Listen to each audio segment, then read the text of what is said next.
Parang ano,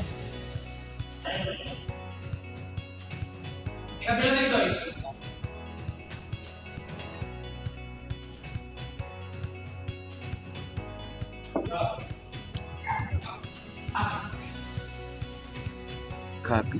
Wala.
Now in the street there is violence, and then a lots of work to be done. No place to hang out the washing, and then I can't blame all on the sun. Oh no, we're gonna rock down to Electric Avenue, and then we take it higher. Oh, we're gonna rock down to Electric Avenue, and then we take it higher. Working so hard like a soldier, can't afford a thing on TV. Deep in my heart I adore ya, can't get food for the kids. Good God, we're gonna rock down to Electric Avenue, and then we take it higher. Oh, we're gonna rock down to Electric Avenue, and then we take it higher. Oh no! Oh no! Oh no! Oh no! Oh no! We're gonna rock down to Electric Avenue, and then we take it higher. Oh, we're gonna rock down to Electric Avenue, and then we take it higher. Who is to blame in what country? Never can get to the one. Dealing in multiplication, and they still can't feed everyone. Oh no, we're gonna rock down to Electric Avenue, and then we take it higher.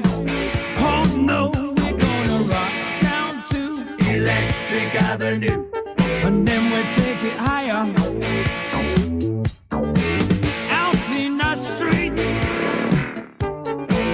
out in the street, out in the playground, in the dark side of town.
Electric Avenue, and then we'll take it higher. Oh, we gonna rock down to Electric Avenue, and then we'll take it higher. Working so hard like a soldier, can't afford a thing on TV. Deep in my heart I abhor ya. Can't get food for the kid. Good God, we gonna rock down to Electric Avenue, and then we'll take it higher. Oh, we gonna rock down to Electric Avenue, and then we'll take it higher. Oh no! Oh no! Oh no! Oh no! Oh no! We gonna rock down to Electric Avenue, and then we'll take it higher. Oh, we gonna rock down to Electric Avenue, and then we'll take it higher. Who is to blame in what country? Never can get to the one. Dealing in multiplication, and they still can't beat everyone. Oh no, we gonna rock down to Electric Avenue, and then we'll take it higher. Oh no, we gonna rock down to Electric Avenue, and then we'll take it higher. Oh, out in the street, out in the street, out in the daytime, out in the night. Oh, we gonna rock down to Electric Avenue, and then we'll take it higher. Oh, we gonna rock down to Electric Avenue, and then we'll take it higher. Out in the street, out in the street, out in the playground, in the dark side of town. Oh, we gonna rock down to Electric Avenue, and then we'll take it higher. Hey, we gonna rock down to Electric Avenue. Oh yeah, rock it in the daytime, Electric Avenue. Rock it in the night, take it higher, Electric Avenue. Yung iwan niya? Or dala niya?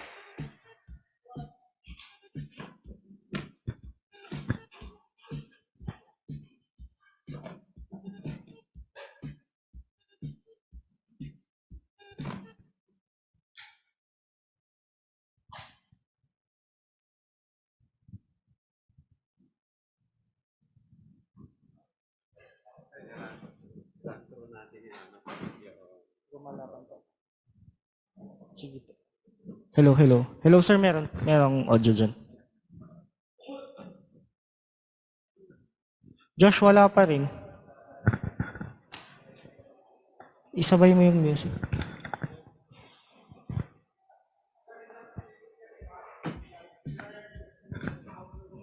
Meron sir. Yung sabay. Music at saka mic. Test.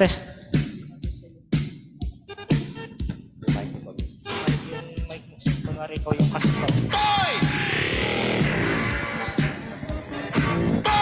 Wala pa rin.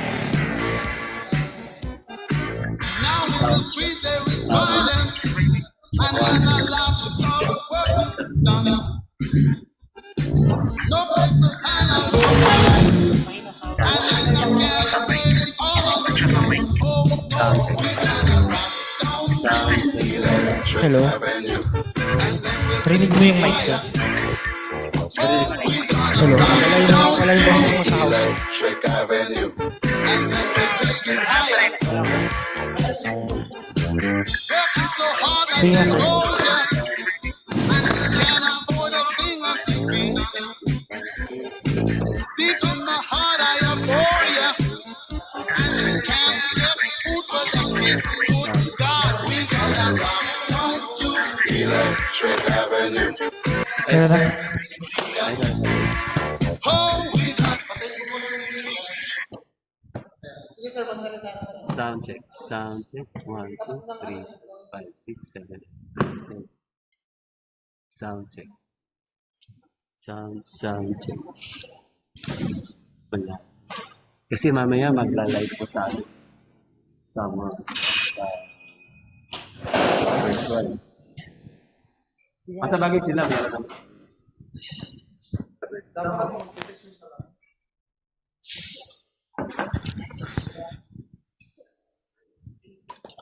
Connected din. Josh, wala pa rin. Ayan, meron nagkaroon. Hello. Rinig ako, sir. Hindi pa naman, wala pa naman nakasaksak. Ay, mga pala, sorry.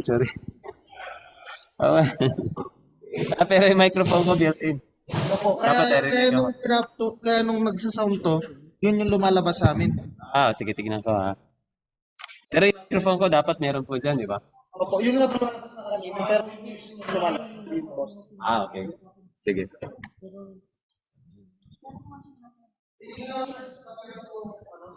Hello, sound check. Sound check.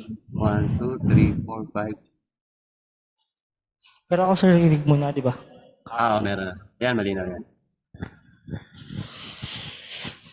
Ako okay na po dyan. Hello, sound check. 1, 4, 5, 6, 7, 8, 9, 10. Hello, sound check. Microphone array. Wala pa din, sir. Dalawa pa yung nakakonect, sir. Kunin mo uli yun, yung converter. Dapat dalawa yung kukonect, Ito sir. ang microphone nandito. So, ayun, makikita natin. Kumana na ito kanina, di ba? Opo, pero kasi Ay, yung ito? pick up niya, hindi siya kung dito kayo magsasalita, kung iyan yung hanap niyong dapat hindi ganito Nakalagay yung microphone. dapat dalawa yung Hindi niyo talaga hindi talaga lalabas yun, sir. Hindi, ito na po yan eh. Kasi kumbaga ito ngayon. Headphone. Headphone lang yan. Itong bibigay ko sa'yo, sir, para magano. Hindi. Pwede ba to? Pwede ito eh. Gumagawa natin.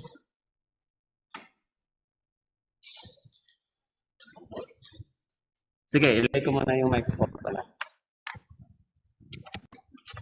Nats, meron? Sound check. Yes, sir. Meron dyan. Meron po dyan. Sa PTZ. Babalik Wala ko sa pa din. PTZ.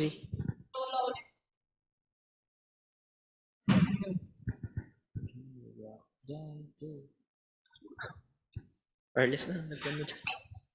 Hello, sound check. Meron na. Sayang yung... Doon. Sige, test mo. Meron isa Dual gagawin. boot. Pero yun. Sir, dito yung Parang wala, alis. tapos dapat dyan na lahat yung source. Wag na yung sa mic yung gan. Ayun, sir, naririnig ko. Check! Hey! Yan, pero, Meron na yan? opo, naririnig, sir, pero hindi lang clear kasi ito yung sa audio lang. Ibalik mo na lahat dito yung sir. Yung Yung sa... sa settings po. Hindi na yung mic Ah. mic ng laptop. Dito na lahat. ito na po yung microphone array. So, ito po yung pag may nakasasak dito, ito yung lalabas. Pero pag wala, plain lang siya na ganito. Pero makikita naman po natin. Hindi, sir, nasa ka pa rin. Speaker po yan.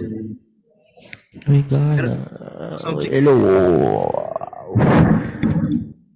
Hello. Sound check. Naririnig. Magsalita po. Hi. Naririnig niyo po sa Narinig ko siya. Pero ako narinig ko. Sa Zoom po, sa Zoom. Hello po. Ayan, okay yan. Malinaw sa akin. nakahirap po.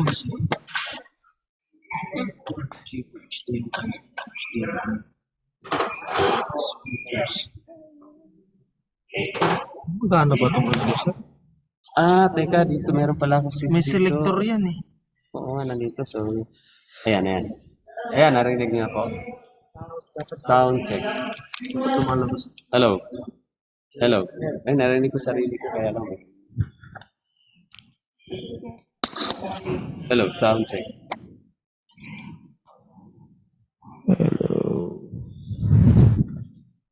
Sir, replug ko lang.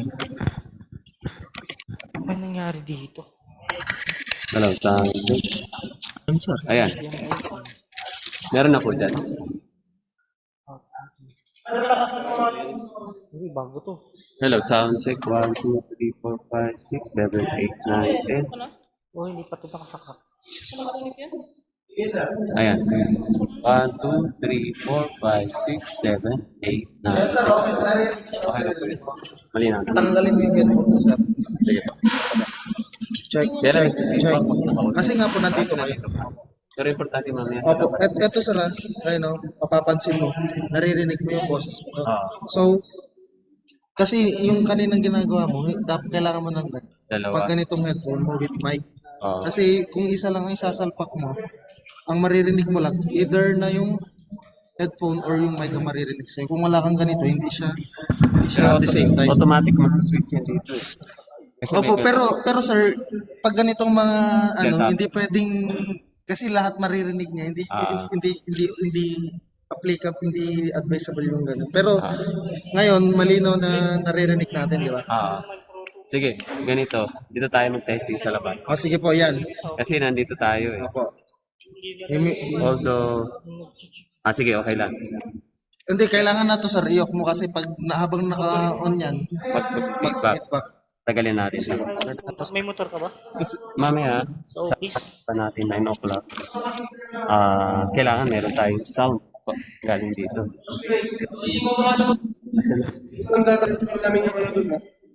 Yung ginawa natin, entry fee, equal to na.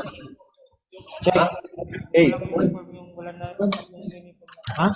maganda, transfer namin yung mga box doon sa may baba. Yung box out. Sige. Bakit sir? Ano yung, anong kailangan mo sir? Ano ito?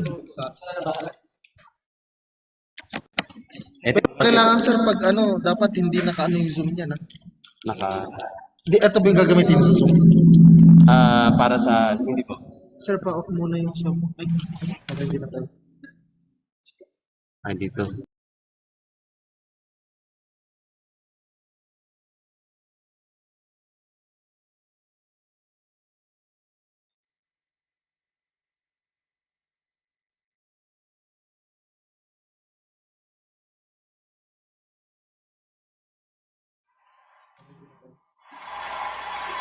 Dito.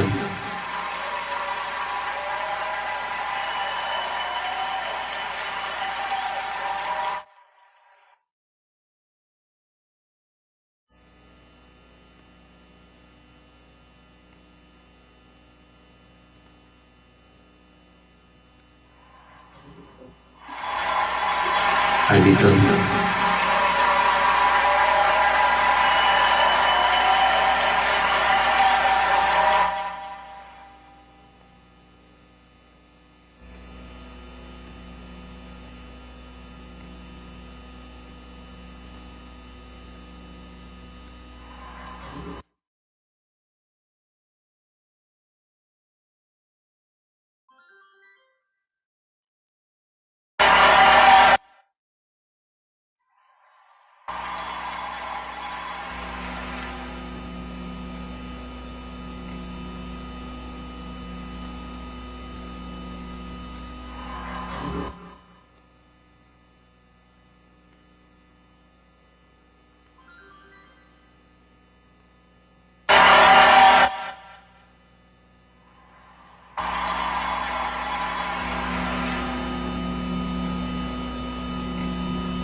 Take you to the candy shop. I let you lick the lollipop. Go ahead, girl, don't you stop. Keep going till you hit the spot. DJ She try Nitro. little money, need a big boy. Pull up 20-inch blades like I'm Lil Troy. Now it's everybody flocking, need a decoy. Shorty mixing up the vodka with the liquor. G-Wagon, G-Wagon, G-Wagon, G-Wagon. All the housewives pulling up. I got a lot of toys. 720S pumping Fallout Boy.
Boy, baby, do a leap and make them dance when it come on. Everybody looking for a dance floor to run on. If you wanna run away with me, I know a galaxy and I can take you for a ride. I had a premonition that we fell into a rhythm where the music don't stop for life. Glitter in the sky, glitter in my eyes, shining just the way I like. If you're feeling like you need a little bit of company, you met me at the perfect time. You want me, I want you, baby. My sugar boo, I'm levitating. The Milky Way, we're renegading. Yeah, yeah, yeah, yeah, yeah. I got you, moonlight. You're my starlight. I need you all night. Come on, dance with me. I'm levitating. You, moonlight. You're my starlight. I need you all night. Come on, dance with me. I'm levitating. I'm one of the greatest, ain't no debating on it. I'm still levitated, I'm heavily medicated. Ironic, I gave him love and they end up hating on me. She told me she loved me and she been waiting. Been fighting hard for your love and I'm running thin on my patience. Needing someone to hug, even took it back to the basics. You see what you got me out here doing? Might have threw me off, but can't nobody stop the movement. Let's go. Left foot, right foot, levitating. Pop stars, do a leaper with the baby. I had to lace my shoes for all the blessings I was chasing. If I ever slip, I fall into a better situation. So catch up, go put some cheese on it, get out and get your bread up. They always leave when you fall, but you run together. Weight of the world on my shoulders, I kept my head up. Now baby, stand up, cause girl, you want me, I want you, baby. My sugar boo, I'm levitating. The Milky Way, we're renegading. Yeah, yeah, yeah, yeah, yeah. I got you, moonlight. You're my starlight. I need you all night. Come on, dance with me. I'm levitating. You, moonlight. You're my starlight. I need you all night. Come on, dance with me. I'm levitating. You can fly away with me tonight. So you can fly away with me tonight. Baby, let me take you for a ride. Yeah, yeah, yeah, yeah, yeah. I'm levitating. You can fly away with me tonight. So you can fly away with me tonight. Baby, let me take you for a ride. Yeah, yeah, yeah, yeah, yeah. My love is like a rocket with your blast off. And I'm feeling so electric, down so awesome. And even if I wanted to, I can't stop. Yeah, yeah, yeah, yeah. My love is like a rocket with your blast off. And I'm feeling so electric, that's my ass off. And even if I wanted to, I can't stop. Yeah, yeah, yeah, yeah. You want me, I want you, baby. My sugar boo, I'm levitating. The Milky Way, we're renegading. I got you, moonlight. You're my starlight. I need you all night. Come on, dance with me. I'm levitating. You can fly away with me tonight. You can fly away with me tonight. Baby, let me take you for a ride. Yeah, yeah, yeah, yeah, yeah. I'm levitating. You can fly away with me tonight. You can fly away with me tonight. Baby, let me take you for a ride. Yeah, yeah, yeah, yeah, yeah. I got you, moonlight. You're my starlight. I need you all night. Come on, dance with me. I'm levitating.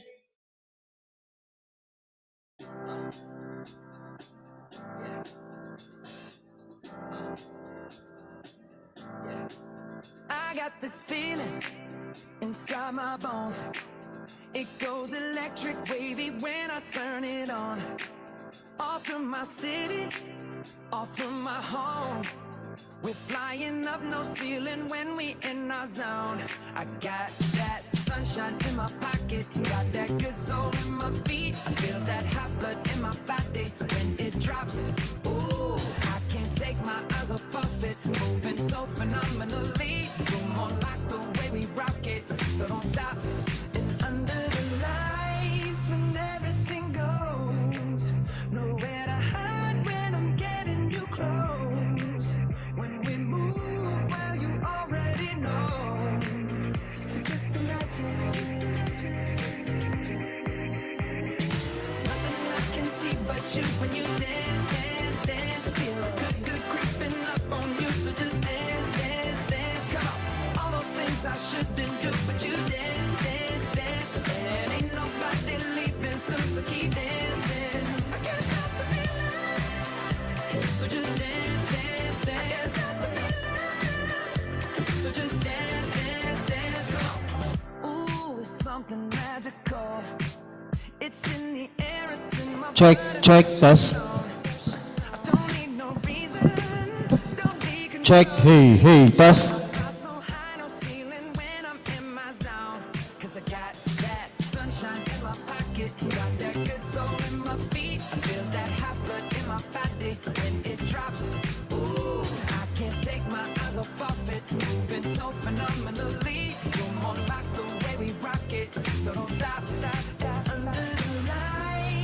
Check, check, hey, test.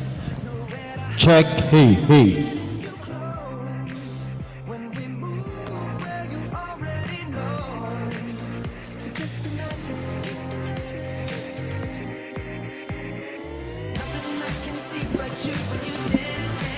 Check, hey, test. Check, test.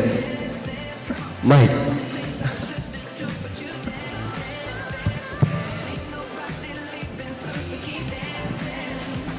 Check, hey, test. Check, hey, test. Check, hey, hey.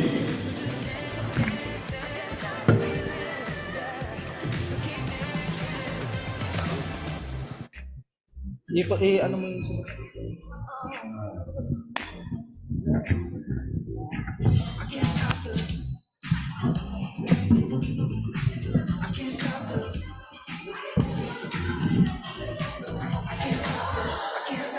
Check, hey, test.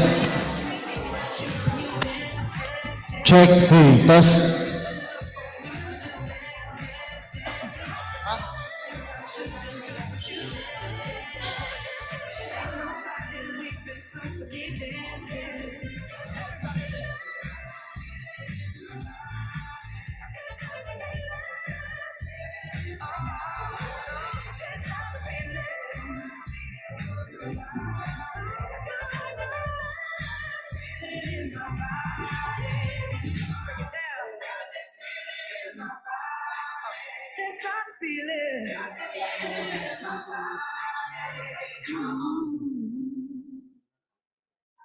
i-off mo muna.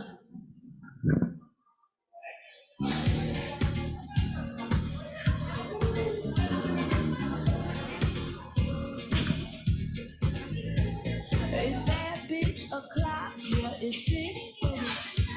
I've been through a lot. It's been a minute, tell me how you're feeling. Cause I'm about to get into my feelings. How you feeling? How you feel right now? I've been so down and under pressure. I'm way too fine to be distressed, yeah.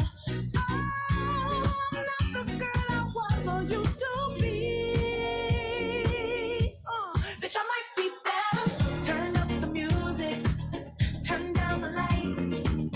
I got a feeling I'm gonna be alright, okay. Alright, it's about that time. Turn up the music, let's celebrate. I got a feeling I'm gonna be okay, okay. Testing, mic, check. It's about damn time. In a minute, I'ma need a sentimental man or woman to pump me up. Feeling fussy, walking in Sound check, sound check. Yes. Yes. Two. Check. Sir, pag kailangan pag may ano sila, hindi ka naman basta balik-balik ko na lang.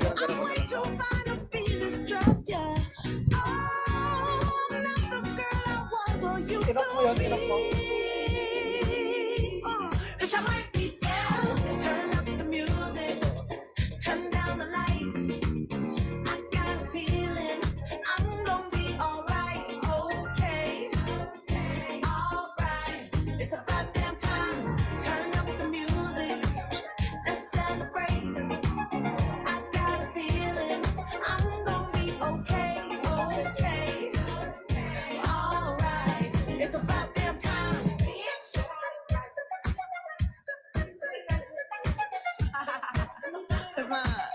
You know what time it is.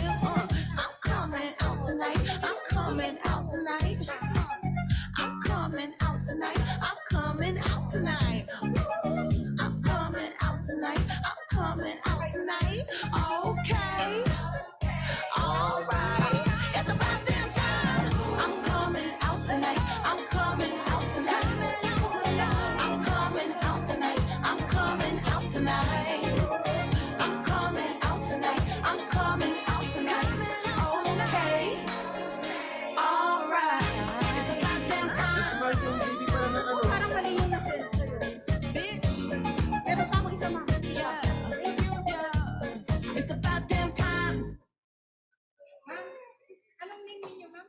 May Andres. Ma'am May, so ito na yung program natin. Opo, for today. For today's video. So, yun lumalaban yung pa rin. So, follow natin ito. Ma'am Beth, ito na yung follow natin. I got my head out the sunroof. I'm blasting our favorite tunes. I only got one thing on my mind. You got me stuck on the thought of you. You're making me feel brand new. You're more than a sunshine in my eyes. You got those pretty eyes in your head. You know it. You got me dancing in my bed, so let me show it. You are exactly what I want. Kinda cool and kinda not. Wanna give myself to you. Yeah, we're driving down the freeway at night. I only got one thing in the back of my mind. I'm feeling like this might be my time to shine with you, with you, with you. I got my head out the sunroof. I'm blasting our favorite tunes. I only got one thing on my mind. You got me stuck on the thought of you. You're making me feel brand new. You're more than a sunshine in my eyes. Okay. Hello, good morning. In about 10 minutes, we'll start with the Ruma Laban. I would like to request all the contestants to please go up in front so that when we introduce you, you'll be here. All right? Congratulations and good luck to everyone.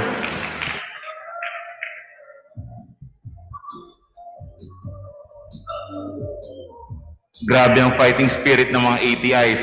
Go!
Sound.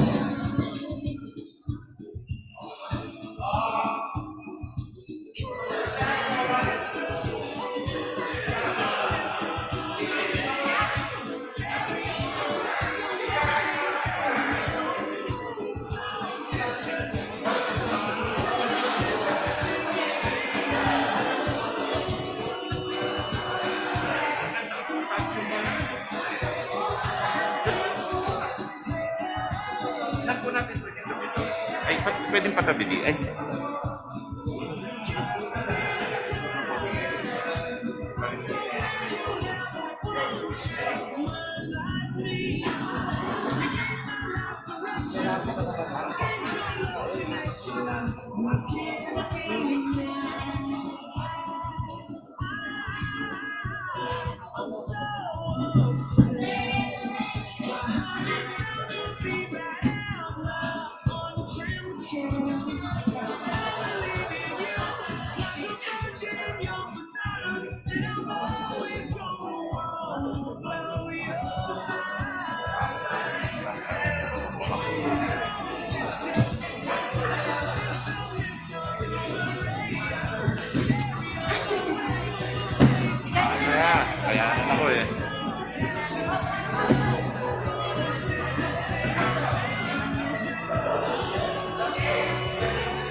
Mic test testing.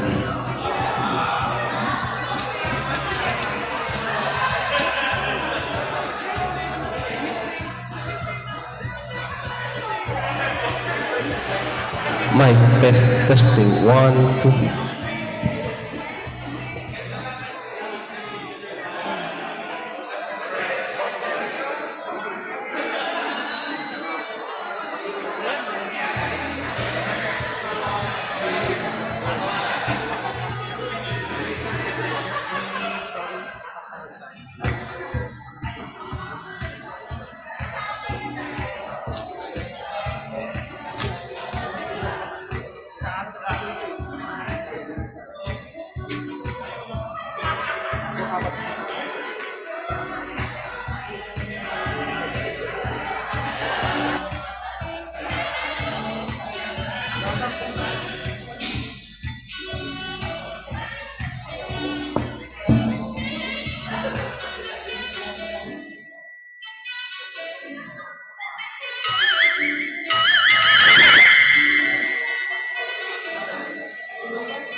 Oo. Ako lang bahala dito. Kanina. Pero hindi na naman yan nakakababa.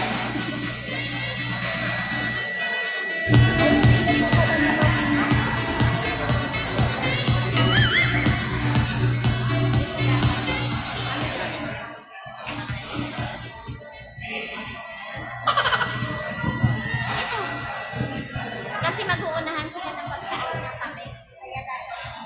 Hindi sila halos lahat manalakay lang. May magsasalita ba?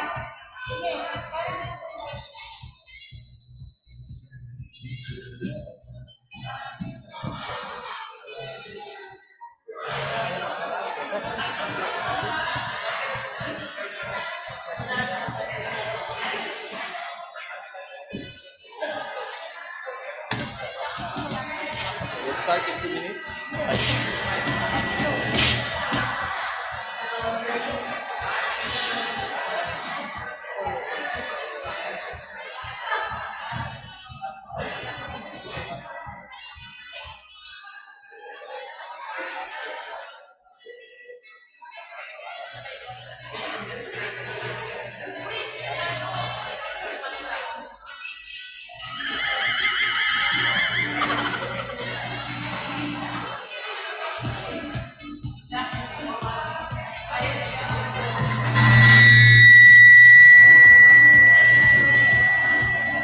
Sound check.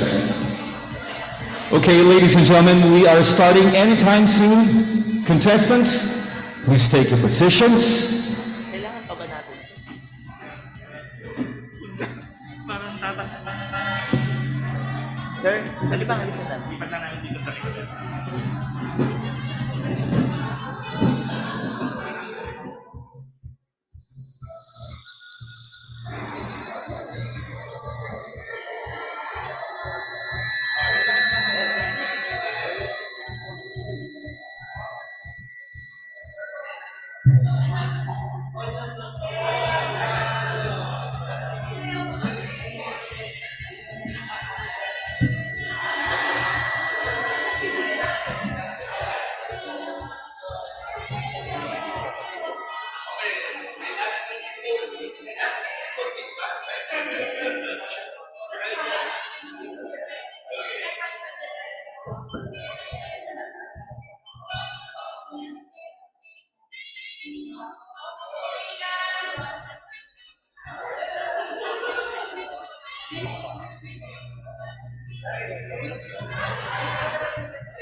Grabe. May cheering squad ba kayo? Habang nag-aantay tayo. Oo. Paano na natin sila? Simulan na ang cheering habang nag-aantay tayo.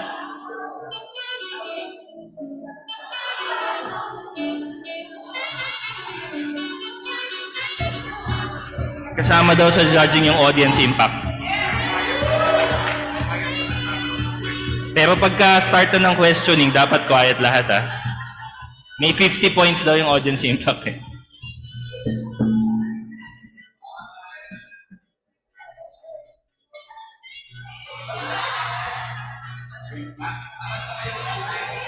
Saan tayo ba magbabasa ng tanong? Ayun.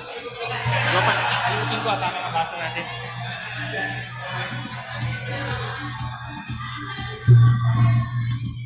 So ladies and gentlemen, I hope all the contestants are here. Everybody, let's settle in, and we are about to begin.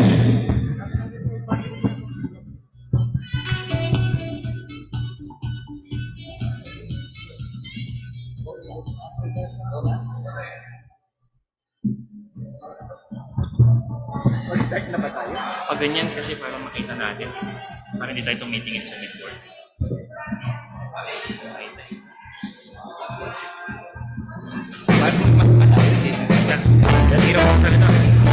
Well, good morning, ladies and gentlemen, doctors. This is the 29th Philippine Rheumatology Association. Everybody, please give yourselves and everybody else a big round of applause. This is day number 2. Now, early this morning, we started the day by stretching those muscles, exercising your lungs when you went up and down the Baguio Botanical Garden. This morning, as we kick off another beautiful day, it's about time we exercise those minds with the first ever Ruma Laban. Is everybody ready? I can't hear you. I said, is everybody ready? Yes, we are. Now, requesting on stage right now, your quizmasters, ladies and gentlemen. Please welcome Dr. Alan Corpuz and Dr. Joseph Patricio. This is for the Battle of the Brains.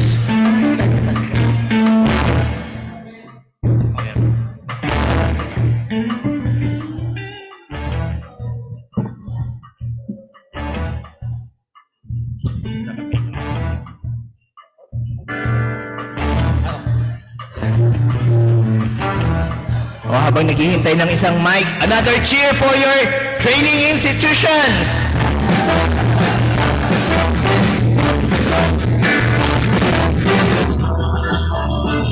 Hey. Good morning, everyone. So,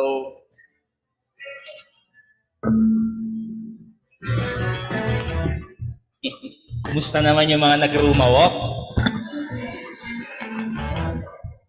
Mukhang wala pa sila, no? Baka napag... they're here. So palakpakan natin yung mga sumalis na Ruma walk. After reconnecting with nature, this time we're going to reconnect with the fundamentals naman. So hello and good morning, PRA! Today marks the first time in 2 years that a lot of us are gathering as a society. And I think this is also the first time in more than 20 years that the PRA is returning to the City of Pines. Yes! Alright, parang kahapon sinabi 2001 was the last time that PRA was here, no?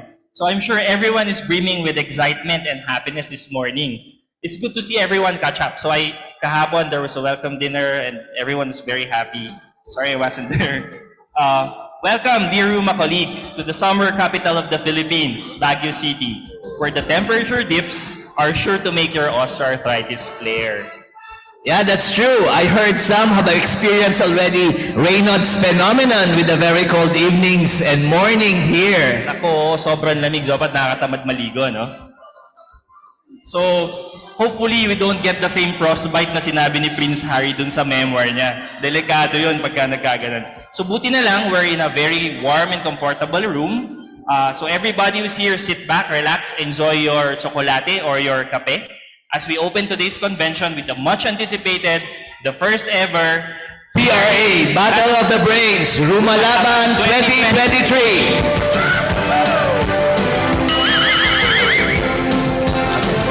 I'm Joseph Patricio, and with me is Alan Corpus. And we are your hosts and quiz masters for this morning's exciting event. Now I can feel kanina lamig pero the heat of the competition is starting to warm up the room. Yeah. Mukhang relax na yung mga contestants. I think mas natatakot yung mga mentors. Mukha nga, Jopan. So, can you tell our excited training institution what is at stake here, Alan? Well, the winner for today's event gets to take home this very elegant trophy, 8,000 pesos in cash, and of course, finally and maybe even more importantly, the pride and honor of being crowned the first ever champion of the Rumalaban.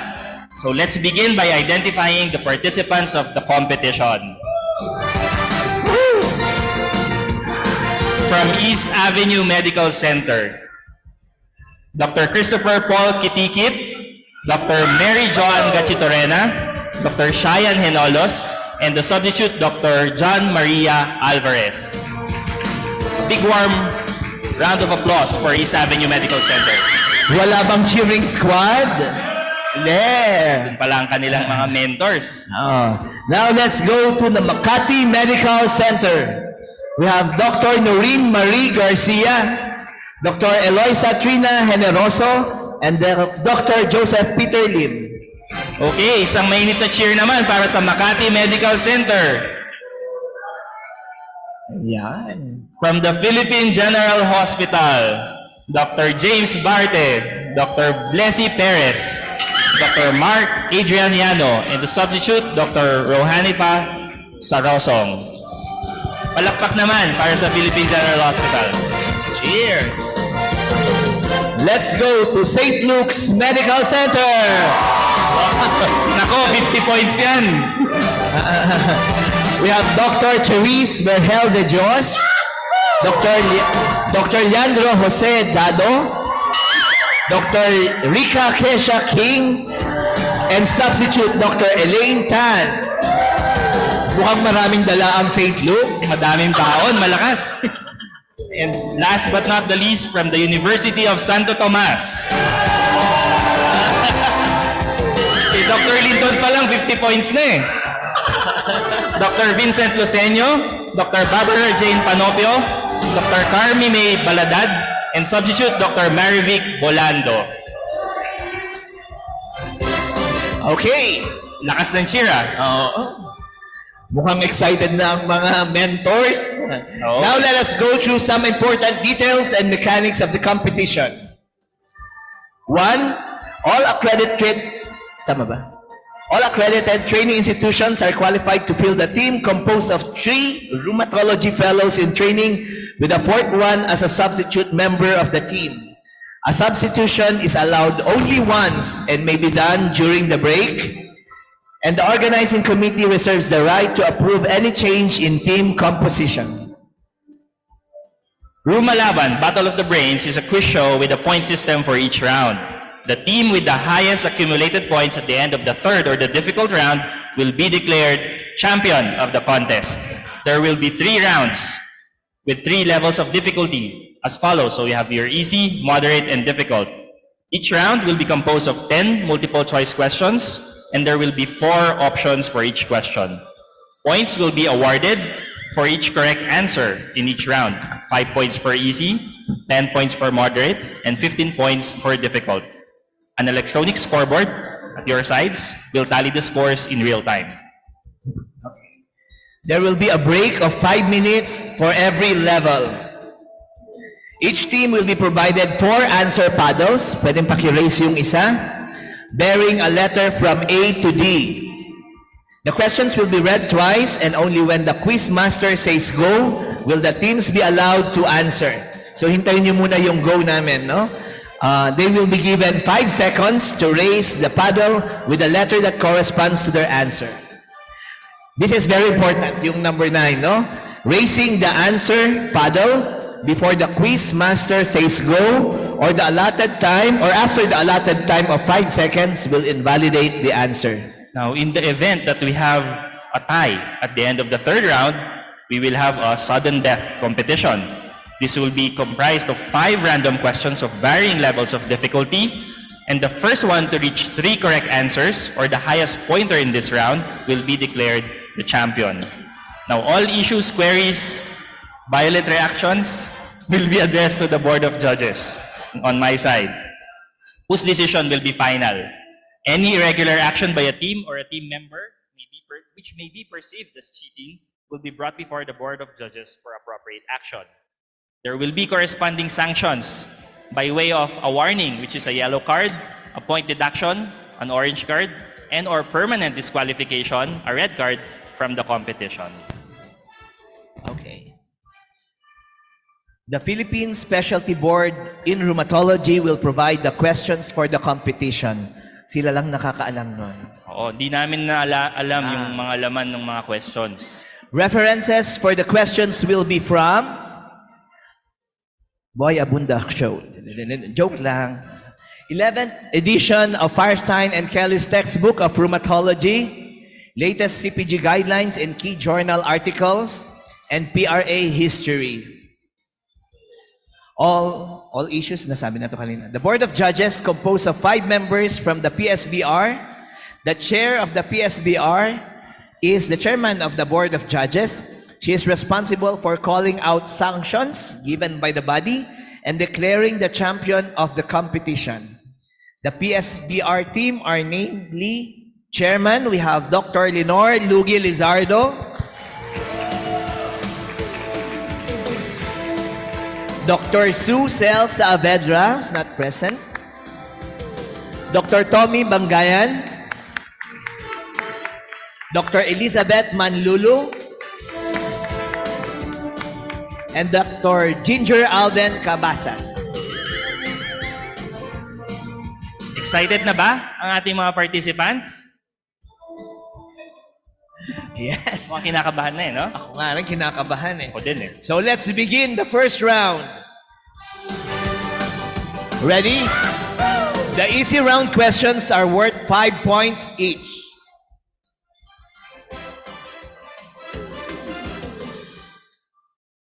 Number 1 for easy round. What is the body's uric acid solubility threshold? A, 6 milligrams per deciliter. B, 6.3 milligrams per deciliter. C, 6.5 milligrams per deciliter. D, 6.8 milligrams per deciliter. Repeating. What is the body's uric acid solubility threshold? A, 6 milligrams per deciliter. B, 6.3 milligrams per deciliter. C, 6.5 milligrams per deciliter. And D, 6.8 milligrams per deciliter. Go.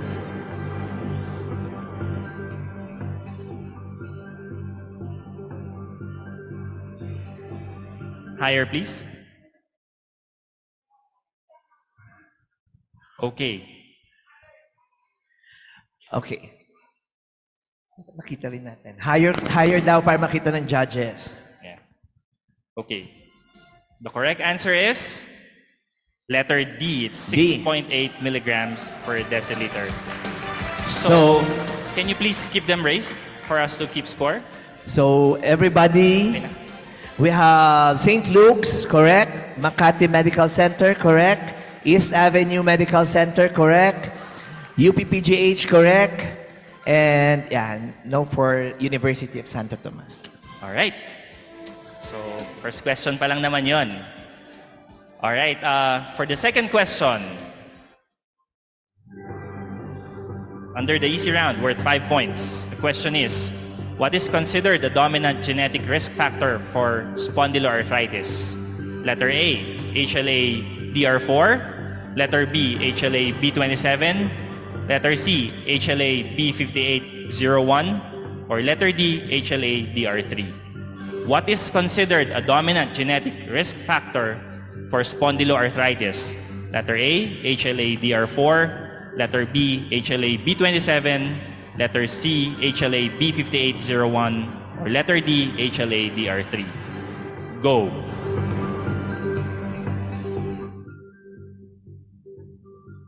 One. Stop. Raise your answers. Okay, raise them higher. The correct answer is HLA B27, letter B. So all the institutions got the correct answer. 5 points each for each institution.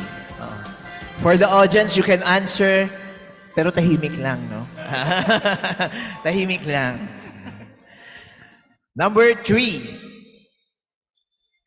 What was the topic of the first Lourdes Manahan Memorial Lecture? Nakinig kayo kahapon, no? A. Rheumatology practice in the Philippines. B. History of the PRA. C. Evolving treatment strategies in rheumatic diseases. D. Challenges in organizing PRA. What was the topic of the first Lourdes Manahan Memorial Lecture? A. Rheumatology practice in the Philippines. B. History of the PRA. C. Evolving treatment strategies in rheumatic diseases. And D. Challenges in organizing PRA. Go! So dapat pala pag nag-ground sila, may history na rin. Tama, dapat alam natin yan. Stop. Raise your answers. The answer is history of the PRA. So please keep your paddles up. Paddles up. We have St. Luke's and Makati Medical Center. Got it correct. St. Luke's and Makati Medical Center. Nako, 50 points na. So dapat pala pag nagra-rounds na sila, may history sila, no? I think dapat sinasama history natin rounds. Yan. Oo. Alright, so next question. Which clinical feature is commonly seen among rheumatoid arthritis patients in contrast to patients with psoriatic arthritis? A. Dactylitis. B. Nail dystrophy. C. Symmetrical joint involvement. D. DIP joint involvement. Which clinical feature is commonly seen among rheumatoid arthritis patients in contrast to patients with psoriatic arthritis? A. Dactylitis. B. Nail dystrophy. C. Symmetrical joint involvement. And D. DIP joint involvement. Go.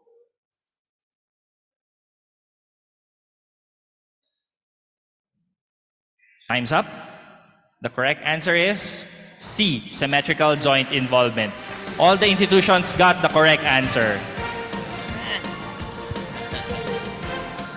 Question number 4? 5. 5. 5.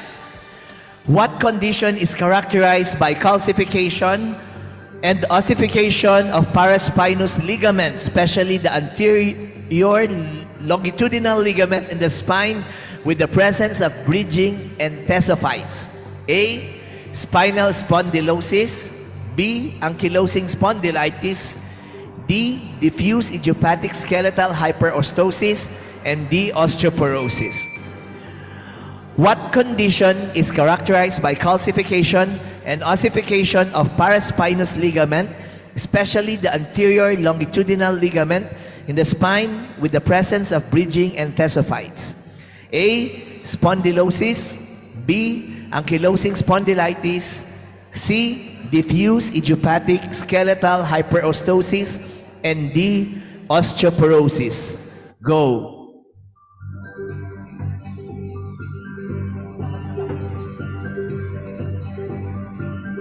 Stop. Raise your paddles. The answer is Can we show the options again, please? Can we go show back the- one slide up? Okay, the correct answer is letter C. Ah. Dish. Diffuse idiopathic. skeletal Okay, hyperostosis. everybody, may we have the response from the judges? C? Okay, alright. C. Tingnan mo, napaka Oo. aware ng ating mga contestants, no? Actually, hindi namin talaga nakikita to. Sila lang nakakaalam ng mga judges, no? Nagugulat na lang kami sa pronunciation. Everybody got the Everybody. correct answer. Yeah. Alright, question number 6. Which of the following antibody tests if positive, would mean that the patient has drug-induced lupus? A. Anti-dsDNA, B. Anti-U1RNP, C. Antihistone, D. Anti-Smith. Which of the following antibody tests, if positive, would mean that the patient has drug-induced lupus? A. Anti-dsDNA, B. Anti-U1RNP, C. Antihistone, D. Anti-Smith. Go.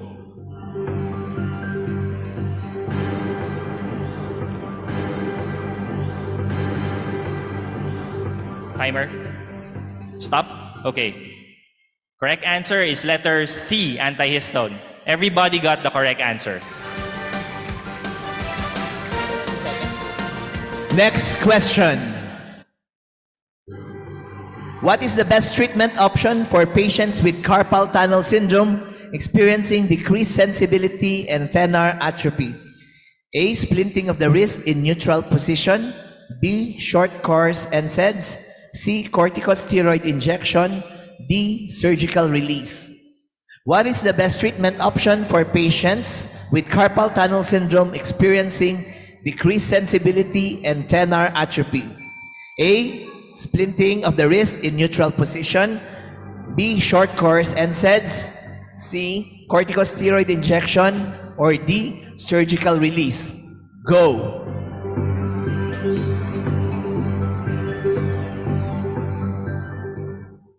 Stop. Raise your paddles. The answer is D. Surgical release. Everybody got the correct answer. Very, very tight competition. Okay, next question. Number 8. What is the most common secondary cause of bone loss? A. Low calcium intake. B. Glucocorticoid therapy. C. Hyperthyroidism.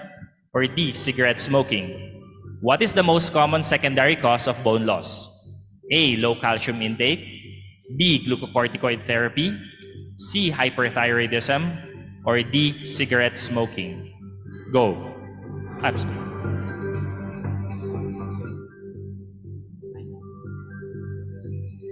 Stop. Okay. So the correct answer is letter B. Glucocorticoid therapy. So East Avenue Medical Center, University of Santo Tomas, and St. Luke's Medical Center got the correct answer. Again, KMC, UST, and SLMC. Next question. Number 9. Which pattern on onset represents the most common early presentation of rheumatoid arthritis? A. Acute or intermediate onset. B. Atypical onset. C. Extra-articular disease. D. Insidious onset. Which pattern of onset represents the most common early presentation of rheumatoid arthritis? A. Acute or intermediate onset. B. Atypical onset. C. Extra-articular disease. And D. Insidious onset. Go.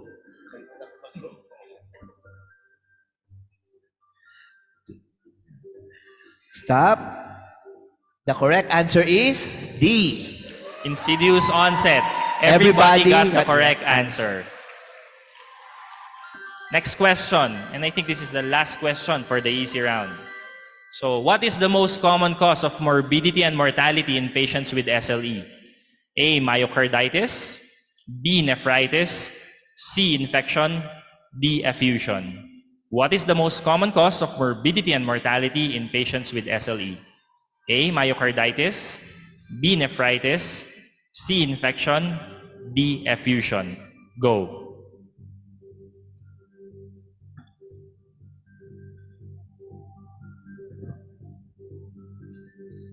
Time's up. The correct answer is B. Nephritis. Unfortunately, no one got the correct answer. Naku, lagot kayo.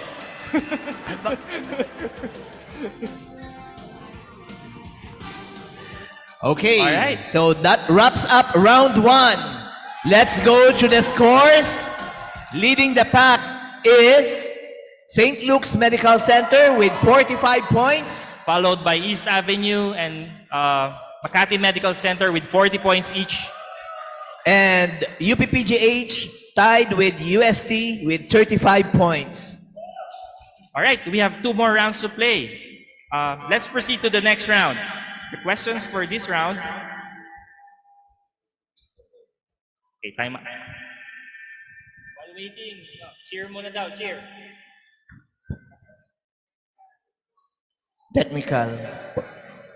Technical difficulties. Na-reset daw lahat ng scores.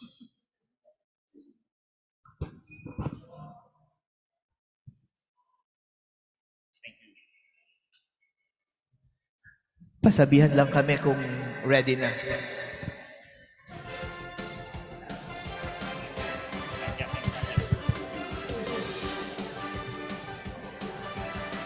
While waiting, kung meron mang substitution, we will allow substitution at this point. Okay. Dr. Rayu, Dr. Rayu is disqualified from substituting. So, before we proceed to the next round, the teams may change their players if they so want to. So, paano nga ba na-start tong Rumalaban, Jopat? Well, napag-isip lang, originally it was the contest between training institutions. Debate yata, no? Parang we wanted a debate initially, but we wanted to also engage the fellows and also the trainers. So para medyo maging participative lahat. And one of the consultants actually suggested na why don't we do a battle of the brains, tama ba? Yeah, and we have a lot of maganda yung kanyang response. Ang daming gusto ng Rumalaban, Battle of the Brains. So sa tingin mo next year dapat ulitin ba natin to? Yes, I think we should. So We di ba should. ulitin to next year? Kailangan ba? So that Alright. Consultants naman daw ang irurumalaban. Sabi ng Makati Medical Center. Magandang idea nga yun, no? May isa silang... Time's up na daw kami. tapos na raw yung ad-lib namin. Daldal. Okay, so we have 2 more rounds to play. Let's proceed to the moderate round. The questions for this round are worth 10 points each. Question number 1. Who was the PRA president when the EDSA 2 revolution happened? A. Dr. Joseph Antigua. B. Dr. Roger Dulos. C. Dr. Sandra Tanque Torres. D. Dr. Perry Tan. Who was the PRA president when the EDSA 2 revolution happened? A. Dr. Joseph Antigua. B. Dr. Roger Dulos. C. Dr. Sandra Tanque Torres. D. Dr. Perry Tan. Go. Dito yata sa Baguio yun, no? Yung PRA na yun. Dito sa Baguio. Ito nga yata yun. Time's up. Okay, the correct answer is letter B, Dr. Roger Dulos. Correct answers are from East Avenue Medical Center, UST, Makati Medical Center, and UPPGH.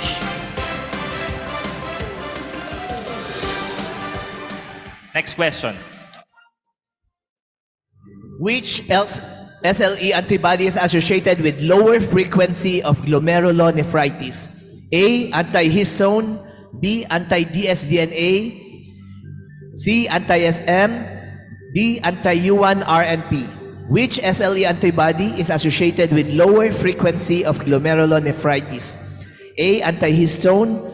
B. Anti-dsDNA. C. Anti-SM. D. Anti-U1-RNP. Go.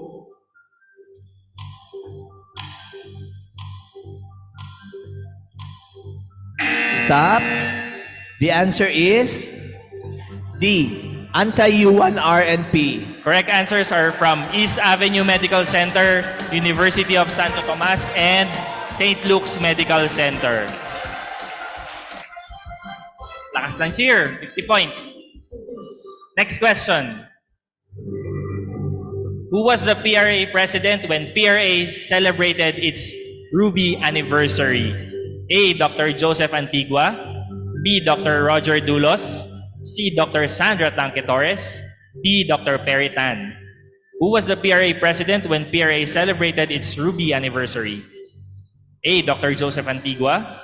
B. Dr. Roger Dulos. C. Dr. Sandra Tanque Torres. D. Dr. Perry Tan. Go.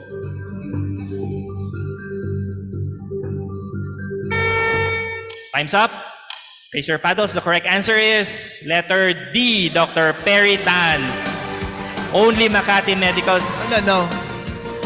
So only Makati Medical Center and St. Luke's Medical Center got the correct answer. Makati Medical Center and St. Luke's Medical Center. Actually, nagtatali ang technical team, nagtatali din ang judges, and nagtatali... I think the scores are not updated. Tama ba? Thank you for updating us. Sorry, they're fixing it. Next question. Which is a true statement regarding laboratory findings in rheumatoid arthritis? A. Increased erythrocyte sedimentation rate, typically more than 50 millimeter per hour. B. Rheumatoid factor seropositivity in approximately 80% at the time of diagnosis. C. Normal urinalysis.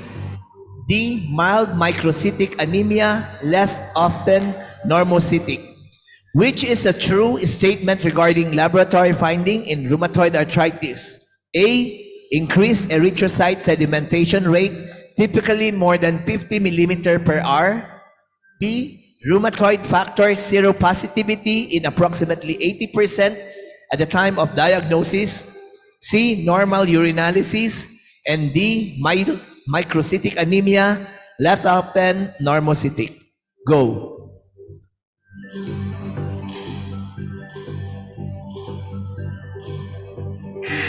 Time's up. Raise your paddles. The correct answer is C.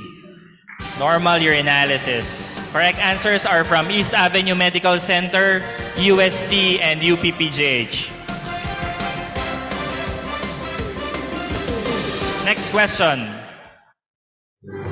Question number 5. What is the most common skin phenotype associated with psoriatic arthritis? A. Psoriasis vulgaris. B. Gottate psoriasis. C. Pustular psoriasis. Or D. Erythrodermic psoriasis. What is the most common skin phenotype associated with psoriatic arthritis? A. Psoriasis vulgaris. B. Gottate psoriasis. C. Pustular psoriasis. Or D. Erythrodermic psoriasis. Go.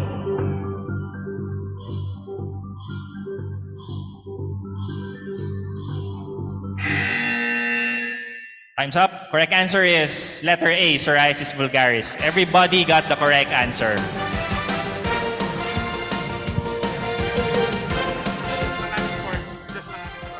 Okay, we'll take a break as we adjust the scores. Adlib na.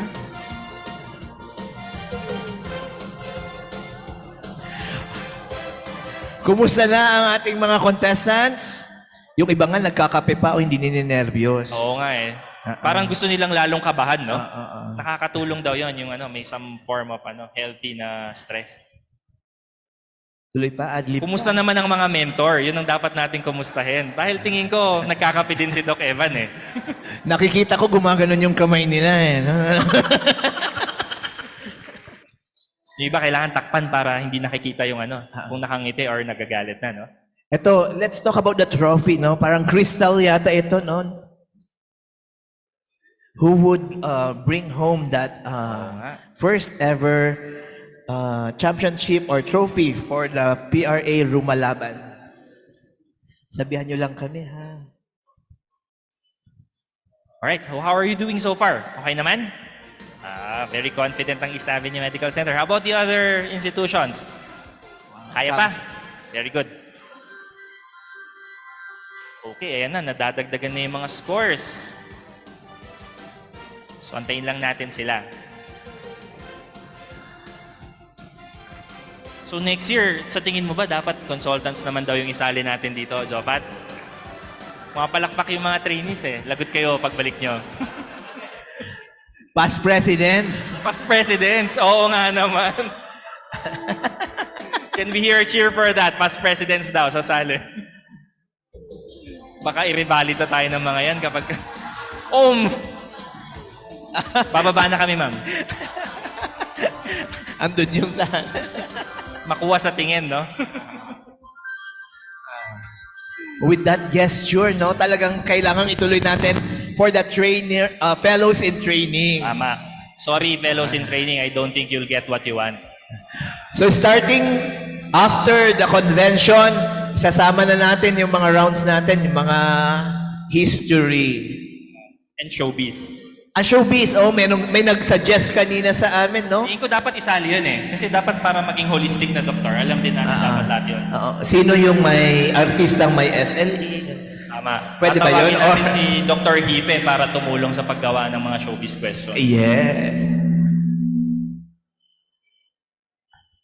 Isama kaya sa PSBR si Dr. Hipe? Pwede, oo. Nagda-thumbs up eh. So, Thumbs kung up. gusto niya, isama niyo nga. Okay. Pwede na lang mag-resume. Alright, question number 6. Number 6.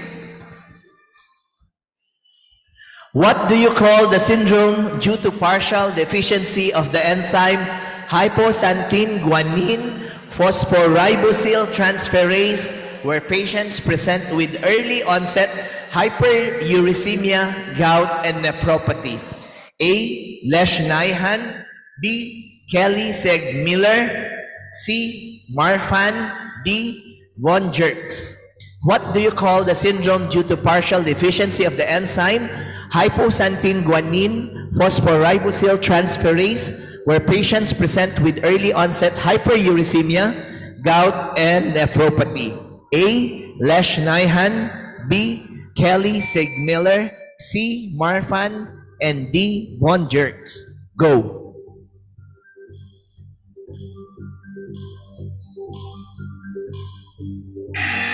Time's up. Raise your paddles. The correct answer is B. Kelly-Segg-Miller. okay. Everybody got the correct answer. Wow. Impressive.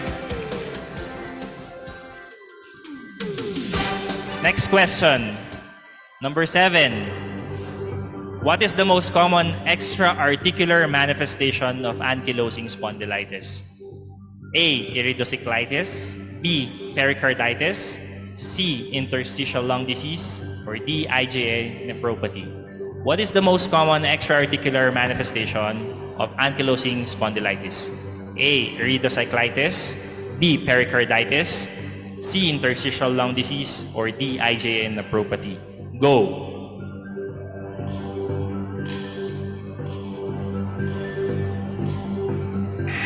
Time's up. Raise your paddles. The correct answer is letter A, iridocyclitis. East Avenue Medical Center got the correct answer together with UST and UPPGH.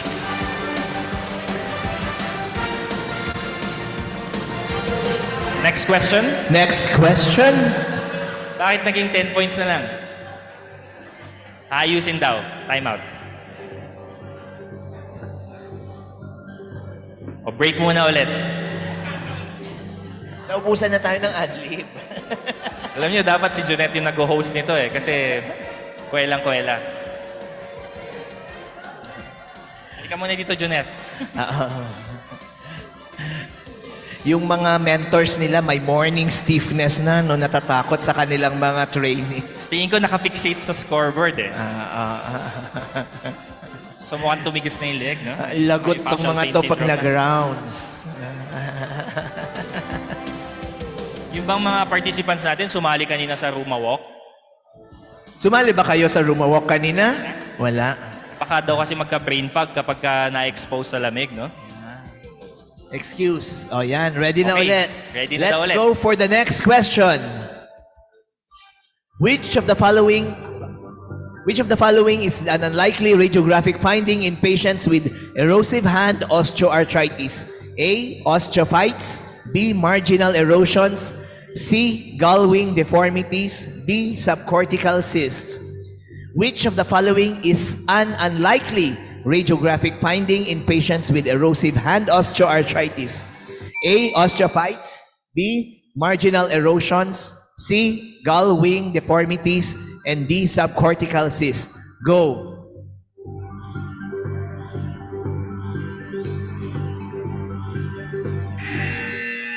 Time's up. Raise your paddles. The correct answer is B. Marginal erosions. Correct answers are from Makati Medical Center and UPPGH.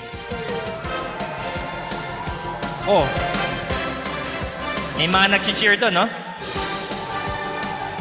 50 points. Next question. Next question. Number 9 ulit. Second to the last. So, which is not advisable in the treatment of stage 1 rotator cuff tendinopathy? A. Application of ice. B. Rest shoulder for a while. C. Short course NSAIDs. Or D. Immobilization of shoulder. Which is not advisable in the treatment of stage 1 rotator cuff tendinopathy? A. Application of ice. B. Rest shoulder for a while. C. Short course NSAIDs. Or D. Immobilization of shoulder. Go.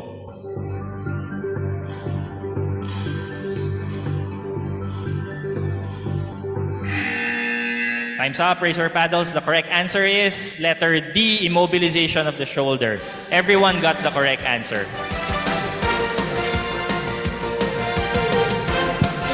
We have the last question. Last for the moderate.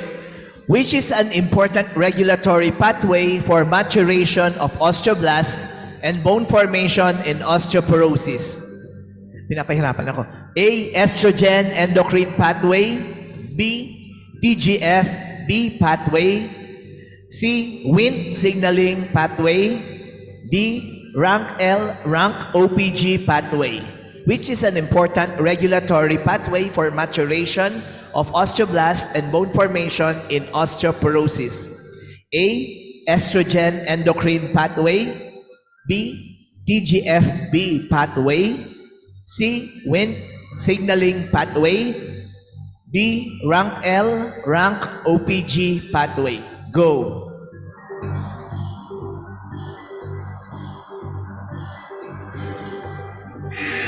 Time's up. Raise your paddles. The correct answer is letter C. Wnt signaling pathway. Everybody got the correct answer. Yan. Okay, so let's review the scores. That wraps up round 2. Okay, leading the pack is East Avenue Medical Center with 120 points, followed by UPPGH and USA Hospital with 115 points each. And then not far behind are Makati Medical Center with 110 and St. Luke's Medical Center 105. Alright, so one final cheer for our participants. Kayang-kaya pa yan. We have one more round to play. Okay. We have one final round to play. Let's proceed to the hard round. The questions for this round are worth 15 points each. Again, for one last time, if you want to make a substitution, except Dr. Julia, hindi pwedeng mag-substitute. If you want to make a final substitution sa teams niyo, you may do so. Substitution ba? Counting once. 5, 4, 3, 2, 1. Okay, so gusto niya, they will stick with their team. Okay. Okay, let's have the first question for the hard round. Difficult pala. Difficult. Which is not part of the 2016 revised diagnostic criteria for fibromyalgia? A. Widespread pain index of equal or greater than 7. B. Symptom severity score of equal or greater than 5. C. Presence of symptoms for at least 3 months. D. Generalized pain of 4 or 5 regions must be present, including jaw and chest. Which is not part of the 2016 revised diagnostic criteria for fibromyalgia? A. Widespread pain index of equal or greater than 7. SSS of equal or greater than 5. Presence of symptoms for at least 3 months. And D. Generalized pain of 4 or 5 regions must be present, including jaw and chest. Go.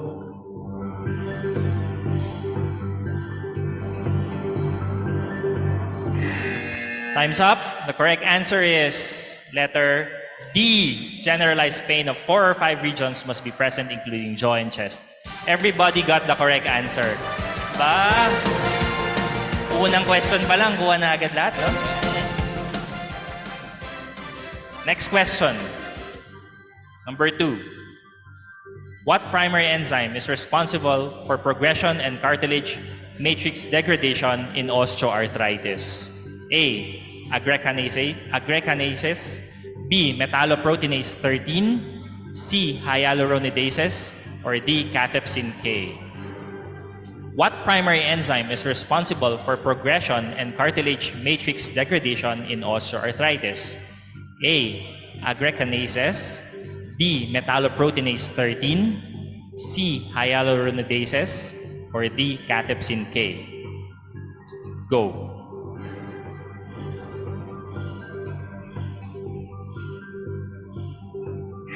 Time's up.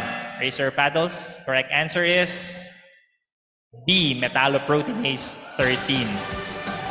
East Avenue Medical Center, Makati Medical Center, and St. Luke's Medical Center got the correct answer. Lapit.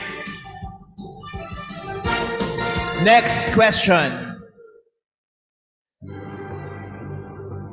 Which protein is present in RA synovial fluid and the gene of which is expressed by synovial tissue macrophages? A. Interleukin 10. B. Interleukin 1 receptor antagonist. B. Transforming growth factor beta. B. Soluble cytokine receptors and binding proteins. Which protein is present in RA synovial fluid and the gene of which is expressed by synovial tissue macrophages? A. Interleukin 10. B. Interleukin 1 receptor antagonist. C. Transforming growth factor beta. D. Soluble cytokine receptors and binding proteins. Go.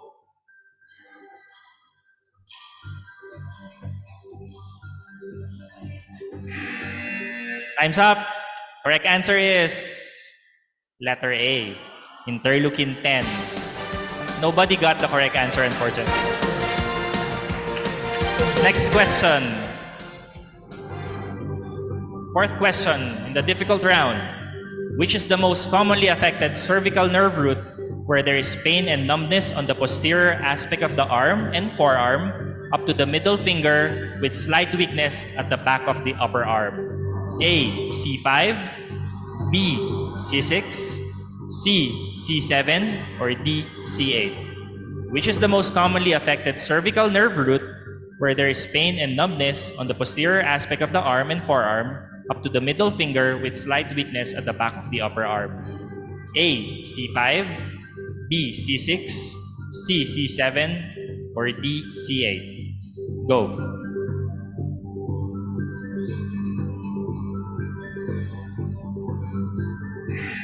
Time's up. Correct answer is letter C. C7. Everybody got the correct answer. Parang sa difficult yata humahataw yung mga contestants, no? We have an announcement from the Board of Judges. We remind you to raise your answer within the 5 seconds, no? Kasi kung after that, it will be invalidated. So pag sabi ng go, pwede nyo nang itaas. And then within 5 seconds from that. Next question. Number 5, which is considered the HLA susceptibility region for psoriasis, where patients harboring this gene present with earlier age of onset, more extensive and severe disease? A. HLA-B27. B. HLA-B38. C. HLA-C01. D. HLA-C06. Which is considered the HLA susceptibility region for psoriasis, where patients harboring this gene present with earlier age of onset, more extensive and severe disease? A. HLA-B27. B. HLA-B38. C. HLA-C01. D. HLA-C06. Go.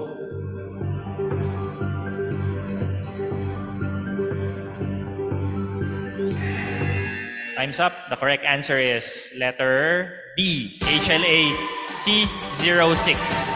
Only Makati Medical Center and St. Luke's Medical Center got the correct answer. So, since we're halfway sa final round, we're going to review the scores. Makati Medical Center and St. Luke's Medical Center, sir. Okay. So, we're going to review the scores. Review the scores para alam natin kung makakahabol, paano hahabol. Okay, leading the pack. We have a new leader. Makati Medical Center with 170 points. And then tied for second place, East Avenue Medical Center and St. Luke's Medical Center with 165 points. And we have UPPGH and University of Santo Tomas, 145 points. Okay, so we have 5 questions to go, worth 15 points each. Can still be anybody's ball game, no? Yes. All right, so are we ready? Next question, question number 6. Which finding suggests a high-risk histologic feature of lupus nephritis? A. Cellular crescents. B. Mesangial proliferation. C. Increased mesangial and endocapillary cellularity. Or D. Prominent capillary walls of glomerular tuft.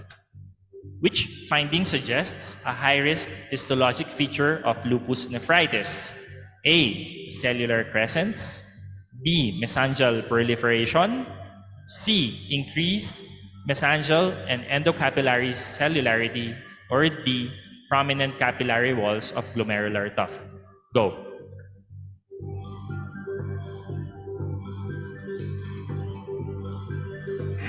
Time's up. Raise your paddles. The correct answer is letter A, cellular crescents. So everybody got the correct answer. Okay, we're almost at the Next. end. Number 7. Which basolateral surface transporter at the renal tubule responsible for urate excretion is inhibited by loop diuretics, thus contributing to the increased serum uric acid level? A. URAT 1. B. GLUT9A. C. OAT1. D. NPT. Which basolateral surface transporter at the renal tubule responsible for urate excretion is inhibited by loop diuretics, thus contributing to increased serum uric acid level? A. URAT1. B. GLUT9A. C. OAT1. D. NPT. Go.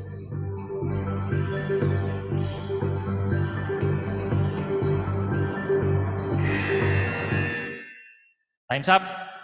Correct answer is letter C, OAT1. Only East Avenue Medical Center got the correct answer. Lakas ng cheer dito, 50 points yun. Okay. Next question. Question number 8, third to the last. In patients with inflammatory bowel disease, which biologic drug can cause bowel disease flares but with good effect on joint disease? A. Adalimumab. B. Etanercept. C. Golimumab.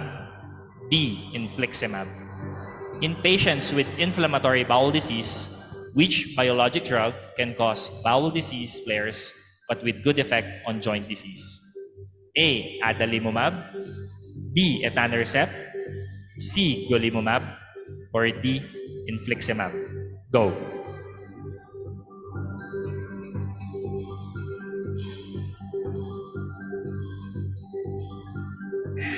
Time's up. Raise your paddles. Correct answer is letter B, Etanercept. St. Luke's Medical Center and UPPGH got the correct answer. Lakas ng cheer. Humahabol. Grabe. Next question. Second to the final question. Second to the last question. Which is the most common cutaneous finding in Behçet's disease? A.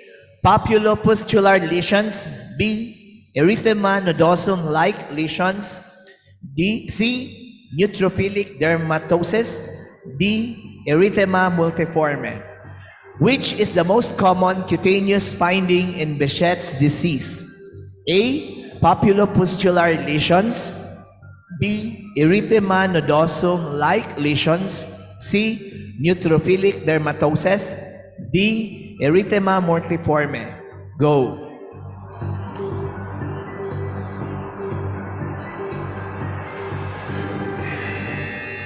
Time's up. The correct answer is letter A, papulopustular lesions.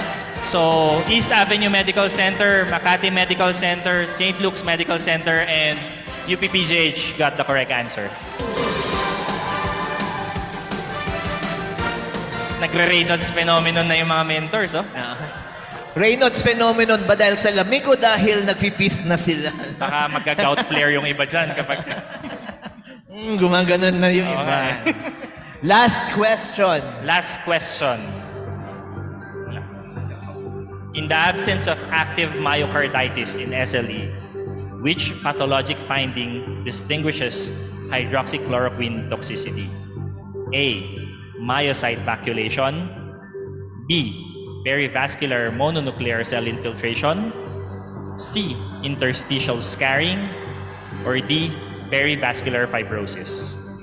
In the absence of active myocarditis in SLE, which pathologic finding distinguishes hydroxychloroquine toxicity? A. Myocyte vacuolation. B. Perivascular mononuclear cell infiltration. C. Interstitial scarring. Or D. Perivascular fibrosis. Go. The final 5 seconds. Time's up. And this concludes the program. The correct answer is A. Myocyte vacuolation. The correct answers, everybody got the correct answer.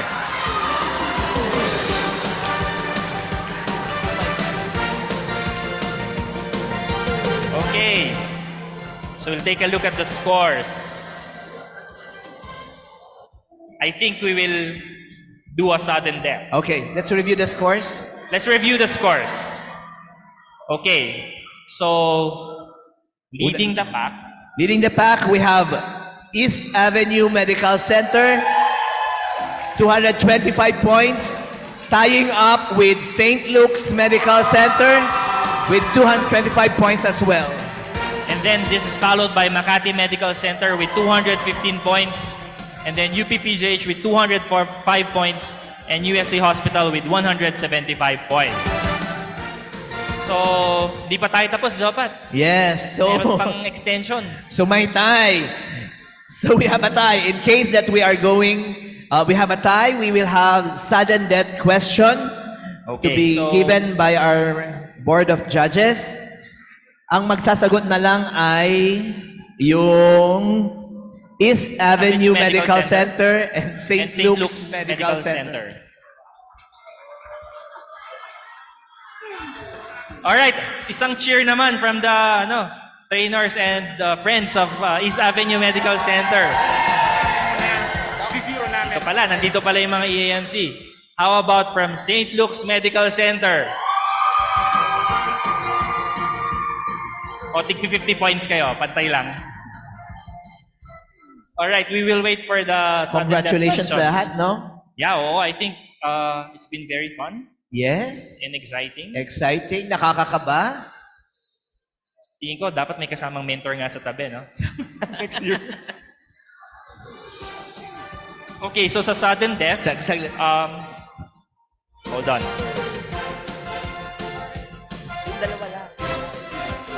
There will be 5 random questions of varying levels of difficulty. So halo-halo na to. May easy, may moderate, may difficult. And the first one to reach 3 correct answers or the highest pointer of this round will be declared the champion. So ang sasagot lang ay East Avenue Medical Center and St. Luke's Medical Center. Pero yung iba, they can stay, sir, para for the picture taking later. Kasi aakyatin kayo mamaya sa stage. So, ayan na. Naku, nagsa-sign of the cross na yung East Avenue. Pati nga ng palad mo, nagkaka-vasculitis na. Yung St. Luke's. Reynolds. So this is sudden death. Ibig sabihin, pag nakuha nung isa, that institution will already be declared the winner.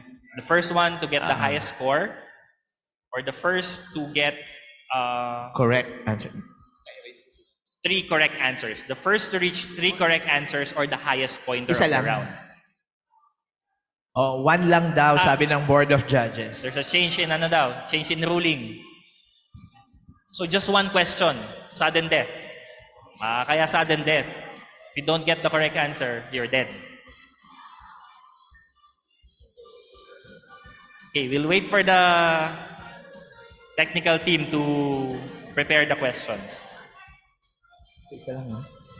Showbiz yata yung category nung sudden death. So, tama ba, Jobat? So the question will come from Dr. Hipe. Yeah. Which is the highest grossing Philippine movie in the... Ano ulit, Jeanette, yung sinasabi mo kanina? Metro Manila Film Festival, the highest grossing movie. Mukhang binubuo pa nila yung question eh. Ready na? Alright! Ready? So, ito na. The moment of truth for East Avenue Medical Center and St. Luke's Medical Center. Ready, East Avenue? Ready, St. Luke's? Alright. Ready, trainers? Ay, wag pa.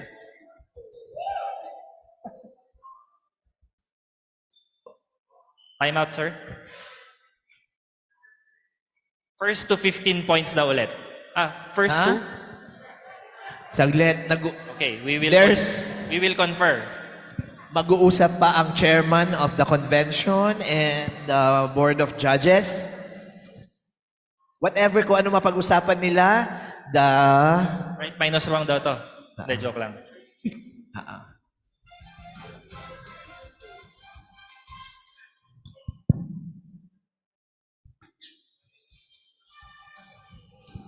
So, antayin natin ang mga final decision, no? In the meantime, interviewin muna ni Pat yung East Avenue.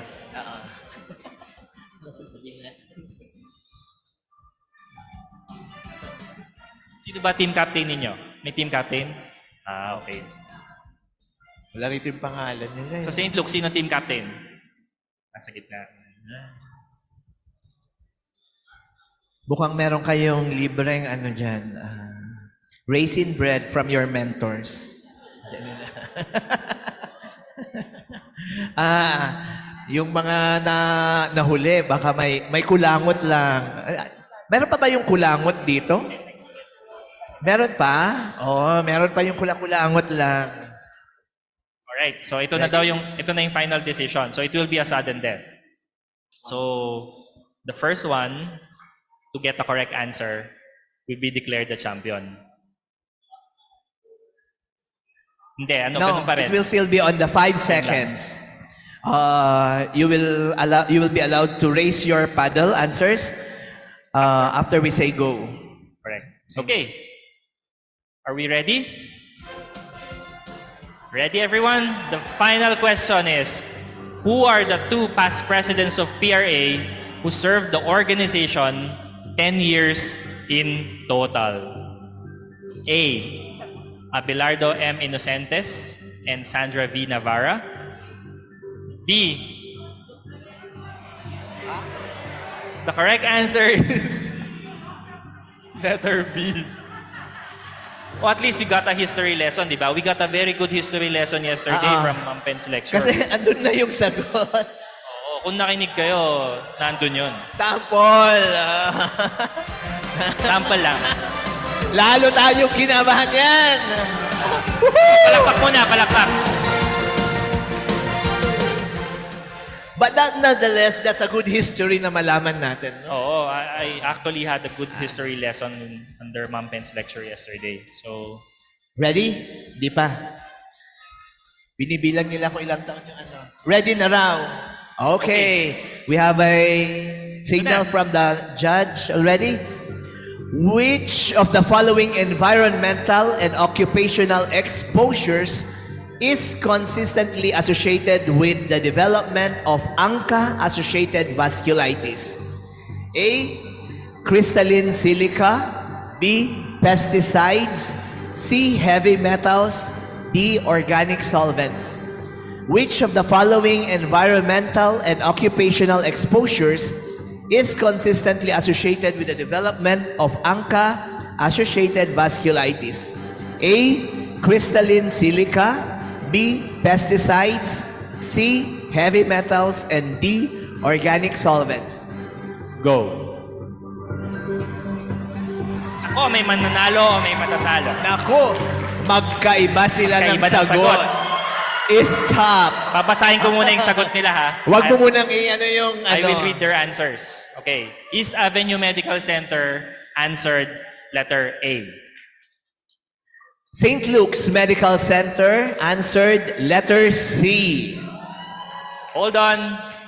And the correct answer is letter A. Crystalline silica. Yeah. Wow. So, we have a winner. Yes, that wraps up the contest. So we have a winner. Our winner. Okay. Before we announce the winner, alam nyo naman na kung sino. May we call the other participating ATIs with their coaches and training officer for a photo shoot in front. So, we'll call all of them at the same time na ha. From Makati Medical Center, please proceed to the stage with your coach and or your training officer. May we also call the PRA President, Dr. Emmanuel Perez, the overall chair of this year's PRA Annual Convention, Dr. Rosario Baez, the Scientific Committee Chair, Dr. Harold Michael Gomez, and the PSBR, led by the Chair, Dr. Lenore Lugie Lizardo, to join the training institutions for photo shoot. Okay, so let's call the training institutions. Tawagin muna natin ang Makati Medical Center and their coach or trainer. Lahat na. Sabay-sabay na. Okay, tawagin na daw lahat. Makati Medical Center, Philippine General Hospital, University of Santo Tomas, and St. Luke's Medical Center. Please proceed to the stage for your pictorial. Trainers, coaches, mentors, please accompany them on stage.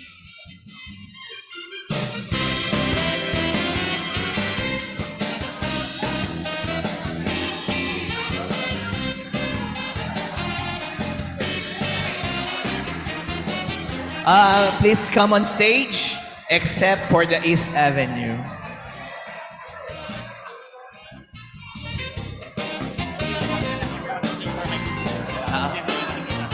Okay, we'll call East Avenue on stage also so you can have a group picture with everyone. Lahat na lang muna. Okay, please proceed to the stage, everyone.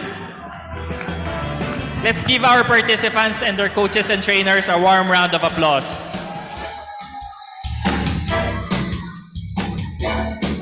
Okay, so again, East Avenue Medical Center, Makati Medical Center, Philippine General Hospital, St. Luke's Medical Center, and UST, please proceed on stage. And do your celebrations later. Okay, sige. Please. Sila. Doc? PSBR, kindly join our contestants on stage. Okay, so this is Philippine General Hospital with their coaches, trainers, chair, and training officer. PG.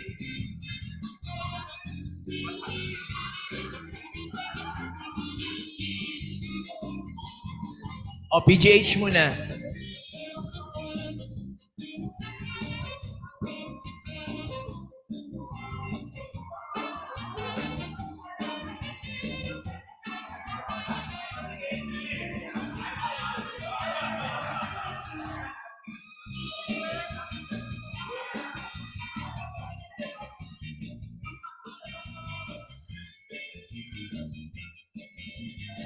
All right. Okay, so, next.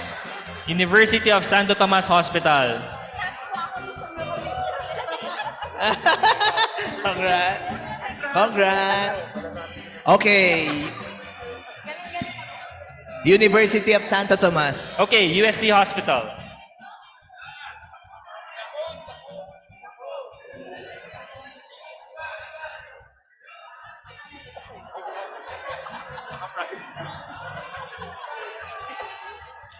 Okay. Si Doc Evan, dala-dalawa eh, no? Alright.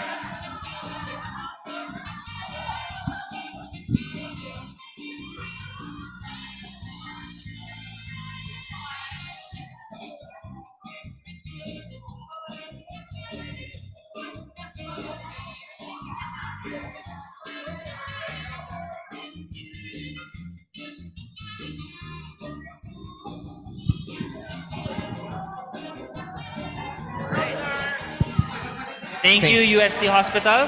Makati Med ba to? Makati Medical Center. Next, Makati Medical Center.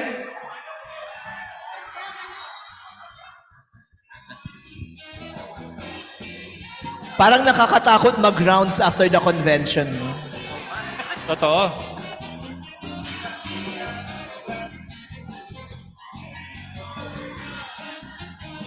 Okay, let's wait for Dr. Andre.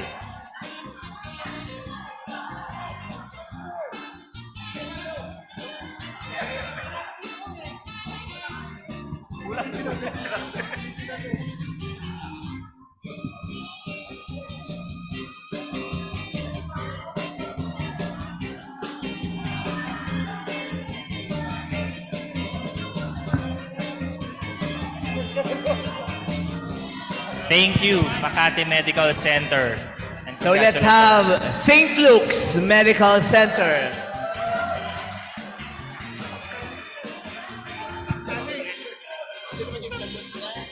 St. Luke's Medical Center. Lumabas yung sagot.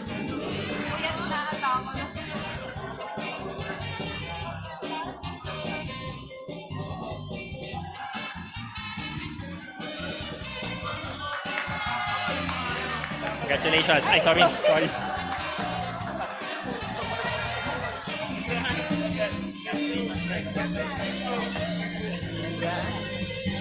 All right. Next year.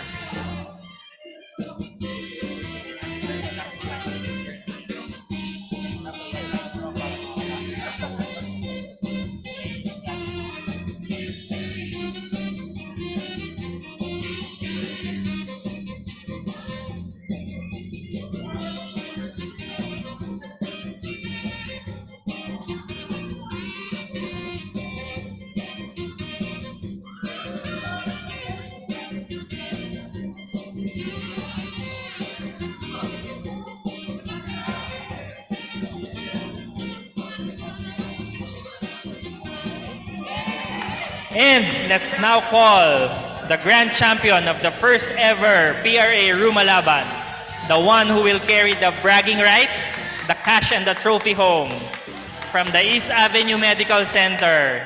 Let's call on the participants, the trainers and their mentors. Congratulations, East Avenue Medical Center.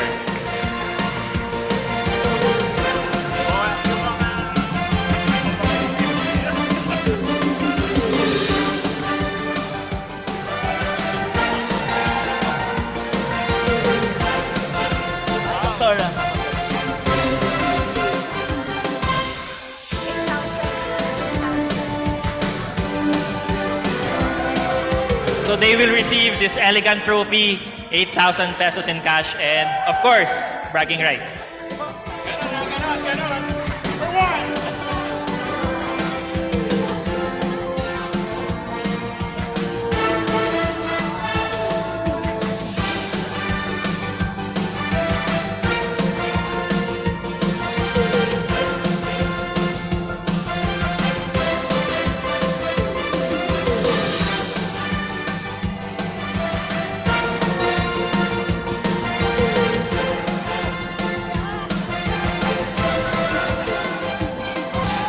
Check.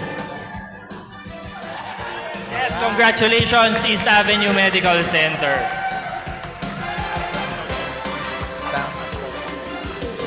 Okay. That wraps up the PRA Rumalaban 2023. Congratulations to East Avenue Medical Center.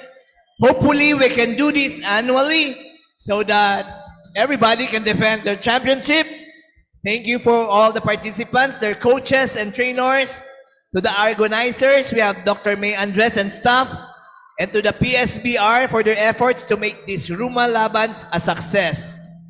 This has been your host, Joseph Patricio. And Alan Corbuz. Good morning, And we'll see you in the next session. Judges, quizmasters, and of course participants, well done. Everybody deserves a big round of applause. We can't think of any other word but intense. Glad to have witnessed the first ever Ruma Laban. Congratulations once again.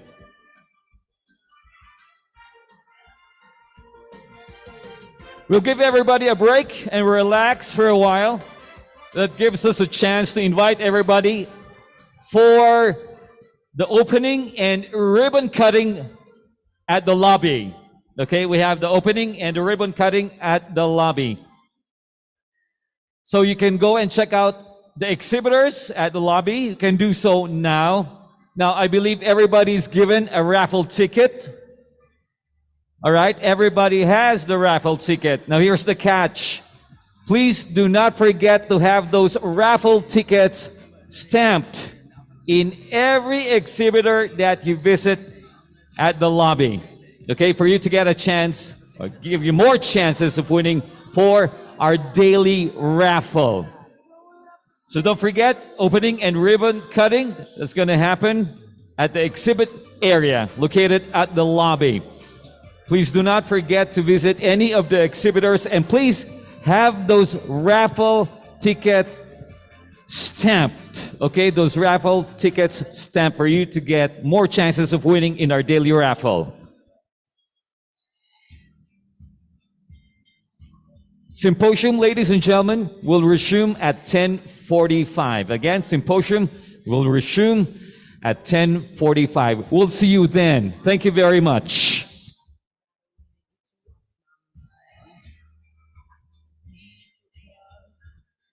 Once again, don't forget to check out the opening and the ribbon cutting for our exhibits located at the lobby.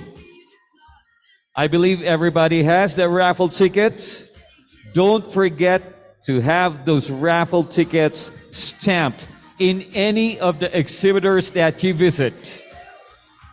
That'll give you a chance, or bigger chance, to win in our daily raffle.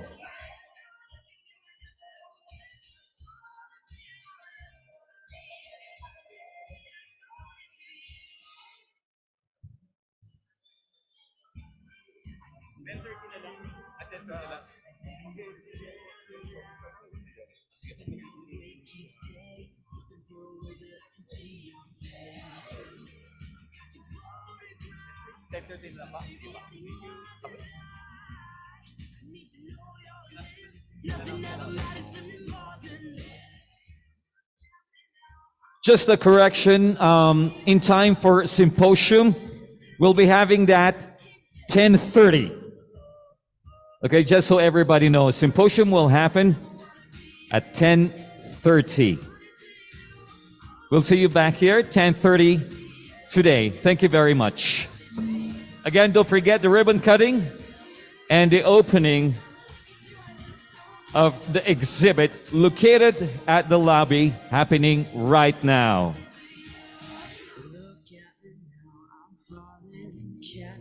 Talks to stuttering, all I wanna be, all I ever wanna be, yeah, yeah, yeah, yeah.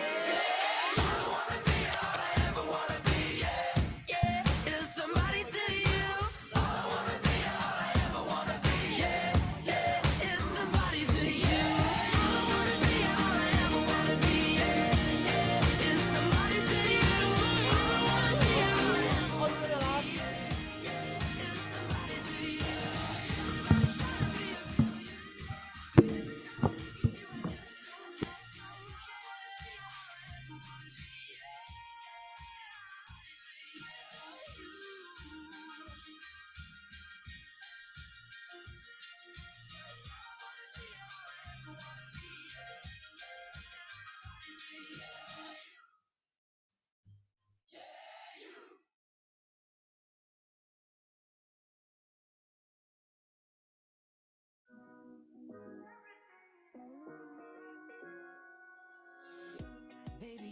sunshine. You stay up in my mind all the time, and baby, you a good vibe. I love the way you ride, so touch me, hold me, we're swaying slowly. You'll never be lonely, 'cause you're my holiday.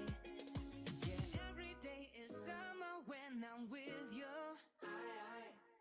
We always smooth sailing, got no issues. And I ain't never gonna let you go. Yeah, we can live fast, maybe we can burn slow. You got me on fire when you hold me close. Yeah, every day is summer, summer, summer, summer, summer, summer, summertime. Summer, summer, summer, summer, summer, summer, summertime. Baby, you're a weekend. No, I ain't gonna have me no Mondays. Diving in the deep end. I'll never leave you dry, no way, wait. Touch me. It might seem crazy what I'm about to say. Sunshine, she's here, you can take a break. Billboard, baby, do a leap and make them dance when they come on. Everybody looking for a dance floor to run on. If you wanna run away with me, I know a galaxy and I can take you for a ride. I had a premonition that we fell into a rhythm where the music don't stop for life. Glitter in the sky, glitter in my eyes, shining just the way I like. If you're feeling like you need a little bit of company, you met me at the perfect time. You want me, I want you, baby. My sugar boo, I'm levitating. The Milky Way, we're renegading. Yeah, yeah, yeah, yeah, yeah. I got you, moonlight. You're my starlight. I need you all night. Come on, dance with me. I'm levitating. You, moonlight. You're my starlight. I need you all night. Come on, dance with me. I'm levitating. I'm one of the greatest, ain't no debating on it. I'm still levitated, I'm heavily medicated. Ironic, I gave him love and they end up hating on me. She told me she loved me and she been waiting. Been fighting hard for your love and I'm running thin on my patience. Needing someone to hug, even took it back to the basics. You see what you got me out here doing? Might have threw me off, but can't nobody stop the movement. Let's go. Left foot, right foot, levitating. Pop stars, do a leap with the baby. I had to lace my shoes for all the blessings I was chasing. If I ever slip, I fall into a better situation. So catch up, go put some cheese on it, get out and get your bread up. They always leave when you fall, but you run together. Weight of the world on my shoulders, I kept my head up. Now baby, stand up, cause girl, you want me, I want you, baby. My sugar boo, I'm levitating. The Milky Way, we're renegading. Yeah, yeah, yeah, yeah, yeah. I got you, moonlight. You're my starlight. I need you all night. Come on, dance with me. I'm levitating. You, moonlight. You're my starlight. I need you all night. Come on, dance with me. I'm levitating. You can fly away with me tonight. So you can fly away with me tonight. Baby, let me take you for a ride. Yeah, yeah, yeah, yeah, yeah. I'm levitating. You can fly away with me tonight. So you can fly away with me tonight. Baby, let me take you for a ride. Yeah, yeah, yeah, yeah, yeah. My love is like a rocket, watch it blast off. And I'm feeling so electric, down to awesome. And even if I wanted to, I can't stop. Yeah, yeah, yeah, yeah. My love is like a rocket, watch it blast off. And I'm feeling so electric, down my ass off. And even if I wanted to, I can't stop.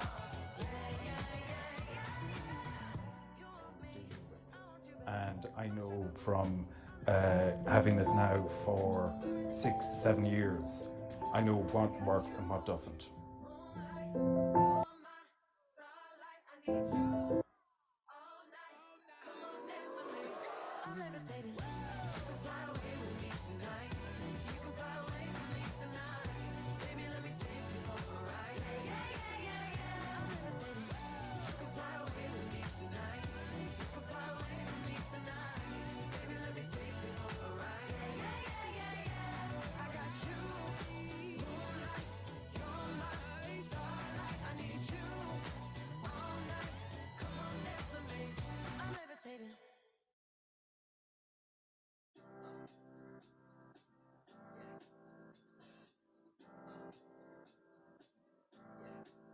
I got this feeling inside my bones.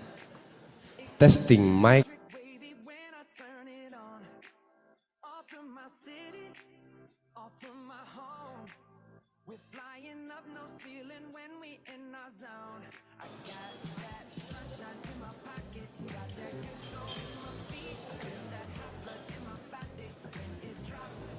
Mic check. Testing.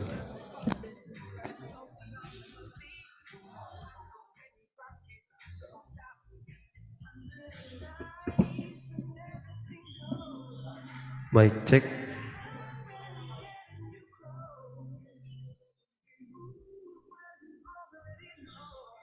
Mic check.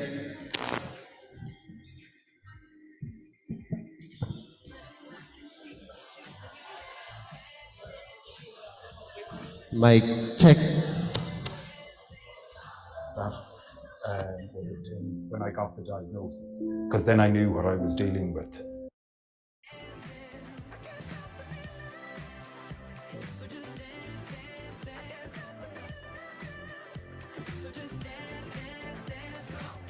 Ooh, it's something magical. It's in the air, it's in my blood, it's rushing on. I don't need no reason, don't need control. I fly so high, no ceiling when I'm in my zone. Cause I got that sunshine in my pocket, got that good soul in my feet. I feel that hot blood in my body when it drops. Ooh, I can't take my eyes off of it, moving so phenomenally. You're more like the way we rock it, so don't stop, stop, stop. Under the lights when everything goes, nowhere to hide when I'm getting you close. When we move where you already know, so just imagine.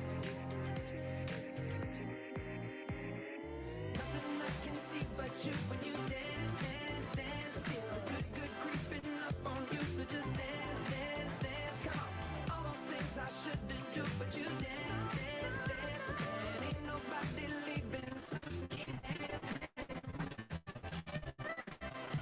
So just dance, dance, dance. So just dance, dance, dance. So just dance, dance, dance. Stop the feeling, yeah. So keep dancing. Oh, yeah, yeah. I can't stop the. I can't stop the. I can't stop the. I can't stop the. I can't stop the. Nothing I can see but you when you dance, dance, dance. Feel the good, good creeping up on you, so just dance, dance, dance. Come on, all those things I shouldn't do, but you dance, dance, dance. And ain't nobody leaving soon, so keep dancing. Everybody say. I can't stop it. Oh, no, I can't stop the feeling. I can't stop the feeling in my body. Break it down. Got this feeling in my body. Can't stop the feeling. Got this feeling in my body. Ooh.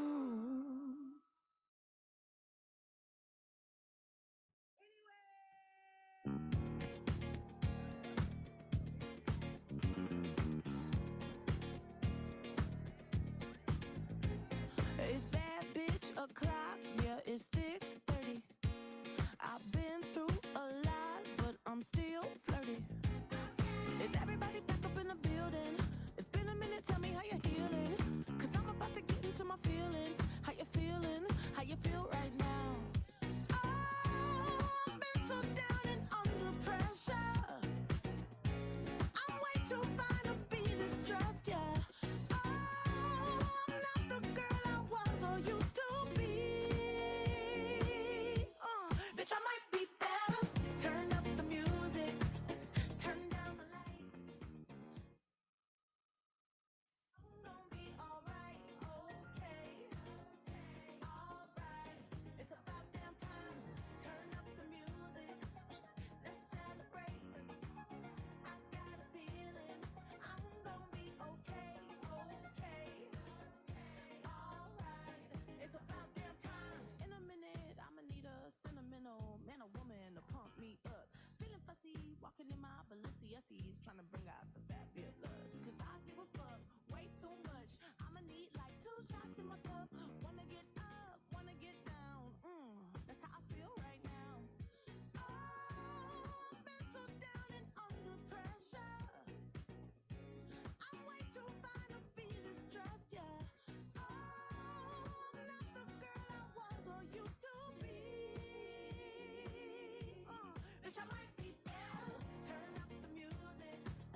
You know what time it is.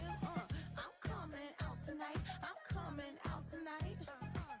I'm coming out tonight. I'm coming out tonight. I'm coming out tonight. I'm coming out tonight. Okay. All right. It's about damn time. I'm coming out tonight. I'm coming out.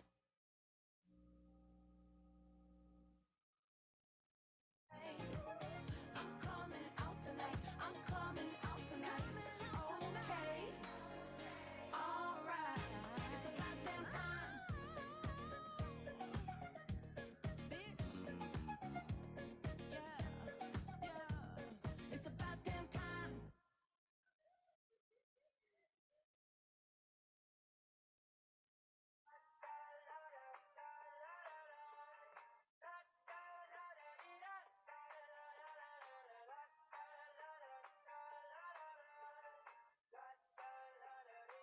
I got my head out the sunroof. I'm blasting our favorite tunes. I only got one thing on my mind. You got me stuck on the thought of you.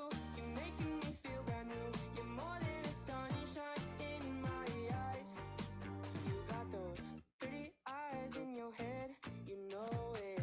You got me dancing in my bed, so let me show it. You are exactly what I want. Kinda cool and kinda not. Wanna give myself to you.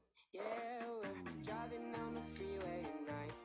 I only got one thing in the back of my mind. I'm feeling like this might be my time to shine with you, with you, with you. I got my head out the sunroof. I'm blasting our favorite tunes. I only got one thing on my mind. You got me stuck on the thought of you.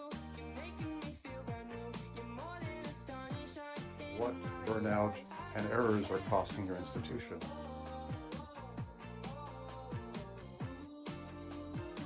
You got me stuck on the thought of you.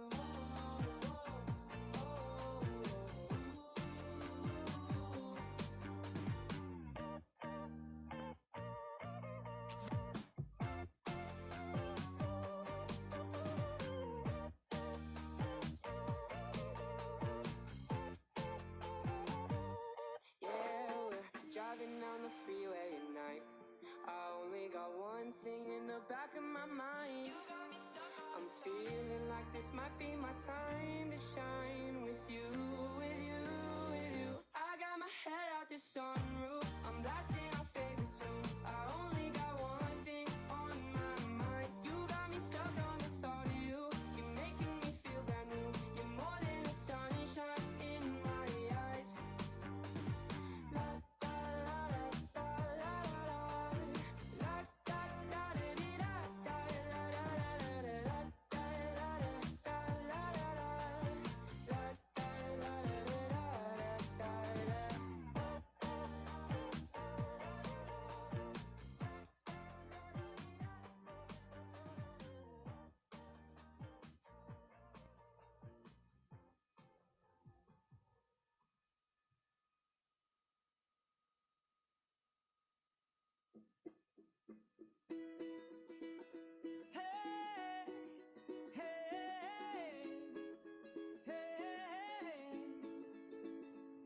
Your lipstick stains on the front lobe of my left side brains.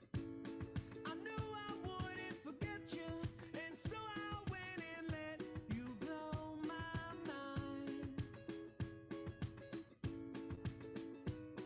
Your sweet moonbeam, the smell of you in every single dream I dream. I knew when we collided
Sound.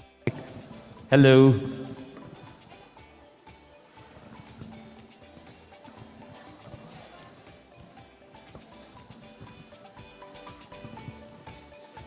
Most of us is still in the exhibit area. If there's a chance that you could text, probably call them downstairs to have them up here, because we are about to start the symposium.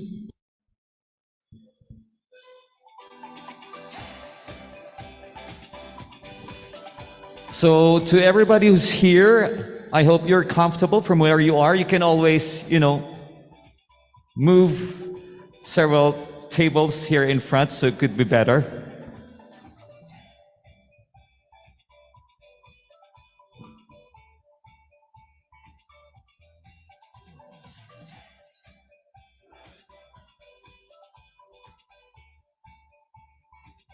So we will be starting the symposium in a few minutes. So if there's anyone of you who could like to text your friends probably who's still at the exhibit to proceed upstairs or to proceed up here now so we can start the symposium.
This is the 29th Philippine Rheumatology Association Annual Meeting, day number 2.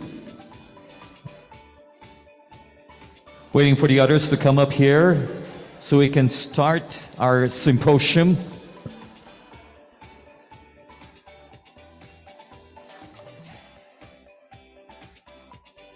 So for those of you joining us right about now, please have a seat. Find your place in this room, make yourself comfortable.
Okay, thank you po. Thank you po.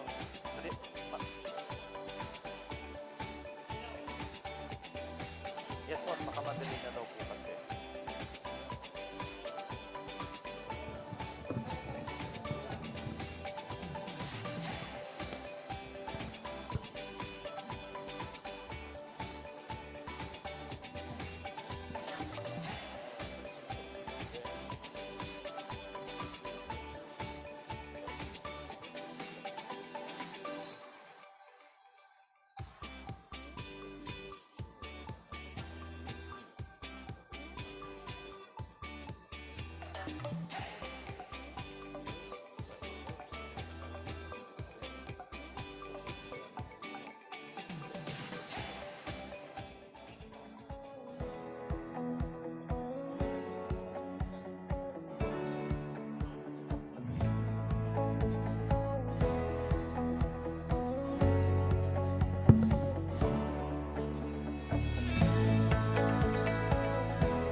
All right, slowly but surely we are filling up the place. We are about to start our symposium.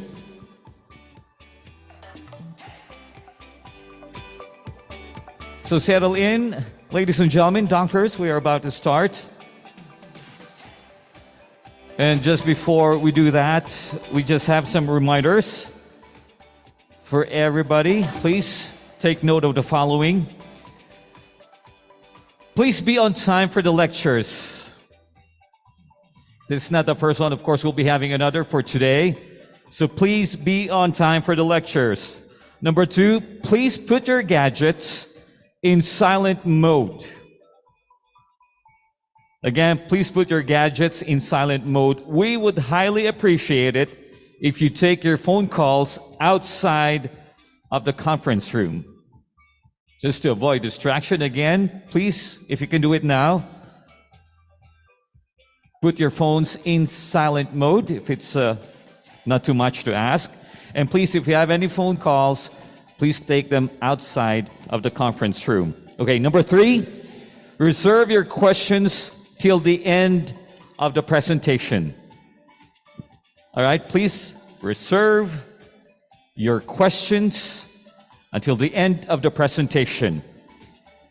You may address the questions or clarifications to the speaker at the end of each session. Now, for those attendees who is watching us online or virtually, well, whatever time is it that we got to you, well, I hope we got to you in sound, body, and limb. Okay, you can type in your questions in the Q&A portion of the Zoom platform. We're using the Zoom platform, ladies and gentlemen, just so everybody knows. So again, for those attendees watching us online or virtually, you can type in your questions in the Q&A portion of the Zoom platform.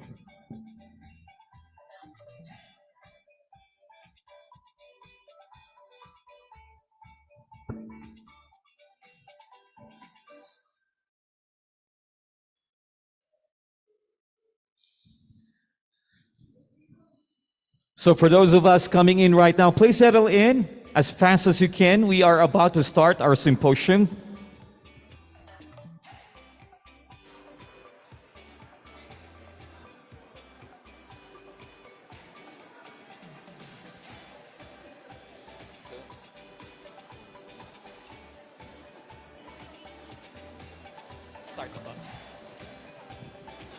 Okay, ladies and gentlemen, to start off our first symposium for today's series of lecture, well, ladies and gentlemen, he completed his fellowship training in rheumatology at the UP PGH and is currently practicing in La Union, where he is chair of the Hospital Research Unit of the Department of Internal Medicine at the Ilocos Training and Regional Medical Center. He is the section head of rheumatology in the same hospital. Ladies and gentlemen, let's all welcome Dr. Alan Corpuz.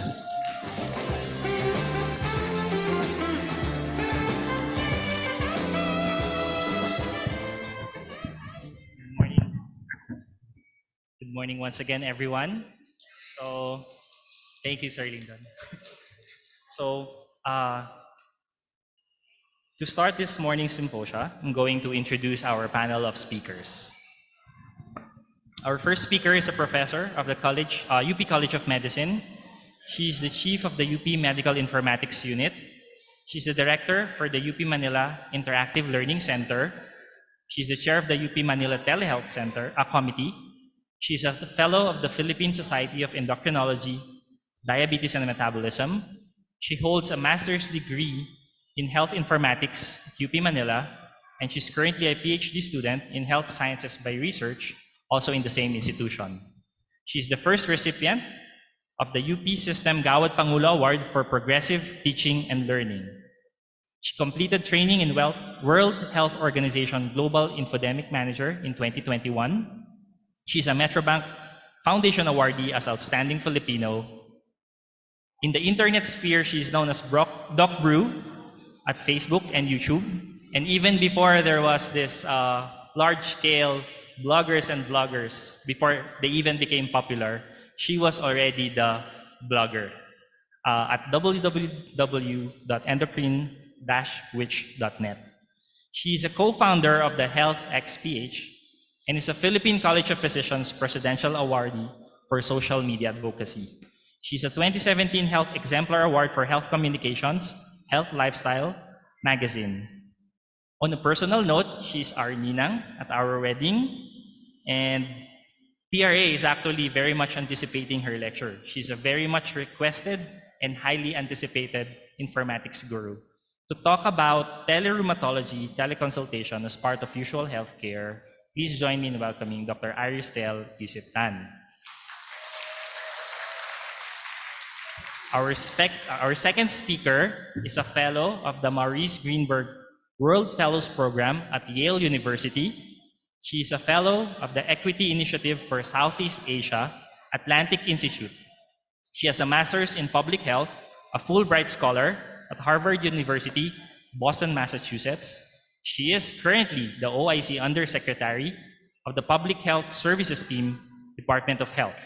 She's Director 4 of the Department of Health, a former Director of the Disease Prevention and Control Bureau, a former Research Division Chief, Health Policy Development and Planning Bureau, a former consultant of the Asian Development Bank and Alliance for Health Improving Health Outcomes. She's a former Strategic Initiative Officer of the QualiMed Health Network. The PRA is actually very grateful that she accepted our invitation despite her very busy schedule.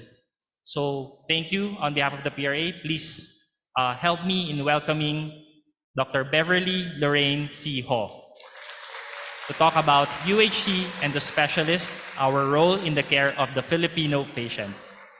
And last but not the least, the only gentleman in the panel, he finished his Doctor of Medicine at the UST Faculty of Medicine and Surgery and did his fellowship in rheumatology at Makati Medical Center.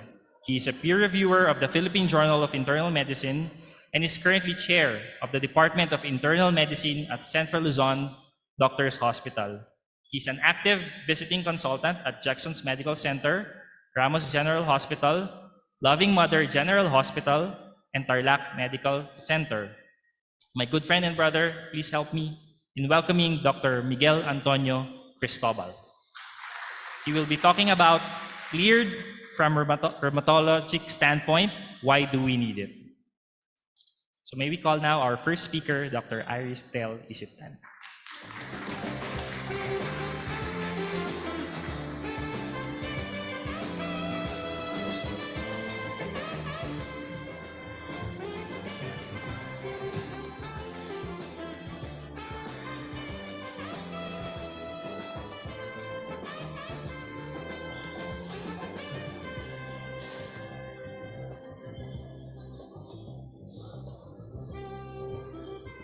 Okay, so good morning, everyone. I'd like to thank the Philippine Rheumatology Association for the kind invitation to deliver a presentation today. The last time I was with the PRA was when I delivered the 2011 Lourdes Manahan Memorial Lecture, and it was about the Web 2.0 and medicine. That seems like a lifetime ago. So this morning, I'll be discussing telerheumatology. I entitled my presentation, Moving Toward Usual Care, because that is how I see telemedicine. Telemedicine has a future beyond the pandemic. At this point, we should no longer be considering if, we should be discussing how. It's not teleconsultation or in-person visits, but and. And if we can have blended learning in medical education, why can't we also have hybrid care pathways? So this is Arthur Clarke. He was a British futurist, and this is the third of Clarke's laws. Any sufficiently advanced technology is indistinguishable from magic. What Clark meant exactly, people are still debating, but I would agree to paraphrase it to any technology, no matter how simple, is magic to those who do not understand it. So with my presentation, I hope to add to your understanding of telerheumatology today. So if you think that telemedicine was only a pandemic adaptation, let me tell you that it is mentioned in section 36.5 of the UHC IRR, and I'm sure Dr. Beverly Ho, who will be following after me, can confirm this. It says PhilHealth shall use its contracts to incentivize the incorporation of health information systems, automation of clinical information, improvement of data quality, integration and use of telemedicine, and participation in regional or national health information networks. So please do read section 36 because it's all about health information systems. And in June 2020, the Department of Health issued a joint memorandum circular with UP Manila to lay down telemedicine practice guidelines recommending physical and technical requirements as well as a telemedicine process flow.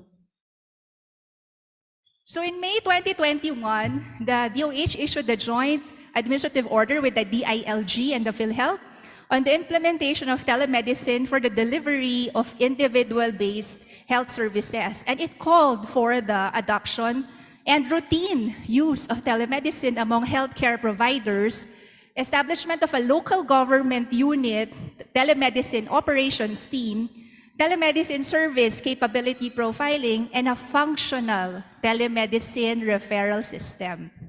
So the picture shows me with 4 of my graduate students in health informatics, and I'm sure you can recognize one of your own, Dr. Lisa Traboco. We held a 3-day telemedicine workshop with the DOH and the Social Innovation for Health Initiative, or CHI Philippines, for about 150 midwives, nurses, doctors, and barangay health workers last November 2022. So the Telemedicina sa Timog Kadagalugan project awarded laptops, mobile phones, and internet load for 2 years to barangay health stations and health units in the Calabar zone, exclusively for telemedicine use. Telemedicine is also not new to the Philippines. So that is the logo of the UP Manila National Telehealth Center. It has been around since 1998. And given that the Philippines is an archipelago and we both have a scarcity and a mild distribution of health workers, I argue that it is imperative to offer telemedicine services. So in this recent arthritis and rheumatology editorial, Transforming Rheumatology Practice with Technology, Products, Processes, People, and Purpose, Rebecca Granger says, if we keep doing what we have always done, we will get what we have always got. If we are to achieve the best possible outcomes for all patients and improve equity of access and outcomes more of the time, we must continue to adapt and engage with new technology. So inspired by Rebecca Granger's editorial, I've structured my presentation around these 4: product, process, people, and purpose. If you are to achieve digital transformation in healthcare, it's definitely not just going to be about the technology or the product, but let's start with product. So during the pandemic, most of us became familiar with synchronous telemedicine. In this article by Bateman and Clinton, they enumerate examples of what they call traditional doctor live two-way communication. So that's video and telephone consultation, conferences between professionals, and educational interventions. Locally, given our limitations with Wi-Fi signal strength and speed, I think we should explore telephone consultations further. They also enumerate emerging models of live communication, such as the use of AI programs and chatbots, virtual stethoscopes, and ultrasound imaging techniques. I've had some experience in building a simple conversation flow for a Twitter mental health chatbot called Kapwa. And for rheumatology, even if I'm not a rheumatologist, I can imagine chatbots being used for symptom checking, taking a simple history, including elucidating the chief complaint or possibly a review of systems. And then there's asynchronous telerheumatology. These include traditional store and forward interventions, such as provider store and forward of images, laboratory results, and clinical details for review by our rheumatologists, which may be used for triage, assessment, and treatment. So Dr. Lisa Traboco's health informatics master's thesis is on the use of an instructional infographic for patients and their caregivers to take joint photos for use in teleconsultation. Those photos can be part of a store and forward telemedicine workflow. Emerging models for asynchronous telerheumatology include the use of remote or mobile health monitoring systems such as smartphone symptom trackers, wearables to track physical activity or sleep, mobile apps for patient-reported outcome measures, and other novel devices. So if we can have a show of hands, how many of you prescribe apps for your patients? Ayan, akala ko si Lisa lang eh. Okay. So I think there are a lot of apps for rheumatoid arthritis. Which apps do your patients favor and why? I look forward to actually seeing some research about, what do patients really prefer.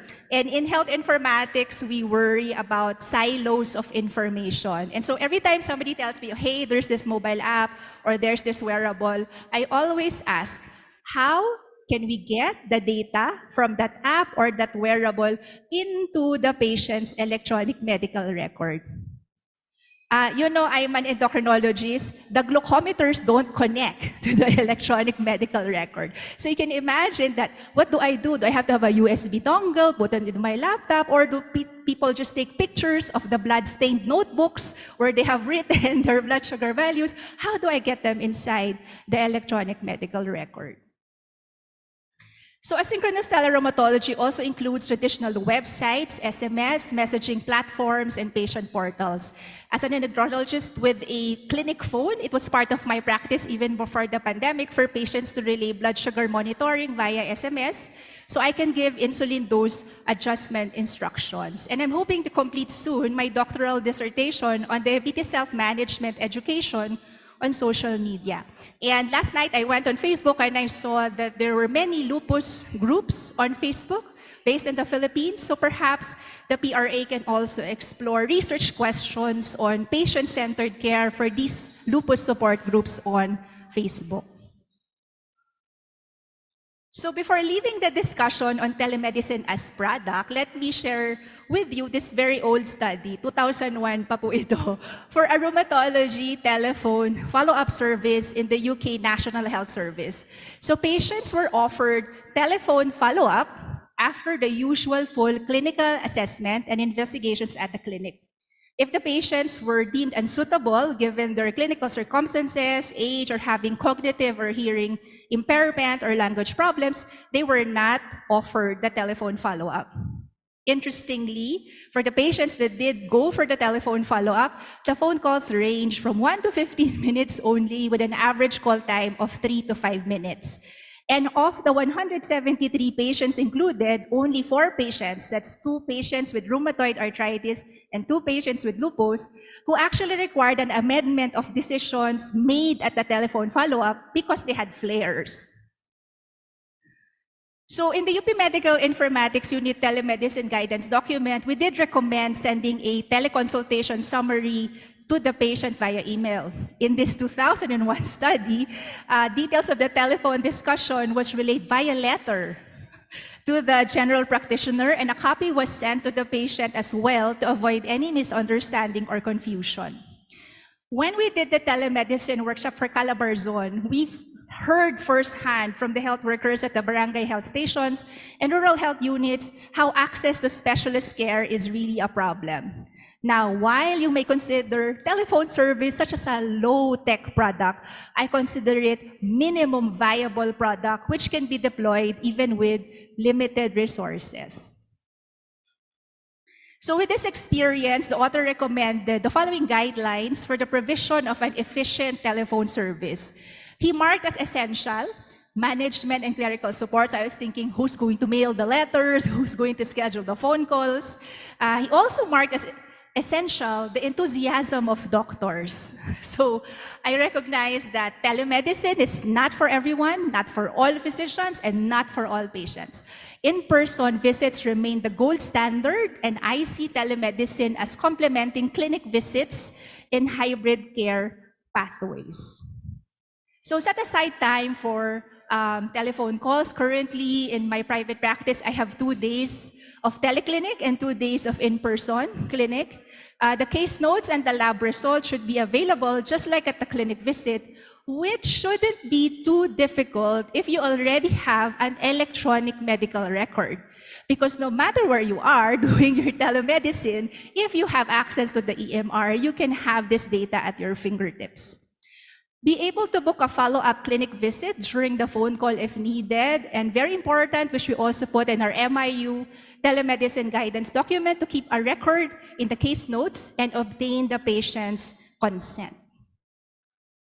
So after product, let's discuss process. And in our guidance document, we included a telemedicine workflow, which in retrospect, I now see as very physician-centric. I think we need to take a more interprofessional approach in developing telemedicine workflows.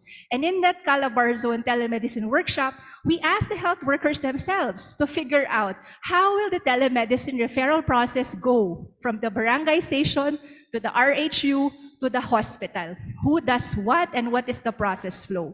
So we need to take a closer look and evaluate our teleconsultation services in order to improve their quality. So this is a 2016 report on the findings of a quality improvement initiative for a telerooma service providing access for patients with inflammatory arthritis living in rural areas. So the process includes a telepresenter. So the telepresenter is with the patient at the remote site to facilitate the televisit. And these telepresenters were educated using web-based videos, which include general education about specific rheumatic diseases and targeted MSK exam skills for the particular disease. I know in our pandemic experience, we did not have telepresenters. Our patients directly connected to us via telemedicine, and even if they had caregivers, there was still a learning curve if we asked them to do physical exam maneuvers. So in this particular model, the telepresenters could either be nurses or even primary care physicians or other health workers who received the telepresenter training. So a computer on wheels or cows was used, which had a remote-controlled camera, dermoscope for nail and skin evaluation, and it was also digital stethoscope ready. So they had 176 patients for 244 visits. And while saving time and money associated with traveling, the authors concluded that they were able to effectively use telerheumatology to manage patients on high-risk medications such as the MARDs and infusion biologics. They were able to coordinate care and manage chronic disease similar to an in-person visit. Now, while 81% of the patient encounters were deemed successful, 19% were deemed inappropriate and labeled as failed televisits. So the authors investigated the reasons for failure and they offer suggestions on how we can improve quality. And this is what we also need to do locally, coming from our telemedicine experiences during the pandemic. How can we improve our current process? So they identified 2 main reasons for failed televisits. One, the disease process or diagnosis was poorly understood. And we have the example here of concurrent psoriatic and osteoarthritis or someone with seropositive RA failing biologics. The other reason was the diagnosis or disease process is too complex. For example, someone with dermatomyositis with new leg weakness, possible flare, and the presenter could not perform a skin, joint, and muscle exam.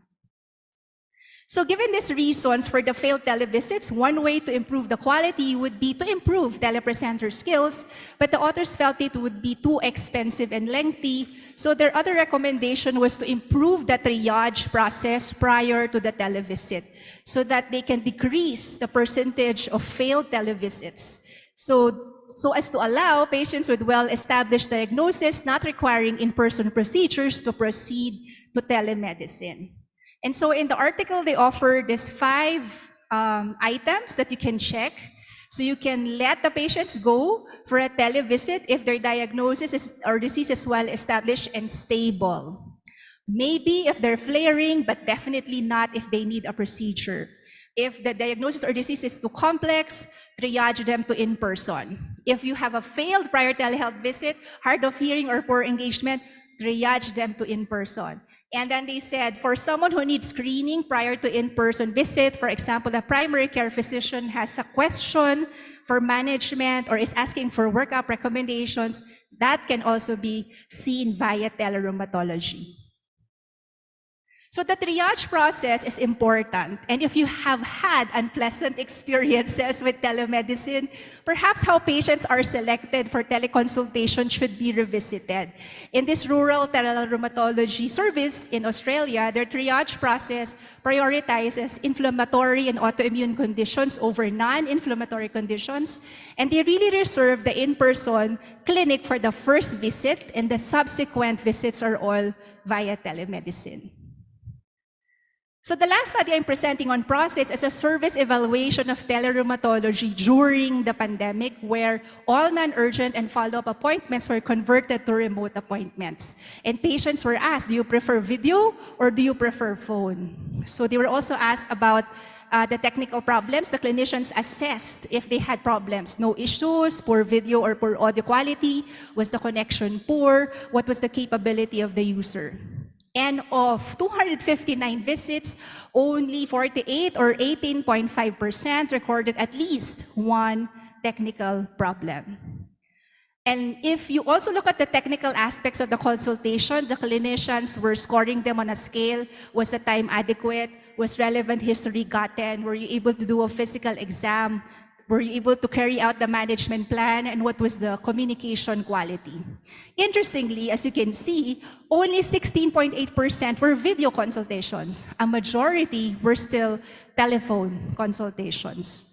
And so the graph compares video, blue bars, and phone consultations, gray bars. On the x-axis are the technical aspects, on the y-axis the mean score. And as you can see, there is no significant difference between video and phone consultations for adequate time, relevant history, management plan, and communication quality. The only difference was for physical exam.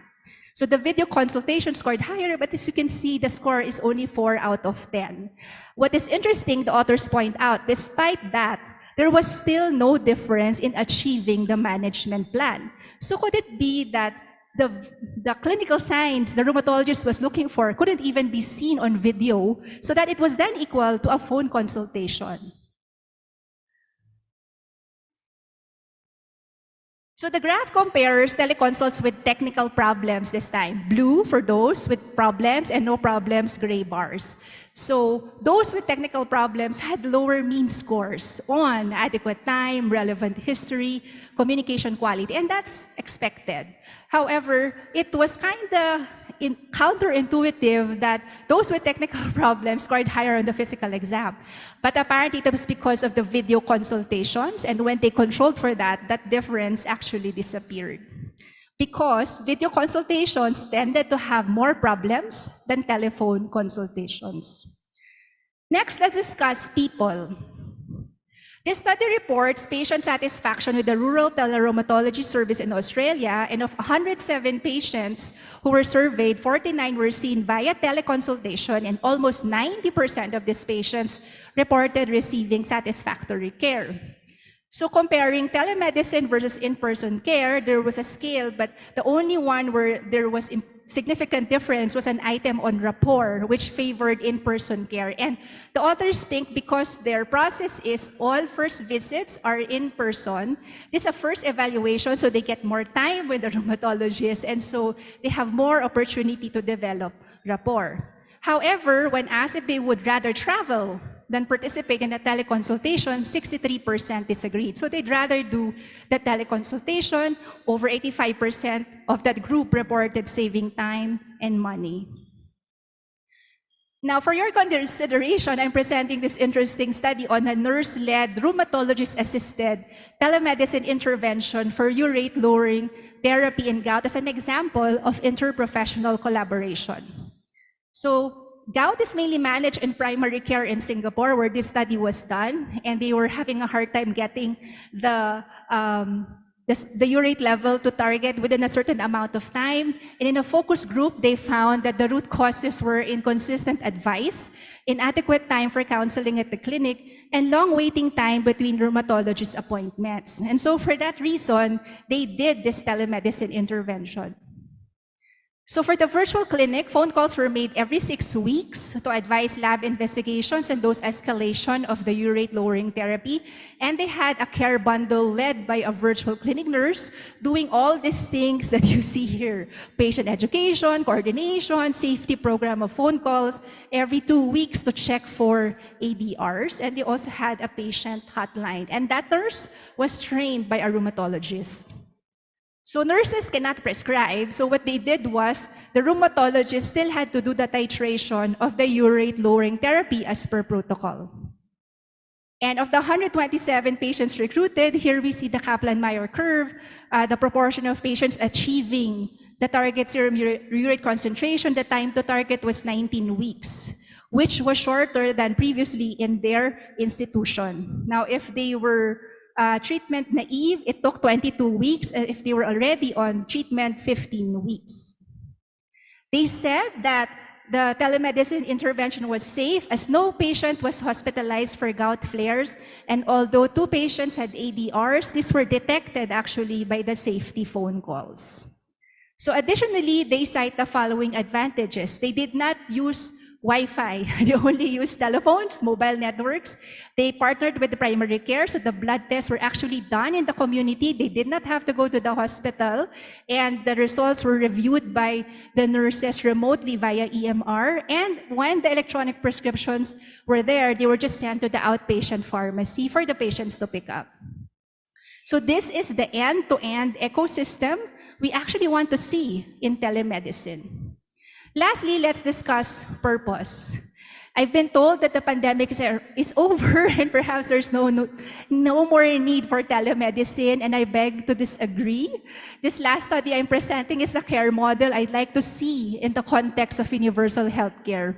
Even in Spain, apparently, there are not enough rheumatologists, so they set up virtual consultations between rheumatology and primary care. And on the average, each primary care physician in the study made 5 virtual consultations per day with a rheumatologist, and the study reports the outcomes of a 1-year observational retrospective study for 938 virtual consultations. Now, of those 938, 53% was resolved without the need for the patient going to the rheumatologist.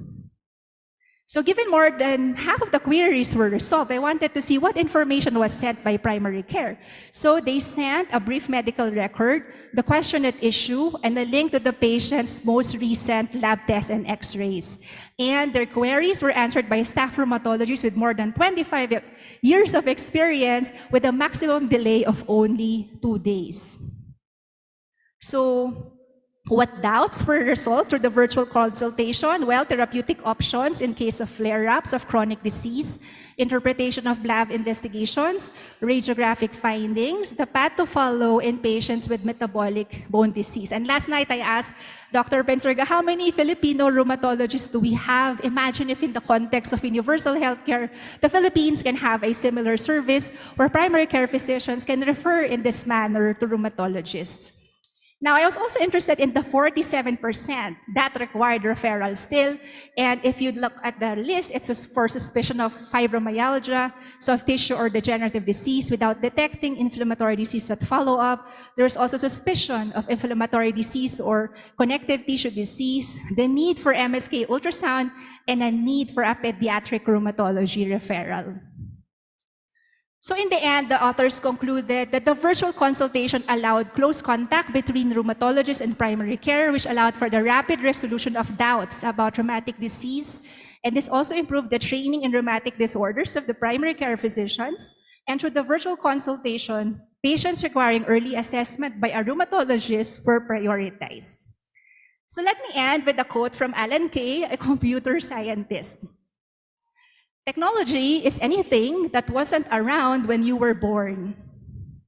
What is perceived as technology to adults is often ubiquitous, if not invisible, to the youth. Someday, we will no longer refer to e-health, digital health, or telehealth. We're only going to just say health. But in the meantime, as Rebecca Granger suggests, we must continue to adopt and engage with new technology. Thank you very much.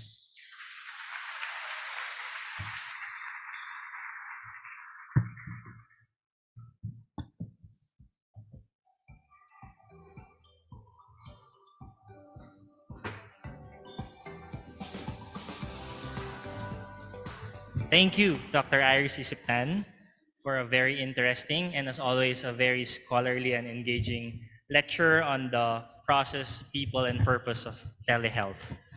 For seconds, so please reserve your questions for Dr. Iris after the last speaker. So may we call on now our second speaker, Dr. Beverly Lorraine Ho, to talk about UHC and the specialist, our role in the care of the Filipino.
Good morning, everyone. First of all, thank you to the PRA for this invitation, Sir Alan, and then our mentors also here, Ma'am Esther, Ma'am Inday, and Ma'am Reyes. Hello, Ma'am.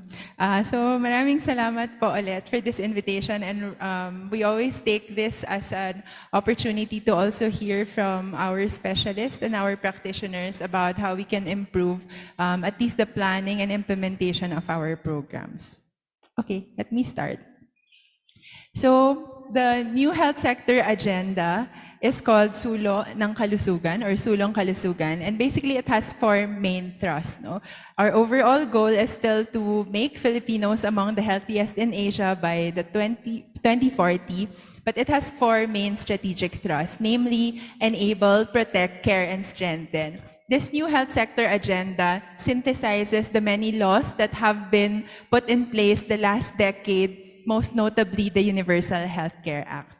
So there are 9 strategic objectives based on these 4 thrusts, and I won't go through it in greater detail, but I'll touch on certain things that will be relevant for many of you who practice as clinicians or even as researchers and faculty members, no, in your different capacities of practice. So we begin with the first thrust of enabling. And the idea behind this is to make healthy behaviors the easier choice for Filipinos every time and everywhere. So the goal is to make certain behaviors related to 7 areas in this screen while they live, play, learn, and work. So not really just health education, but making these behaviors easy. And that would mean that we need to complement communication initiatives such as these activities that we have partnered with PRA with tools that individuals can use. No? So from web pages that provide information to tools like an app here that you see on screen that we've developed for mental health, for example, to certain books that you also, certain rheumatologists, Doc Jing, Ma'am Esther, Ma'am, all of you have also developed, no? These tools will also help in health literacy and getting patients to take good care of themselves. But also that we have to have more programs closer to people. So in this case, we have developed certain playbooks that have allowed our local government units to implement programs on the ground, be it to support them on how to begin building bike lanes or developing peer support groups for young people, using carinderias to teach mothers how to prepare more nutritious food, etc., etc. We also have programs in schools, for example, for grade 5 to 6 students tackling mental health and sexual and reproductive health. So these are the beginnings, pero they will have to be scaled up in order really for people to begin imbibing what health promotion is. Hindi lang po siya salita, no? Or a lecture that we do for our patients. Then even for health workers, we did have we applied behavioral sciences, mental health tools in order for health workers to reduce their stress. So I think East Avenue is part of one of the hospital recipients of this program. And we're supposed to scale to 100 hospitals this year from an initial 5 hospitals. So for the Protect Trust, syempre may mga iba pang gagawin, no? But what I just indicated here in this presentation would really be the direction for the Philippine CDC, which is set to be passed, hopefully within the year. And there are 4 main centers that the Philippine CDC will be having. So this would include a Center for Health Statistics that should cover systematic collection of data that we all want to have, not independent disease registries. Basically, yung mga dinedescribe ni Ma'am Iris kanina, a Center for Epidemiology and Surveillance, a Center for Health Evidence, and Center for Health Laboratories, no, to really ensure that we beef up our diagnostic capacities. I put the heart on the 2 main centers because I think that's the most relevant for everyone here, no? Specifically yung sa Center for Health Evidence. So we've started some work already on this through the leadership of Ma'am Inday and some of our faculty from UP, but we also would want to acknowledge the leadership of PRA in developing or initiating some of these practice guidelines. And we also have this updated periodic health examination tool and guidelines, which I think Ma'am Evelyn Salido has also co-led, no? At least for the musculoskeletal task force. So this is perhaps a new investment for the DOH in the last few years, but the goal really is to provide standards of care across our many different providers. Okay, I'll now move on to the Care Trust, for which perhaps this is most useful for many of you, our clinicians. The ideal goal still for this Care Trust is to continue to develop or to shift our local health system to one that is primary care oriented. And this means that the primary care provider will really be the bridge between the patient, whether they're healthy or unhealthy, to the specialist and even to the hospital and the apex and referral system. To this end, we know that we do lack facilities, no? Around 3,000 primary care facilities and around 500,000 hospital beds. To even just reach a ratio 2.7 per 1,000 population beds, which is almost just similar to Singapore. So 500,000 beds pa yung kulang natin to be the same as Singapore pa lang yun. And if we want to be the same as high-income countries, it's even double of that, no? But what is also clear to us is that it doesn't mean that when we say we focus on primary care, there's no money for anything else.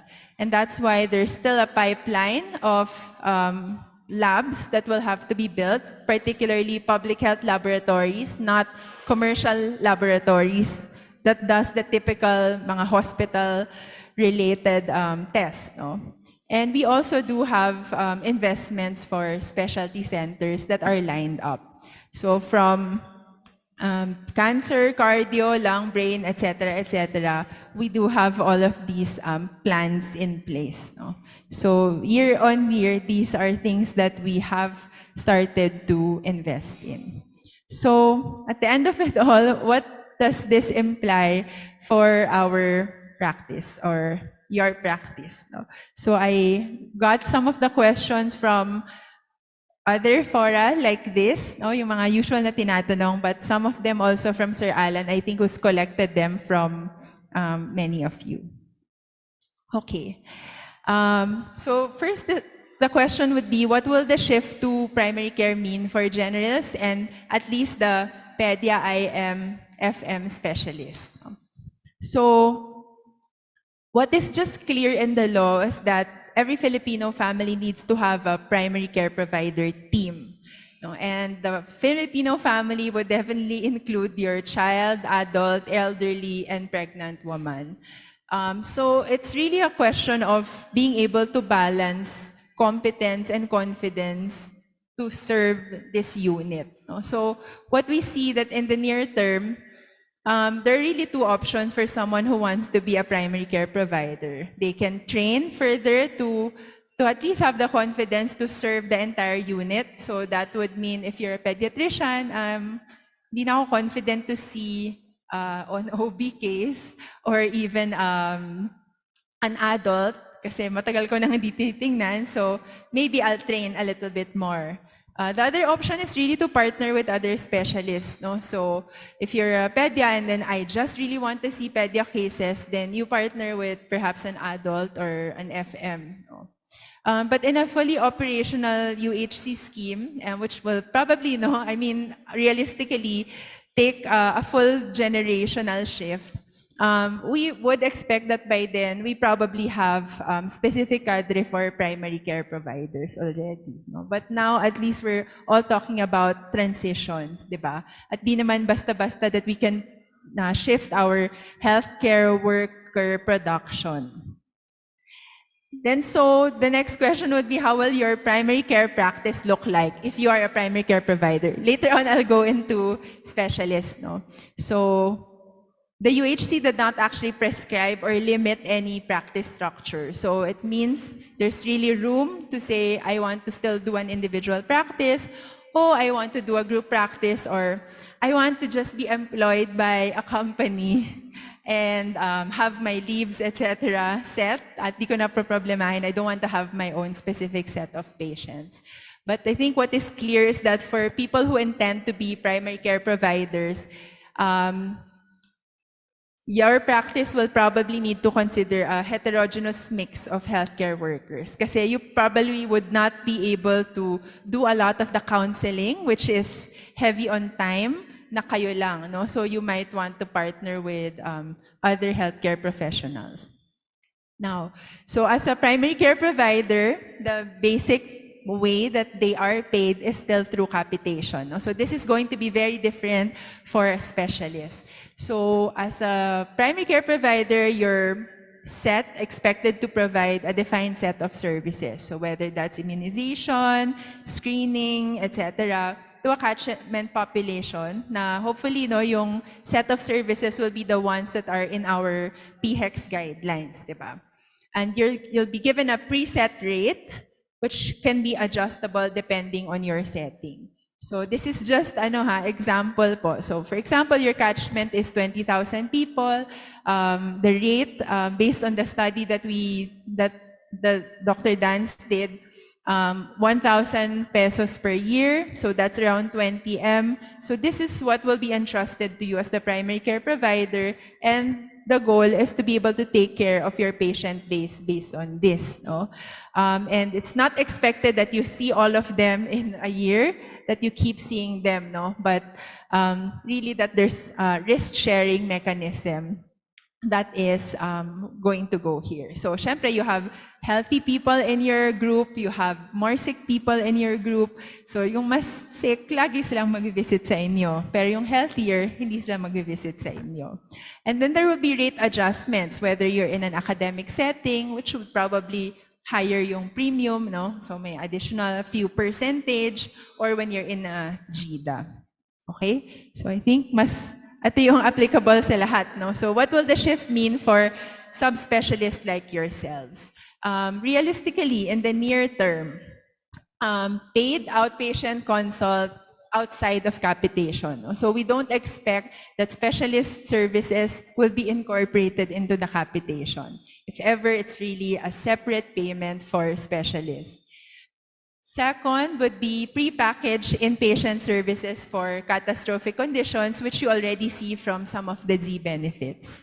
But in a fully operational UHC scheme, the facilities will not be paid piecemeal anymore. No? The facilities will be paid in advance based on the cases that they see. How many simple cases they see, how many complicated they see. So for example, it would be sige, East Avenue yung example natin.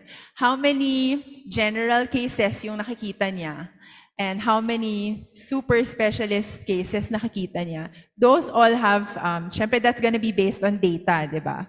So kunwari, yung total amount would be 500 million a year.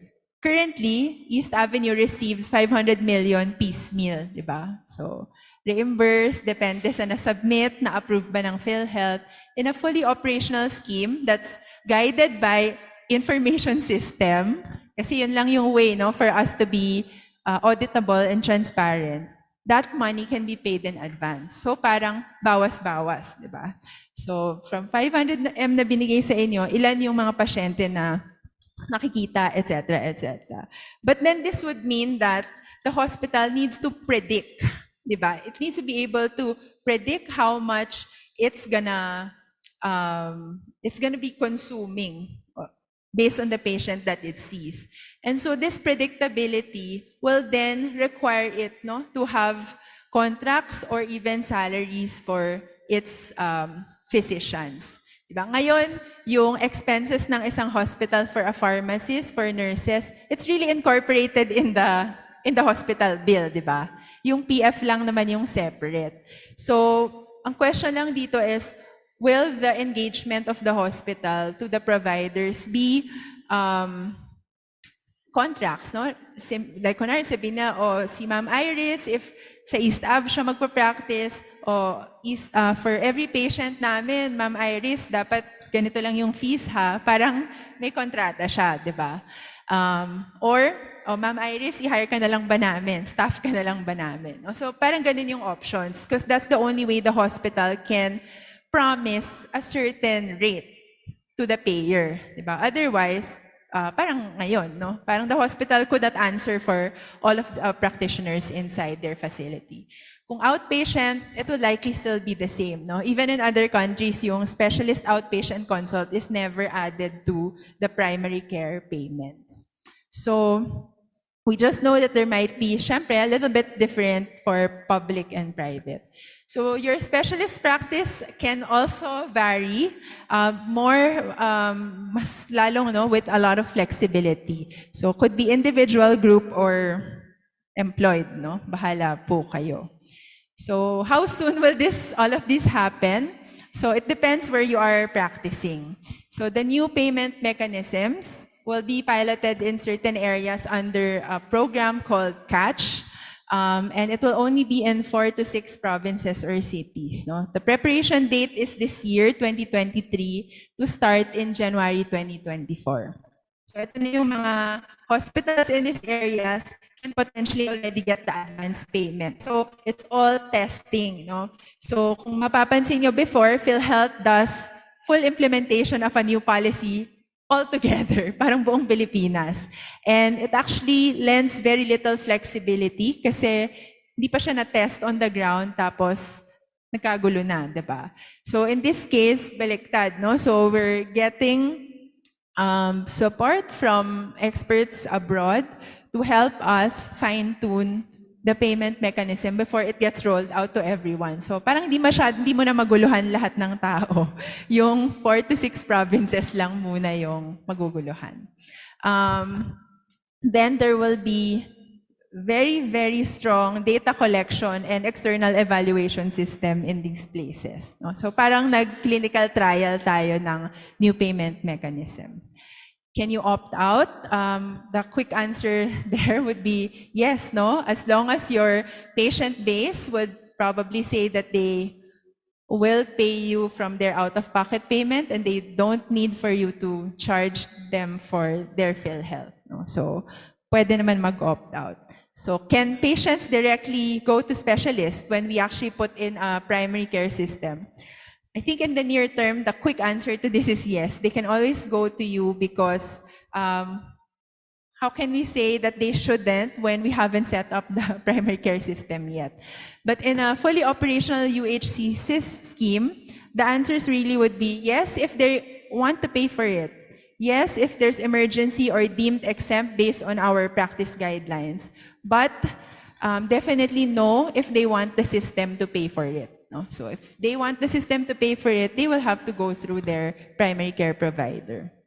So I think one of the biggest concerns from specialists is whether you actually, how can we mitigate the risk of misdiagnosis or delayed diagnosis of certain things by primary care providers if they're not as skilled as you. No? So our main response to this is the risk will never be zero, but we want to mitigate this through adding systems. No? And the systems would include, and these are all the work that needs to be done in the back end, clear task shifting and sharing. What is really within the ambit of a specialist versus a generalist versus even a nurse or a nursing assistant. No? And these have to be reflected in the training curricula, regular pre-service and in-service training.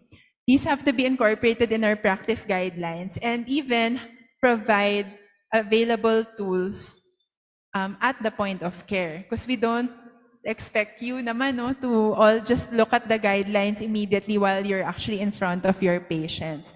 So it's support systems that are available on hand for you to use while, say, using the EMR. Di ba may mga prompts? And then, internal controls within the provider system or network. So within East Ave, within the hospital, for example, you would probably also have systems in place. No? So hindi po isa lang yung answer dito, but it's a process that the system will have to keep improving at. So I think with that, I think that's my last slide. Thank you so much for your kind attention. And I hope it has clarified some things about UHC for everyone. So again, thank you, and thank you, Ma'am Esther, thank you, Ma'am Hazel, for everything. Thank you.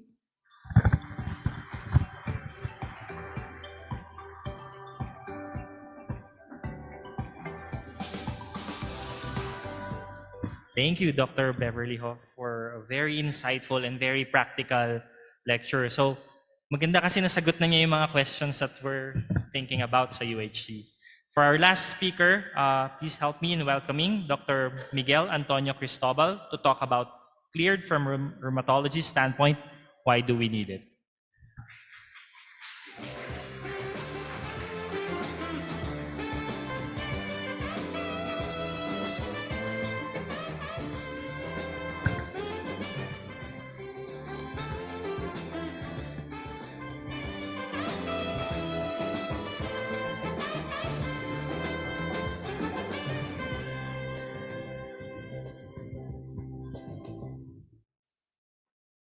Okay, so good morning, everyone.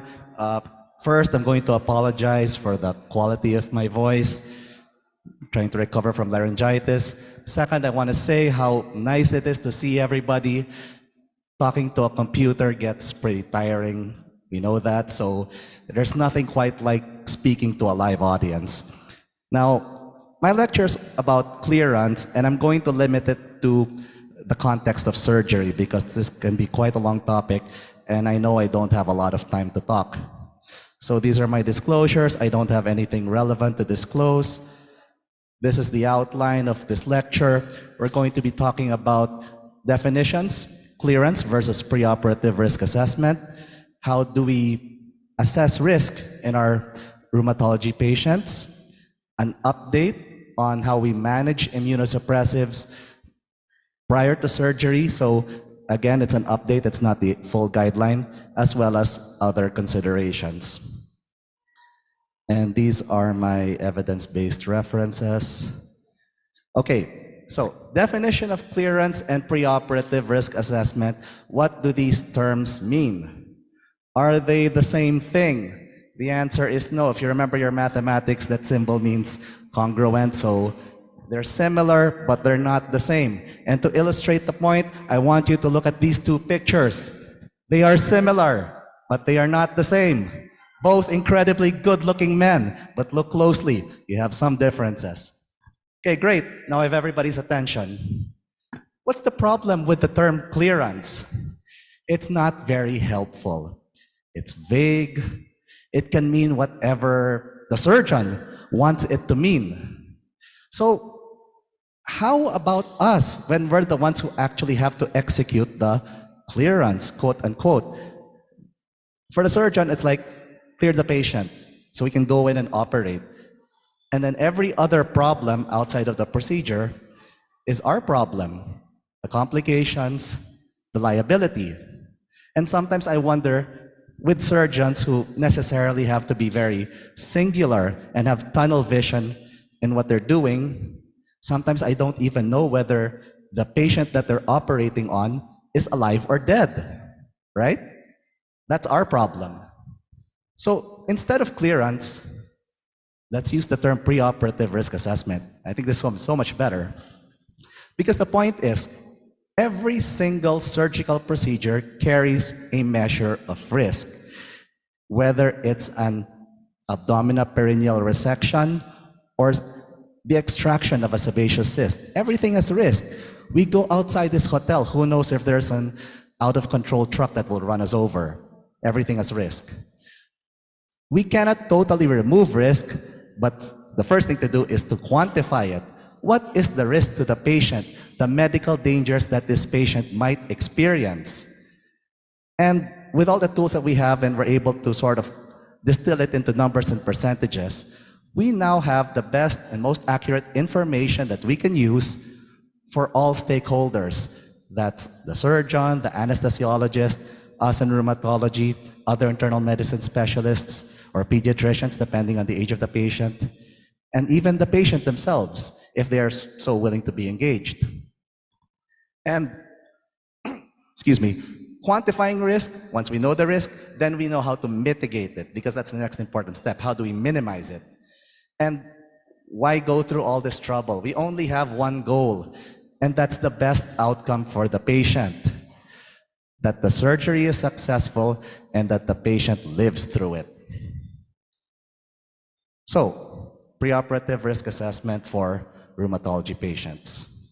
Our patients have special needs, and I'm talking specifically about our patients with autoimmune diseases. You know, with cardiology, yes, they focus on the cardiovascular system, pulmonology, the lungs, etc., etc. The problem with our diseases, and as each and every single person in this room knows, you have a lupus patient, bam, everything from head to toe. We have to worry about that. So you have to keep a very, very open mind, be very broad-minded, and be very comprehensive about all the systems. And it's an incredible headache, but it's something we have to do, especially when complications set in. Aside from that, we also have to keep in mind our medications. And the thing about a lot of our medications is that we're the only ones who use them, especially the DMARDs, the biologics. Anytime you start to mess around with the immune system, you have all these strange and weird effects. So we really have to be very, very good at recognizing the impact of our medications. And another thing is, we don't have too many of them. When I was in training, where's Dr. Suzy Averia? She told me, you have to be 100% knowledgeable in your meds because there aren't that many of them. Well, I think that lesson holds true to this day. And we also have to take into account disease-specific circumstances that can impact the surgery itself or post-surgery. For example, a surgeon might not know what systemic sclerosis is, but we sort of have to tell him, hey, don't be surprised if you have a hard time suturing. Or osteoporosis and total joint arthroplasty. And I remember this from Miles De La Rosa. I think he was president of OSFI in 2015 when he said that their fault as orthopedic surgeons is that they keep forgetting to strengthen the bone after they put the implant in. So we have to keep that in mind.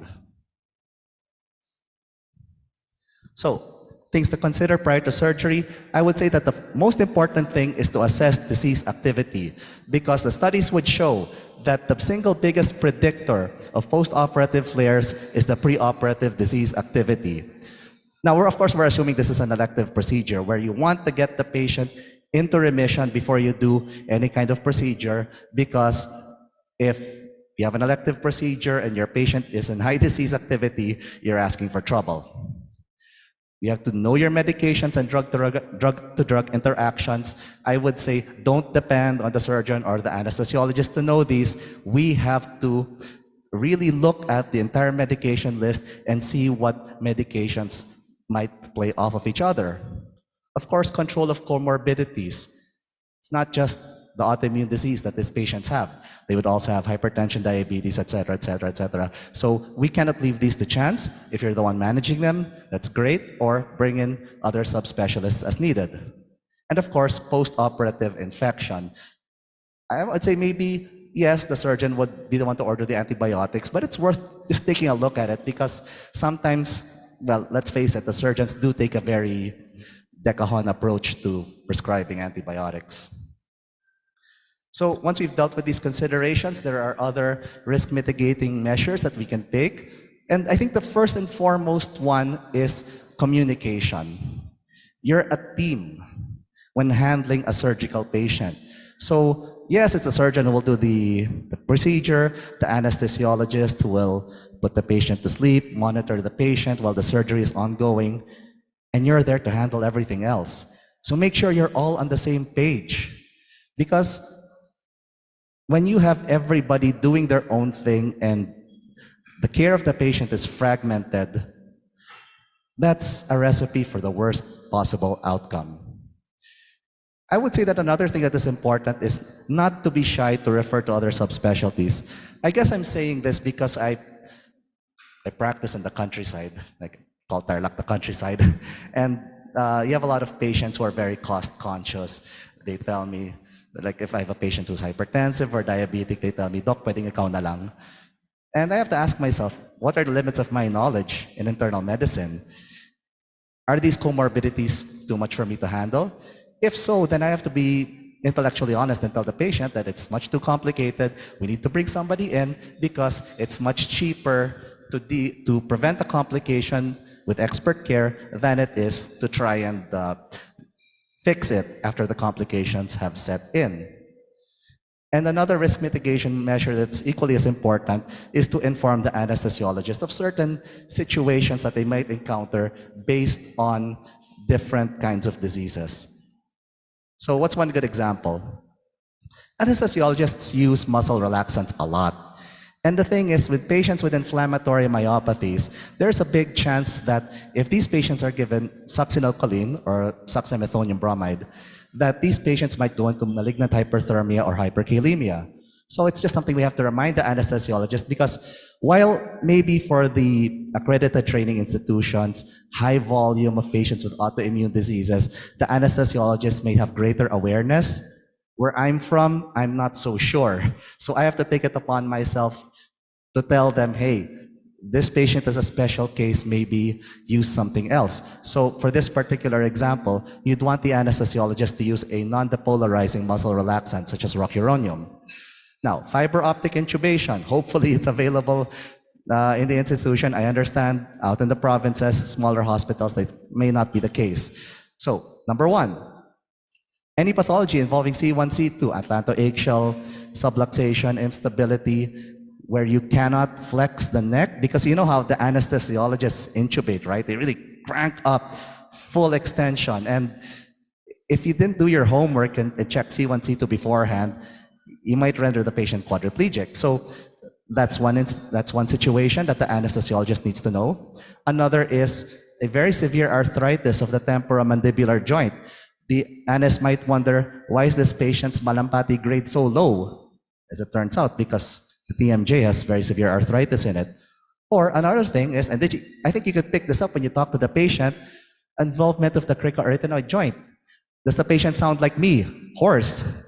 Because then, that might be an issue with the vocal cords when the anesthesiologist tries to pass the AT tube through it.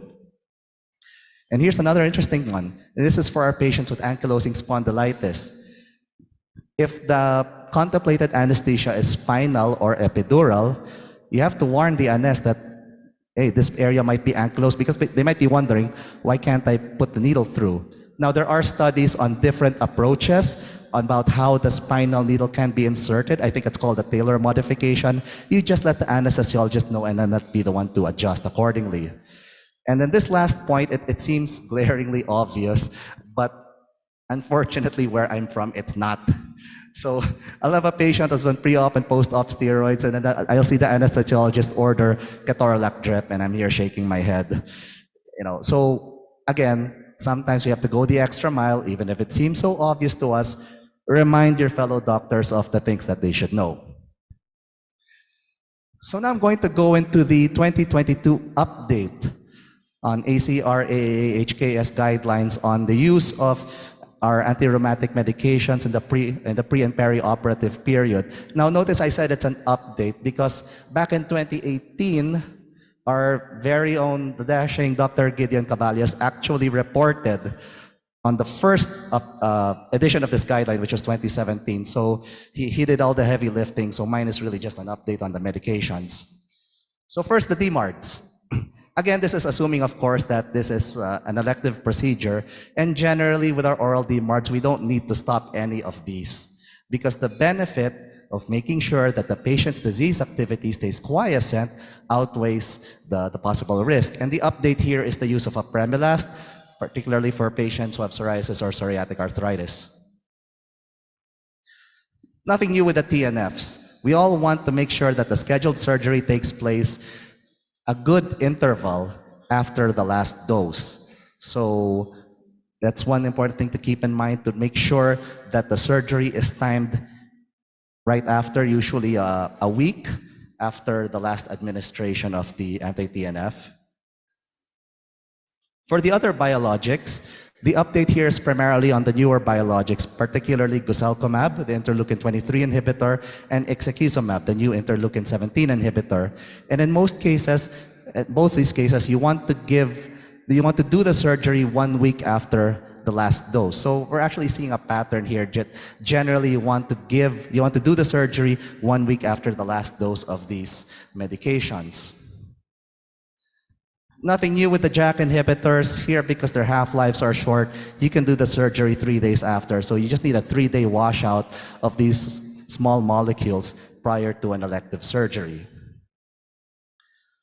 With lupus, again, the update was divided into not severe and severe lupus. If the lupus is not severe, oral meds, do the procedure 1 week after, rituximab 1 month after the last dose, and the update is on belimumab, where you want to schedule the surgery about a week after the dose, whether you're using monthly or weekly formulations of belimumab. With severe lupus, they added the newer medications.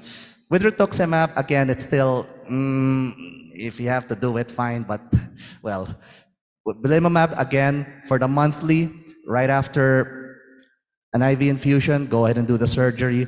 With the weekly, no need to hold it, just do it anytime.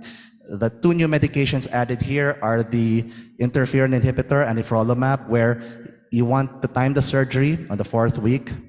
And with voclosporin, the new calcineurin inhibitor, you can do it anytime. What I found interesting was that those 2 new meds, anifrolumab and voclosporin, were not included in the non-severe cohort because right now I think these 2 medications are primarily reserved for severe lupus that hasn't responded to the usual stuff. Now, a few more considerations. Okay, we'll go to steroids. So the thing with steroids is that it's magic for all of us, right? It's our favorite medicine. I took some this morning for my throat. But the problem is there is a direct correlation between the preoperative steroid dose and what's going to happen to the patient after the surgery. The higher the steroid dose, the greater the chances of something going south. So how are we to reconcile that? The best thing to do across the board is to make sure that you get your steroid dose to as near physiological level as possible. And that's maybe less than 10 milligrams prednisone equivalent per day. And to make sure that the patient is okay on that at least 3 months prior to surgery if possible. This, again, we're talking about best possible outcome. On the day of the surgery and post-operatively, no changes. Maintain the current steroid dose. Now, some societies have a caveat that if you have a very, very long procedure, for example, spine surgery, neurosurgery, those marathon 12-hour procedures, if there's intraoperative hypotension and the ANS has already pushed as much phenylephrine as they can and nothing's happening, then you might need additional boluses of hydrocortisone throughout the procedure. Now, if within the 3 months, you got the steroids down, and all of a sudden you have disease activity, and then you're bumping up the steroids again because you want to control the autoimmune disease of the patient, and we're right at 20 milligrams, you may want to postpone the surgery because the chances of post-operative infection are very, very high when the prednisone dose equivalent is at about 20 milligrams or higher. Last, emergency surgery. Okay, nobody wants this. And the thing about emergency surgery is that there are no guidelines. Why? Because there are an infinite number of permutations and combinations of emergency surgeries. And sometimes it's really about best effort. These are things that you cannot anticipate. You have a patient with proliferative lupus nephritis, you pulse the patient, infuse cyclophosphamide, patient goes home, 60 milligrams prednisone. Few days after, the appendix pops. And what are you going to do? Obviously, you have to ask yourself, what's going to kill the patient first? I think it's peritonitis. So the surgery has to proceed, and then you just have to sort of manage the patient as best as you can after. Now, this is actually taken from the guidelines of the endocrinologists for primary AI.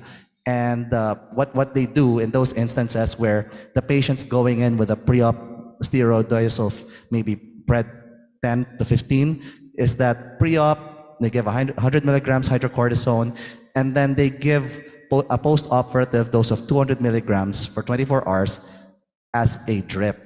I think there were some studies that said that giving a continuous 24-hour infusion is superior to boluses. Again, it's your comfort level as to what you want to do. Anticipate that flares will happen, anticipate that something bad will happen, because again, it's an emergency. So you have to be open with your patient. You tell them, a lot of bad things can happen. Don't get their hopes up. Say that everything's guarded. And do not hesitate to pull the trigger when it comes to bringing in other doctors. You think sepsis is coming in? Call in IDS, etc., etc. At the end of the day, what you want is the best for the patient. Summary.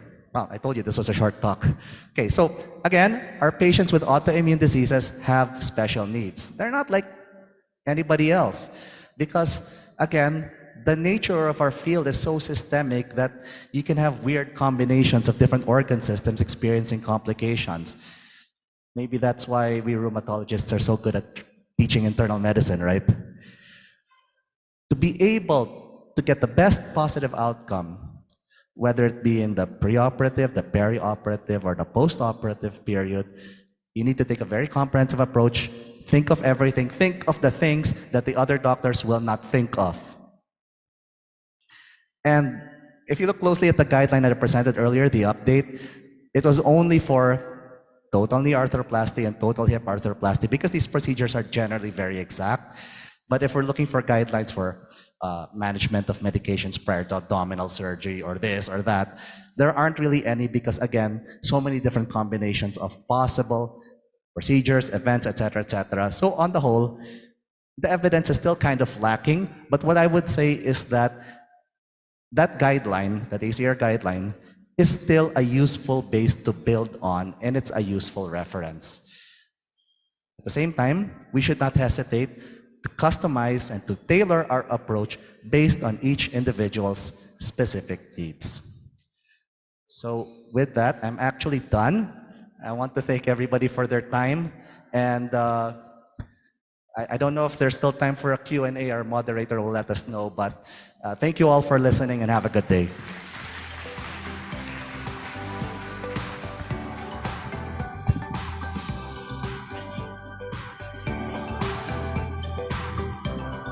Thank you, Dr. Cristobal, for a very comprehensive lecture on rheumatology clearance.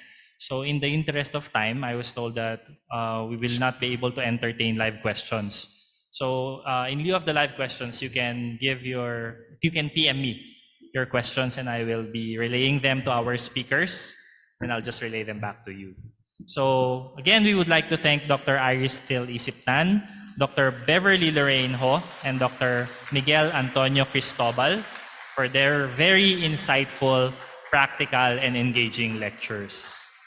May we call now our speakers to the left side of the stage for a pictorial and to receive their certificates of appreciation from the PRA. Again, a warm round of applause for our speakers. Thank you so much, Chair Dr. Alan Corpuz, and of course to all our speakers. On stage right now, we have Dr. Rosario Baez and Dr. Michael Gomez to present the certificate of appreciation to our speakers this morning. The certificate reads, the Philippine Rheumatology Association hereby presents the certificate of appreciation to Drs. Iris Tiel Isiptan, Dr. Beverly Lorraine Ho, and Dr. Miguel Antonio Cristobal for being resource speaker during the 29th annual meeting with the theme Reconnect to Stay Relevant, held on February 1 to 4, 2023 at the Newtown Event Center, Baguio City, Philippines. Signed by Dr. Harold Michael Gomez, the head of the scientific committee, Dr. Rosario Baez, the overall organizing committee chair, and Dr. Emmanuel Perez, PRA president.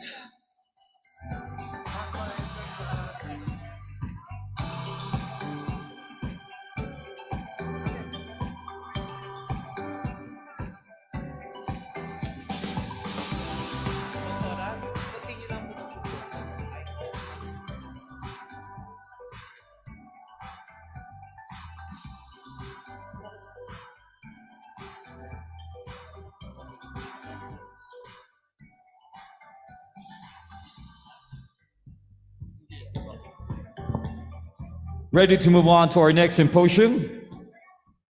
Again, a reminder to everybody, please be on time for their lectures, which you are already. Put your gadgets in silent mode. You already have. Thank you very much.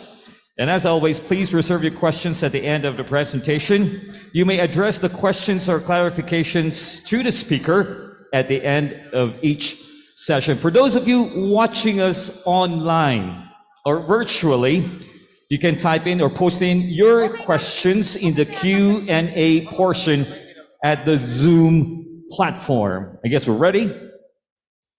We continue, ladies and gentlemen, with our symposium. And it's about time to introduce her, ladies and gentlemen. She has completed her fellowship training in rheumatology at the University of Santo Tomas Hospital. She is the chief of the section of rheumatology and a training officer of the Department of Internal Medicine, both at the Medical Center Muntinlupa. We'd love to have her on stage. Ladies and gentlemen, Dr. Kathleen Jaslani. Good morning. For this session, we will be having two experts to talk about lifestyle changes and caring for mental health of patients with rheumatic diseases. And as mentioned, all questions or clarifications regarding the lectures will be entertained at the end of each session, if time permits. Let me first introduce our first speaker. Our first speaker graduated a Doctor of Medicine from the West Visayas State University. She had her residency training in internal medicine at St. Paul's Hospital Iloilo City, fellowship training in rheumatology and clinical immunology from the University of Santo Tomas Hospital. She is a diplomate with the Philippine College of Lifestyle Medicine, the president of Balay Hilom Lifestyle Medicine Center, a walk leader of the Walk with the Doc Philippines. She's affiliated with Antique Medical Center. Let us all welcome Dr. Elaine Vinegas. I will be introducing our second speaker. Our second speaker is a fellow of the Philippine Psychiatric Association, the Philippine Society of Oncologists, and the Philippine Academy of Dermatological Foundation Surgery. He's a diplomate of the Philippine Dermatological Society and the Philippine Society of Venereologists. He's an associate professor of the Department of Psychiatry, the UPPGH, the president of the Philippine Psychiatry Association. He's the head of the Psychodermatology Special Interest Group, Philippine Dermatological Society, Board of Trustee, Philippine Pain Society of the Philippines, the former head of the Section of Psychiatry, Capital Medical Center, the Section of Social and Community Psychiatry of the UPPGH, Section of Consultation Liaison Psychiatry, the Medical City, consultant of the Skin and Cancers Foundation Incorporated, the Medical City, and the St. Luke's Medical Center. Let's welcome Dr. Antonio C. Sison. So we have two speakers, as I've mentioned, and for the first session, or for the first lecture, may I call on stage Dr. Elaine Vinegas.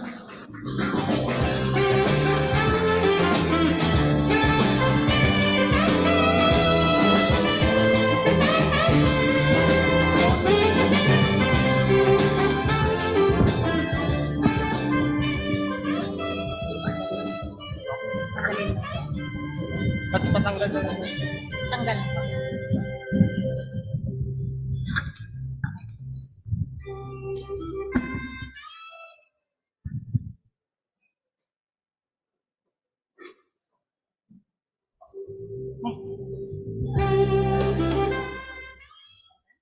Okay na po yan.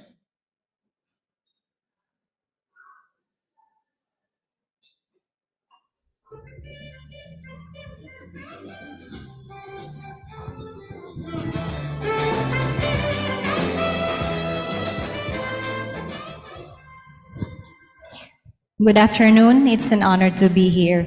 So, this is my first time. So, sabi nila, memorable daw pag first time. So, I hope this is a good one. So,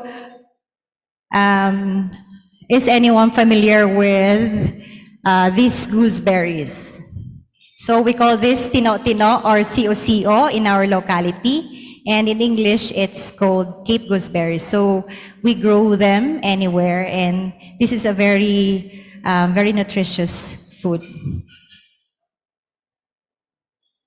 Okay, so in this life, when we are destined for something, we are really, God will always reroute us to where we are meant to be. So when I became a rheumatologist, it became more meaningful and colorful when I came to know lifestyle medicine, because it was also a personal journey to me as an SLE patient, and I am here today because of healthy lifestyle. So it really made a great impact to my health.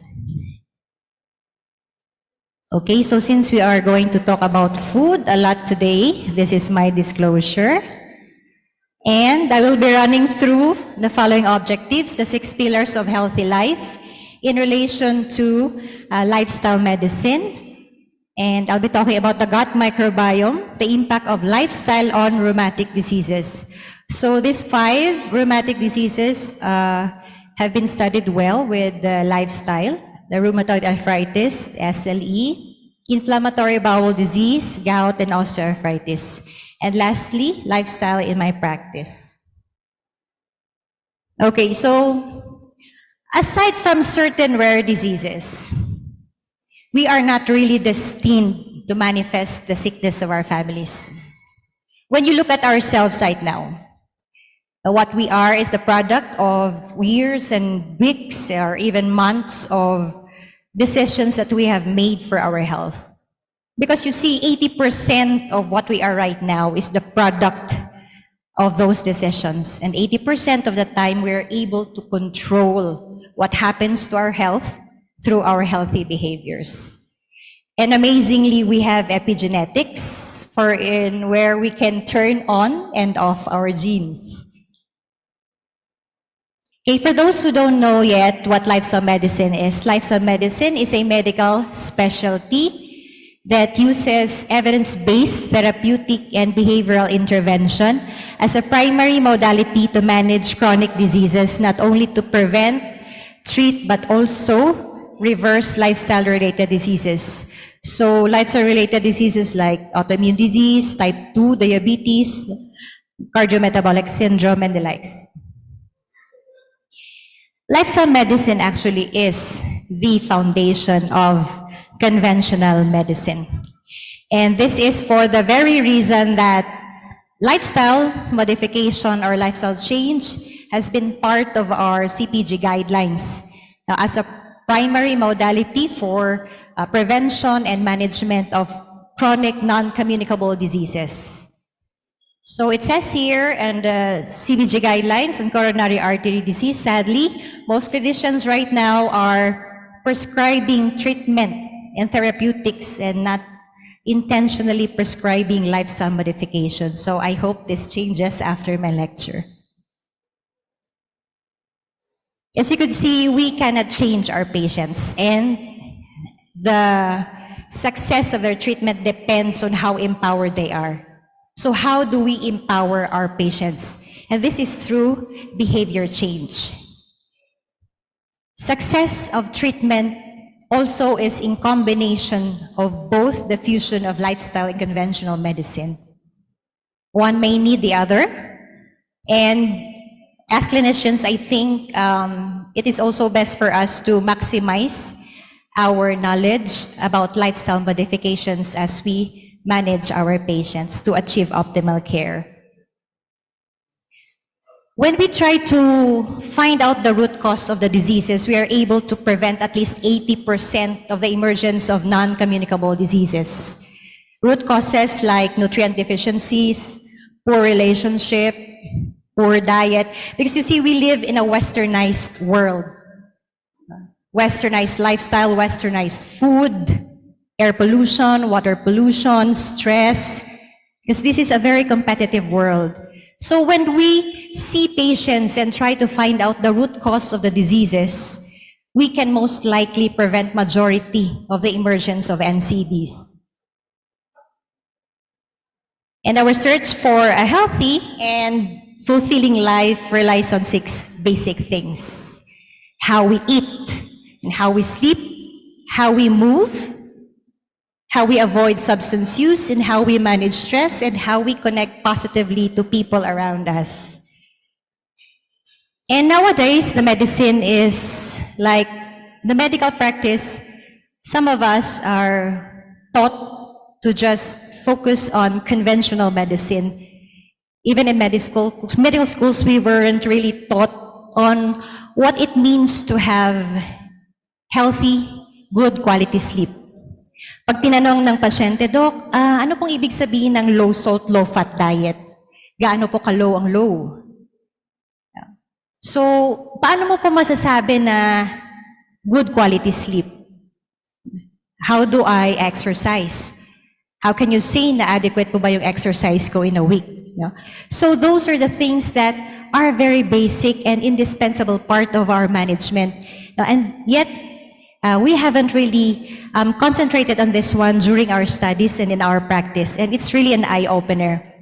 Because you see, when we treat the root cause of the disease, we are trying to learn how to turn off the faucet instead of just mopping the floors. Nakakapagod po kasing mag-mop ng floors. No? Many of us, like myself, have been expert moppers as well. And maybe that's the reason also why bakit hindi natin natatanggal yung mga unnecessary medications na mga pasyente and why patients don't get better. Because you see, conventional medicine will only do half of the job. If patients don't change their lifestyle, there will never be a successful treatment. So when we talk about health, no, it's best to start in the gut. Our gut microbiome is a mini ecosystem that houses trillions of organisms all working together. And if they don't work together, they cause dysbiosis. Dysbiosis can be caused by antibiotics, chemo drugs, age, diet, no, maraming factors.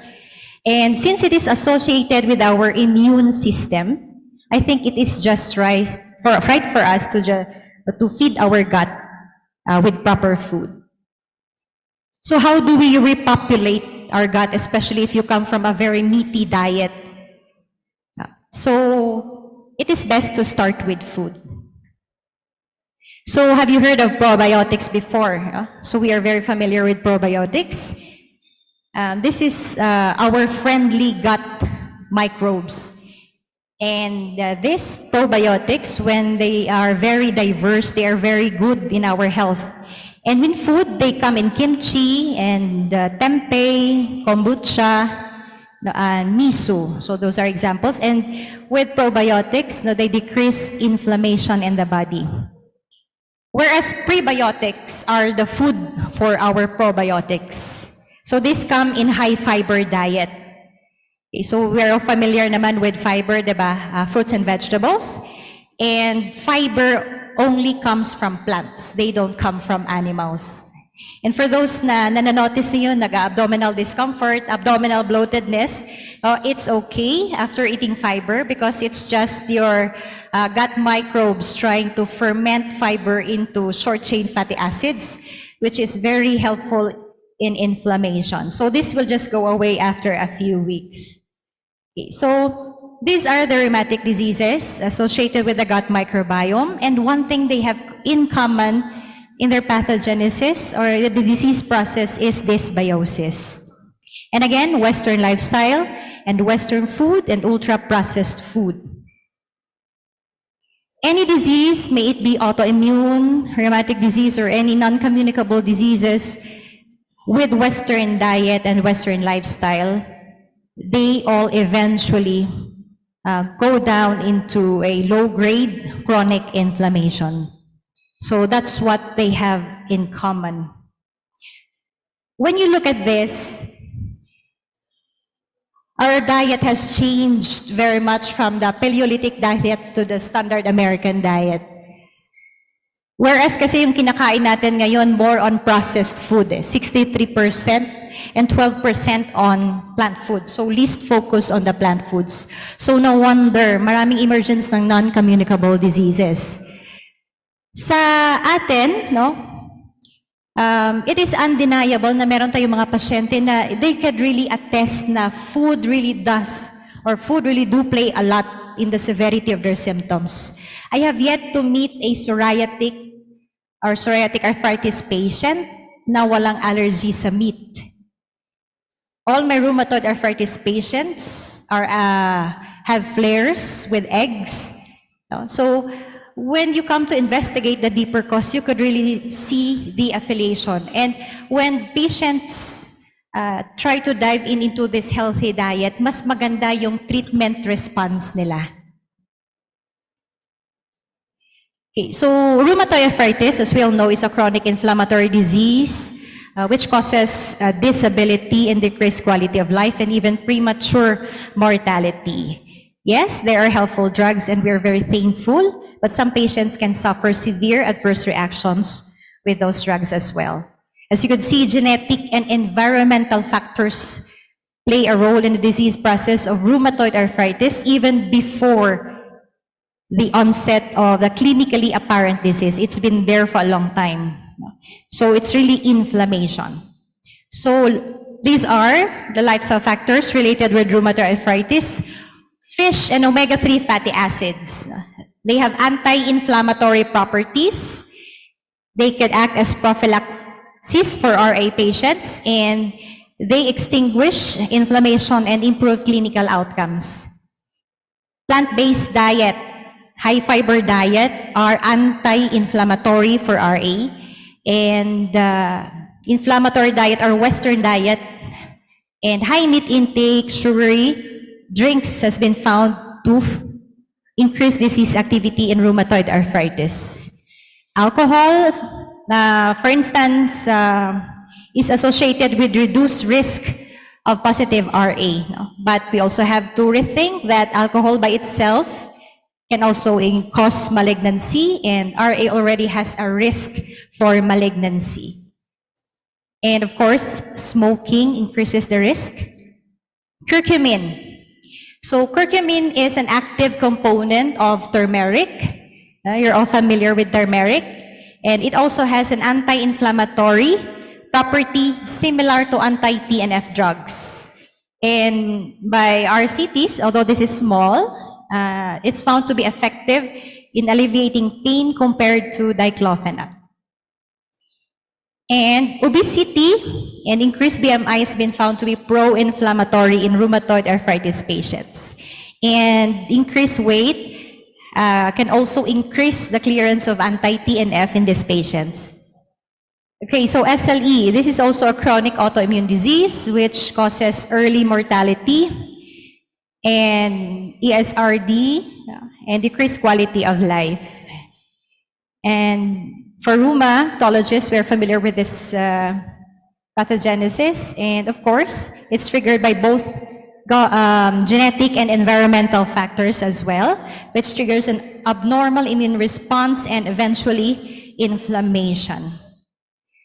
Okay, omega-3 fatty acids. Actually, ang bida dito, omega-3 fatty acids. So, don't be surprised, you'll find them in every slide. Omega-3 fatty acid, vitamin D, plant-based diets, and turmeric has anti-inflammatory and also decreases disease activity and improves clinical outcomes.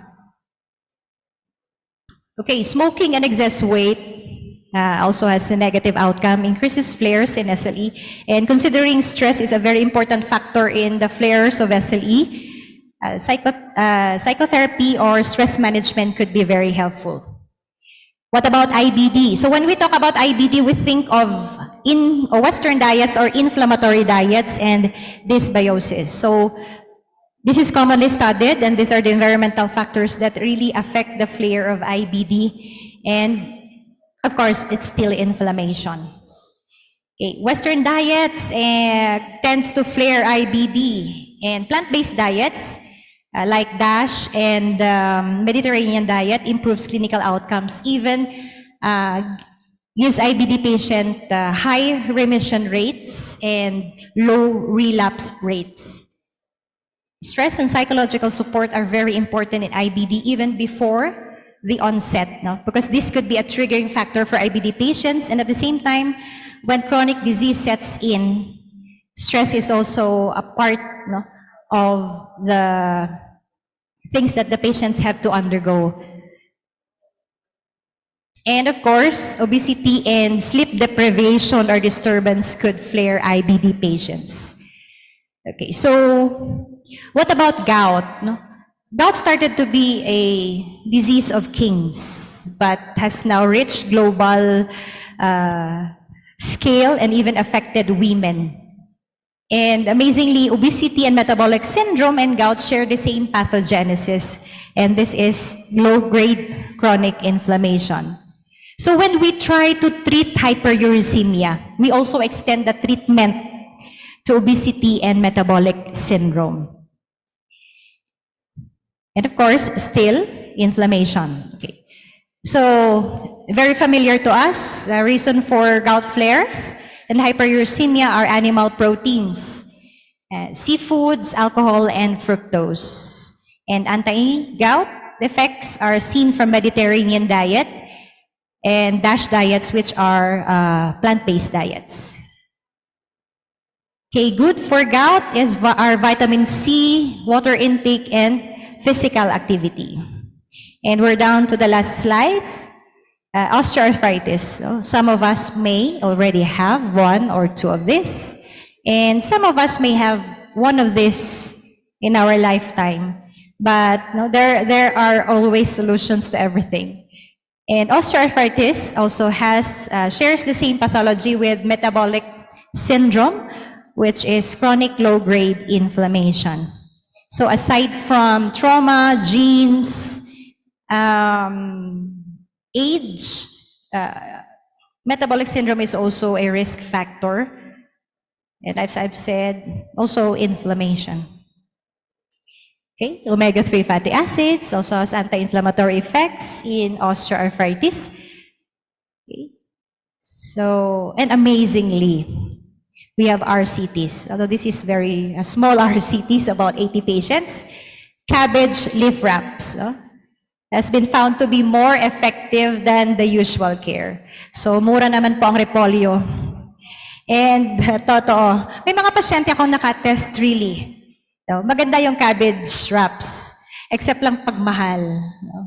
Pag hindi season ng cabbage. No? So, depende pa din, no? Kasi mahal din ng ibang medications, di ba? So, why not? For those patients who can't afford, no? We prescribe them medications, but we always give them the option. And of course, berries, no? Strawberries, blueberries, okay? So, they have also anti-inflammatory effects, even reduce joint pains and improve gait performance. Yung kanina sa first slide, yung example natin ng local berries. Nung aratiles is also our berry. So we don't really have blueberries here except for grocery stores.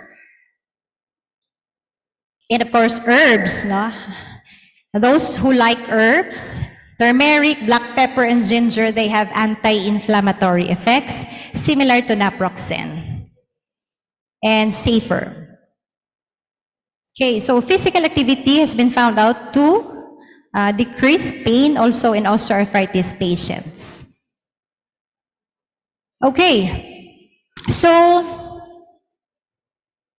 presently in my practice as a rheumatologist, lifestyle change or lifestyle medicine has been an indispensable part. No? Kasi parang we cannot really do away with it. Sino ba dito nag-a-advise na medication lang? Parang wala naman, di ba? So I think it's going to be more meaningful if we can divulge ourselves to how to prescribe intentionally lifestyle to our patients. Sometimes it can be very frustrating also. Kasi I never thought that lifestyle change for my patients can be difficult. Kasi behavior change yan eh. Wala tayong magagawa for our patients. The only person that can change is themselves or ourselves. So how do we empower patients for behavior change? So we have to meet them where they are at.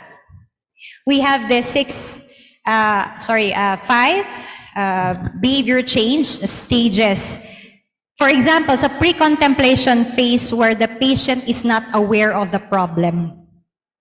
When you see the patient na kailangan niyang mag-lose weight kasi masakit na yung tuhod.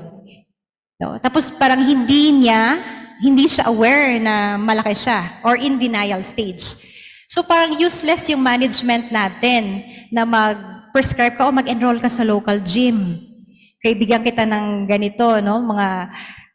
Because if the patient is in denial stage, tapos yung management natin nasa maintenance phase na, our management is doomed to failure.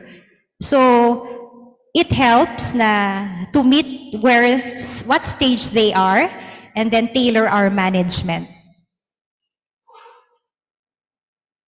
So in my practice, I want to share with you Anne and Feli. They are both SLE patients. Although Feli has both RA and SLE, when I first saw them, they were really in flare. And I started them on medications and advised them on healthy lifestyle. And for 2 years now, they've been in complete remission with medications and lifestyle. And this is Ferline, my hematologic patient, and she's been stable for a long time. But she had her flare when she got pregnant 2 years ago. And sadly, she suffered from FDU, went on hemodialysis, but after 3 months, no, she went back to her normal self again, and with normal creatinine. Then, a year ago, 2 years ago, she, 3 months, 6 months from the last dialysis, she resumed her meaty diet. Okay, she had stress and everything, and then again, she had another flare, and I had to taper off the steroids. And after 6 months, we tapered it off, and for a year now, we've been in complete remission. And she's on medications as well and healthy lifestyle. Okay, so these are my two cute SJIAs with permission from their mothers, Tristan and JC. And they were also in flare when I first saw them. And they're picky eaters. It means they don't like fruits and vegetables. And Tristan, with the ADHD last 20 and 21, the mother really had difficulty letting him eat a healthy diet. But you know what? The challenge is always for the mother. When it comes to pediatric patients, it's the parents that you have to educate because they're the ones who cook the food. And luckily, both of them underwent treatment, and presently they're learning to love their fruits and vegetables through smoothies. Okay, this is Thea. Thea is a regular kid. She doesn't have any autoimmune disease. She's my inaanak. And you know what? Thea is already 12 years old and she doesn't like fruits and vegetables. Sabi pa nga ng mother, alam mo Doc, I can afford to buy fruits and vegetables, even Pediasure. Kaya nga lang sad is hindi kumakain yung anak ko. So after I talked to her about this smoothie project, imagine, she now takes her 300 ml smoothie before schools. For the past 2 weeks, walang palya. So anong nilalagay? Broccoli, lettuce, carrots, cucumbers, strawberry, banana, lahat na lang na pwedeng ilagay sa blender. Lahat yan inuubos ng anak. So amazing, sabi ko, wala talagang imposible kahit sa picky eaters. You could let them eat fruits and vegetables na hindi nila alam. So you just have to be creative with children. And she says there that talagang naiiyak siya sa tuwa. And you know what? With autoimmune disease or any rheumatic disease, we don't know who gets them. You may be 30 years old, 37, at your 40s, and all of a sudden you had an autoimmune disease. Tapos wala kang na-trace na family history. Because we don't know who's gonna get it. So the lesson for today is that we just don't choose rheumatic disease patients for lifestyle change. We have to implement them as clinicians to all our patients. Because even if they do have the genes, it's just 20%. 80% we can manipulate.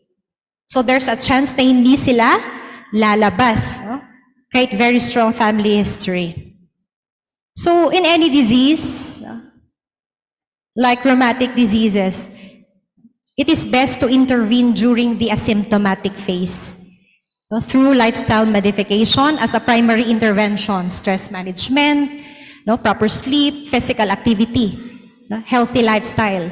And in the secondary prevention, ito yung meron ng symptoms pero hindi pa siya established disease. This is where we monitor laboratories. We even give medications to delay the onset of the clinically apparent disease, coupled with lifestyle modification.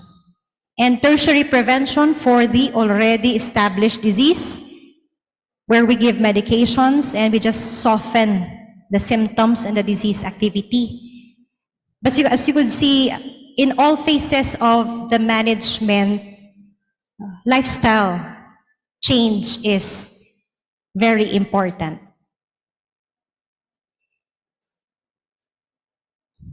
Turn off the faucet.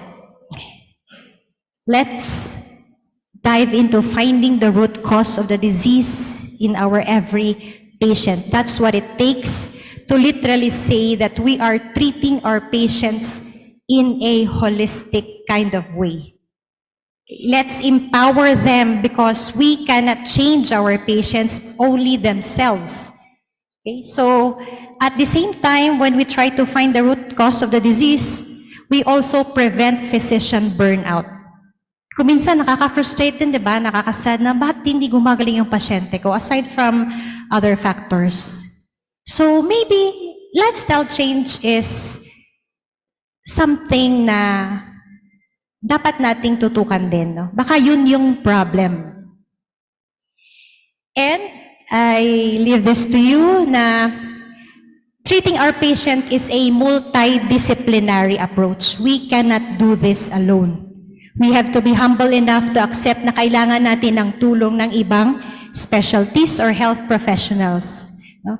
And it is my intention na after this lecture na I was able to deliver my message well, and thank you.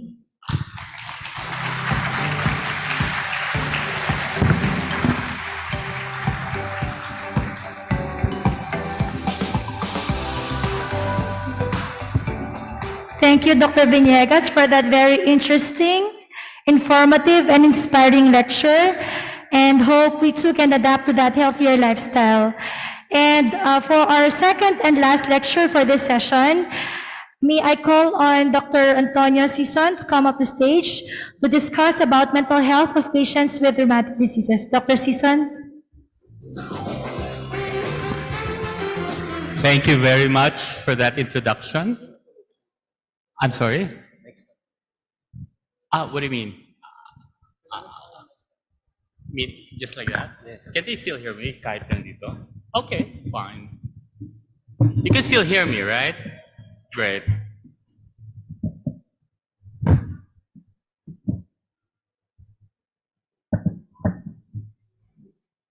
Okay, so good afternoon, everyone.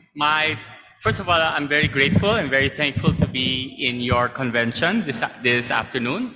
My task for this afternoon is to give the lecture Caring for Mental Health of Patients with Rheumatic Diseases. This is my disclosure. And my lecture outline is as follows. We will talk about brain health and mental health spectrum. Then let's talk about high-risk mental health symptoms of patients with rheumatic diseases. Take note the way I frame it, patients with rheumatic diseases, and what is the mental health, what are the mental health conditions in patients with rheumatic diseases, as well as the management of mental health conditions seen in patients with rheumatic diseases. So let us start. You know what, if I'm gonna ask you to visualize rheumatology diseases, I'm sure all of you here will have a very clear image in your mind.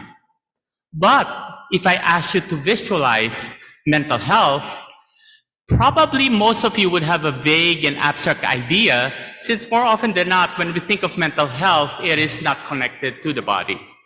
So let us now connect mental health to the body, and let us begin with brain health. Brain health is the state of brain functioning wherein it allows a person to realize the full potential over the life course, irrespective whether you have or don't have any disorders. Moreover, how do we connect brain health and mental health? Typically, when we talk about brain health, it's just the absence of disease and does not take into consideration mental health, well-being, and happiness. However, there's a move now to expand the definition of brain health to include physical, mental, and social well-being through the continuous development and exercise of the brain. So if you're gonna visualize this, because as you know, I'm a very visual person, how can we visualize brain health and mental health as integrated concepts? Well, you could use this infinity symbol, the brain health on the left side and the mental health on the right side. And if we're going to use the language of computers, the brain health will be the hardware and mental health will be the software. And here, as you can see at the center, is brain health on how it encompasses the whole dimensions of the human life. So now, with that, brain health and mental health, how do we view this as a spectrum? We could view it this way. This is just my own personal interpretation of how we could view this. As you can see from the center, this is wellness and functioning. I also want to explain that in wellness of functioning, this can exist even if you have a disorder, as long as it's well controlled. As you can see on the left side, you see the spectrum of neurological symptoms, then full-blown neurological conditions. And on the right side, this will be stress, psychiatric symptoms, and psychiatric conditions. So what about the biopsychosocial framework? What if we integrate them there? And this is what would come up. We would have the biological, psychological, and social on your right column, and each of the dimensions here would have their corresponding dimensions or corresponding issues as well. And if you see here in the brain for biological, that includes nutrition, adherence to medication, psychological, big coping style, and in terms of the brain, as was mentioned earlier, social interaction and social support is certainly very important. So moving forward, what are the high-risk mental health symptoms of patients with rheumatic diseases? The high-risk symptoms include the following: depression, suicide, and anxiety. Now, let's talk about depression. For depression, I'm presenting to you the PHQ, or the Patient Health Questionnaire. It is PHQ 9 because there are 9 questions. As you can see here, note, it asks the following questions in terms of the last 2 weeks, and whether, as you can see in the other arrow, whether this occurred not at all for several days, more than half the days, or nearly every day. And you can see all the different questions referable to depression. I just want to point out that in the 9th question, thoughts of suicide are asked. Again, you then put all the scores, and if you have a score of 10 to 14, that would be moderate depression. It is similar, think of it as similar to taking a lab test, and you know what? There's something here. And if you show this to the patient, you would then have more objective basis. You know, I think I should refer you to a specialist. What do you think about that? Moreover, if you have depression, the twin of depression is suicide. But the question is, all of you perhaps are wondering, is it safe to ask a patient about suicide? You know, wouldn't I be actually giving ideas for the patient, and as a consequence, maybe push the patient to suicide? In this study, it actually shows that when you ask the patient about suicide, you may in fact reduce rather than increase the suicidal ideation. And more often than not, as from experience, if they are suicidal, they would admit to it. And if they are so, then you now would say offer options for them to get care. So from suicide, I would like to present to you the Columbia Suicide Rating Scale. So here again, in the past month, you can ask all of these questions. Especially, I think, at our setting, some people, what they do while waiting for the doctor, they'll tell their nurse to give to the patients to answer this. Or if your patient perhaps may need some help, you could then ask these questions during your interview. And more often than not, as you can see here, if there is suicide, then you refer accordingly. And lastly, we have anxiety, and here we have the GAD, or Generalized Anxiety Depression 7, because they have 7 questions. And if you get the score, here you can see mild and then also moderate. And this gives you a very numerical value to their symptoms. They now will not question you why you want to refer, because you have something objective. So that, I think, is something that you also may integrate into your practice. So once you do this, you have to inform the patient. They'll be answering the question. You would then secure informed consent, discuss results, document in your chart, and then recommend referral. So let's now go to the mental health conditions seen in patients with rheumatic diseases. So let's begin with how these rheumatic diseases impact on the brain. As you can see here in the graph that I've shown you, so as you can see here, it is included in all dimensions of the brain health, mental health spectrum. And did you know that for those with rheumatic diseases, there is an increased risk for stroke?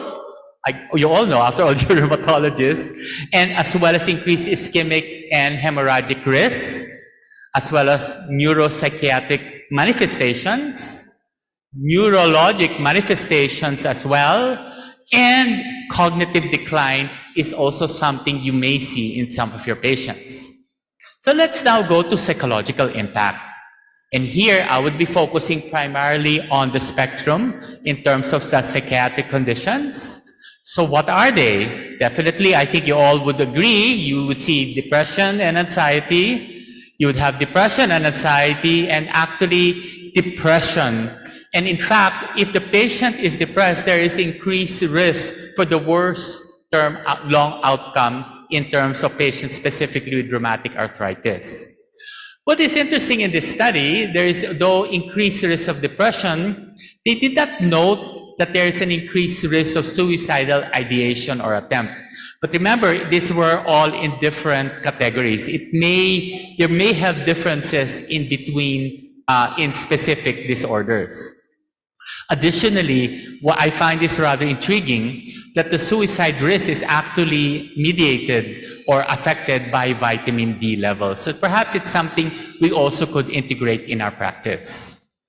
And let us not forget the social impact of rheumatic diseases, and that includes the whole gamut, whether the symptoms are psychological or neurological. There is that issue at stigma that actually may be affecting our patients as well. As you can see, there is increased social impact as well as the psychosocial needs in our patients. So what about the management of mental health conditions with patients with rheumatic diseases? One, of course, patient education. You also would refer them to resources where they may actually know more about their diseases. Mental health screening, as I had presented earlier, and also following a mindfulness therapy program. I think this is really something interesting. In fact, I'd like you to listen, Ren, attention, to this video by Dr. Dana D. Renzo of Johns Hopkins as she talks about rheumatology and mindful apps. Can you play the video now, please?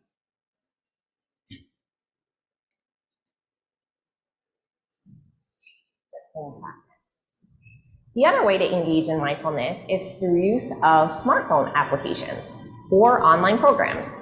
Such programs include Calm, Headspace, the Mindfulness app, #Mindful, and Insight Timer. These apps are often free to download and to use on a limited basis. Some request small fees for extended meditations and premium versions. Taking care of your emotional health is just as important as taking care of your physical health. So with that, additionally, one of the other treatment modalities which I think a lot of you will be very familiar with, we call cognitive behavioral therapy. For depression, as you refer the patient, they may be prescribed antidepressant drugs, as well as other psychological therapies as well. Why is it important that we monitor and screen for mental health symptoms? Because as you know, distress indicates that patients are suffering. And as a result of this, may influence other outcomes such as compliance with medications and actually may present a worse disease journey for the patient. I would like now for you to listen to this video of Mark Finn, who's a barrister from Ireland. Yes? Incrementally, but until you get a diagnosis, you will not be able to deal with it from a medical point of view. Because there is no cure, it's all about improving the quality of life. And for me personally, that was obtained when I got the diagnosis, because then I knew what I was dealing with. And I know from having it now for 6-7 years, I know what works and what doesn't.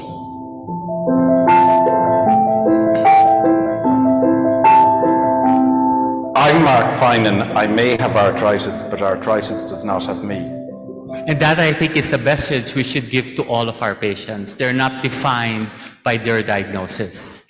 So with that, these are my references, and this is the lecture summary. As in all of my lectures, I usually include a self-reflection.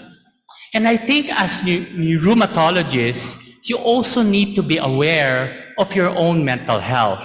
So with that, you also have a video. I also prepared a video for you. Let us now listen to Dr. Ronald Epstein from University of Rochester, New York. Play the video, please. The cost of a mindfulness program or other programs to try to mitigate burnout is incredibly inexpensive. So if you're trying to make a business case, take a good hard look at what burnout and errors are costing your institution.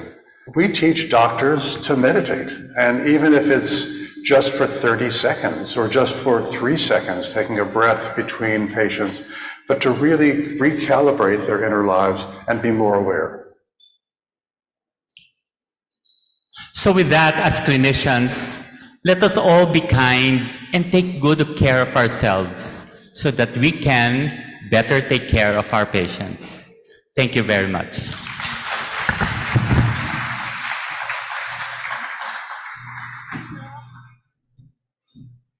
Thank you very much, Dr. Season, for that enlightening and relevant lecture. Indeed, mental health is of big factor that we have to consider among our patients. And as mentioned by Dr. Season, we too.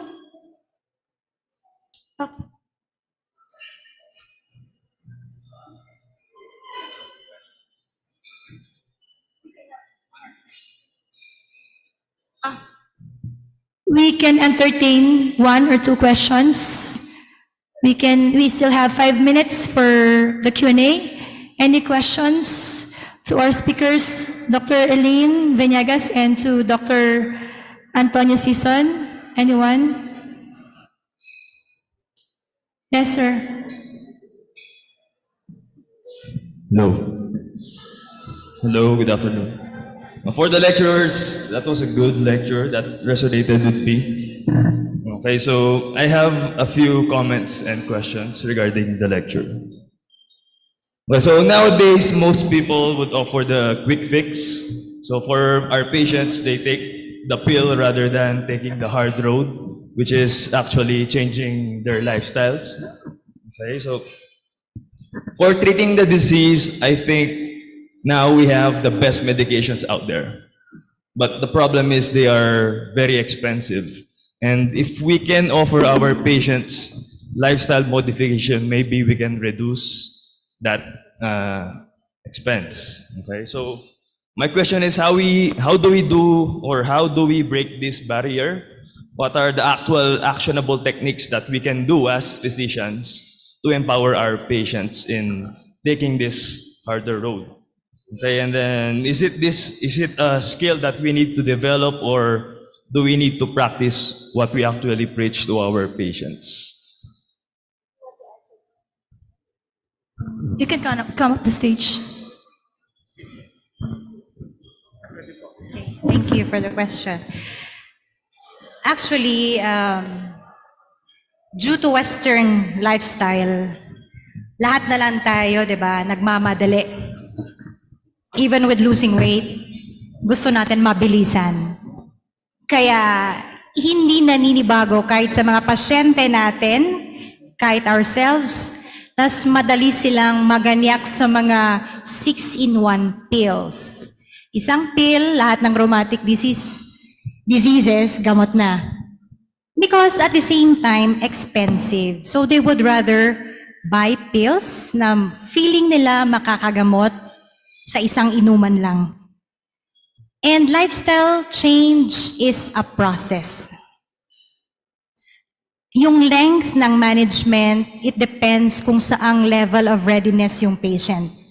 Nasa pre-contemplation phase ba siya, unaware pa siya ng problema, or nasa contemplation phase, aware siya pero hindi niya alam kung paano mag-start, no? Or is he already in maintenance or action phase? So, The other thing is that for patients to feel empowered at the same time, we have to practice what we preach. Hindi naman ibig sabihin pag, let's say, overweight ka, no? Maraming reason. May medical problem ka as a doctor, nahihirapan kang mag-lose weight. No, it's okay. Sometimes we've had physicians din na who enroll in our weight loss program kasi they're afraid for their own health at saka parang nafe-feel na nila na parang embarrassed sila of prescribing healthy lifestyle because they themselves, no, they don't look healthy. No, it's not a barrier. Just tell your patients that you are also in the process and that you believe in the power of lifestyle. Mas maniniwala yung mga pasyente na kung dati unhealthy ka. Kasi they would know that you will understand their journey, that you've been there. So yun yung pinakamagaling na testimony. And ano pa nga ba yung isang question? Did I answer your question? That.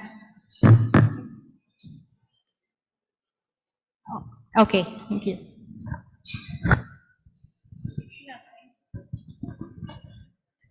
One last question. Any question for yes, Doc? Good afternoon. Thank you very much for the very interesting lectures. I have another question, but it's for Dr. Elaine again. Can you comment on a gluten-free diet for inflammatory bowel disease and the other conditions for which this can help? Okay, so for gluten-free diet, this has been studied for inflammatory bowel disease and other diseases also. And so far, by studies, it has been shown to be effective in preventing flares. So far, if these patients are on gluten-free diet. No? So some of them may undergo testing if they have these genes for that, no, and they need to do a gluten-free diet. But since we don't have one, we play it by symptoms or by studies na lang.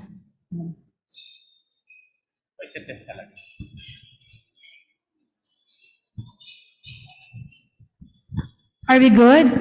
Any questions on mental health for Dr. Season? You could just approach me during lunch. Yeah, you can.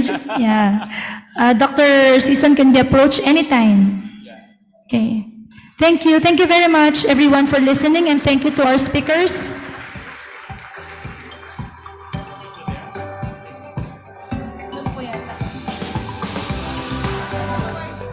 Thank you very much to our speakers and of course Chair Dr. Kathleen Jaslani. And may we call back up front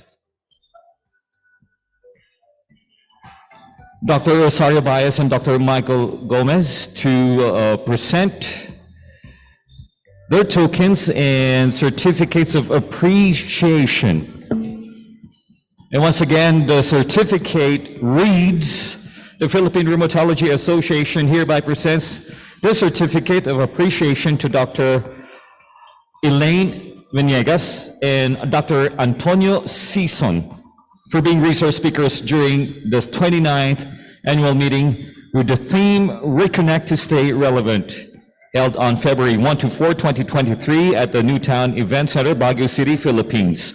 Signed by Dr. Harold Michael Gomez, the head of the scientific committee, Dr. Rosario Baez, the overall organizing committee chair, and Dr. Emmanuel Perez, PRA president. Thank you so much. We continue with our symposiums and lectures. While we do that, of course, you can do lunch all at the same time. So please, lunch is about ready.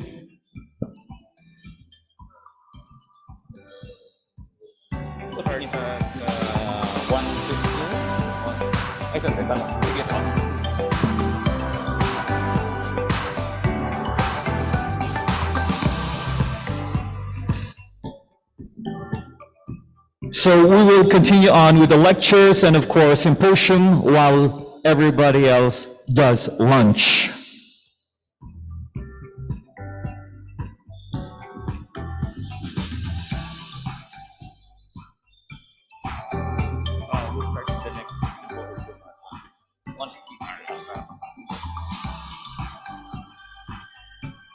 So we will start the next symposium or lecture at around 1:15. So you still have 6 more minutes to queue up on our buffet stations.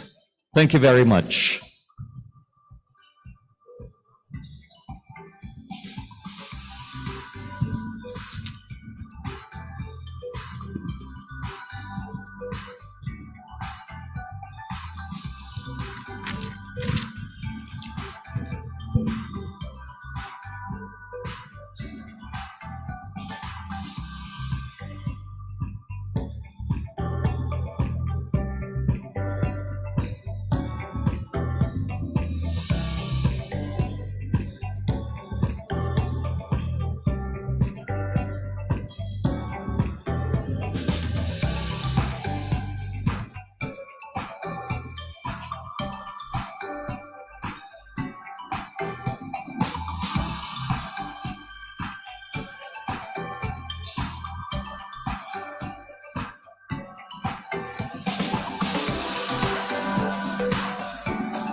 microphone, with the mic stand.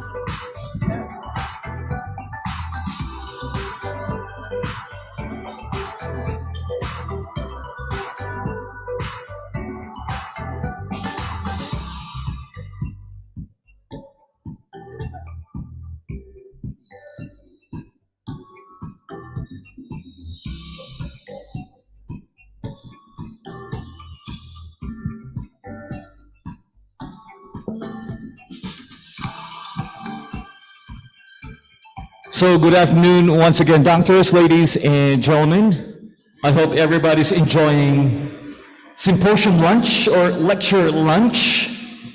Bon appetit, everybody. For those of us settled, we are going to resume. Hello. Okay. So good afternoon, everyone.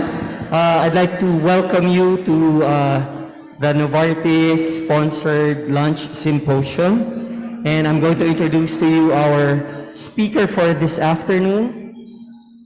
So he doesn't want me to read all of his credentials, but let me just introduce him the way I know our next speaker. So he has been a well sought after speaker. He is a known doctor in the Visayas, and he's presently part of the Board of Trustees of the Philippine Rheumatology Association. And above that, he has been my senior and currently one of my close friends in the Philippine Rheumatology Association. So without further ado, let me now introduce and call Dr. Ronald Yuliaran.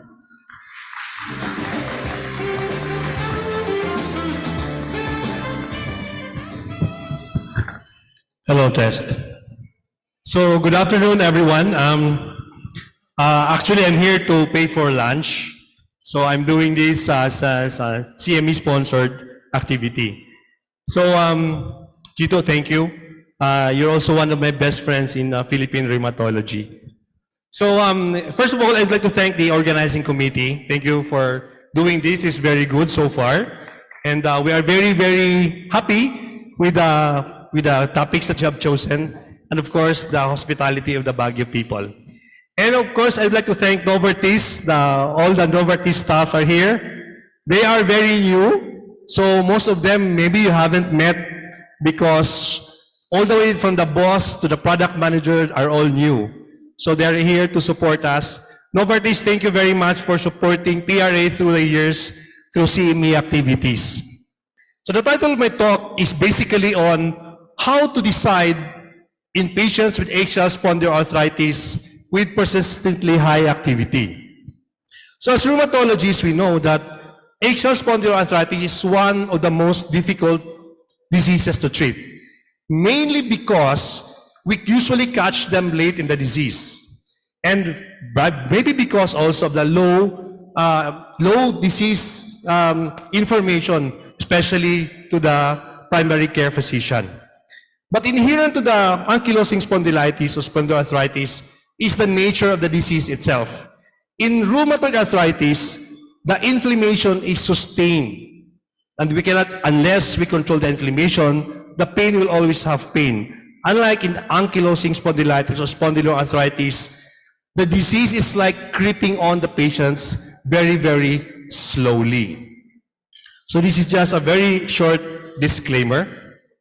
I have, in the interest of time, I only have two objectives for today. I will present a brief review of the axial spondyloarthritis and present the result of the SURPASS trial. The SURPASS trial is one of the most awaited trial among rheumatologists involving ankylosing spondylitis or axial spondyloarthritis, because this is the first head-to-head trial comparing two biologic agents of different class in patients with axial spondyloarthritis. And sad to say, as of today, we don't have the full manuscript of this journal. I'm just basing the data that I will present from the talk of Dr. Bareliakos from the recent ACR convention, I think happened last November. I'm sure this is a very familiar slide to all of us rheumatologists. And for those of you who are attending spa lectures, maybe you have seen this 1,000 times. But I would like to have one confession that every time I look at this picture, I'm always baffled by the picture of why is it that compared to 1972, there seems to be an improvement in 1973. So I was also very ashamed to ask the speaker, but I have been wondering, what happened between 1972 and 1973? Why seems to be there's seemingly an improvement?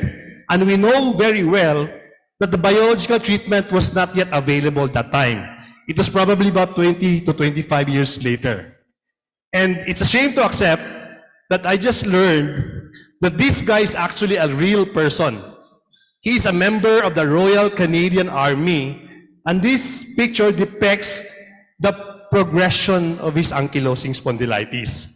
So the reason why there seems to be an improvement in 1973 compared to 1972 because he did the hip surgery was done on him in 1972. That's why it seems to have an improvement in 1973. So now I know. For those of you who did not know, you also know by now. Okay? So eventually, unfortunately for this guy, he died a year later in 1974 because of the complication of ankylosing spondylitis, which is, I think, an aortic valve problem. So again, just a word, this picture depicts a true and real person. The pathogenesis of axial spondyloarthritis is still elusive. So our present understanding of axial spondyloarthritis is still centered so much still on HLA-B27. Because we know that 70 to 80% of those who have ankylosing spondylitis will have the HLA-B27 gene. But we don't know the exact mechanism why it happens. We just know that through environmental factors, it could be toxin, it could be infection, which alter the gut microbiome. It creates inflammation and subsequently bone formation. So the question today is it bad to get an HLA-B27 gene? Well, the answer is maybe. Because if you have the HLA-B27 gene, the chance of you getting ankylosing spondylitis is quite low. It's about 10 to 20%. So it's not automatic if you get the gene, you get ankylosing spondylitis. And more importantly, patients who are infected with hepatitis C or HIV or AIDS, they tend to live longer if they have a positive HLA-B27. So it seems like it's not very bad at all. The true prevalence of ankylosing spondylitis is very, very hard to capture. Because number one, we don't have a uniform diagnostic or classification criteria through the years. And secondly, it's also a very slow-growing disease that's very, very hard to capture. As of today, this is what we know. The prevalence of ankylosing spondylitis is probably about 0.12 to 1% in Europe, about 0.35% in USA, about 0.17 in Asia, and about, I think, 1% in 0.1 in Latin America, and you almost will never see ankylosing spondylitis in Africa because the prevalence is about 0.17. So the next time you get an African priest going to your clinic complaining of back pain, I think you have to think twice about labeling him as ankylosing spondylitis because they say it's almost impossible to see one in Africa. This slide is just to show you the journey leading to classification of axial spondyloarthritis. So we recognize ankylosing spondylitis as early in 1900s. In the 1930s, with the advent of X-rays, we were able already to determine that actually ankylosing spondylitis starts in the sacroiliac joints. And in 1961, then they already documented the presence of inflammation in the sacroiliac joints. In fact, in 1961, if you want to come out with a diagnosis of ankylosing spondylitis, it's mandatory to look at the sacroiliac joints. In 1966, there was already they tried very best to grade the involvement of the sacroiliac. There was an attempt to grade the involvement of the sacroiliac joints. And formally, in 1984, I think most of us are familiar, they already came out with the modified New York criteria.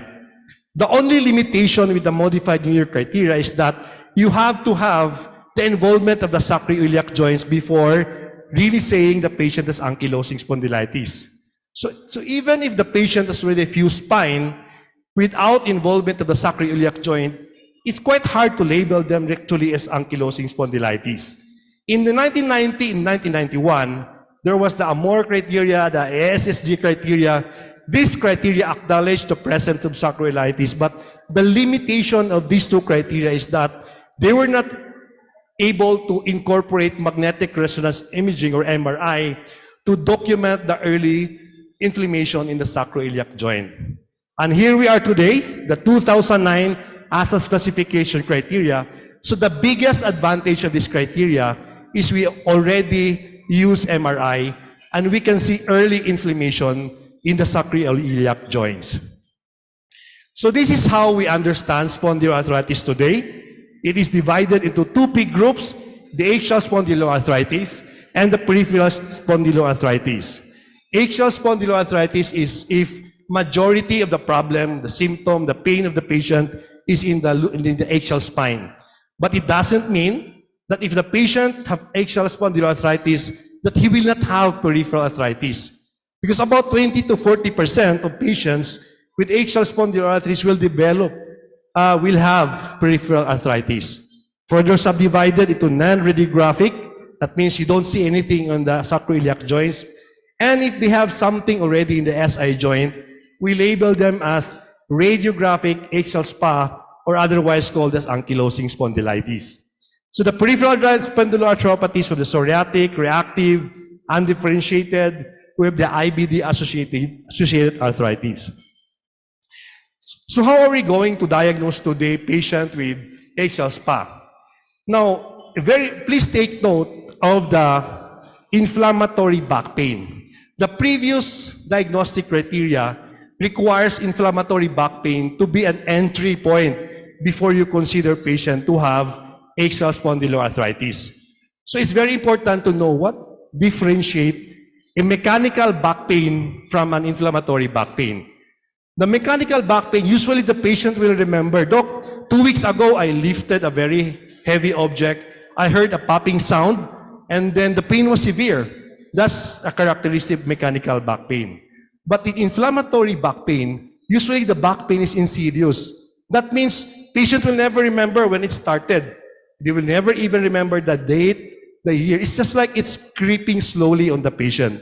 And that's inflammatory back pain. Then, of course, patient will have the back pain, inflammatory back pain will have improvement with exercise. So these are the patients who wakes up very early in the morning, complaining of severe back pain. They get up, take their shoes, they run, and they feel a little better after the exercise. And it's not relieved by rest. So going back to this algorithm, the entry point now is a chronic back pain more than 3 months, and the onset is less than 45 years old. Now it's very important to rule out mechanical or fibromyalgia. Then you get the sacroiliac joint x-rays.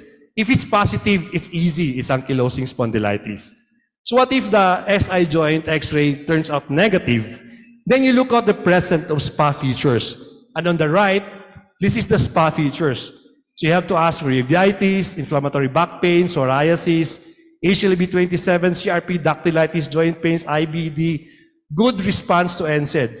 So if you have more than 4 of that, then you label the patient as non-radiographic axial and non-radiographic spondyloarthritis. If it's less than 4 here, then you can go for a confirmatory test. You can get an HLB27 or an MRI. If either one of them is positive, you can label them as non-radiographic axial spondyloarthritis.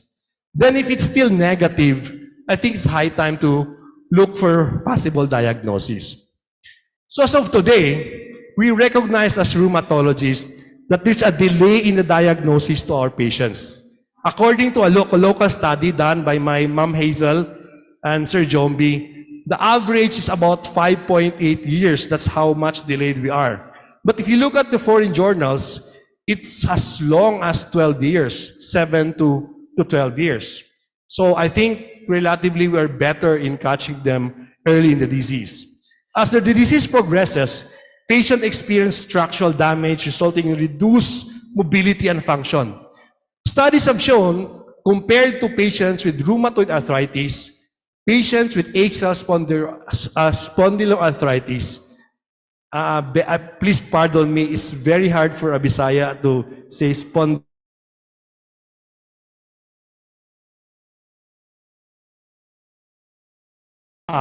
please allow me to use the word spa, will have more absenteeism from work or they'll retire early from work compared to patients with rheumatoid arthritis. So that's how debilitating axial spondyloarthritis is to our patient. That's why it's really, really important for us to catch them early and intervene. This is Miko. Miko is the son of one of my best friends, Michelle. I asked permission from her to present this picture because Michelle is the president of the Integrated Bar of the Philippines in Cebu, so I better get the permission. So Miko, I thought I knew him very well. So I saw him first when he was 12 years old, and he was complaining of severe enthesitis pain in the Achilles tendon right, and also severe pain in the right ankle. So our diagnosis went from enthesitis-related arthritis, and later on when he developed back pain and buttocks pain, we labeled him as a juvenile ankylosing spondylitis. So we started Miko on etanercept for a total of 6 months. After 6 months, he was very well, zero pain, walking perfectly. He's a very good dancer. And about that time, he was also seen by Christine Bernal. At that time, Christine felt that 6 months is quite short for etanercept because Christine felt that we should have extended it longer. But when we went back to Cebu and talked to the parents, they are very particular about the side effects of etanercept. So final decision was stop it. And I haven't seen him for quite some time until about 2 months ago when the mom called me that I have to issue a medical certificate because Miko cannot join the dance. He's a very good dancer because it was even difficult for him to walk and stand. So lo and behold, when I saw Miko in the clinic, he was limping, he was walking with one leg, and he was in severe pain. So we took because we knew already he was ankylosing spondylitis, we took an MRI of the involved joint, which is the right ankle. So the MRI showed that there were plenty of synovitis, tenosynovitis, everything is lighted. So definitely, Miko has a flare. Now, the goal for Miko this time, is to relieve the inflammation. So you will have the resolution of the signs and symptoms. So what we did, I started him on I loaded him with secukinumab weekly. I gave him a low-dose prednisone and a COX-2 specific inhibitor. In 3 weeks, I saw Miko walking very well. The pain score has gone down to about 2 to 3. And he was doing very well. We were very happy. But the biggest question as rheumatologists, what are we going to do next? When are we going to stop secukinumab? Are we going to stop it abruptly like we did with etanercept? So the question is, what will we do next to prevent structural damage? The thought leaders all over the world believe that it's not a wise idea to stop biological treatment right away. They believe that we have to taper it individually. Lower the dose, maybe widen the gap of injection. But stopping the biological treatment, even you think you don't have the flare, is a very, very bad decision. And Miko is a very, very good example. Now, after clinching the diagnosis of ankylosing spondylitis, you're great, you're good, you're a very good rheumatologist, you know it's ankylosing spondylitis. What are the other factors that we need to watch out for? So it seems like it's very good to catch the disease with no syndesmophytes yet. That means early on. Because if you look at this matrix, if you have a patient who has a longer disease and already has a syndesmophytes, the combination of smoking and elevated serum marker is a very, very good prognosis for patient to develop progression in HL SPA. Now, we cannot do anything about syndesmophytes. If we caught them late in the disease, syndesmophytes are there, we cannot do anything about it. But there's a lot of things we can do to control the inflammation using biological treatment. I know this lunch is sponsored by Secukinumab, but we all know as rheumatologists that all biological agents are very, very effective in controlling inflammation in patients with axial spondyloarthritis. And more importantly, please convince your patients to stop smoking. So other factors that you need to watch out for is that it seems like if your patient is male, it did progress faster compared to female. And those patients with HLA-B27 positive, they also progress faster compared to those who are HLA negative. And of course, the most important, the baseline MSA score, that means the involvement already of the spine. If the patient has MSA score of 10, that means there's involvement already, a lot of involved spine, they will progress faster. I'm just doubling down on the effect of stopping the inflammation or halting the disease. This slides just highlights that those patients with very high disease activity will progress faster. And we are very, very fortunate today as rheumatologists because we have very powerful tools to control the inflammation already. If you read journals way back 20 to 25 years ago related to ankylosing spondylitis, you notice that randomized controlled trials included already all patients with ankylosing spondylitis, and they were only using NSAIDs. So this is the best time to be rheumatologist because we can already stop inflammation using the biological treatment. So this is the present recommendation, ASA's EULAR recommendation. If we already know that the patient has axial spondyloarthritis and it has increased CRP with a positive or negative MRI, positive radiographic sacroiliitis, it's worthwhile to try NSAIDs. So again, the question, does really NSAID help patients with axial spondyloarthritis? If you read the journals, it's quite conflicting. Some journals say that yes, NSAIDs work and they even prevent structural damage only if you give it regularly. So there's a very good study done by Selecoxib. They gave it 200 milligrams all day long, all month long, and there was the structural progression was stopped. So the question again, clinically, if we go back to our clinic, is that, is it safe to put patient on continuous NSAID? So that's a clinical decision that you have to decide as clinician.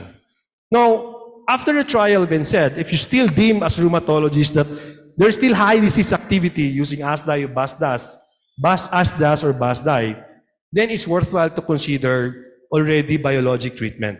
The minimum number of weeks they should give is about 3 months. You should be able to put the patient on biological treatment.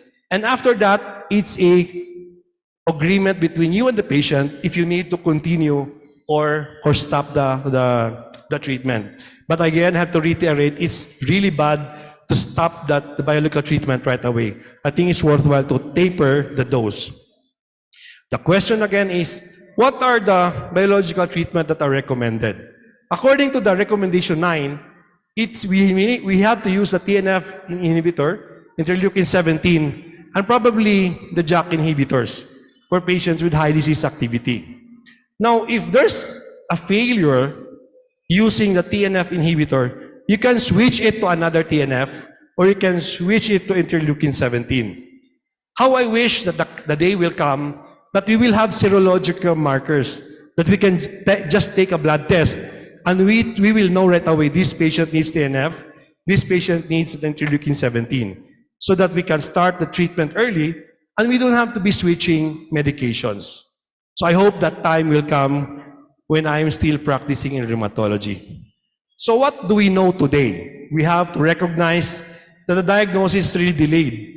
in axial spondyloarthritis, risk the disease of progression and structural damage. Now, the CRP, smoking, and the longer duration are negative predictive factors. Males HHB27 are also negative predictive factors. And the primary treatment goal in expa should not only be the relief of inflammation, but eventually progressive structural damage.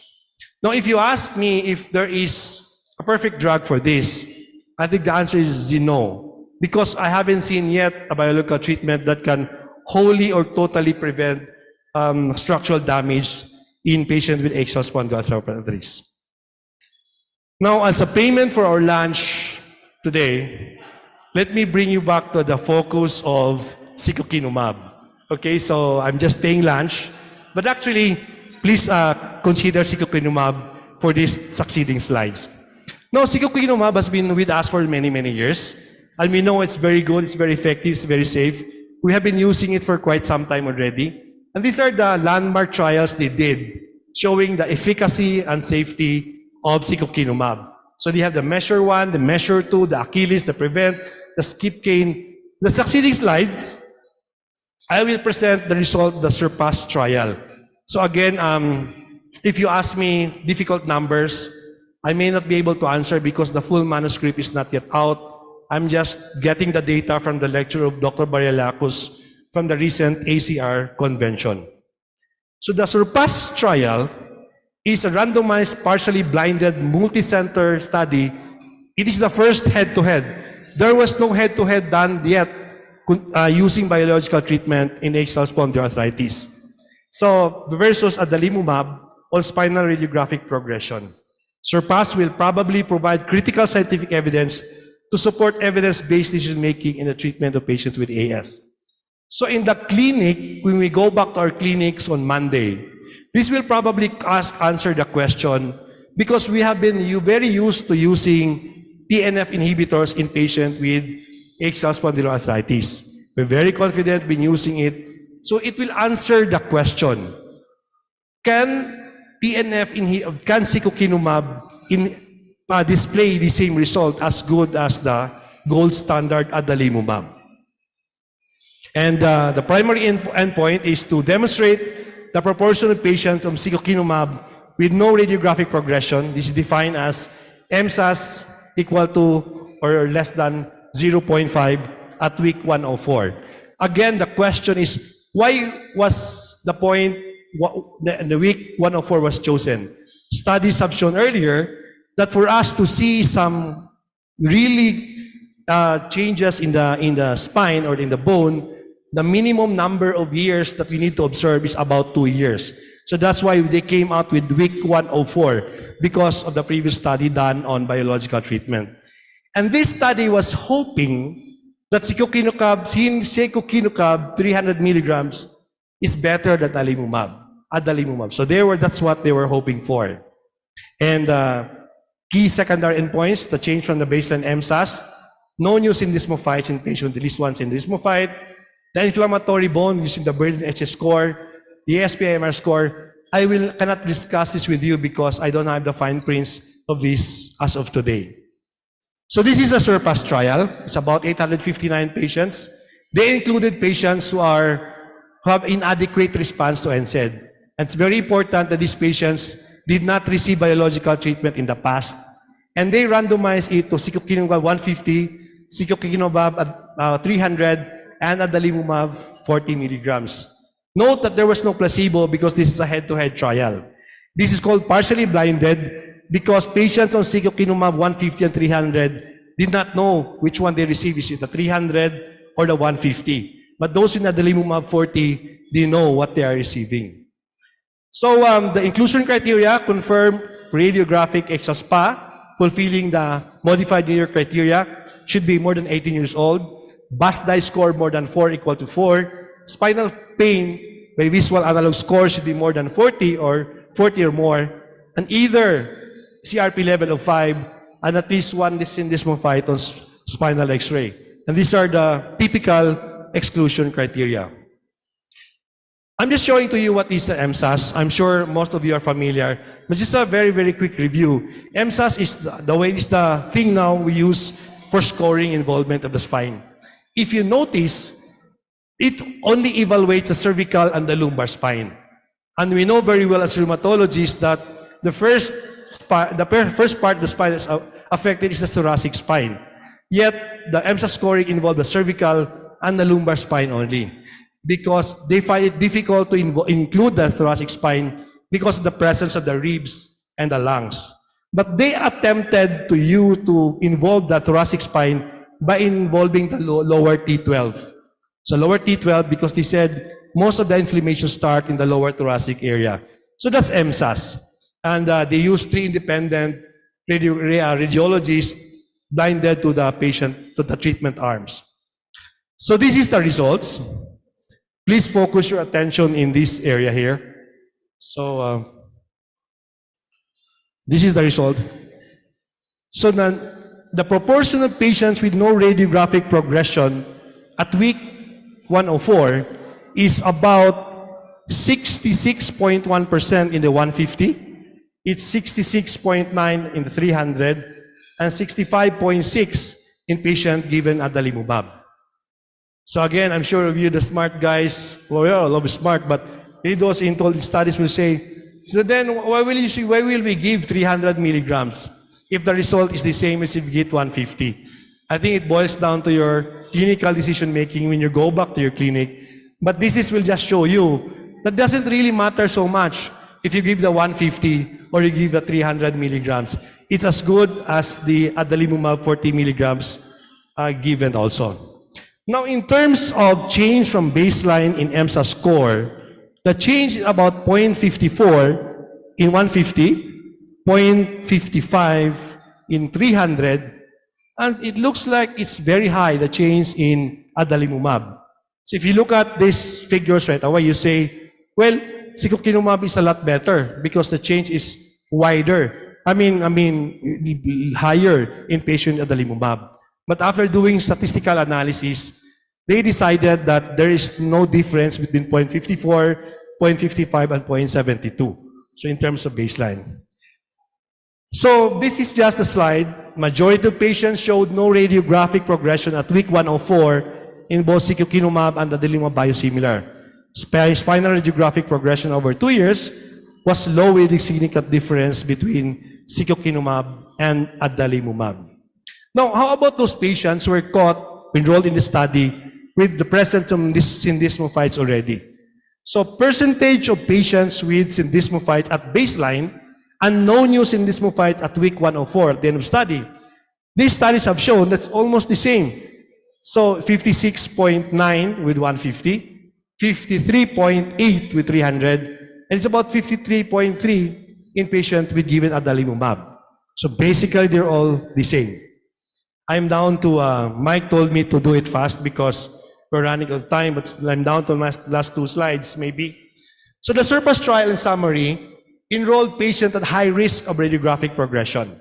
Spinal radiographic progression over 2 years was low with no significant difference between secukinumab and adalimumab. So when you go back to your clinic now, I think you will be more confident in starting your patient with secukinumab because it more or less gives the same result with the gold standard adalimumab. The SURPASS trial study missed the primary endpoint because the results showed still an EMSA score of more than 0.5, equal to it's 0.54, 0.56. So there were still a few patients who really progress. And of course, this is something that Novartis was hoping. Secukinumab did not show superiority over adalimumab. So it's basically the same. It's not superior. The rates of EMSA's progression were similar with in both adalimumab and secukinumab. The percentage of patients with no syndesmophyte was similar across studies, and SURPASS confirmed the efficacy of secukinumab in relieving the signs and symptoms of radiographic axial spondyloarthritis. And there is no clinical meaning difference between 150 and 300. Chito asked me earlier, so I will use 300. So I presume if the patient is really overweight, I probably will use 300. But if she has the same weight as the previous speaker, I think you can use the 150. No new safety signals, very safe. And they have similar adverse events for the 3 treatment groups. So finally, with my last 2 slides, HL SPA is a heterogeneous condition with a high burden of disease, with as patients experience severe pain and reduced mobility. Our dream, our aspiration is that we should be able to catch them early to prevent the deformities in this particular patient. Now, I would like to highlight that imaging plays a very important role in axial spondyloarthritis. If you have time, you can join the SIG group of Zombie. We're actively doing already ultrasound of the entices. So because we can already see inflammation using a powered Doppler if there's inflammation in the entices of these patients. And one more, of course you know that already. Now this is very important. The reason they suggest that TNF inhibitor on interleukin-17 might have an impact on radiographic progression. Bubulol ako si Mike, tingin sa akin eh. So I have only 2 slides. Every time there's a lecture, the speaker is always hoping that there's something you can bring back to your clinic. And I have got 2 slides for you that hopefully you can bring back when you go back to your practice. The secukinumab that we know, we knew before, was in vial. And we have to mix it with 1 ml and we have to shake it for a lifetime. Apparently, the question is it 1 minute, 5 minutes? Isn't the powder is very hard to dissolve? And the patient has to go to your clinic or to another doctor or to another nurse for them to do it. About 1 month or 2 months ago, they came out with this auto-injector pen. And I tell you, my patients swear to it, this is painless. And they don't have to go to our clinic for the injection because it's just a very push and pull. And right away, they get better. So painless, very easy to prepare. So that's 1 slide that I hope you can bring home to your clinics. And more importantly, as rheumatologists, every time you see a patient with back pain, especially those who are young, please ask this question. Is it insidious in onset? So it's very important that you know. Then before the age of 40, is there improvement with exercise and not with rest? Is there pain at night? And is there improvement with NSAID? I honestly have to admit to you that I printed this one and put it in front of my clinic. So every time I see with back pain, I'm always reminded that we have these 5 very important questions. Because I would not like to miss an inflammatory back pain. So this is a slide forced by Novartis for me to show to you that you can, it's available in full prescribing information. And with that, I would like to thank you for your kind attention.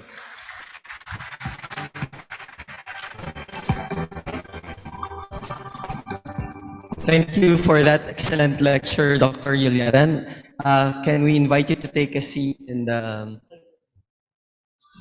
here? The floor is now open for any questions if you have any clarification on the lecture of Dr. Yuliaran. Okay, probably just to break the ice. In the SURPASS trial that you showed us a while ago, there seems to be no difference between the anti-TNF inhibitor and secukinumab. So can you tell us which patient will benefit on the use of secukinumab? That's a very good question, Chito. No? In patients with axial spondyloarthritis with involvement of the skin, like moderate to severe psoriasis, I think it's highly recommended to use secukinumab. But in those patients with axial spondyloarthritis, with uveitis and inflammatory bowel disease, I don't think it's a good idea to start them with secukinumab. Any question from the audience? Okay, so probably I'll ask one more question, Dr. Yuliaran. For those patients who are not responding, so let's just take, for example, your patient a while ago, Miko. So you started this patient on anti-TNF and then eventually shifted it to secukinumab, am I correct? Correct. Now, in case this patient does not respond to an IL-17 inhibitor, would another IL-17 inhibitor be effective on the patient? Because we know already that if an anti-TNF is not effective, you can shift it to another anti-TNF. Does that also apply to IL-17 inhibitor? Chito, correct me if I'm wrong. The other interleukin-17 available is ixekizumab, the TALTs, right? And it inhibits the same pathway, interleukin, as the secukinumab. It's called the IL-17A. So I don't think it's a wise idea to shift from interleukin-17A inhibitor to another interleukin-17A inhibitor. There's now an ongoing study that inhibits both the interleukin-17A and F. So maybe when that drug is available, that both inhibits interleukin-17A and F, that could be another armamentarium for us. Okay, so basically, if you started with secukinumab, maintain secukinumab until it's not effective and then shift back to anti-TNF for now.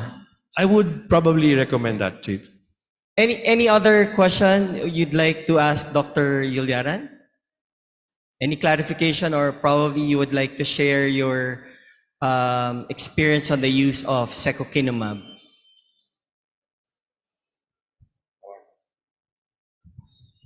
Okay, probably I'll just ask this one last question. Do you need to load? There are studies in psoriatic arthritis with the use of secukinumab that shows that loading may not be needed. But in your SURPASS study, loading was actually done on this patient for secukinumab. Do you still need to load probably for your patient with AS? Before I came here, I looked at the data on axial spondyloarthritis using secukinumab. It seems like the European doctors' counterparts are still loading the patients. But it looks like the American counterparts are not using loading dose in patients with axial spondyloarthritis. But I think personally, if I see a patient with psoriatic arthritis, I think it's still okay to load, because in psoriatic arthritis, we need a higher dose, right? And I'm not convinced that a 150 milligrams will work on the skin and the joints in our patients, because probably of the bigger surface area. If you talk about ankylosing spondylitis, the synovium, the synovitis is small, but if you have psoriasis, the skin is the biggest organ in the body. That's why we need more secukinumab. That's why 300, I think, works better than 150. Okay. So if you don't have any other question, I'll just give one more chance. If you have any other questions you'd like to ask. Maybe the lunch is not very good, so they are not asking questions, Chit. Or maybe it's too good that they're too sleepy to ask that question.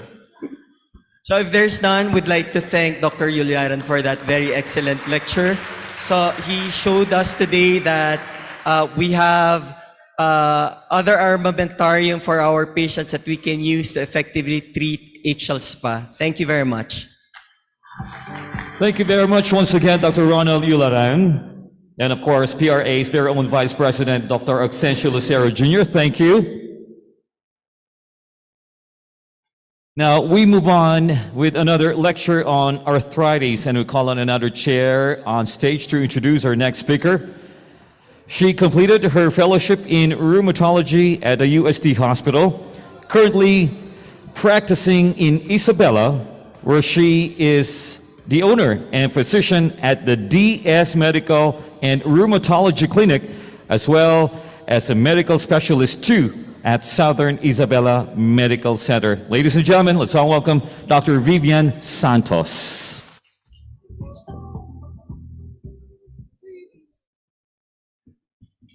Okay, ladies and gentlemen, good afternoon. I hope you did enjoy the lunch. You enjoyed, right? Okay, welcome to this plenary session entitled Rheumatoid Arthritis Treatment Updates, What's New? And before the presentation begins, allow me to introduce our speaker. Okay, she finished her Doctor of Medicine at University of Santo Tomas, Faculty of Medicine and Surgery, She underwent training both in internal medicine and fellowship at Makati Medical Center. She is currently the Assistant Training Officer of the Rheumatology Fellowship Training Program, also at the same institution. And she is active in the Steering Committee of Rheumatoid Arthritis Clinical Practice Guidelines. Without further ado, I would like to welcome one of the muses of PRA, Dr. Genevieve Katigbak. The floor is yours, Doctora.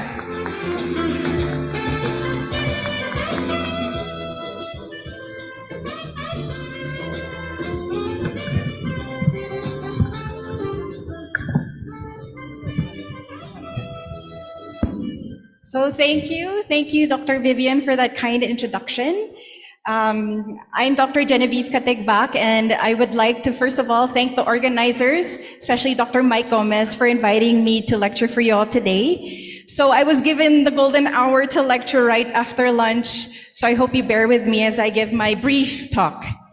Okay, so today I was tasked to give a talk entitled Treatment Updates in Rheumatoid Arthritis, What's New?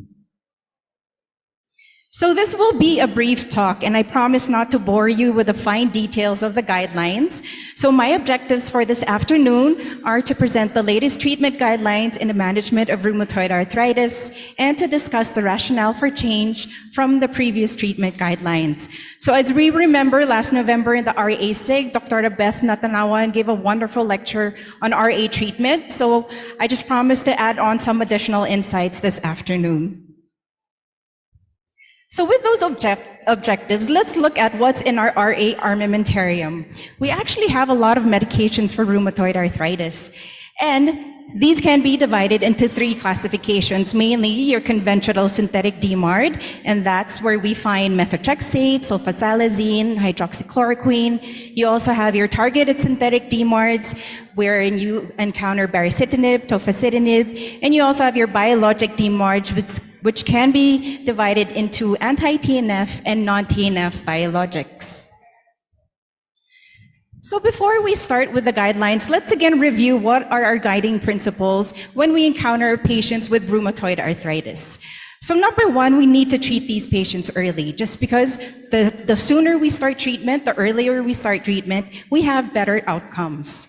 Number two, we need to reevaluate these patients every 3 months, or even more so if indicated. So if you have a patient with multiple flares, you might need to see them monthly, but every 3 months is in the guidelines. And number three, the decision to de-escalate, add on, or even taper off or discontinue medications should definitely be a shared decision between you and your patient. So you should always listen to your patient's preferences. And number three, we should always apply a treat-to-target approach. And how do we do this? We use validated outcome measures and even instruments. So what is our target in rheumatoid arthritis? It's to reach low disease activity, or even if we're lucky, we may even reach remission. So in general, if we follow these principles, there's a higher likelihood of achieving low disease activity or even remission, which definitely translates to less likely to have radiographic progression or even permanent joint damage. So now let's look at the 2021 American College of Rheumatology treatment update on rheumatoid arthritis.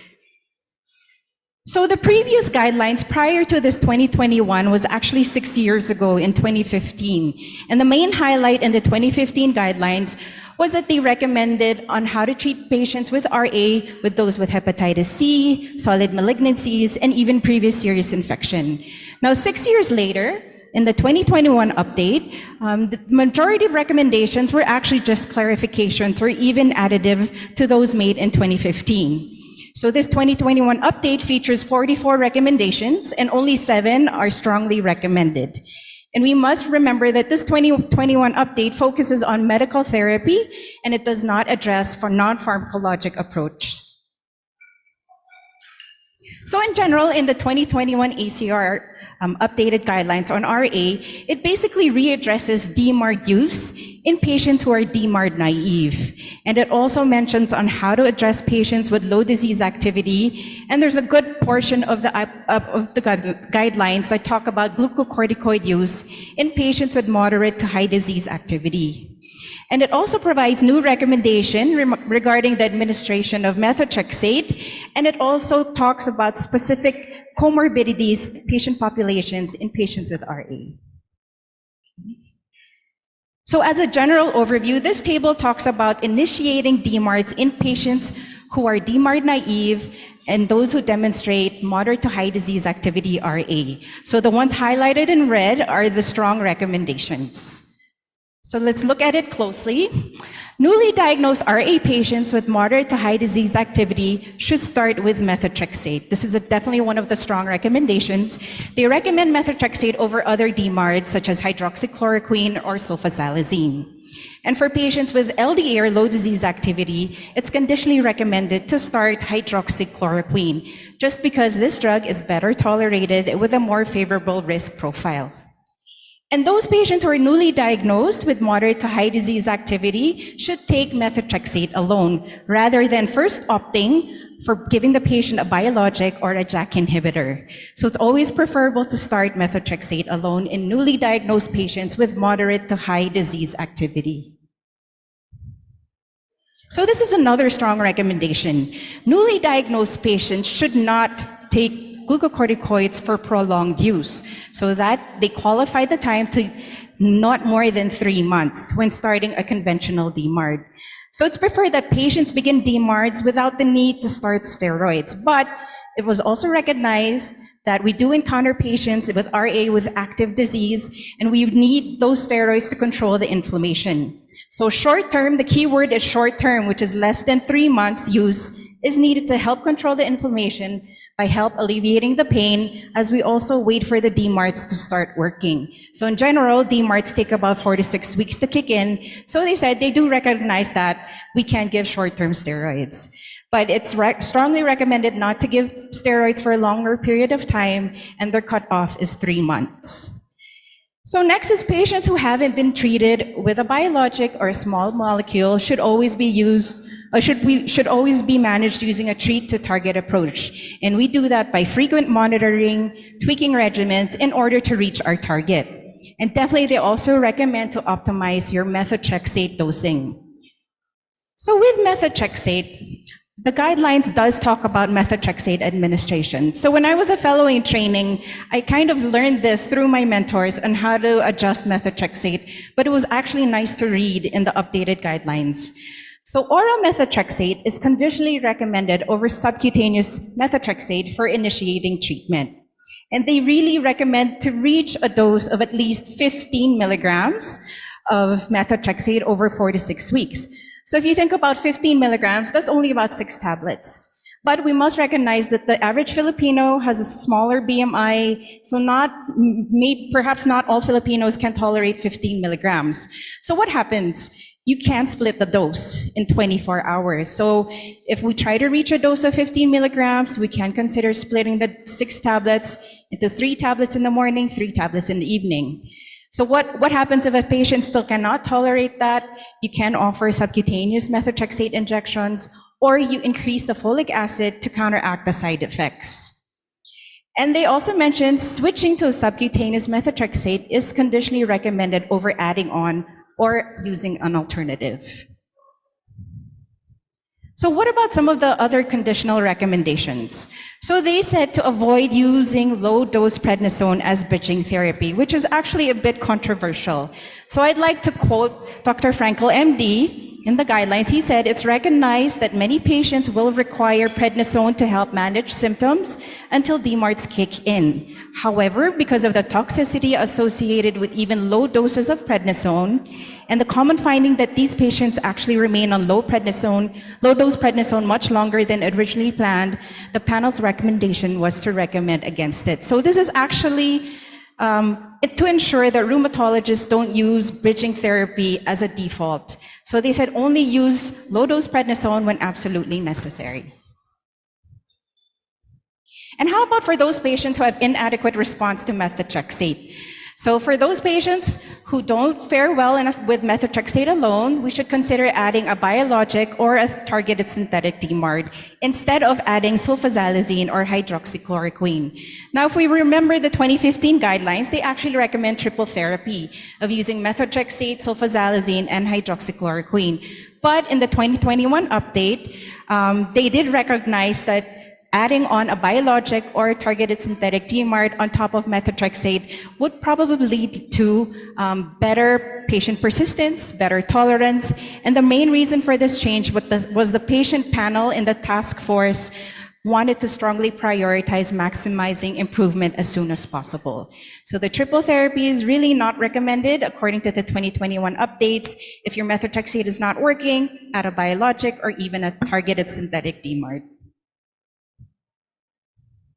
Now, how about if our patients don't respond to methotrexate? So the main question is, which biologic DMARD or targeted synthetic DMARD do I start with? So the guidelines don't actually recommend a specific biologic or targeted therapy if a patient has not responded to methotrexate, but they do recommend to switch to a different class over using taking a different drug in the same class. So no specific biologic or targeted synthetic DMARD was mentioned, but they said switch to a different class. Now, what about tapering medications? So we need to think carefully about whether and how to taper our medications in order to reach low disease activity or remission. So in the 2015 guidelines, it was recommended to taper off the DMARDs if your patients are in sustained remission. But in the 2021 guidelines, they said to think about that carefully and to always taper slowly. So if a flare does occur, they recommend to use a prior regimen once your patients show signs of flare. And they did say that stopping all DMARDs is associated with moderate to high risk for flaring and perhaps even irreversible long-term damage. So it's recommended to stay at least on one DMARD if they choose to taper rather than stopping all of it abruptly. Okay, so they said if you stop all of the DMARDs at once, you're associated with high risk of flaring. So these 2021 guidelines also talk about the specific comorbidities in patients with rheumatoid arthritis.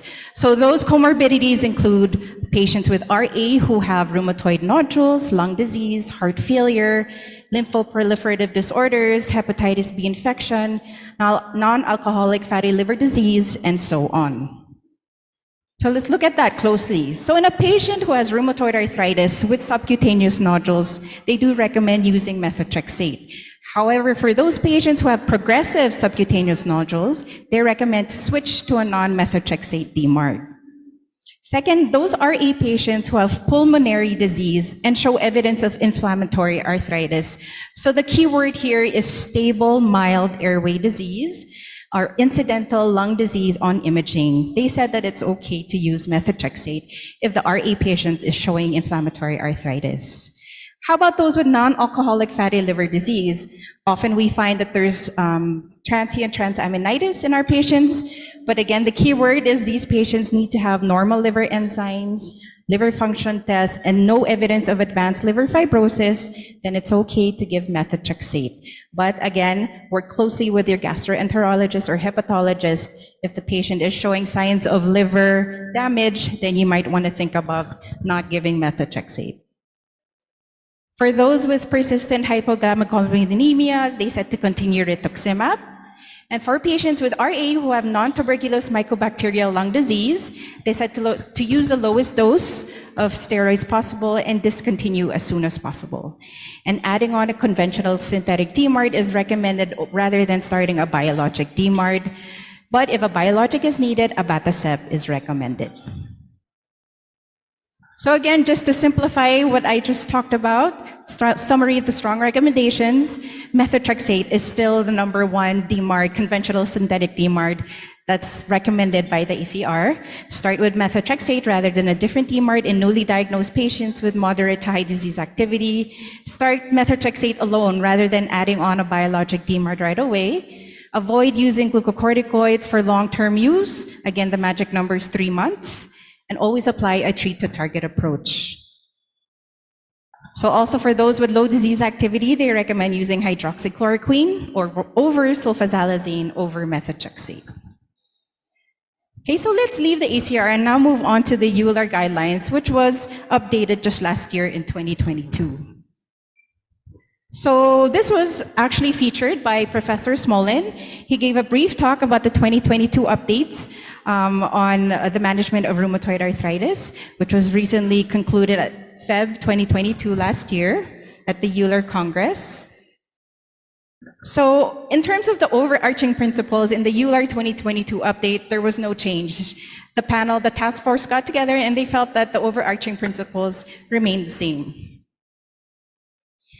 But if we look at the EULAR guidelines, it's actually divided into 3 phases. Phase 1 is newly diagnosed. Phase 2, there's inadequate response to the previous treatment. And phase 3, you can change to a biologic. But I'll go with them I'll address them one by one.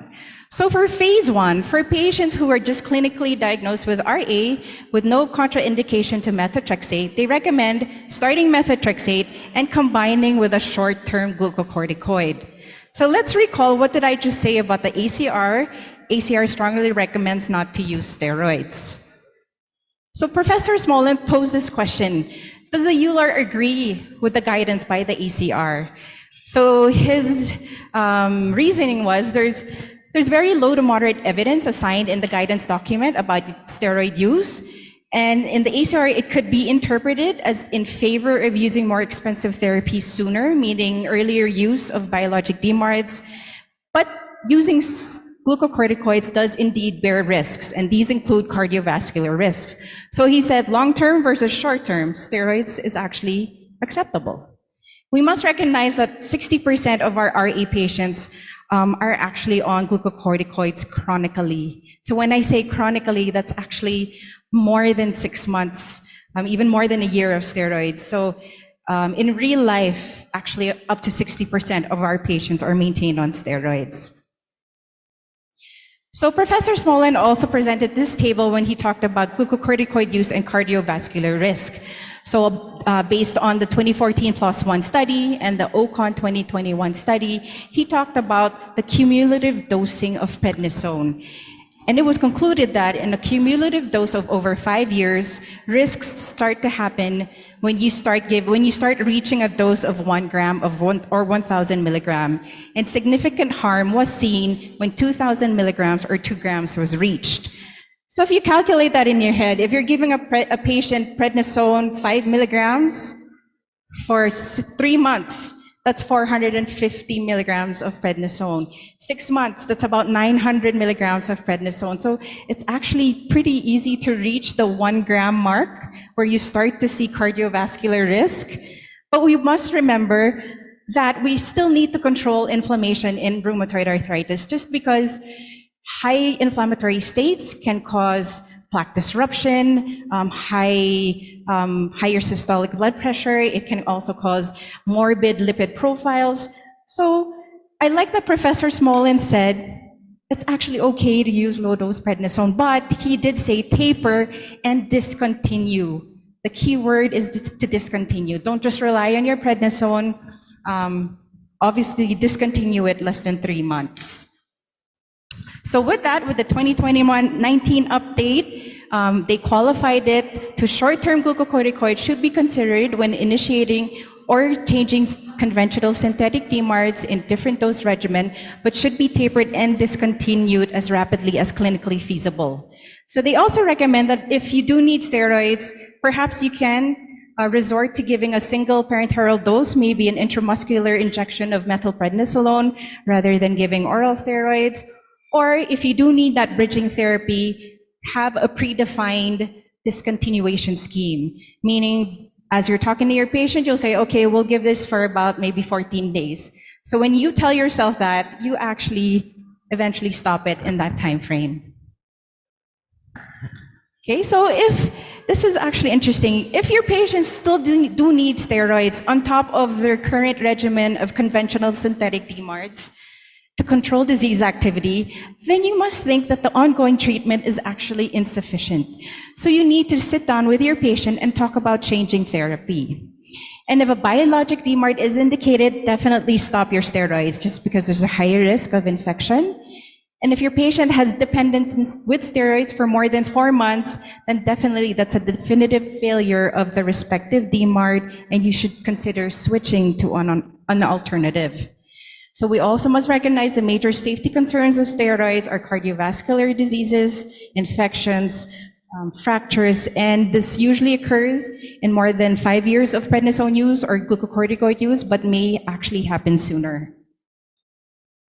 So for the phase 2, in patients who don't respond well to methotrexate, but with poor prognostic factors present, we consider adding a biologic DMARD or a JAK inhibitor.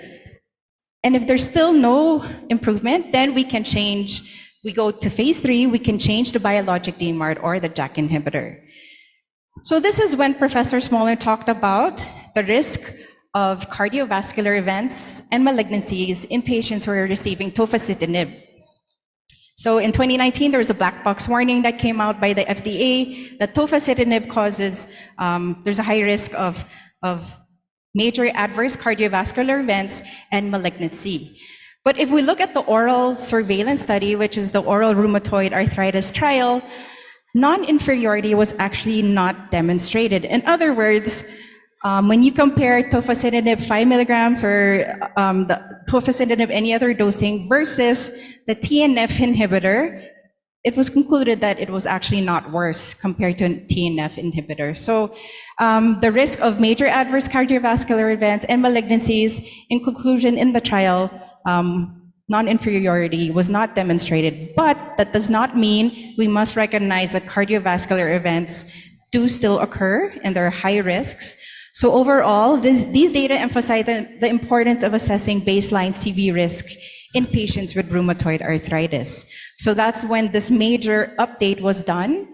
Instead of, if the treatment target is not achieved, they added on this sentence, JAK inhibitors may be considered, but you need to think about your patient's risk factors. So what are these risk factors? These patients are older than 65, current or past history of smoking, cardiovascular risk factors such as obesity, diabetes, malignancy risk factors, current or past history of cancer, and definitely risk for thromboembolic events.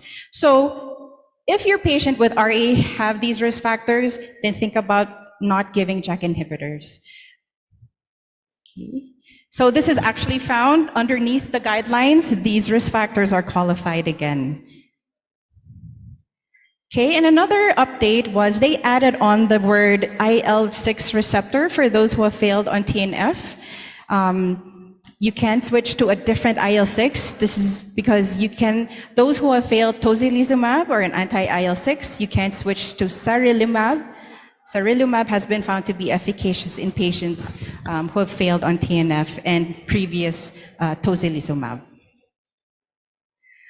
Okay, so after they actually, for recommendation 11 and 12 in the previous 2019 guidelines, they combined the two of them, and they've updated the sentence to, after glucocorticoids have been discontinued and a patient is in sustained remission, then you can think about reducing the conventional, the DMARDs, either biologic or targeted synthetic DMARD, or even conventional synthetic DMARD.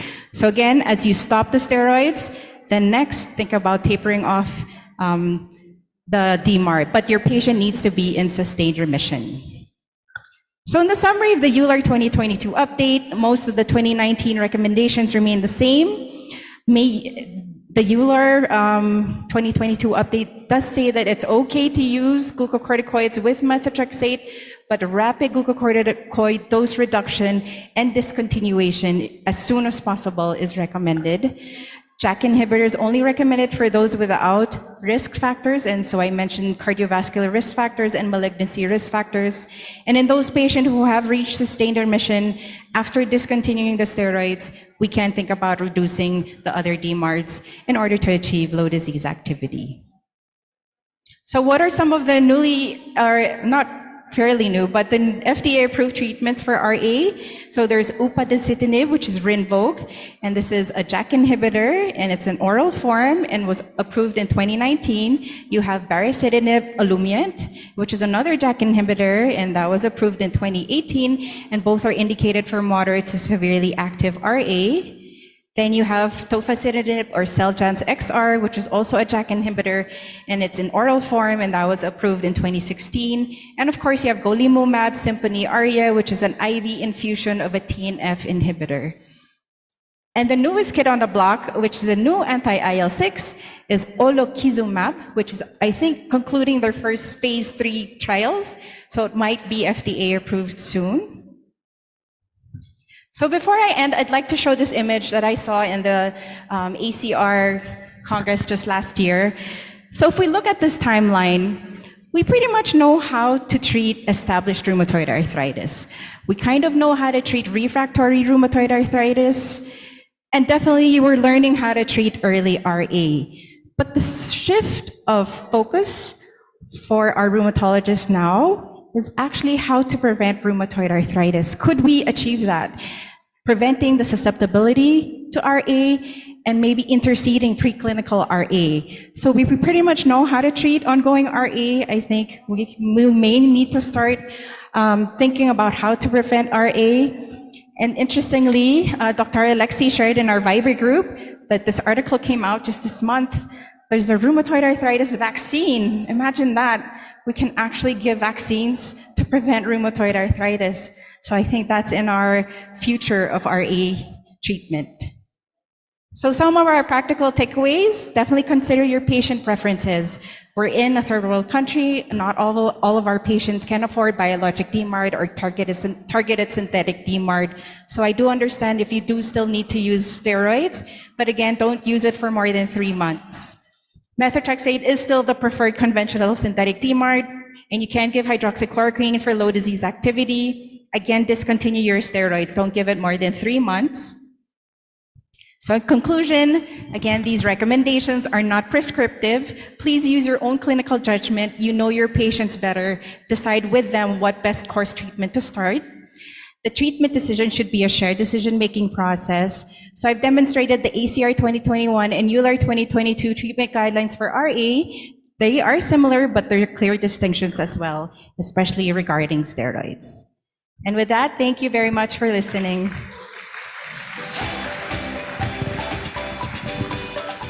Thank you very much, Doctora, for the updated and interesting discussion on the latest about the RA treatment. Unfortunately, in the interest of time, we will not be entertaining questions. But if you do have one, you can just write them down, write your name, and hand them over to me or any of the organizing committee, and we will give it to Doctora. Again, Doctora, thank you very much.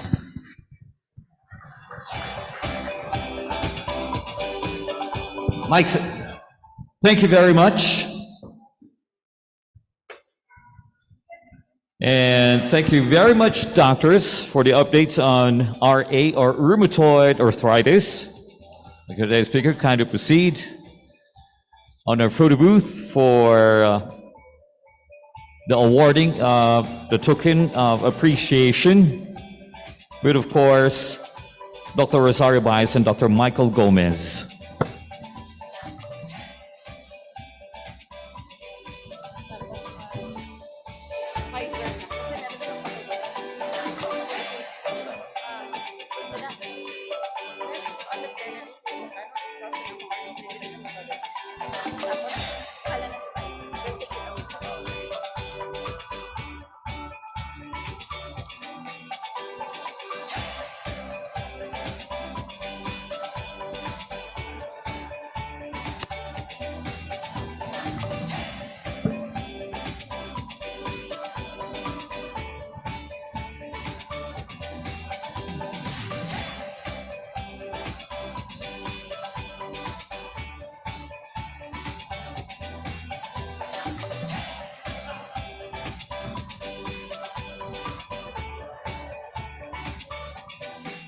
So while the stage is being prepared for the next discussion, we'll just do some announcements. We'll be having a break at around 3:50 to 4:05. So we'll give you a 15-minute break. So that's around 3:50 to 4:05. You can take that chance to once again visit the lobby for the exhibit. And once again, to all you ticket holders out there, do not forget to visit our exhibitors and please have those raffle ticket stubs stamped for you to be able to get more chances of winning for a raffle that's going to happen later. So again, during the break, you might want to visit the exhibit located at the lobby, and please do visit all the exhibitors and have those raffle ticket stubs stamped to get greater chances of winning during the raffle, which is going to happen later.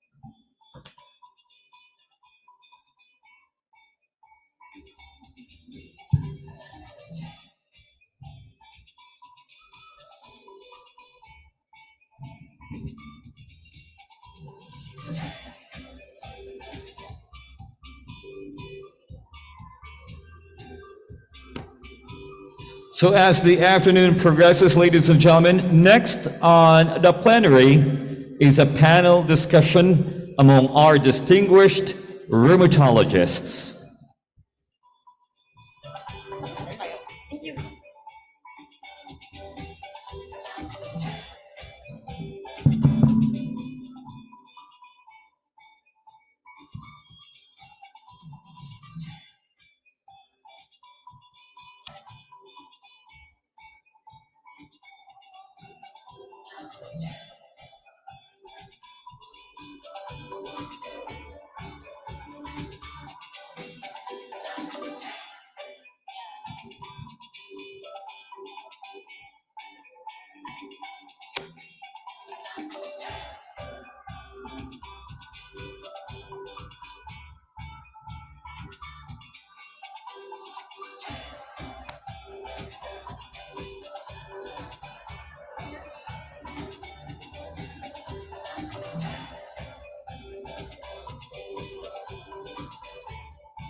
Sound check, sound check.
Thank,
sound check. All right, ladies and gentlemen, I think your 15-minute break is almost up. So for those of you still outside, please come in quickly now inside the plenary hall so we can continue on with the program. For those of you still at the exhibit area, maybe please request everybody now to please come up as we continue today's program.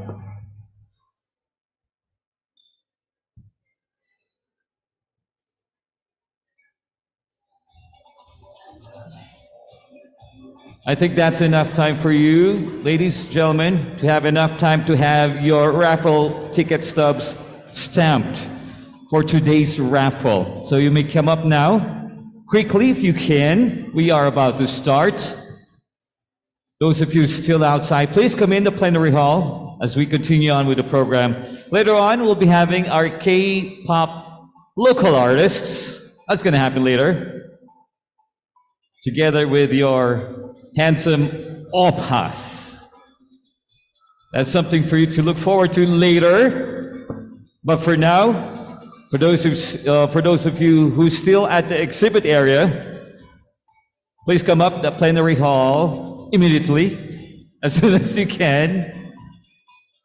Or quickly now, we are about to start. Thank you very much.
Check. Okay, one last time for ladies and gentlemen who's still down at the exhibit area, please come up the plenary hall now. Again, we're requesting all of you still at the exhibit area to please come up now. We are starting today's program.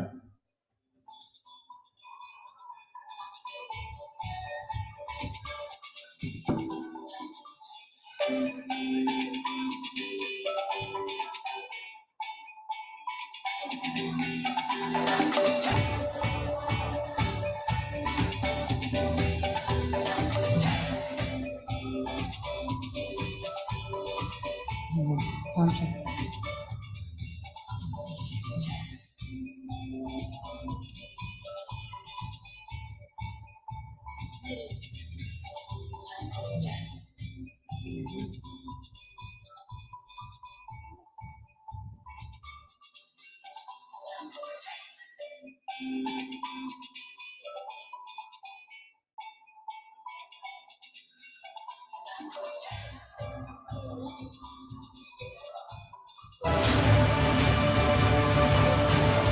Good afternoon, doctors. Pfizer welcomes you to the session entitled Real Talk on JAK Inhibitors. Today, we have invited 4 very distinguished experts to share their knowledge with us on this very interesting topic. Our speaker and moderator is an associate professor at UST Faculty of Medicine and Surgery, an active consultant at UST Hospital and Chinese General Hospital. She is a past president of PRA and a lead investigator on several clinical trials on rheumatology. Let us all welcome Dr. Julie Yu.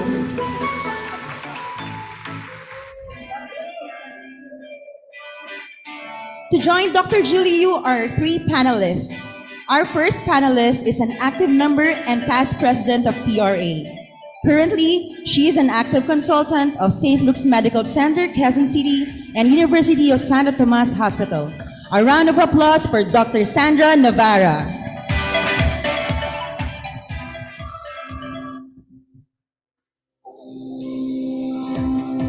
Our second panelist is also a renowned rheumatologist among his peers. He is a professor and vice chancellor at the University of the Philippines, Manila. Let us all give warm applause to Dr. Michael T.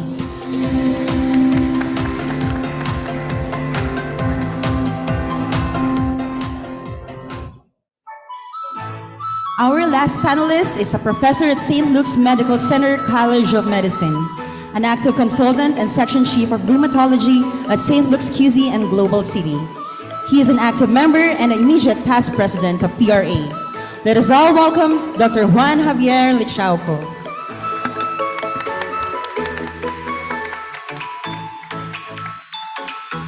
We now turn over the floor to our moderator, Dr. Julie Yu. Hi, good afternoon, everyone. So far, so good. Everybody's, I think, most should be returning already to the plenary session. So for this afternoon, or at least for the next 1 hour, I will be your moderator. And the 3 of my professor, Dr. Navarra, friend ko na yan ngayon. And then, of course, Jombi and Mike will be our panelists for this afternoon. So we have prepared somehow a short discussion on real-world, practice in terms of treating patients with rheumatoid arthritis. And I'd like to thank Jen Katigbak for walking us through on the recent treatment armamentarium, or at least guidelines from ACR and EULAR. Okay, so these are our speakers. So the objective for this afternoon session will be to discuss on the current hot topics on JAK inhibitors and or Xeljanz through a panel discussion format, of course, featuring key opinion leaders who are here and leading authorities of the Philippine Rheumatology Association. Okay. Ayaw niya. Bakit ganun? Wait lang. Okay.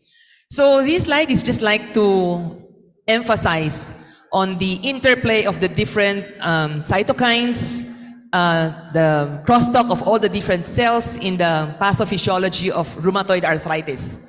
From at least the upper left-hand corner, And we're starting off this session, our panel discussion, with a case. This is a 45-year-old teacher with symmetric polyarthritis and high levels of the rheumatoid factor and anti-CCP. Her DAS28 ESR at the time that the patient was seen was 5.8, which is equivalent to your high disease activity. So we would like to emphasize, at least to the fellows here, on the use of some tools to measure disease activity in patients with rheumatoid arthritis, so that we would know whenever we start patients on treatment, on how well are we going to control the disease, how to adjust all of these different medications. So she was started on methotrexate at 15 milligram per week for 12 weeks, and a prednisone of 5 milligrams daily with folic acid supplementation. So on follow-up, her DAS28 ESR score was still 4.6. So from high disease activity, it went down at least to moderate disease activity.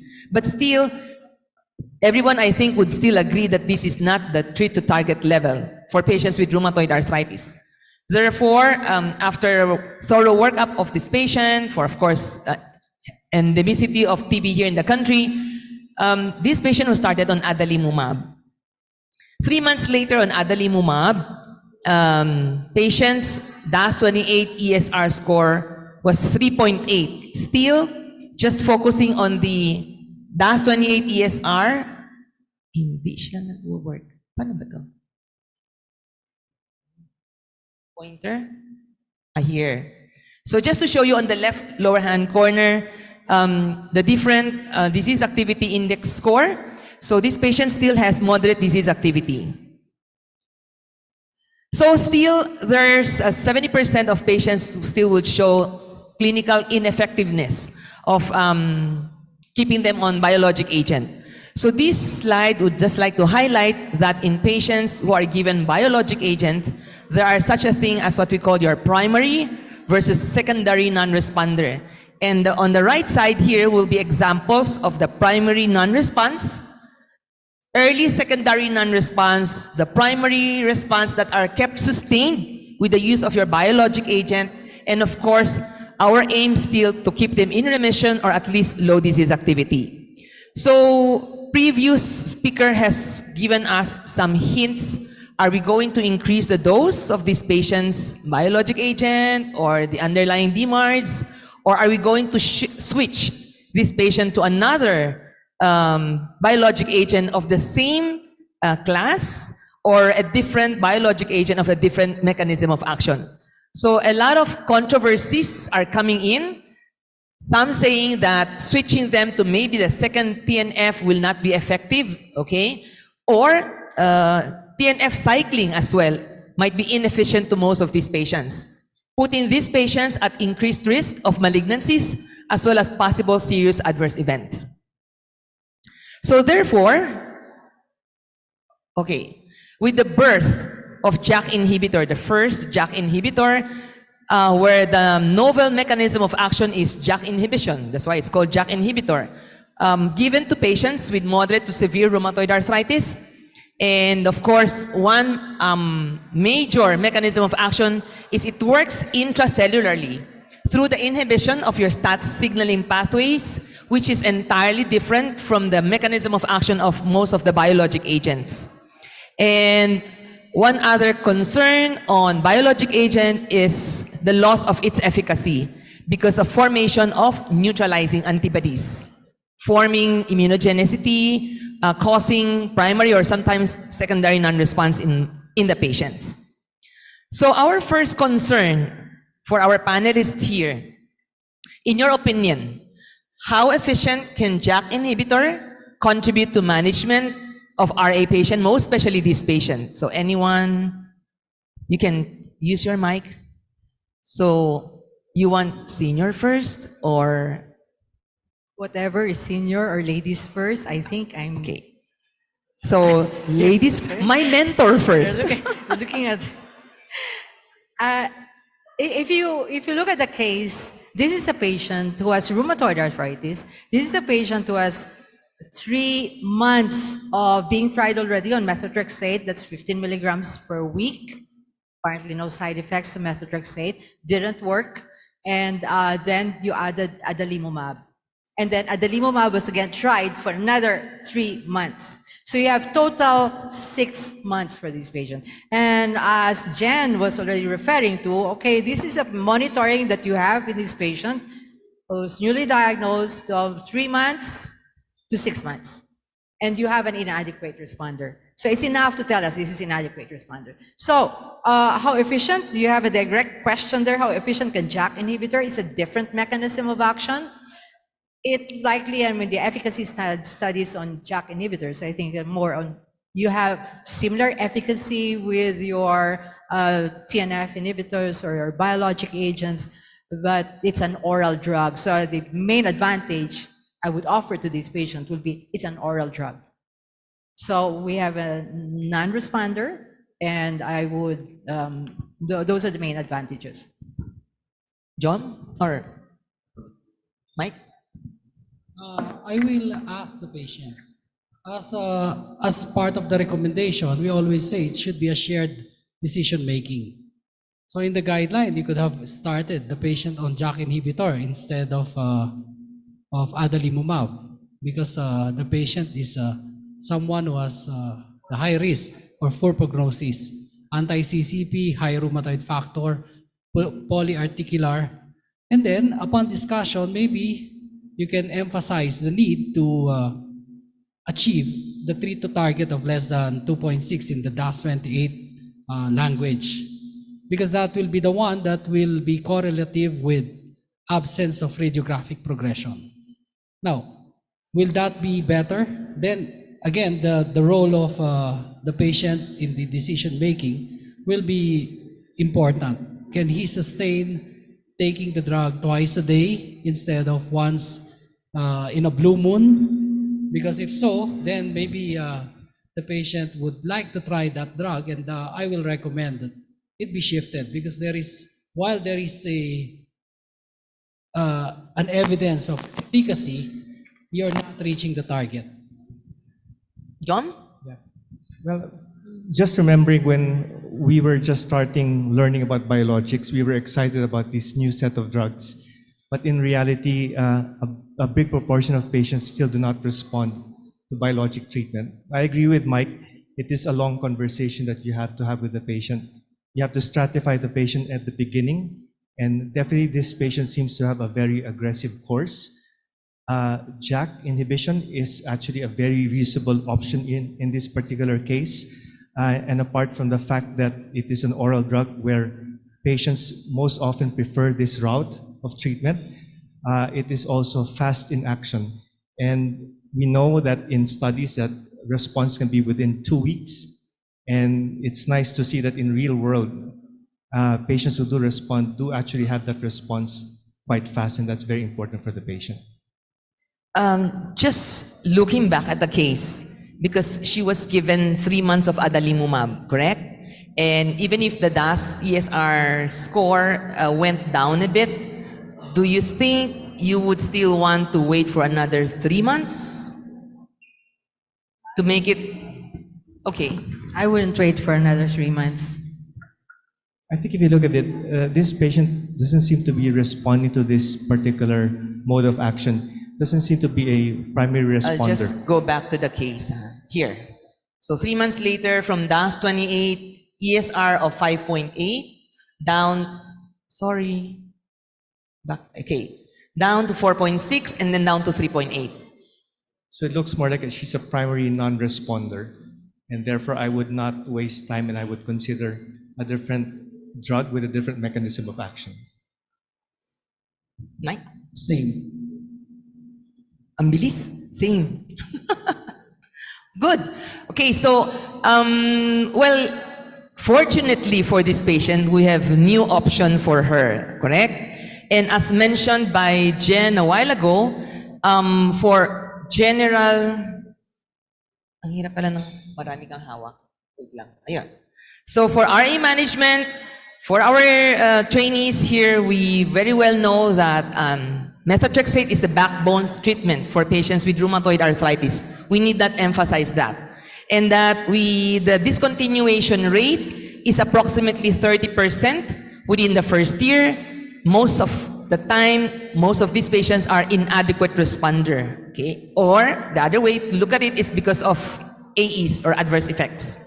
Other options that we consider will be your TNF inhibitors, which this patient was given, adalimumab, and then anti-CD20 or anti-IL-6. And then loss of response, that's one thing that we need to keep in mind. Even if we know how good the drug is, even if we know the drug should work, there are still patients who will have loss of response, suboptimal control, or even those patients who might not be able to tolerate DMARDs. Okay. And then only 40 to 50% of patients achieve disease remission. So knowing the smarter mechanism of how JAK inhibitors work, well, there are patients, subset of patients that will certainly benefit from giving your JAK inhibitors, okay? So there are some publications that in real world setting, among the non-responders to an initial TNF inhibitors at 6 months, 60% of patients still continued the initial TNF inhibitors to 12 months. So I wonder, do we do that in real world, in a clinical practice? Because this is a real world setting that was published, I think, in Italy, if I'm not mistaken.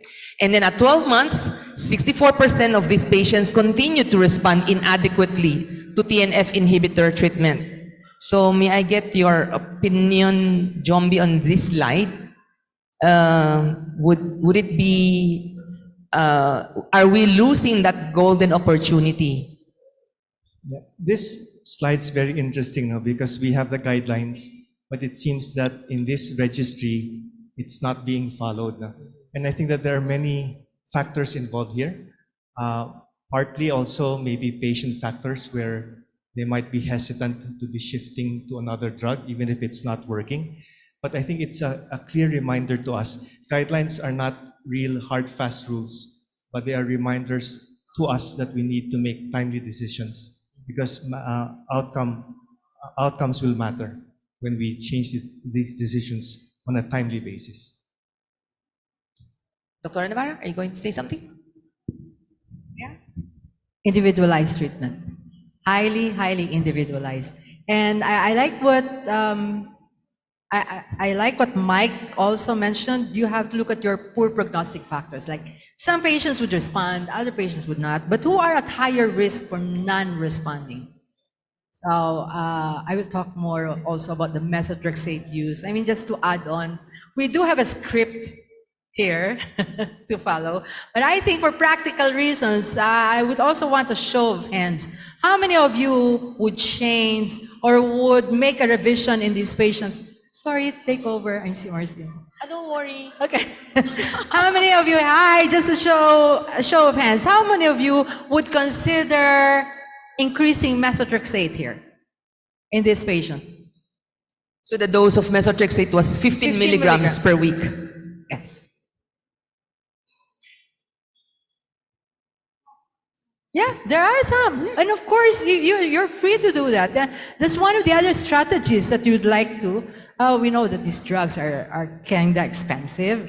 So you may want to consider that as part of your treatment in this patient who's non-responding. How many of you would use a burst of steroids? Burst, short course, high dose steroid? We have a show of hands. Yeah. So those are the other options that we have in this patient. Dr. Barba. Oh, I'm sorry. I thought you're waving your hand. Okay. Yeah, there are still a handful somehow because we don't have that much options.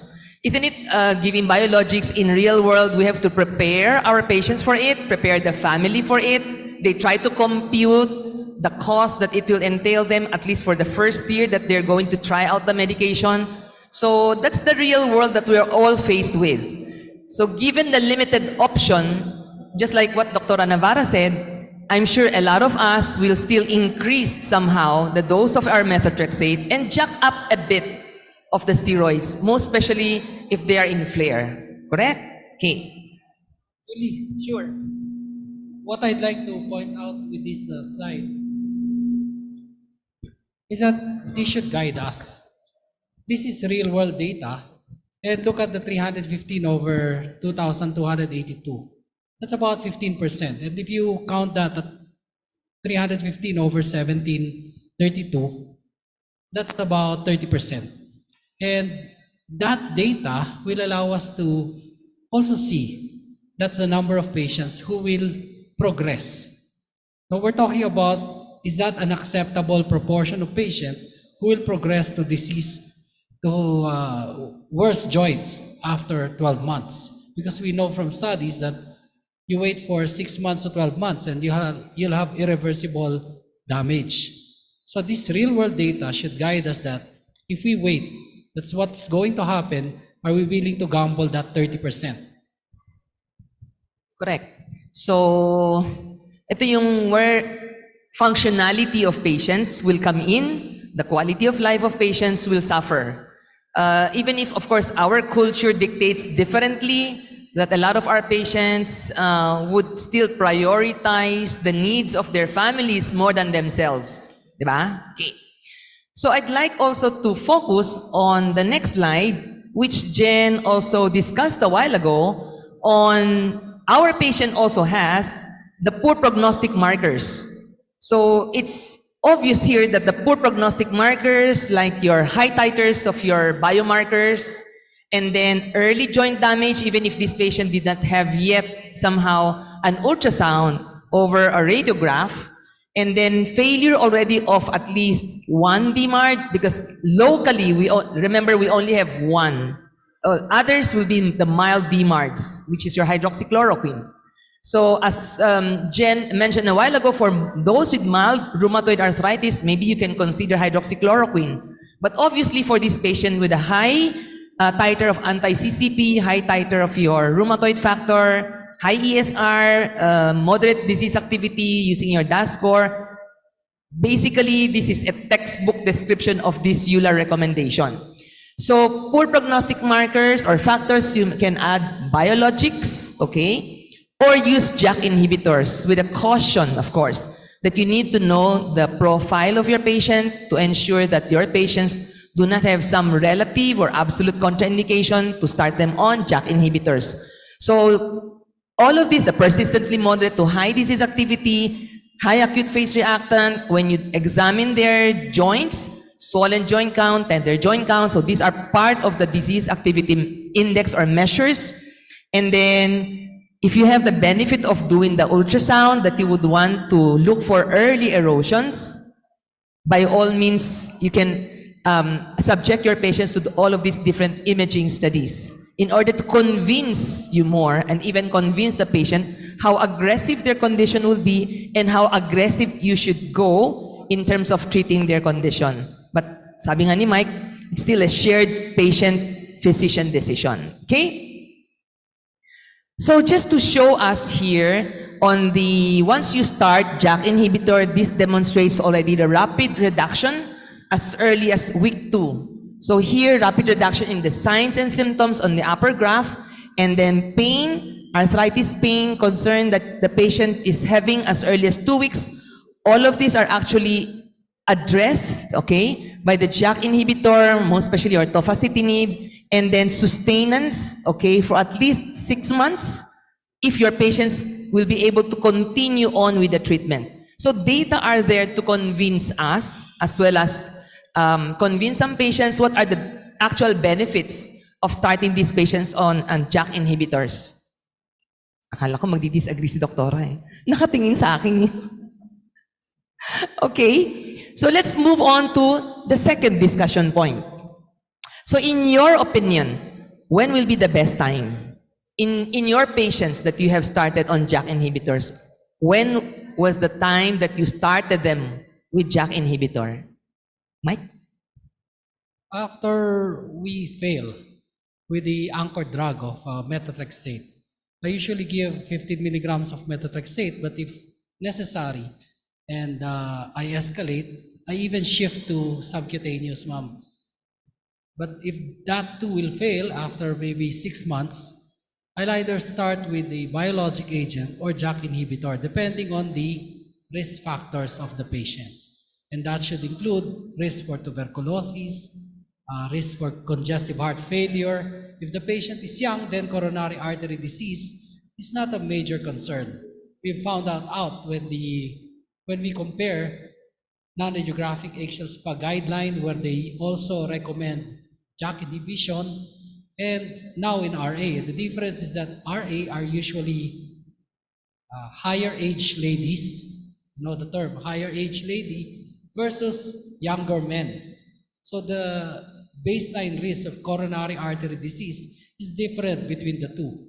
Even the use of JAK inhibitor in young patients with COVID showed us that there is really no increased risk of DVT or coronary artery disease, especially in these patients who are at baseline higher risk, as we know about COVID. Any comment? Yeah, same here. I think that we try to maximize methotrexate. I do split dosing to make it more tolerable. And of course, I also do sub-Q methotrexate. And I do get some patients with a good response with the sub-Q injections more than the oral. I do follow the timelines in the guidelines as much as we can. And at the point when I see that there is no response by even with maximum methotrexate, then I consider, with appropriate screening, the use of JAK inhibitors. Any other opinion, Doctora? You concede. Okay. So what's your, any views as to switching or TNF inhibitor cycling? Have you done that in most of your patients who are non-responders to anti-TNF? Do you think that you want to switch right away, or any period wash out, quote unquote, or just outright switch them? 3 months is reasonable. Again, you have to monitor these patients. 3 months is reasonable, but you have to monitor these patients, especially in those who have very active disease. Well, switching, when you say switching, early switch, so after 3 months, then you can decide. But I wouldn't switch from one TNF inhibitor to another TNF inhibitor. Definitely no. So you have a choice first on what are you going to use. Are you going to use early on, initiate after methotrexate, and add on to methotrexate? Are you going to initiate TNF inhibitor or JAK inhibitor? So it's an or. And then give it 3 months. And after that, then you again monitor your patient's response, and then you decide. So if you're using a JAK inhibitor, it doesn't work, then you can switch to a biologic. If you're using, you have used and decided on a biologic or TNF inhibitor, and it doesn't work, you don't use another TNF inhibitor, you switch to a JAK inhibitor. So you switch to a different mechanism of action. Okay. So I guess that's the most commonly way that we manage patients with inadequate response to the underlying, it's either biologics, the DMARDs, we just try to switch from one to another. Okay. Well, nobody's commenting. Okay. So let's move on. So the general guiding principles in RA management, as we just want to re-emphasize, is the early recognition. So early recognition, early treatment, okay? And time and again, it's always a shared decision making, because as we said, hindi ganyan kabilis mag-decide. We have to take a lot of things into consideration. Even if you are already on good treatment, it's working on your patient, do not forget to re-evaluate your patients regularly, constant monitoring. So prior to treatment, during treatment, we still regularly or continuously monitor for any adverse events, most especially infections. So we need to also be mindful on regularly or standardizing the disease activity measures that we do for our RA patients. So if and when it's possible, lagi yan may DAS28, DAS28 ESR, CRP, or if walang ESR, CRP, you can use your CDI, at least a regular one monitoring for an objective way of measuring disease treatment response. And then watching out for certain contraindications.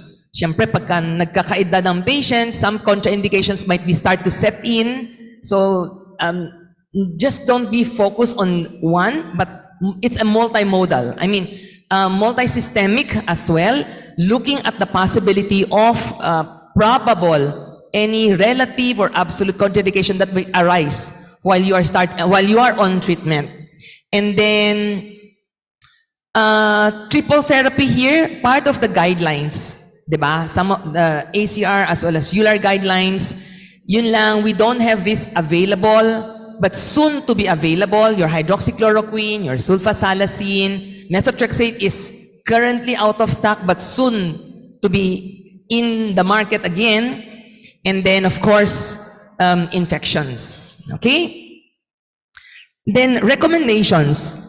Okay, on DMARD's initiation, this is very nicely illustrated also and discussed already by Jen a while ago, the 2022 update on the EULAR recommendations on disease-modifying anti-rheumatic drugs initiation for those with mild to high disease activity, for those who are DMARD naive, with low disease activity, and those with conventional synthetic DMARDs treated, methotrexate naive, still with moderate to high disease activity score. So these are some of the guidelines that we can use whenever you go see an RA patient. Okay? But of course, as mentioned, always yan, personalized, individualized, okay? Even if we have all the different treatments available to our patients. Okay? And then this was also mentioned by Jen.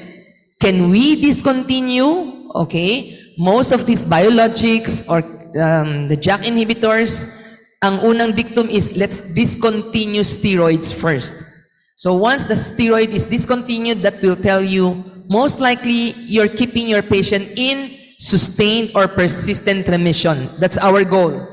And then before we consider dose reduction in your DMARDs, your biologic DMARDs, your targeted synthetic DMARDs, okay? And then, do you have any personal experience on how frequent these patients of yours will have flare once you taper DMARDs or taper or longer duration of your biologics? Hi, Doctora. Yes, ma'am. Like what's happening now? Let me ask the audience. Your patients, they are in flare now, right? Because many of them do not have methotrexate anymore. So that's a natural phenomenon of only in the Philippines. So I hope we can have methotrexate. But after we restart, they'll improve. So we're actually learning real world by chance or by force of circumstances. So at least we know that even if you take away and something happens, you reintroduce, the patient will improve. How frequent, how long do you need to keep these patients in quote-unquote DMARDs remission before you start tapering or adjusting certain dose? Are you following the guidelines of at least keeping them in 1 year? Well, definitely if they achieve remission, I don't taper fast. I normally wait and make sure that at least 1 year before I consider tapering the DMARD. No? So of course, the steroids is first thing that I need to take off if possible. But in terms of the DMARDs, I ensure that the state of remission is at least for a year before I start tapering.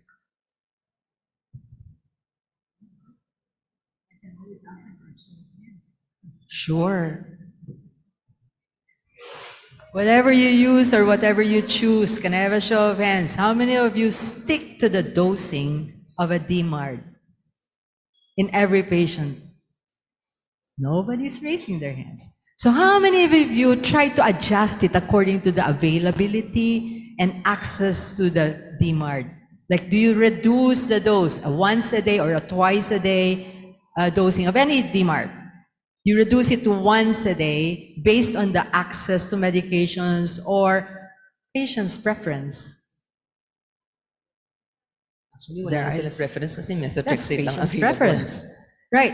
And I mean, that's real world, that's practical. But how many of you, if you decide to use a biologic agent or even a JAK inhibitor, how many of you would try to stretch out the intervals between your biologic injections? Try to stretch out. We all do Okay, that. that's real world. And again, that's where shared decision making would come in. That is where also access to care would come in. And it is something that we always need to factor in our patients. Yeah. Another one is pregnancy. Issues related to pregnancy. We need to achieve remission and then try to withdraw the dose. You can always tell the patient, well, next month you can stop the medication, and then they will try after maybe 2 cycles of menstruation and unsuccessful, they will start feeling the pain. So sex becomes painful. So what I try to do is now ask the patient to taper from 6 after 1 month, 5 after 1 month, 4, and when it's 3, that's the time I tell them, stop, try to be pregnant immediately, and then during pregnancy, we rarely see flares because of the autoimmune effect of the child inside the mother's womb. At least the child is trying to say to the mother, don't reject me. So there will also be low inflammation related to RA. Yeah, so there's really a lot of issues, and not only the availability, the cost, starting a family, so those things are taken into consideration. But just a reminder that most patients actually will flare after dose reduction, and although they can be brought back into a good disease state after reintroduction of the original dose. So following the persistent, stringent ACR-ULR remission for at least 6 months, these are the things that you look for whenever you assess your RA patients on treatment, okay? Another discussion point will be how long, okay? How long have you had your patients on JAK inhibitor? Sige, doktora, kaya mo yan.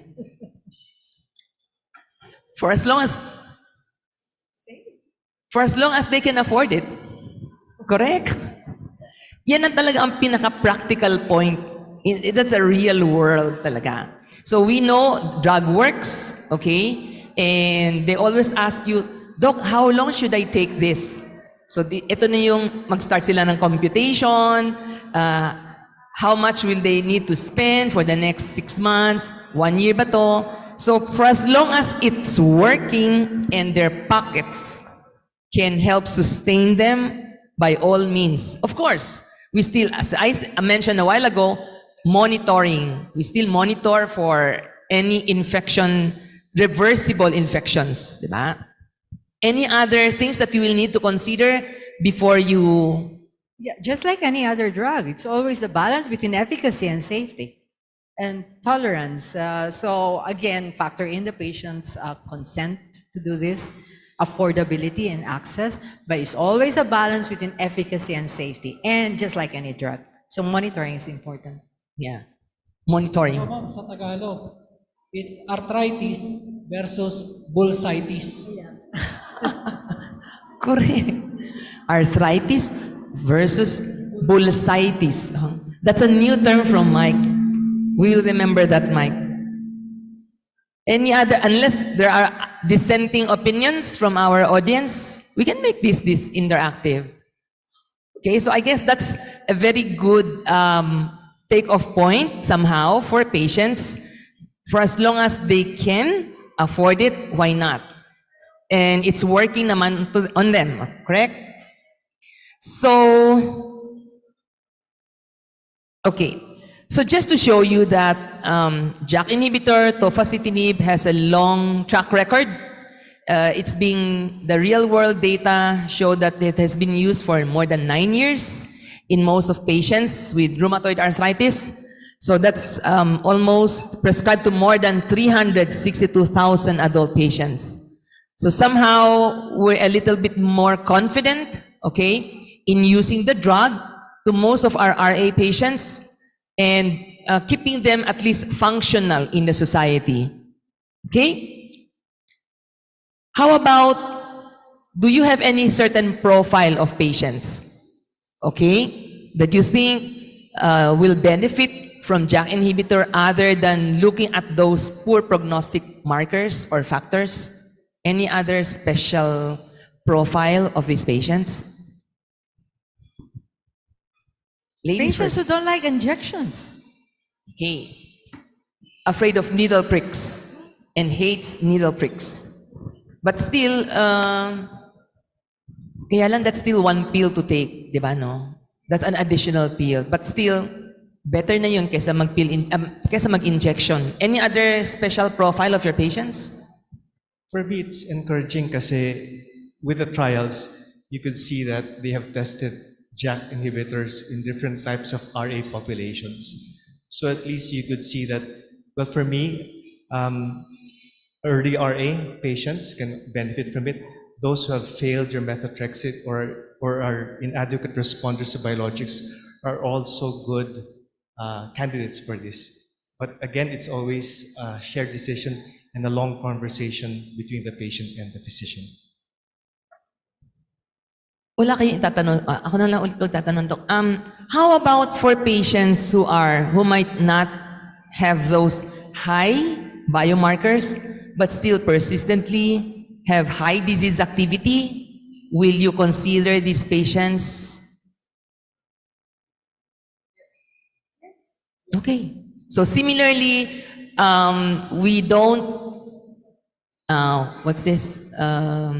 we don't quote-unquote discriminate, okay? So meaning, even if they have, to start with, seronegative RA, but yet their counts are high, their joint counts, their joint tenderness are high, their ESR somehow, but they started off with low titers maybe, or seronegative RA, we can still choose this as an alternative for patients who are not responding to your conventional synthetic DMARDs. I think that's one important profile also of the patient that we should not miss out on. So hindi lang dapat nakafocus on those with high titers of your RF and your anti-CCP. Okay? Sa atin ba, ano ba ang target na natin? Is it DAS28 2.6 or is that Boolean remission already? Amongst us here, Marami kasing, di ba, disease activity measures. I don't think that there's a perfect one, but I would choose one that is simple, reproducible, and that can capture what you're after. So for me in clinical practice, I use my CDI, and as an extra tool, if I'm not sure, I also do my ultrasound, although it's not part of remission criteria. I think that the ultrasound also gives me additional information to ensure that the patient is in remission.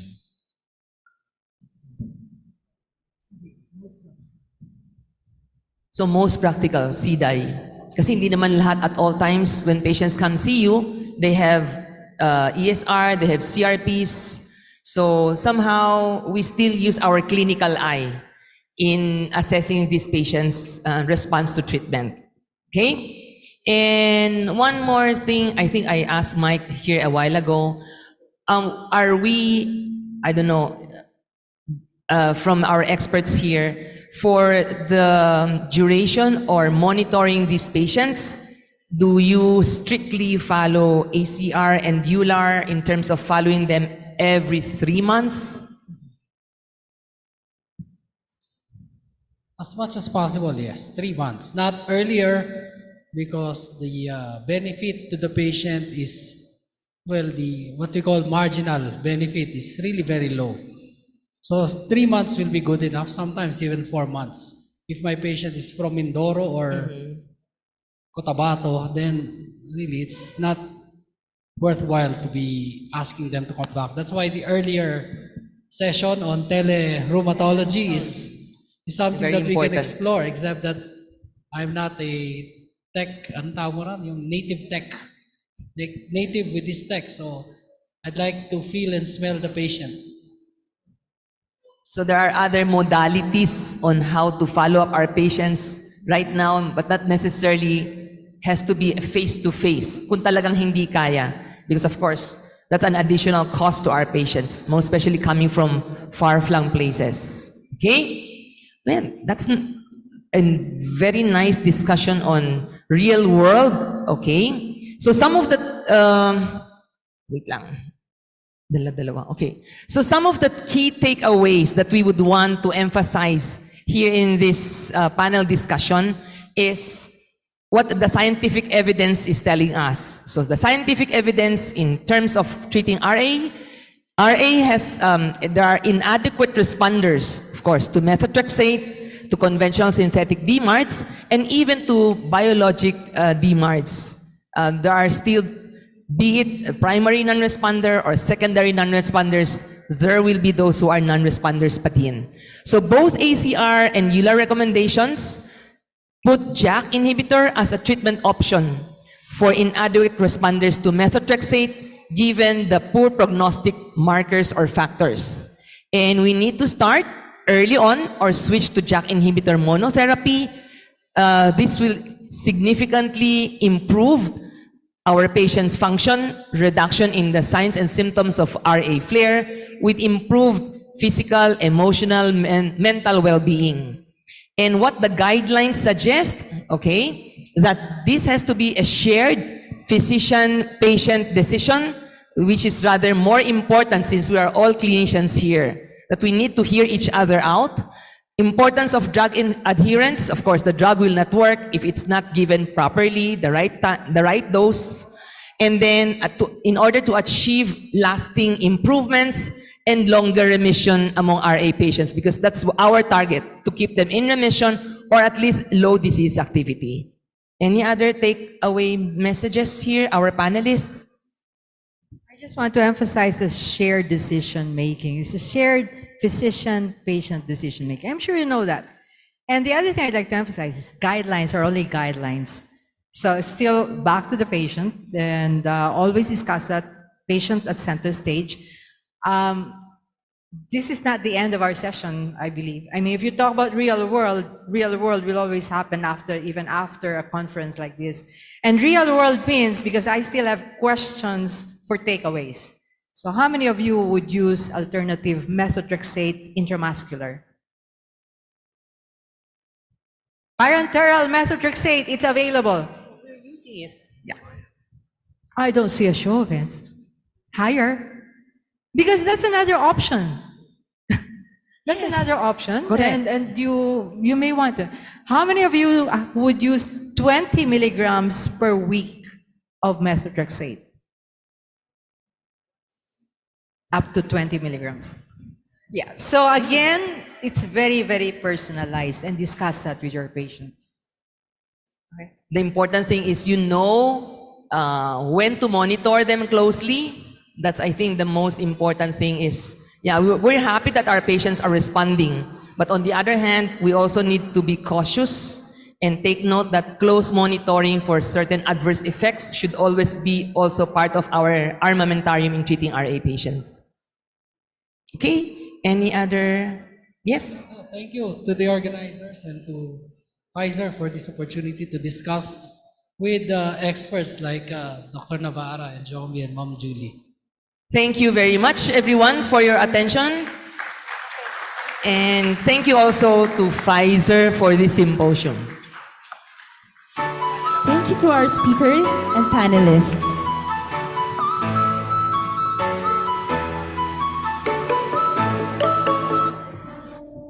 We ask everyone to kindly direct your attention on the screen for a short video presentation. It takes strength and courage to manage a chronic condition like rheumatoid.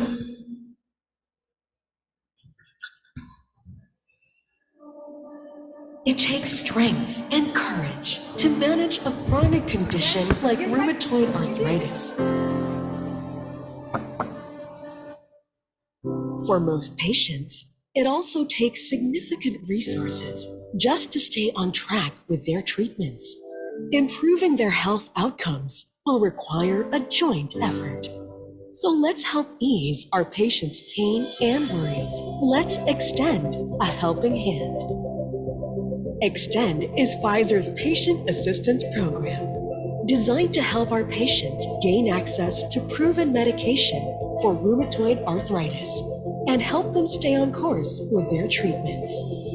We're here to help patients adhere to the regimen, guide them on how to apply for potential sources of funding, provide tips on diet and food intake, and recommend physical activities as well as guidance for daily living. Patients with moderate to severe rheumatoid arthritis who are prescribed with tofacitinib citrate Xeljanz XR may enroll in the program. To apply, our patients must fill out and sign a manual or digital enrollment form provided by the assigned Pfizer medical representative.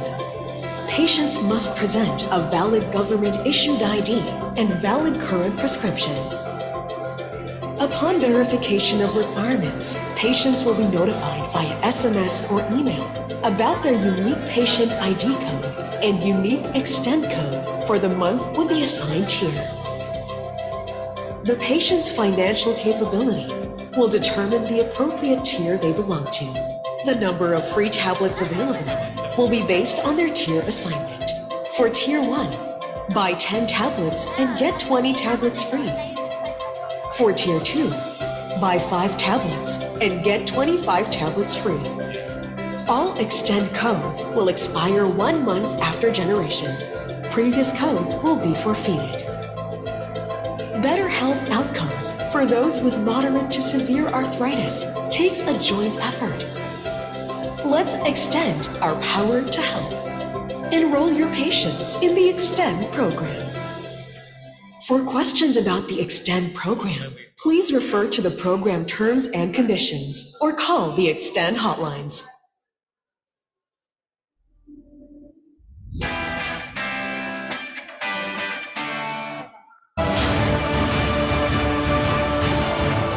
Thank you for joining us in our panel discussion, Real Talk on JAK Inhibitors, sponsored by Pfizer Philippines. Should you have any questions or concerns regarding the topic discussed today, kindly approach the Pfizer booth.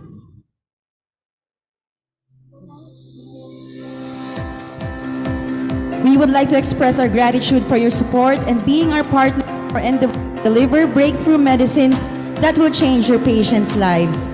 We hope that this symposium has been an avenue of learning to diversify your practice as physicians. Have a great afternoon ahead. Thank you so much for that significant and timely panel discussion. Thank you very much, doctors. Our moderator, Dr. Julie Lee Yu. Our panelists, Dr. Michael T., Dr. Juan Javier Lichaco, and of course, Dr. Sandra Navarro. Thank you very much.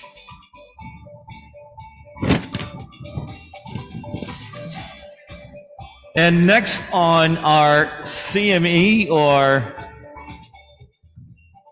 CME,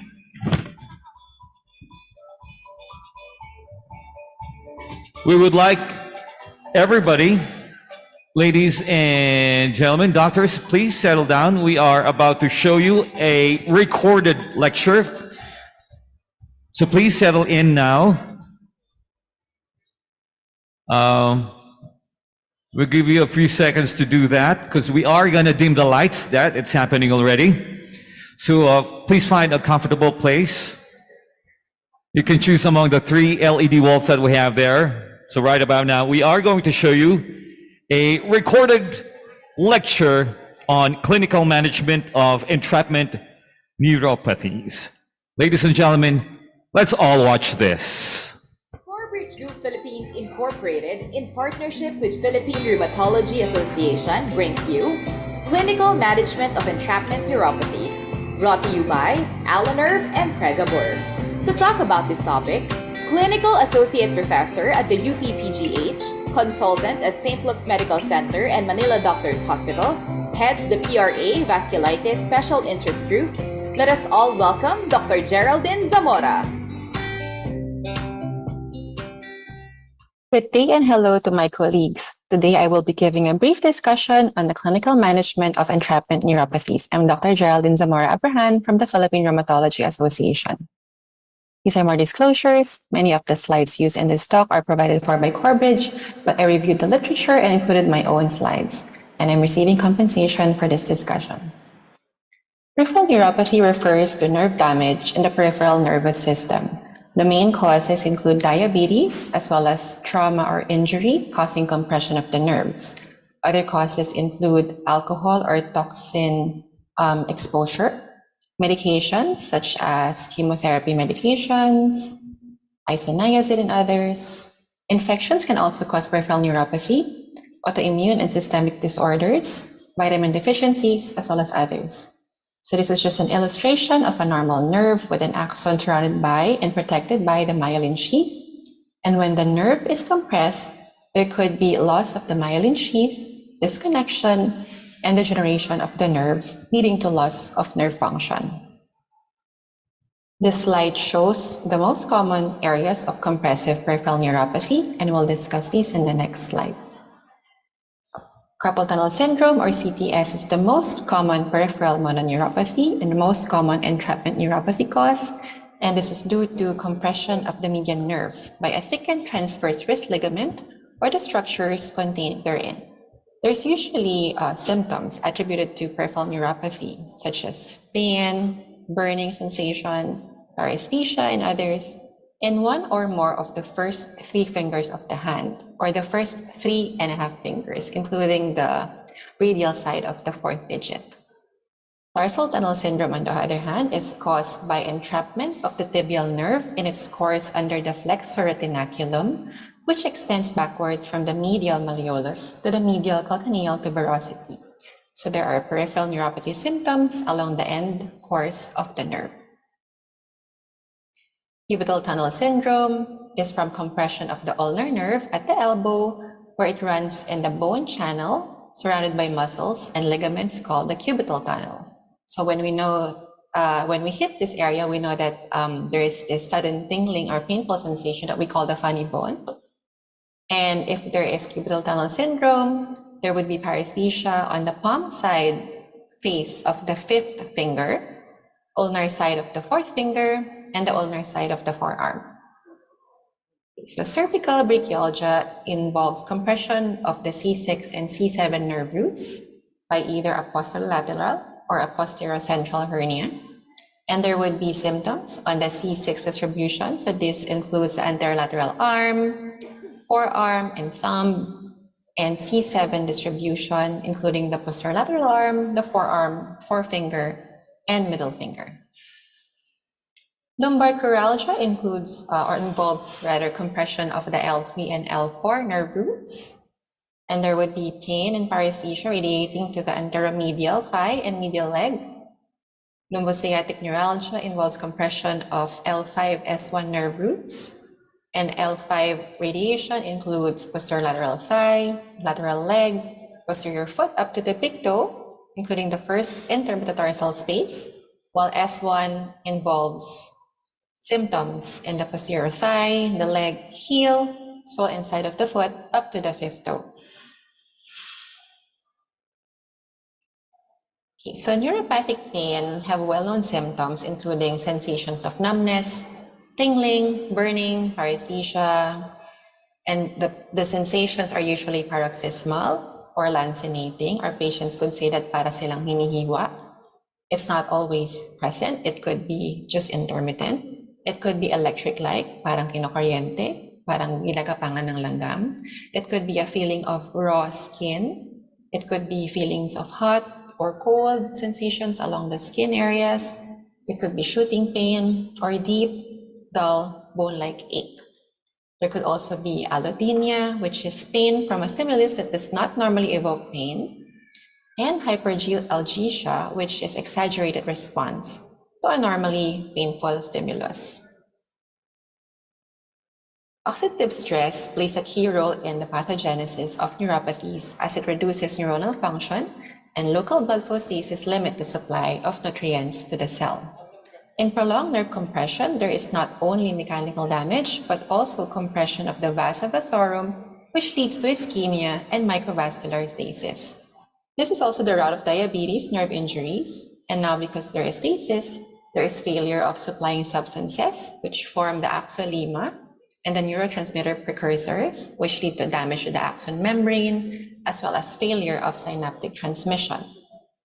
Oxidative stress with increase in reactive oxygen species and lipid peroxidation also lead to interference in the respiratory chains and lead to an increase in neuron conduction times, causing total conduction blockage if not reversed or not prevented. So the two main objectives in the treatment of peripheral neuropathies include removal of the cause of the disease, if this is possible, as well as relief of symptoms. A right treatment should not only control neuropathic pain, but also should maintain nerve function as much as possible. A pharmacologic treatment aimed at neuroprotection to limit and correct the nerve damage is always worth trying, especially in the earlier stages. Some causes of peripheral neuropathy can be treated in different ways. For example, in diabetes, there should be strict sugar control, and peripheral neuropathy to a certain extent can be controlled by lifestyle changes such as stopping smoking, cutting down on alcohol, maintaining a healthy weight, and exercising regularly. We should try to manage or remove, if this is possible only, some causative medications. These are metronidazole, nitrofurantoin, to give some examples, but some medications cannot be removed, such as isoniazid or chemotherapy medication. So we just have to manage the symptoms while while the patient is given these medications. Vitamin B12 deficiency can be treated with vitamin B12 tablets or injections. And if there's compression, then we will try to decompress, be it through anti-inflammatory medicines, long-term physical therapy and rehabilitation, or even surgery and refractory cases. I included this study, which is a double-blind randomized study because it evaluated the effect of myofascial stretching of the carpal ligament on symptom outcomes and nerve conduction findings in persons with CTS or carpal tunnel syndrome. As I mentioned earlier, CTS is the most common entrapment neuropathy worldwide, and all of us will likely have patients suffering from this condition. So 83 patients participated in this study. They had CTS diagnosed by nerve conduction study, and they were randomized 1-to-1 to receive either sham treatment or self-carpal ligament stretching. So the participants were instructed to perform the self-treatment 4 times a day for 6 weeks. And pre- and post-treatment outcomes included subjective complaints, strength, nerve conduction findings, as well as functional scores. So each participant was instructed to extend his or her wrist at 90 degrees against the wall, so you can also try it yourself if you want, and to gently retract the thinner eminence with the contralateral hand to stretch the carpal ligament. So this is for the treatment group. While participants in the sham treatment group were instructed to hold their hands perpendicularly and to massage lightly down the wrist. So this is the placebo group. So for results, explorative post-hoc analysis revealed significant improvements in numbness, tingling, pinch strength, and symptom severity scale for the treatment group only. So this myofascial stretching of the carpal ligament is one of the things we can teach our patients so they can help themselves with their carpal tunnel syndrome management.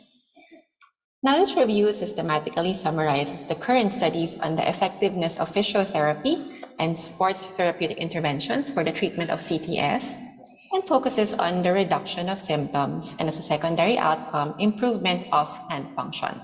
So out of 400 studies, 26 were included in the qualitative analysis. The risk of bias was graded as moderate to low, and it was found that manual therapy proved to be faster and equally effective in reducing pain and improving function in the long term compared to surgery. So mobilization techniques, massage techniques, kinesiotaping, and yoga as therapeutic interventions also showed positive effects on the symptoms. PT and sports therapeutic interventions are characterized primarily by success after as little as 2 weeks, and comparable success to surgery and 3 months of post-op treatment. Now we look at the intralesional steroid injection as a means of decompression, because we do this also for our patients. This is an exploratory 5-year extended follow-up of a double-blind, placebo-controlled RCT at the University Hospital Orthopedic Department. 111 participants were randomized to injection of 80 milligrams methylprednisolone, 40 milligrams methylprednisolone rather, or saline. And results showed that compared with placebo, there were no significant difference in mean change in symptom severity from baseline to 5 years between the 80 and 40 milligram methylprednisolone groups. But after injection, subsequent surgical treatment was performed in 84%, 92%, and 97% in the 80 milligram methylprednisolone, 40 milligram methylprednisolone, and the placebo group, respectively. So between 1 to 5 years, the surgical treatment was performed in 11%, 11%, and 5.4% in the groups I mentioned respectively. And this finding suggests that in idiopathic carpal tunnel syndrome, local methylprednisolone injection resulted in statistically significant reduction in surgery rates, as well as delay in the need for surgery. So along with self-help and formal rehab medicine therapies, or even concurrently with these procedures, we have pharmacologic interventions that can be used to help our patients, especially since many of our patients also do not comply with their PT schedules despite our referrals or are afraid of injections.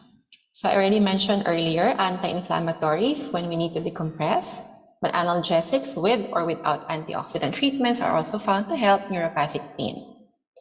The latter, yung antioxidant treatments, also include alpha-lipoic acid, which I will be talking more about in the next slides.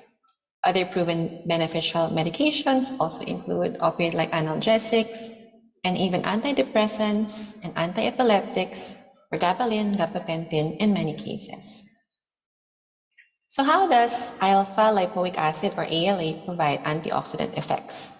ALA is a fatty acid that scavenges reactive oxygen species, removes transition metals, and facilitates regeneration of endogenous antioxidants, thereby reducing inflammation and improving neuronal functionality.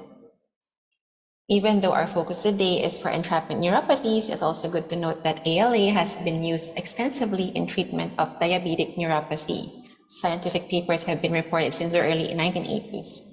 Rationale for use derives from the evidence in diabetic experimental models that the endoneural blood flow and oxygen tension are reduced, and it has been demonstrated that the use of ALA in animal models restores nerve conduction, normalizes blood flow and glutathione levels in a dose-dependent manner. This multi-center randomized double-blind trial of 181 diabetic patients comparing different doses of ALA or ALA versus placebo showed that a daily dose of 600 milligrams of ALA orally administered significantly improves neuropathic symptoms and deficits in patients with distal symmetric polyneuropathy within 1 to 2 weeks of treatment. Regarding its use for chronic pain, in this article, it was stated that the evidence for use of ALA in distal symmetric polyneuropathy was proven with relatively large RCTs and given a level A recommendation. So ALA has been identified as the only active ingredient of natural origin with proven efficacy in treatment of neuropathic pain in diabetic neuropathy. Moving on to another substance that is found to help patients with peripheral neuropathy, GLA or gamma linolenic acid, an essential component of the cell membrane, is also what we'll be discussing today. It acts on the microcirculation of the nerves. So GLA indirectly increases prostaglandin E and prostacyclin, leading to vasodilation and maintained blood flow into the nerves. GLA also decreases inflammatory and hyperproliferative responses by inhibiting inflammatory leukotrienes and pro-mitogenic factors such as IL-2. In this small double-blind placebo-controlled study of 22 patients with distal diabetic polyneuropathy confirmed both clinically and by objective nerve conduction tests, investigators found that daily supplementation with 360 milligrams of GLA for 6 months significantly improved neuropathy symptom scores, thermal threshold, and nerve motor conduction velocity.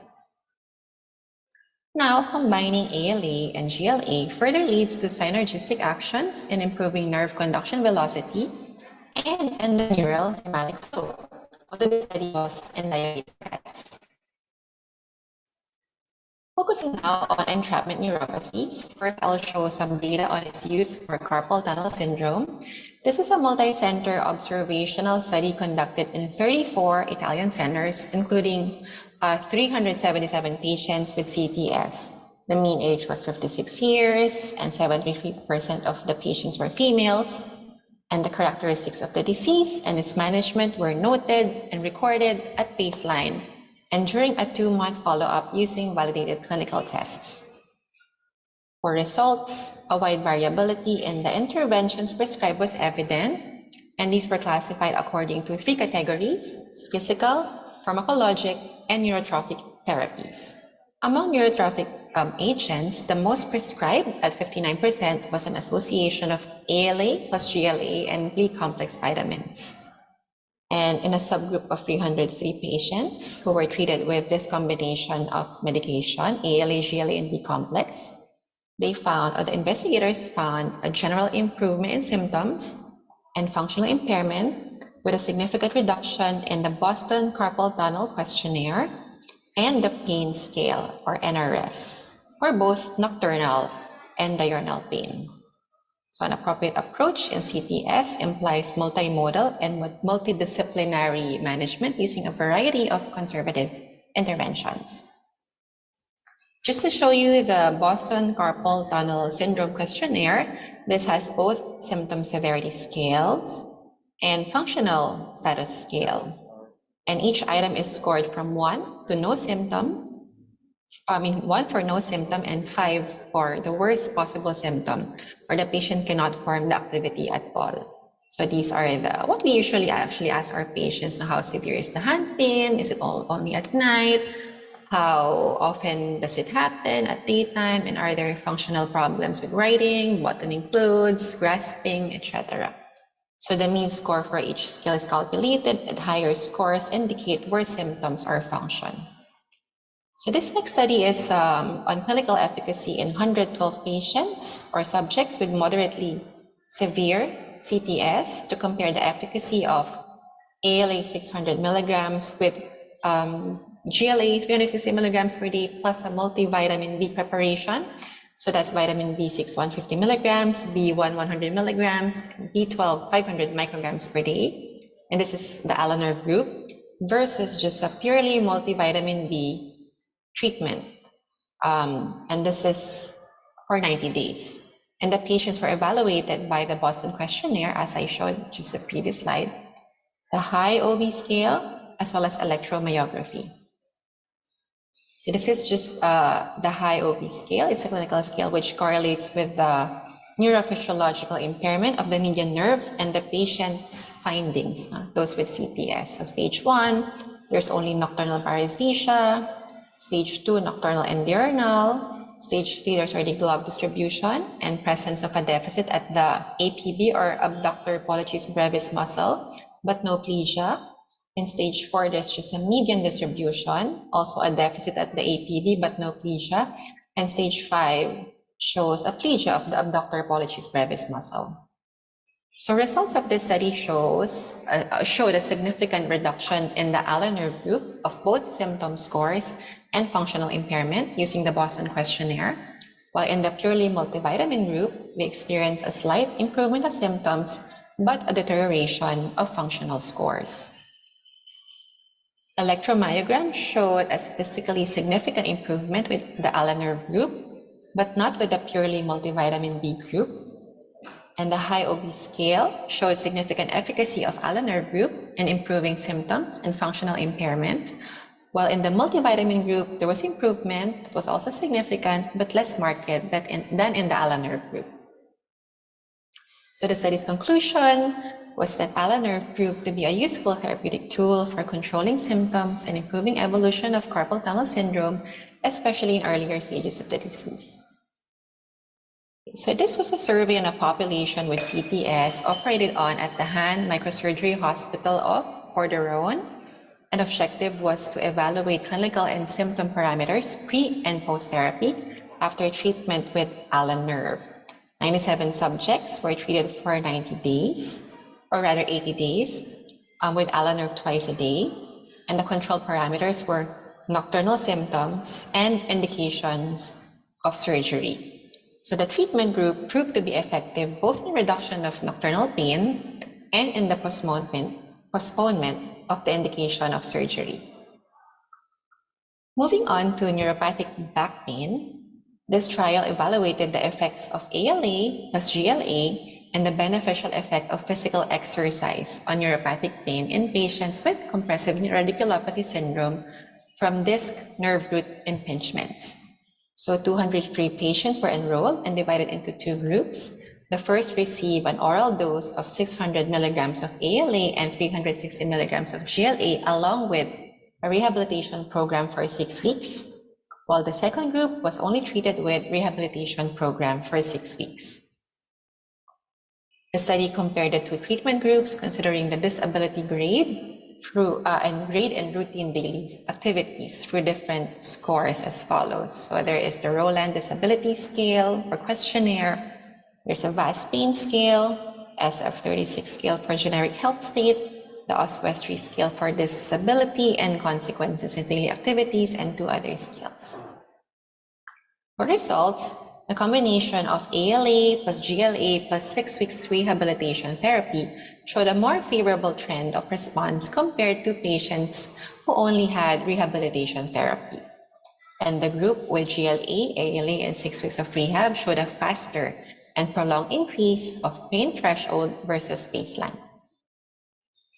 There was a decrease in disability based on the Oswestry questionnaire in the ALA plus GLA plus rehab group, and there was improved quality of life in the same group as evaluated by the SF-36.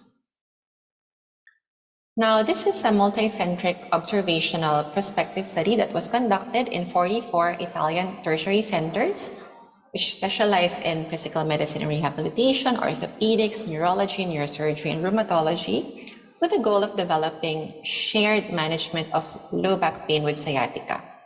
So a dedicated clinical record was placed out, and it collected data about diagnosis, treatment, and outcomes. Pain, disability, and quality of life were recorded through a validated questionnaire at baseline and after a 2-month follow-up. 394 patients with a mean age of 55 years, 57% were females with chronic low back pain and sciatica were enrolled in the study. At baseline, patients received several different therapeutic options among physical, pharmacologic, and neurotrophic treatments. And then there was a subgroup of 312 patients who were treated with a combination of neurotrophic agents containing ALA. So after a 2-month follow-up, a general improvement in both perceived pain and functional disability was observed, and a significant improvement in the pain numeric rating scale, the Roland Disability Questionnaire, and the Brief Pain Inventory Scale were also observed. So sciatic neuropathy is a condition managed by means of a wide spectrum of therapeutic options, and the result of this study suggests that a multimodal approach based on association of ALA with physical and pharmacologic therapies can be beneficial in the treatment of low back pain with sciatica. So what is ALA-NERV? Its ingredients include alpha-lipoic acid 300 milligrams, polyunsaturated fatty acids, gamma-linolenic acid and linolenic acid 300 milligrams, vitamin E, selenium, and vitamins B. So that's B6, B5, B2, and B1. So these are ingredients I have mentioned in the previous studies and previous slides, and these ingredients have been shown to possess antioxidant and neurotrophic properties. The rationale beyond the use of ALA-NERV includes its effects not just for pain or on pain, but also in promoting nerve repair and possibly restoration of nerve function, especially if used early on in the disease. As has been shown in the papers and studies I've mentioned earlier, ALA-NERV has shown efficacy in different kinds of peripheral neuropathies, including that of canalicular syndromes, carpal tunnel syndrome, pupil tunnel syndrome, in radiculopathies, as well as in diabetic neuropathy.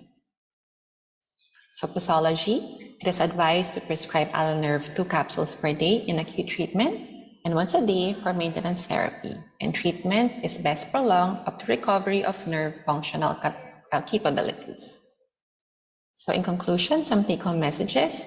Compressive neuropathy involves many anatomical sites, but CTS or carpal tunnel syndrome is the most common. Compressive neuropathies, not just in diabetes, have metabolic origins, so the oxidative stress and ischemia of blood vessels supplying the nerves contribute to nerve damage. Conservative treatment is indicated in mild to moderate cases. Treatment with ALA and GLA has demonstrated a positive effect on compressive and not just diabetic neuropathy, especially when combined with rehabilitation and physical therapy. And ALA plus GLA helps with pain relief, functional recovery, as well as delay in surgery. So thank you for listening, and if you have questions, I'll be glad to answer them. Thank you very much. That was the recorded lecture with Dr. Geraldine Zamora, but of course physically he's not, or she's not here. And we have here her certificate, but personally it will be handed out to her as soon as she's made available. Fixing up the stage for our next part of the program.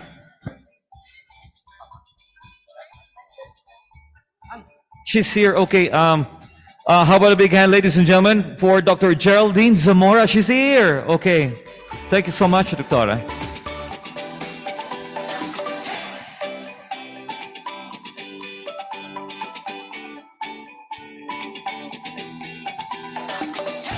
Of course, to hand over the token of appreciation, we have, once again, Dr. Baez and, of course, Dr. Zamora to hand over the certificate of appreciation. Thank you very much.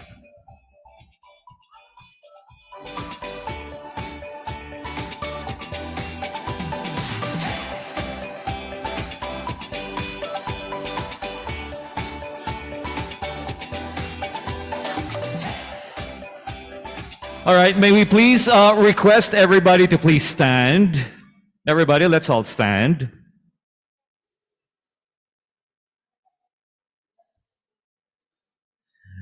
And I hope it's not too much to ask. Maybe you can just try and shake your hands a little. Come on, everybody shake your hands. There you go. Thank you very much, ladies and gentlemen. Doctors, you may now be seated. I just prepared you for our next part. We talk more about a different kind of pain. Now, to introduce us to the next speaker, who will talk about nociplastic pain. Ladies and gentlemen, let's all welcome Dr. Angeline Therese Santiago.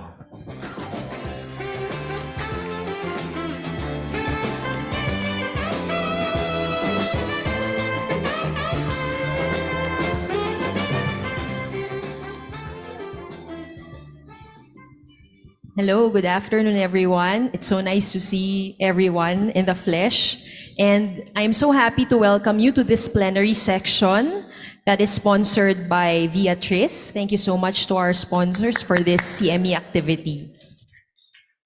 So it is my pleasure to introduce to you our esteemed speaker.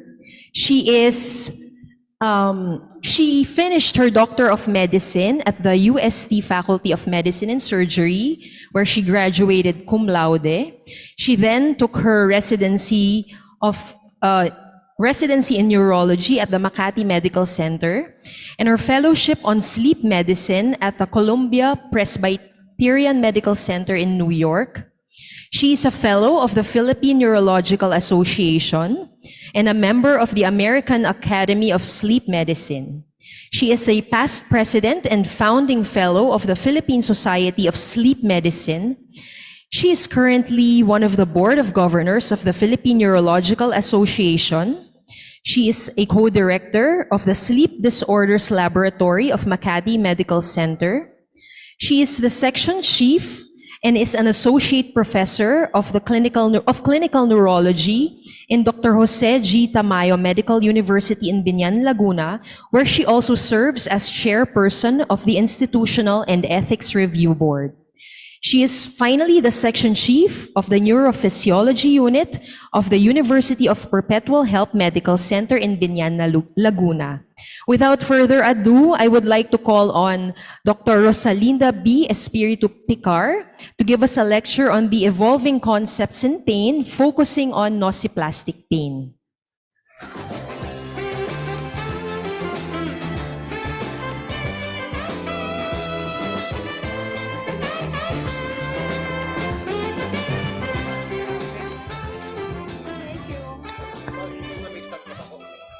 Yes, please. Yes.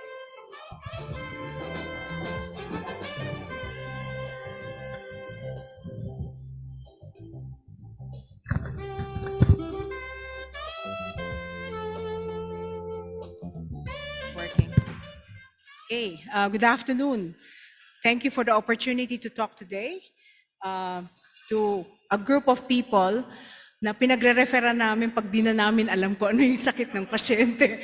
Again, it's the rheumatologist who will have the answer. No? It's always the mysterious cases the rheumatologist will figure out.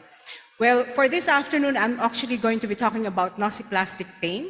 It's actually a new terminology, not relatively very new, but it's a new terminology in terms of diseases that actually affect your specialty.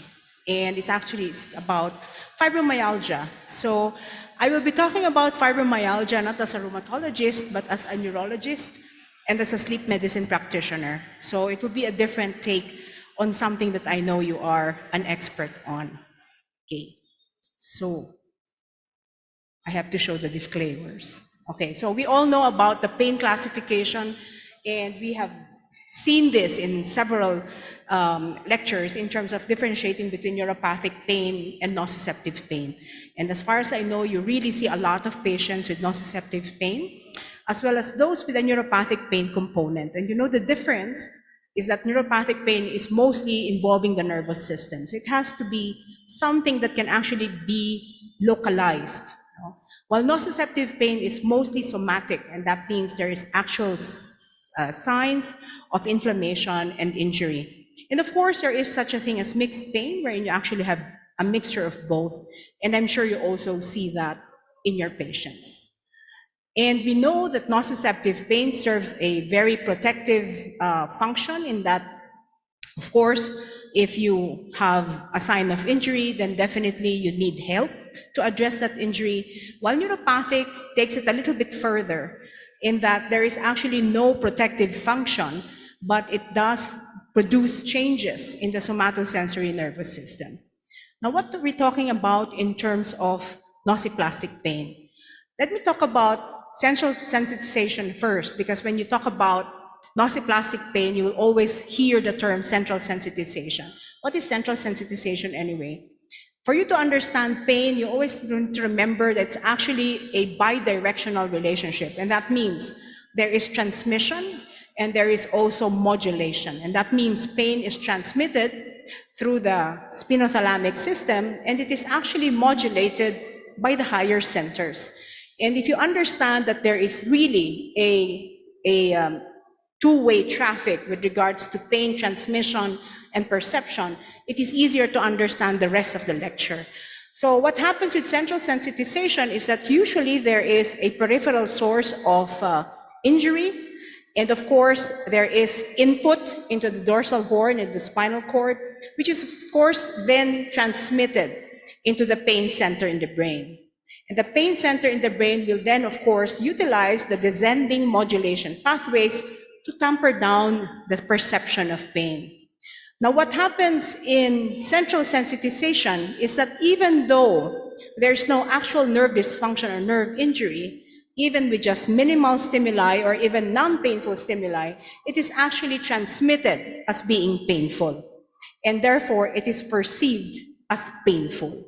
So, just to make it simpler, central sensitization shows a shift, a shift from the normal pain response wherein you have of course, your response to pain is directly commensurate to the amount of painful stimuli that you experience. In people with central sensitization, there is a shift towards the left.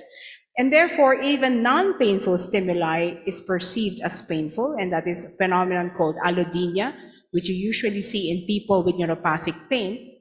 Or a painful stimuli has an exaggerated response, which is what we call hyperalgesia. And you see this phenomenon very common in patients with fibromyalgia. So fibromyalgia actually has many features of central sensitization, and I'm sure if you've seen a patient with fibromyalgia, you understand this. No? They are very sensitive to pain. They have reactions to non-painful stimuli, and there is always a phenomenon of temporal summation and hypersensitivity to external stimuli. So when we talk about the pain classification, we cannot really put fibromyalgia in either neuropathic or nociceptive pain, and therefore came about the concept of nociplastic pain. And what is nociplastic pain? It's actually formerly called dysfunctional pain, but it has actually, the term dysfunctional pain fell into disuse because there's some connotation, or there's a social connotation na pag dysfunctional, parang hindi maganda. No? So parang sinabi mo, a dysfunctional relationship, you have a dysfunctional family. So they came out with the term of nociplastic pain, meaning pain and plastic. No? So there is changes in the pain system that actually causes the phenomenon of pain. So nociplastic pain is actually a descriptor for chronic pain states that are not characterized, or they cannot fit in terms of whether they're neuropathic or nociceptive, but in whom clinical and physiological findings suggest there's altered nociceptive function. So there is actually a functional problem. You know, the nervous system or the system that mediates pain is actually, in a way, dysfunctional. So the pain arising from the altered function of pain-related sensory pathways is actually very seen and causing an increased sensitivity. So as we mentioned, may phenomenon of central sensitization. It can occur in isolation or as a comorbidity. So if you look at the features of nociplastic pain, you can actually see that a lot of them are actually features that we usually associate with fibromyalgia. So there's a combination of peripheral and central sensitization, and there is hyper-responsiveness to painful stimuli, such as hyperalgesia and allodynia, and there are also peripheral features, as well as associated features that are definitely independent of the painful experience. Fatigue, sleep disturbance, cognitive disturbance, we cannot explain that secondary to pain.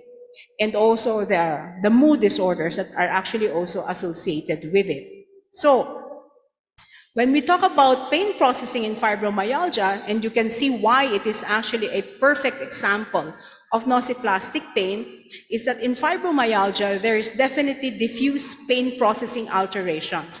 So as we were talking about, it's a two-way system in which there is the ascending pathway, or the transmission or the perception of pain, and there is the descending pathway, which is the modulatory pathway. So there's an alteration in both sides. So there's an increase in activation in the areas dedicated to either pain reception or to pain modulation. And therefore, there is a alteration in the functional activation and connectivity of both. So there is a loss of what we call endogenous inhibitory signals. And that is why pain is parang exaggerated in a way. And sometimes there's no painful stimulus, and yet the patient feels a significant amount of pain. From a neurological point of view, they've also seen that there are some changes in terms of biological loss of gray matter in the cortical and subcortical areas involved in processing pain stimuli, which is the cingulate gyrus, which actually causes the emotional interpretation of pain, as well as the orbitofrontal areas, which is important for modulation of pain, and the insula. Now, aside from the, in a way, macroscopic changes, there are also microscopic changes that are associated with fibromyalgia as a nociplastic pain condition. We have already known, and you know this, that there are increased levels of substance P which mediates pain facilitation, so which also adds to central sensitization. We've also seen that there is a lower opioid receptor availability in the brain regions for pain modulation, as well as increase in opioid levels, endorphins, in the system. And that is why opiates don't really work very well in patients with fibromyalgia. There's also lower levels of serotonergic and noradrenergic neurotransmitters, which are important for the inhibitory pathway or the modulatory pathway. And there is also attenuated dopaminergic brain activity during painful stimulation. So very neurologic. So when you take dopaminergic, it's mostly the reward system in the brain. And the problem with patients with fibromyalgia is that that reward system is actually attenuated. So even with pain, there is a tendency for what we call catastrophizing. So they focus, the pain perception is actually in a way amplified. So fibromyalgia pathogenesis is not fully understood, but we need to understand that it is a biopsychosocial pathogenesis. And that means that there is a genetic predisposition, there is a familial tendency for it, and then there is a precipitating factor. So usually stressful life events or sometimes peripheral injury can actually trigger this cascade of events, which of course, unfortunately, will all lead to pain disperception. So what happens is that there is the role of the basic hardware at birth, meaning your genetic predisposition, as well as the influences of the acute stressful event, which is environmental, and then the capacity to cope, wherein you put in the central cognitive and emotional component. So that is the modulatory pathway, or the modulatory inhibitory pathway that is also in a way not functioning properly. And so if you have a perfect combination of all three, this results in what we call nociplastic pain or the fibromyalgic condition. So there's really an interplay, and I'm sure you have seen, if read through the literature, preparing for this lecture, and dami ko nabasa, So there is a discussion in terms of, does it begin centrally? That means that it begin in the brain, or does it begin in the periphery, and then you have what we call central sensitization? But what Sarsi Putini proposes in her recent review is that there might really be an interplay between a top-down and a bottom-up discussion. So there are what you call the nociplastic alterations in the nervous system, and then the ones in the gray area are the pathogenic mechanisms. So they have a perfect combination of something that is organic and something that is also, in a way, precipitated or perpetuated by social, emotional, and cognitive factors, which of course eventually result in heightened pain perception. So fibromyalgia is the third most common musculoskeletal condition worldwide, with a prevalence of 2 to 3%. And in this slide, it's actually mostly in Europe, you see that there's a big variation. So apparently, iba-iba pala yung diagnostic criteria ng iba't ibang countries. So there are certain countries that do not adhere to the ACR criteria. They have their own criteria.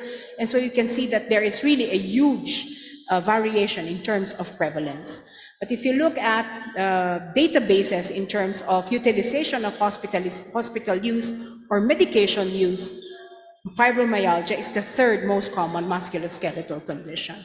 So fibromyalgia, being as a result of nociplastic pain dysfunction, really has a very complex symptomatology. So aside from the pain, there is the sensation of fatigue, sleep alterations, autonomic disturbances, diba? May IBS, constipation, there's cognitive dysfunction or fibromyalgia fog, and there's hypersensitivity to external stimuli such as changes in weather, and then of course the coexistence of somatic and psychiatric disorders. And that is why if you look at fibromyalgia, there are actually different perceptions of it depending on your specialty. So if you're a pain specialist, you will tend to interpret that fibromyalgia is first and foremost a pain disease, and they will actually look at the perception of central sensitization and temporal summation. If you look at people who are experts on somatization, they will actually say that it's a mass depression. That means that all of these physical manifestations are actually all indicators of a non-treated depression. For those who are neuroscientists or people involved in the neurosciences, such as myself, of course, we always look at what is organic. So we always look at the brain changes and the small fiber neuropathy that was documented. And of course, if you are a psychiatrist, you will think that it is actually a somatoform pain disorder, meaning a psychiatric condition that actually manifests itself in physical manifestations. So you can see that it's all about perception. How do you look at it? And how do you see people with fibromyalgia? And yet, all of us, all of these different perspectives are actually in a way correct. That means that it is not enough that we look at the person with fibromyalgia with just looking at the pain perception, or we just don't look at it in terms of the emotional perception or in terms of secondary gain, but we need to look at the patient as a whole. So my objective for this afternoon is hopefully to widen our perspective and perception to look at it in such way. So you can see that there is really complex symptomatology, but I think in terms of the more recent criteria, we have really decided that the main characteristics of fibromyalgia is definitely the widespread pain. And actually, the description of the pain seems to be similar to neuropathic pain. Yung lecture kanina, no? Paresthetic, some unusual sensations, pins and needles. Sometimes they have electricity-like sensations, sensations of heat. So you can see that there definitely is an involvement of the somatosensory system. Also, the other main characteristics is the state of physical or mental fatigue, and also sleep disturbance, such as the frequency of insomnia in this subgroup of patients, or the perception of non-restorative sleep and frequent awakenings, which we will discuss in greater detail later on. So the diagnosis of FM, unfortunately, is clinical, and kapag clinical, iba-iba nga ho yung tingin, di ba? And the central problem is really a lack of biomarkers. Thank you very much. Can you turn it off? Magmamigraine ako dyan eh. Pwede bang patayin na lang yun? Kuya, salamat. Okay. Kikita nyo naman ako, di ba? Diyos ko. Naka-squint tuloy ako eh. Okay. So 5 different sets of classification, diagnostic criteria over 30 years. And I think up to now, nag-aaway-away pa rin kayo, di ba? Malinaw na ba ang diagnostic criteria nitong FM? When reviewing for this lecture, sabi ko, ang hirap pala ng trabaho talaga ng rheumatologist, di ba? There's really a lot of discussion. So in this review, very nice, she made it simple for me. So looked at the evolution of the different classifications and diagnostic criteria. Of course, we all know the 1990 classification, which focused on the tender points, diba? And it's mostly that. It's just focused on that. And what they found, so maraming nag-away noon kasi may mga ibang tao na masakit nga naman, di ba? It's very difficult. Second, it really requires training to do this. And there are also a lot of patients who will also have other conditions such as rheumatoid arthritis. Na pag pinindot nyo, masakit din, di ba? So there is some patients that are actually lost in the classification. And so there was another classification in 2010, which focused on the widespread pain index, but no requirement for the tender points. And they also included the symptoms, the other symptoms, such as fatigue, waking unrefreshed, and cognitive symptoms. And then afterwards, this one does not they also put in that the patient does not have a disorder that would otherwise explain the pain, and therefore there is a emphasis on ruling out other conditions that might mimic fibromyalgia. In 2011, they still used the same widespread pain index and of course the SSS scores, but they also looked at the patient does not have a disorder to sufficiently explain the pain, but it also includes, it does include a fibromyalgia severity score, which is a quantitative measurement of fibromyalgia severity. So, and then in 2016, There is the inclusion again of the generalized white pain, but I think there are certain areas that have been taken out. Tama ba? Nalis yung head, kasi pwedeng headache yan, migraines and such. And then, this is also nice. They included that a diagnosis of fibromyalgia is valid irrespective of other diagnoses. And that means that if your patient fulfills the criteria of fibromyalgia, even though they have other coexisting conditions, they can be considered as having fibromyalgia as a coexisting diagnosis. Okay. Itong AAPT core score, ginagamit nyo ba to? Okay. So there are I read some literature, specifically si Wolf, nilalambas niya tong AAPT score. So sinasabi niya na parang with it, parang masyadong maraming nadadiagnose with fibromyalgia. Anyway, so you know better than I do. For me, I like to simplify things. And in this paper by Wolf, he said that is actually a fibromyalgia symptom questionnaire, which I think is very useful. For me, for a non-rheumatologist, I found it simple. Kasi you can give it to your patient and they can answer the questions. So that means that you can actually already, in a way, suspect that this patient might actually have fibromyalgia, as long as you have a score of around more than 12. Okay. Now, the other contention is that there is this dichotomous belief that fibromyalgia is either present or absent. And yet, the more recent discussion is that fibromyalgia is a continuum. And in dealing with patients with fibromyalgia, sometimes, they get into a remission. So if you do the fibromyalgia scoring then, parang negative sila. I've seen this in patients with my fibromyalgia patients. Nag-i-improve naman sila and then they will have another exacerbation. So I think it makes sense that we need to consider it in terms of as a continuum. So, when we talk about nociplastic pain, how do we treat them? So when we diagnose them, how do we treat them? So in this review by Fitzcharles, he put forward the overarching principles of treatment. And the first thing that he emphasized is the non-pharmacological treatments as a preferred initial step. So even though this lecture is supported by Viatris, we need to understand that since, a big part of patients with fibromyalgia, we really have other issues on board. We need to understand that non-pharmacological treatments is really the first and most important step. And if you look at it, if you're a good doctor, ginagawa nyo naman yan di ba?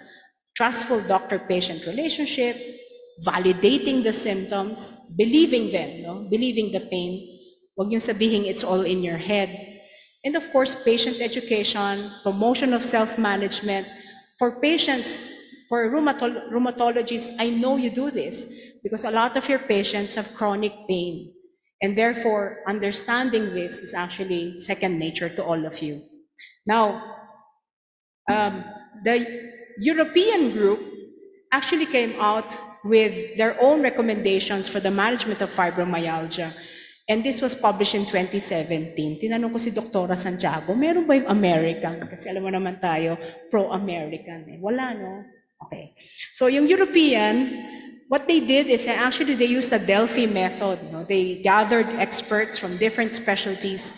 They reviewed the literature and they focused on the more recent systematic reviews and meta-analysis.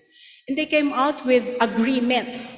So the agreement is yung all specialties or all experts will say, we agree that this is good or the level of evidence is excellent.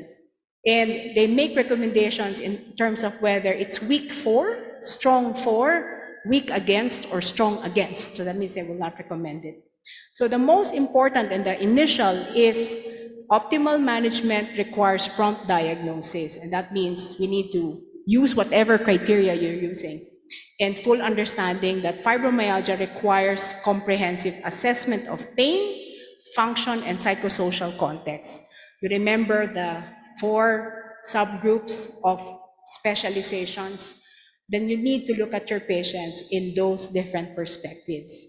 So it should be recognized as a complex and heterogeneous condition, and the management of fibromyalgia should aim at improving health-related quality of life, balancing benefit and risk of treatment adverse effects. And that's why when they make the agreement, they just don't look at whether it reduces pain. They also look at secondary features or secondary endpoints, as well as adverse effects. So it's a holistic review. No?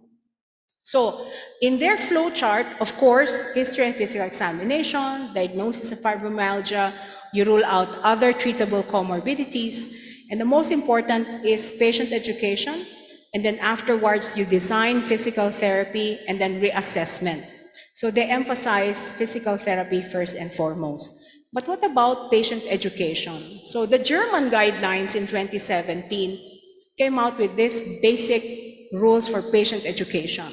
So we need to tell the patient that the symptoms are not caused by a specific organic disease, but a functional one, kaya nga nociplastic.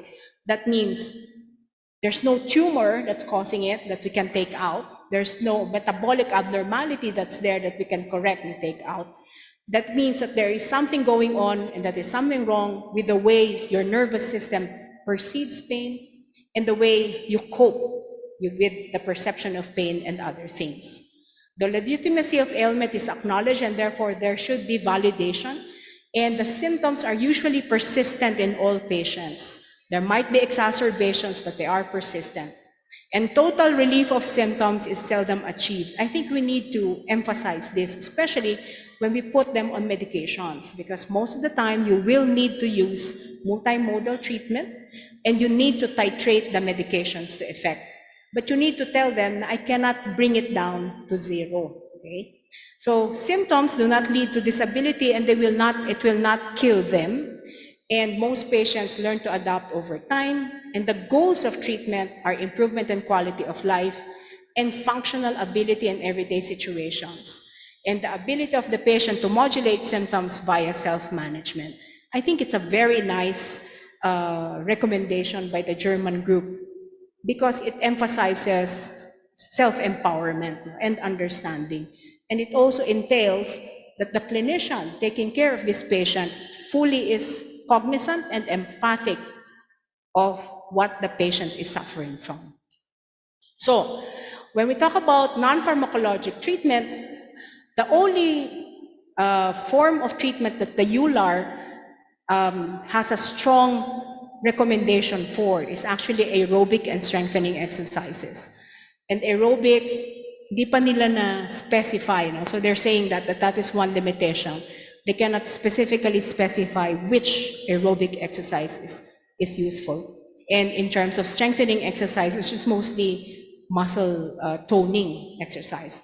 But they have found through levels of evidence that aerobic and strengthening exercise is very useful in patients with fibromyalgia.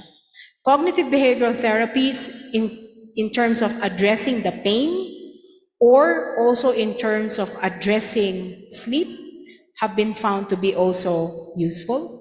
And multi-component therapies, meaning a combination of several approaches, or even defined physical therapies such as spa therapy and acupuncture, seems to show some evidence. Meditative movement therapy such as yoga and mindfulness-based stress reaction also seems to have some evidence.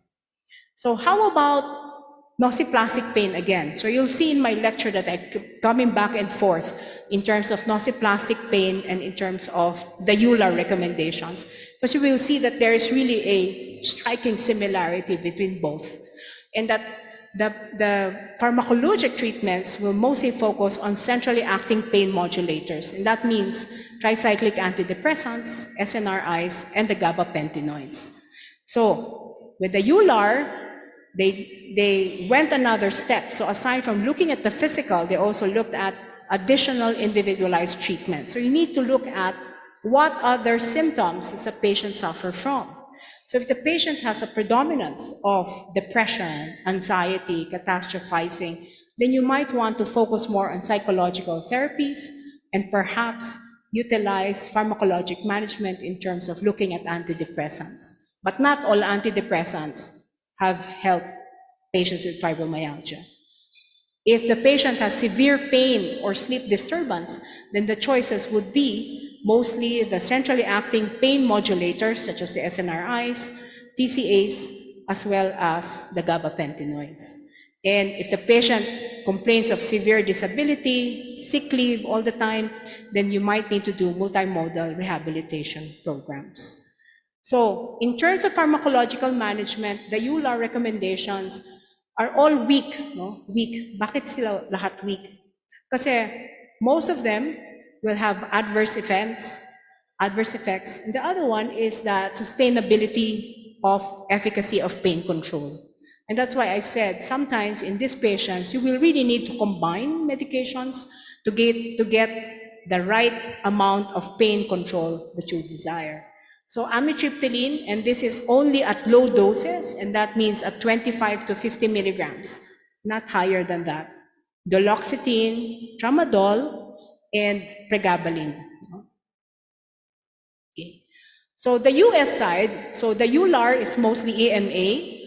The FDA side, which is US-based, is that they actually approved 3 medications for fibromyalgia, and that's milnacipran, duloxetine, and pregabalin. We don't have milnacipran, so the only thing we have is duloxetine, pregabalin.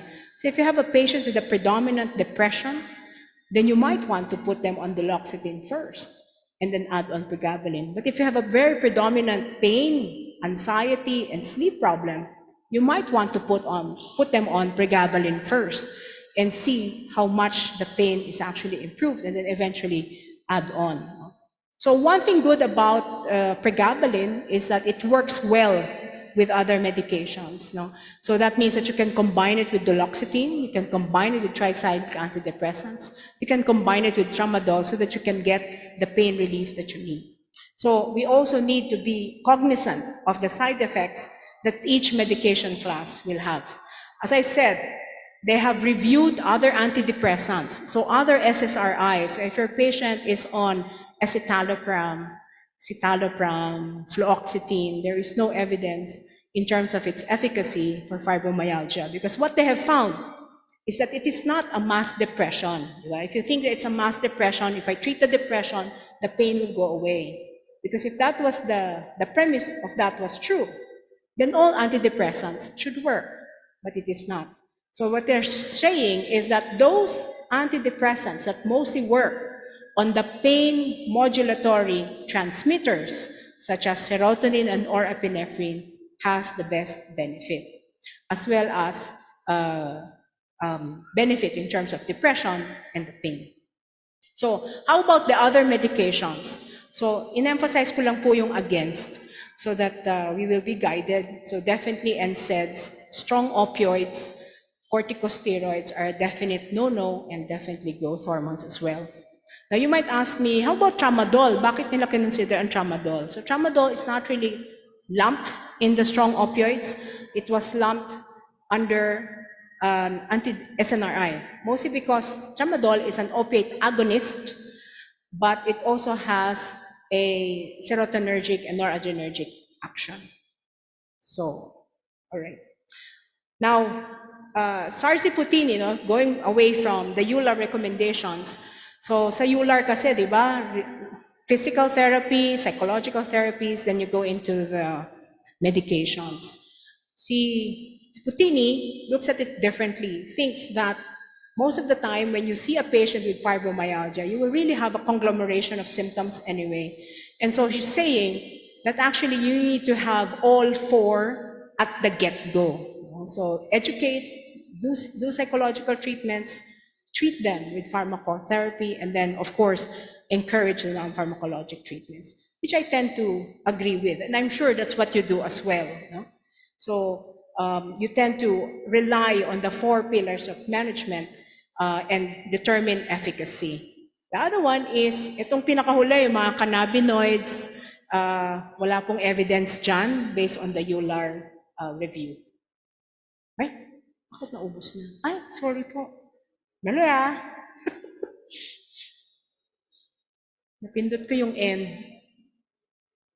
Do you still have time? Do I still have time? All right. So, sorry.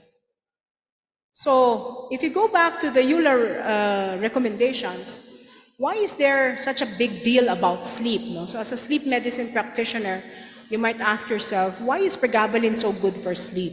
So, in this crossover study, they looked at how pregabalin works in terms of sleep architecture. So these are normal individuals, and they compared it to people put on alprazolam, which is a benzodiazepine, and on placebo. And so what you can see here is that people on pregabalin actually had less light sleep, more of delta sleep, and REM sleep was actually comparable to placebo. In comparison to alprazolam, which is actually interesting because it seemed for alprazolam, they actually had more light stage sleep than deep sleep. So it might actually be the reason why pregabalin works very well for patients with FM. So in this study by Roth in 2016, he looked at patients with fibromyalgia, put them on pregabalin, did a crossover study as well, and did it with polysomnography. So that means that this is actually objective data. And what they found is that the PSG data in patients with pregabalin in comparison to those with placebo after 4 weeks of treatment showed a reduction in the wake after sleep onset. That means when they sleep, they stay asleep. And there was also an increase in total sleep time. You might ask me, ang liit-liit naman nung an hour, di ba? But for people with fibromyalgia, that amount of sleep is actually, that increase in the total sleep time is actually translated to pain reduction as well. There was also an increase in sleep efficiency and an increase in deep sleep, which we have seen in the earlier study by March. So pregabalin and sleep is very important because fibromyalgia patients actually showed more frequent wake bouts, but of shorter duration in comparison to insomnia. So don't say that people with fibromyalgia, some of them might have coexistent insomnia, but biologically, people with fibromyalgia have a different sleep architecture than people with insomnia. So what are these different sleep stages anyway? So parang review po ng konti. So you have dreaming sleep or REM sleep, and then you have 3 stages of non-REM sleep, which is light sleep, and then deep sleep, which is stage 3. And you can see that your brain activity is actually slower in deep sleep. So in patients with fibromyalgia, what we found is that they have fragmented, they wake and arouse. So that means they wake up frequently, possibly in response to pain, maybe when they change positions, but they fall back asleep again relatively quickly, in contrast to people with insomnia. People with insomnia, once they wake up, they will have a harder time going back to sleep. And the frequent arousals during sleep actually results in the fatigue on waking up and having a non-refreshing sleep. And so when we address this in terms of, we look at, does it actually reduce, aside from the changes in the sleep architecture, does it also have a robust evidence in terms of reducing the wake and sleep bouts? In this study by Roth, he actually showed that in those patients who were given pregabalin, there was definitely a significant less or decrement in terms of the number of wake and sleep bouts, and the duration of those wake bouts are actually shorter with pregabalin. So because of the reduction in the wake and sleep bouts, that actually results in the translation of having deeper sleep. Kasi pag nag-change kayo ng sleep stage, you don't go into deep sleep. You vacillate between the lower or the lighter stages of sleep. So by reducing the frequency of that, their patients actually have a higher propensity to go into deeper sleep, which is actually the more restorative and more restful sleep. And that is why patients with pregabalin in this study, anyway, by Roth, showed that by objective evidence, by polysomnographic studies, that there was really a significant improvement in sleep quality. So we need to understand that the perception of pain, especially chronic pain, has a significant bidirectional relationship with sleep disturbance, as well as the occurrence of depression and anxiety. Why is that so?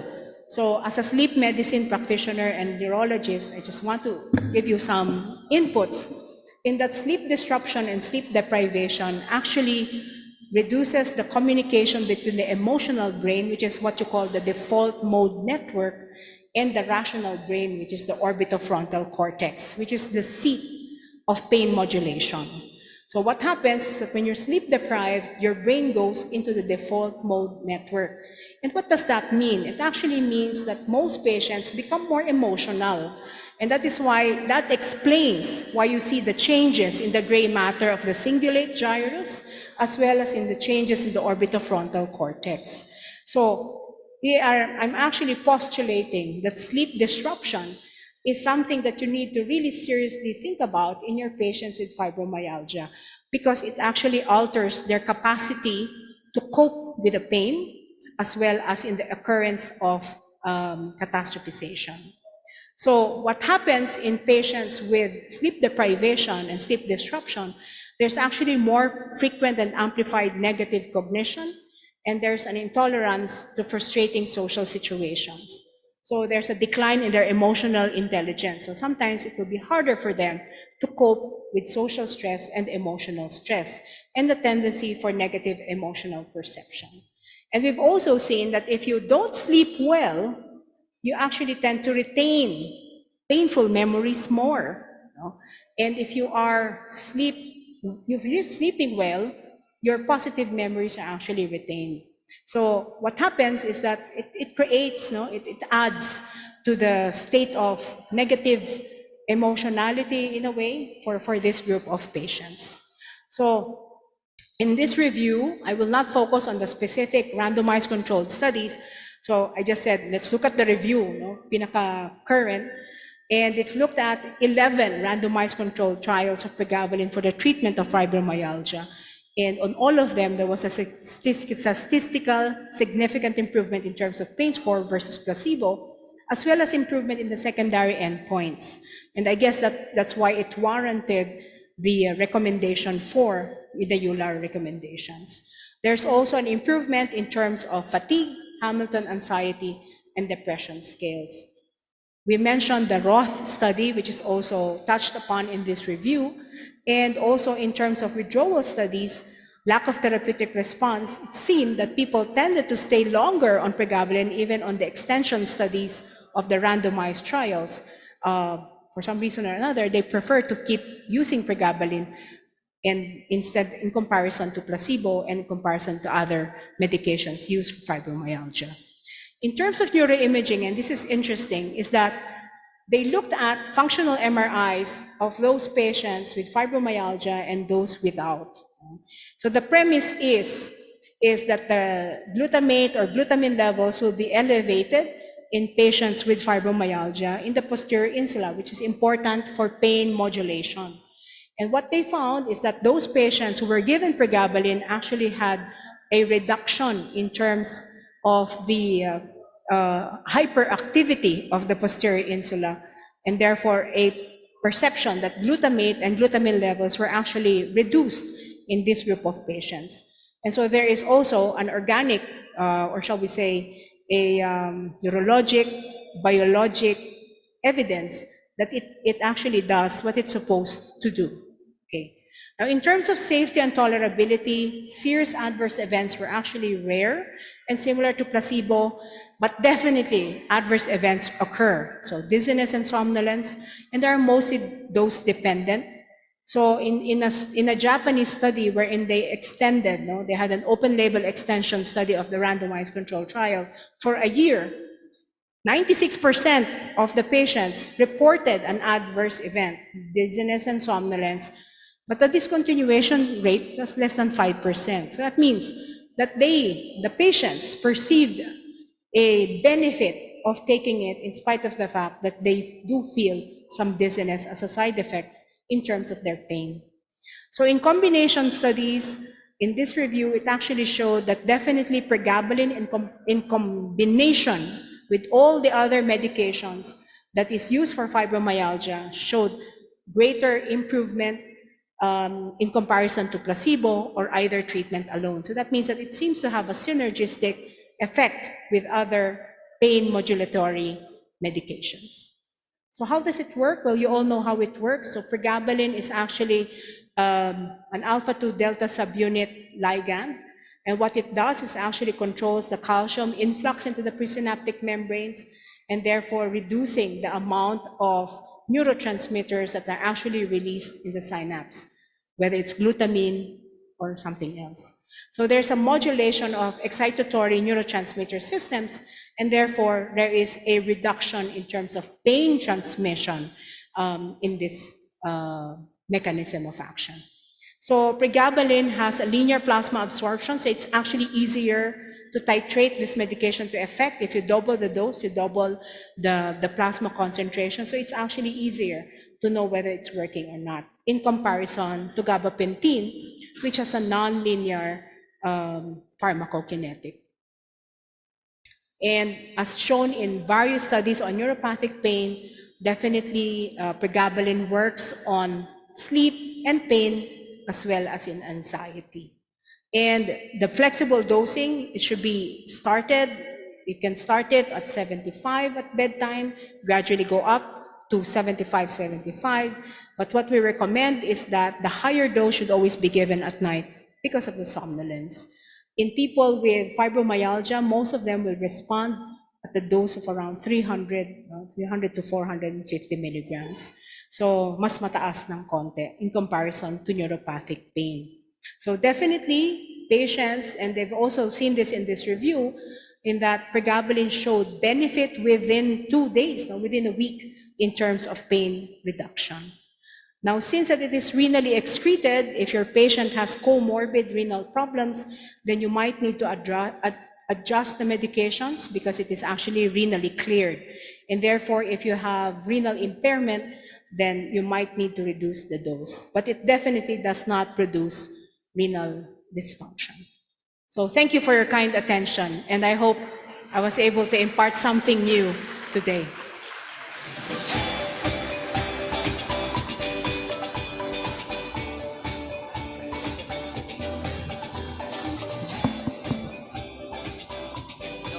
Yes. Wala tayong time.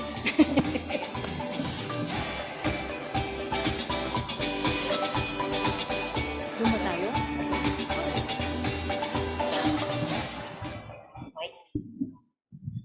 Thank you so much, Dr. Picar, for that very interesting and enlightening lecture. Do we have any questions for Dr. Picar? As rheumatologists, we really deal with fibromyalgia regularly, and I think most of you would agree with me when I say that fibromyalgia is one of the hardest conditions to manage in the clinics, di ba, no, Doc? You mentioned that the prevalence is 2 to 3%, but really among patients with rheumatologic conditions, it's much higher. It can go as high as 24% in patients with RA.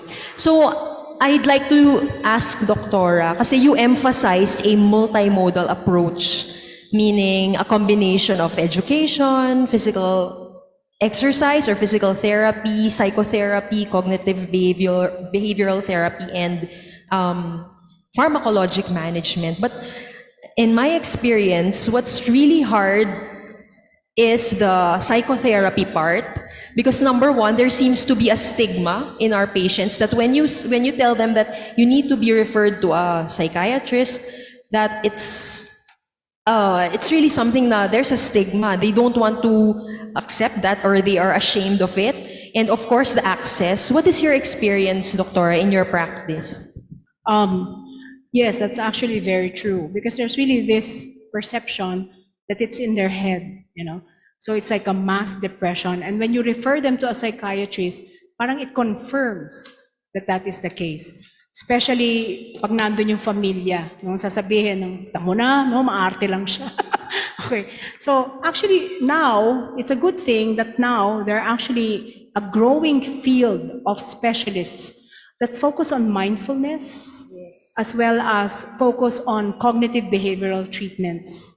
So I think it might be, hindi naman kaaway ko yung mga psychiatrists, but it might actually even be helpful to refer to them instead of the psychiatrists, unless you're really seeing that there is a very predominant depression and that they will really need psychiatric help. Kasi nasa armamentarium naman natin in terms of treating fibromyalgia that antidepressants will help. And so therefore, we can actually treat them already. But I think the biggest part is really cognitive behavioral treatment and mindfulness, even for patients with insomnia. Okay, it's very hard to look at, to treat people with cognitive behavioral treatment for insomnia because it's very tedious, it entails frequent visitation, but for us, we actually have a brief treatment for cognitive behavioral treatment for insomnia. So maybe the challenge for you is actually to craft something that will actually be helpful for your patients. There was actually a randomized control trial, it's called the SPIN trial, and they looked at CBTI, which is for insomnia, and CBTP, which is for pain in patients with fibromyalgia. And they tried to compare that with placebo, in a way, placebo. And what they found is that both approaches worked well, no? So you need to address, so if the patient really has a very strong problem with sleep, then you also need to treat them with medications that will help address the pain and the sleep as well. And so the options for pregabalin is actually very good for that. But you also need to look at cognitive behavioral treatment. For patients with, in the CBTP arm of that study, there was also a reduction in the pain, but mas longer yung effect ng insomnia, cognitive behavioral treatment. It's actually interesting. So it tells us that if you control the pain, kasi most of the time, naintindihan na nila yung pain eh. What causes the pain? What can I do to control it? How do I stop myself from making such a big deal out of it? Di ba? Yun naman yan eh. The sleep is actually something that will help it also all along. So in that study, it showed that cognitive behavior treatments work. In my review, it seemed that if you only focus on the pain, you will actually lose an opportunity for these patients to look at other means of non-pharmacologic treatment. So ako, parang feeling ko, mas okay ang mindfulness-based treatments. Kasi mindfulness-based treatments will only not look at pain itself. So hindi siya limited sa pain alone, but it will also help in terms of helping them cope with other stressful situations. Kasi alam naman natin, di ba, if they're put in a stressful situation, bawa, binigyan ng extra trabaho, they have all the symptoms. So it's not necessarily just the pain. Sometimes they will have the non-pain symptoms that are exacerbated. And sometimes putting them on a mindfulness-based therapy will actually make it more, shall we say, it's more flexible in terms of they can use it more, they can utilize it more. Yeah. Thank you, Doctor. I think that's a very important point. So we should emphasize to our patients na pagdating sa fibromyalgia, it's not just pain that we're dealing with.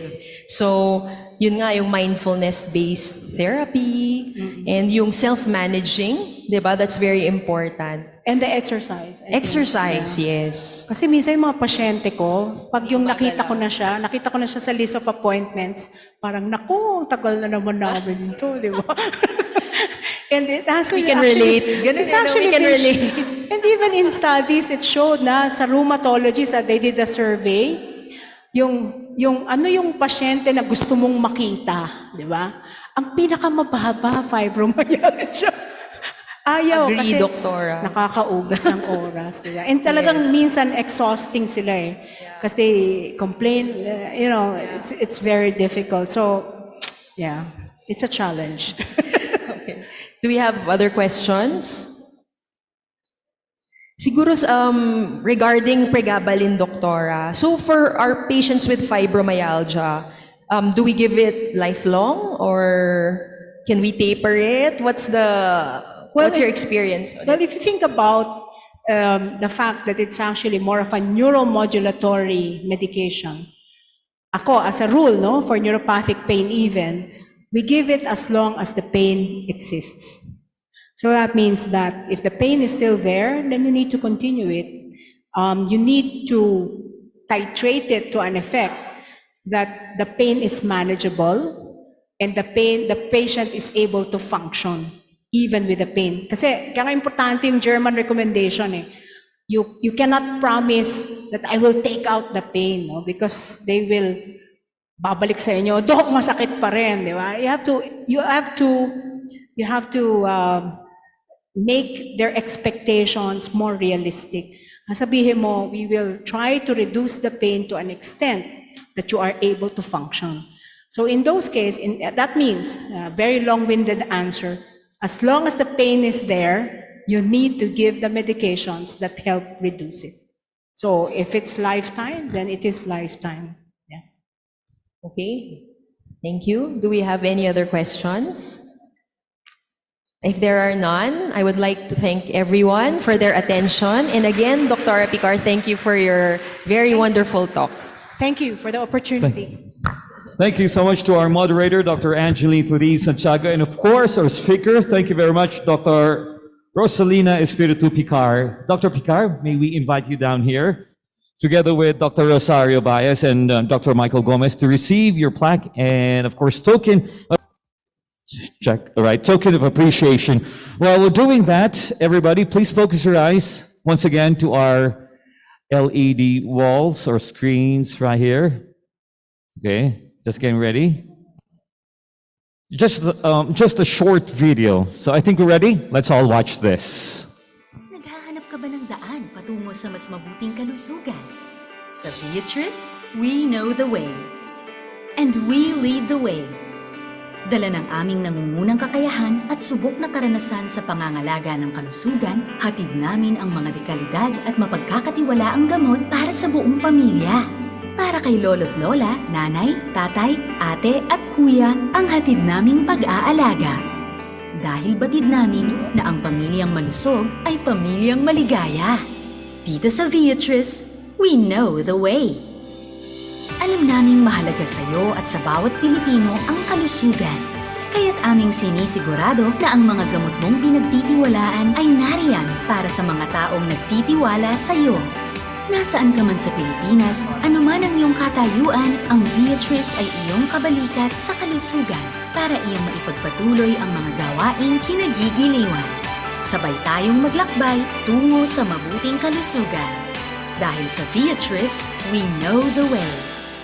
And we show the way to a life well lived. Thank you very much. And to keep your attentiveness bank filled, we proceed to an interesting case to be discussed by esteemed members of the panel, headed by our chairperson, who completed her fellowship training in rheumatology at East Avenue Medical Center, a member of the Association of Young Rheumatologists, and a medical specialist too at Bataan General Hospital and Medical Center. Let's all welcome Dr. Riza Navarro. Hi everyone, good afternoon. Let me introduce our moderator for this case discussion. She graduated from UP College of Medicine. She took her internal medicine residency and rheumatology fellowship training in Makati Medical Center with continuing education in the field of immunology, allergies, and genetics from Harvard Medical Center online medical learning. She's currently affiliated in Makati Medical Center, De La Salle University Medical Center, Tagaytay Medical Center, and Estrella Hospital. Without further ado, let's all welcome Dr. Ana Monica de Castro Estrella.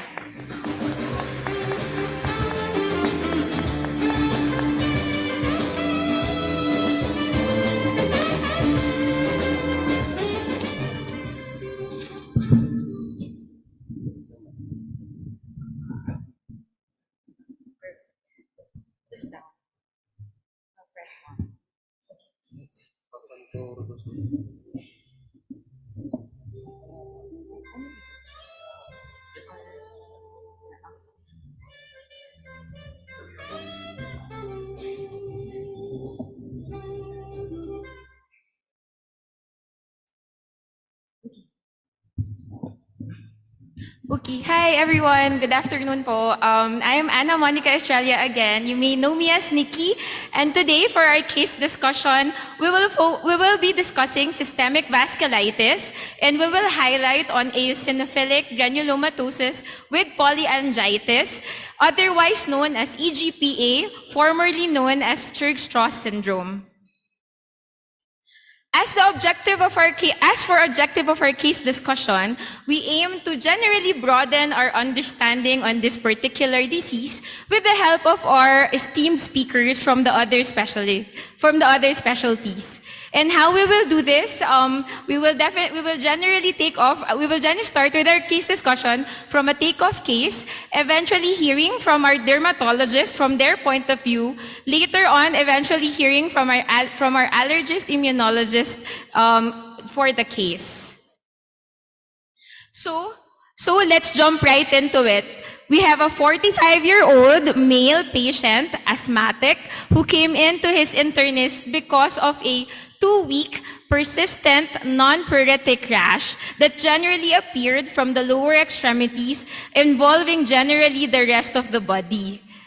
For his asthma, he's actually a known asthmatic, previously prescribed with formoterol-containing inhaler, to which he was non-compliant with. He also had a history of seeing an otorhinolaryngologist and was previously diagnosed to have chronic sinusitis with nasal polyps. Pertinent in history is that he did not have any history of new medications, nor any history of previous allergies to any other drugs that he has taken. As for family history, it was just family history of bronchial asthma. Pertinent is that he has no autoimmune diseases in the family. So on examination, what was clearly visible are the palpable purpuric violaceous papules and nodules involving the upper and lower extremities, as well as the truncal area and gluteal area. Also noticeable is the erythematous wheals across the trunk. On auscultation, it was found out that the patient also had minimal wheezes on bilateral lung fields with no other adventitious breath sounds. The rest of the physical examination, particularly neurologic and musculoskeletal examination, are all unremarkable. With this, the internist came up with a plan. He initially started the patient or resumed the patient on budesonide formoterol inhaler, 2 puffs twice a day to be maintained, and also as a reliever. He also advised the patient on good inhaler technique.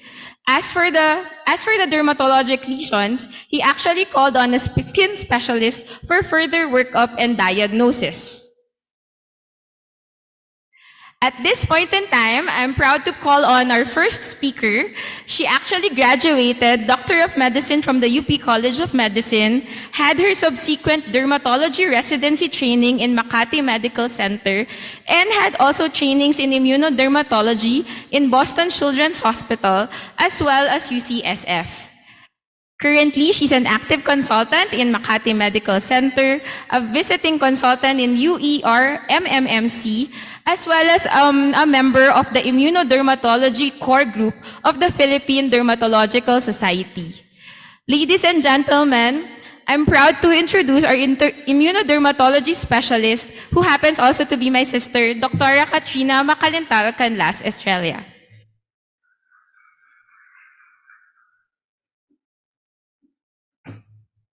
Good afternoon, doctors. Thank you to the Philippine Rheumatology Association for inviting me to be a part of your 29th annual meeting.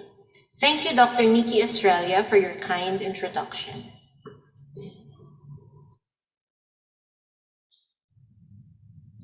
Based on the case he presented, we have a 45-year-old male with a history of chronic sinusitis and bronchial asthma who presented with palpable purpura on the lower extremities, multiple violaceous plaques and nodules on the upper and lower extremities and gluteal area, and several wheals on the trunk and extremities.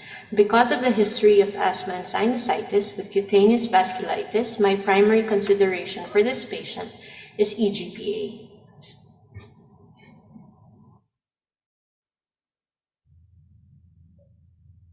As we all know, eosinophilic granulomatosis with polyangiitis, alternatively termed Scherg-Strauss syndrome, or allergic granulomatosis and angiitis, is a rare disorder that clinically presents as asthma, allergic rhinitis, and tissue eosinophilia. Skin lesions are common, occurring in half to two-thirds of patients with EGPA.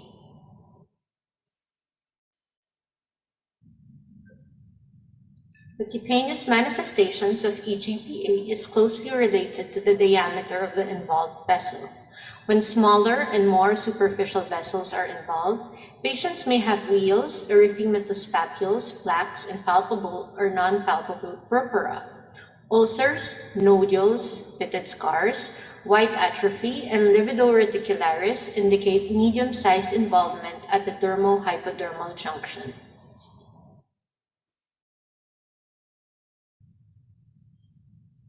In general, when approaching a patient with cutaneous vasculitis, the goal is to exclude systemic organ involvement, and next is to try to establish the etiology, both of which can be achieved by thorough history taking and physical examination. Initial laboratory tests that I would order as a dermatologist are CBC, ESR, creatinine, LFTs, and urinalysis. 2 skin biopsies should ideally be performed, one for H&E and another for DIF. The succeeding workup should then be guided by the clinical presentation, the biopsy results, and exclusion of possible etiologies, and for these additional tests, I refer to my rheum and immuno colleagues.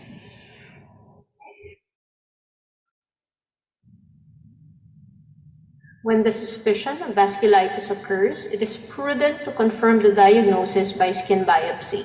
Histopathology is the gold standard for the diagnosis of cutaneous vasculitis. An appropriate sampling is crucial to increase its diagnostic value. Multiple authors agree that the biopsy should be performed early, which is usually between 24 to 48 hours after the lesion onset. The most appropriate area is another critical step. Lesional skin is preferred and it should be performed at an appropriate depth. Deep punch biopsy or wedge biopsy reaching the subcutis is recommended. In EGPA, I usually use a 5 mm to 6 mm punch biopsy. Additionally, whenever possible, the biopsy should be performed before starting steroid therapy when the latter is indicated.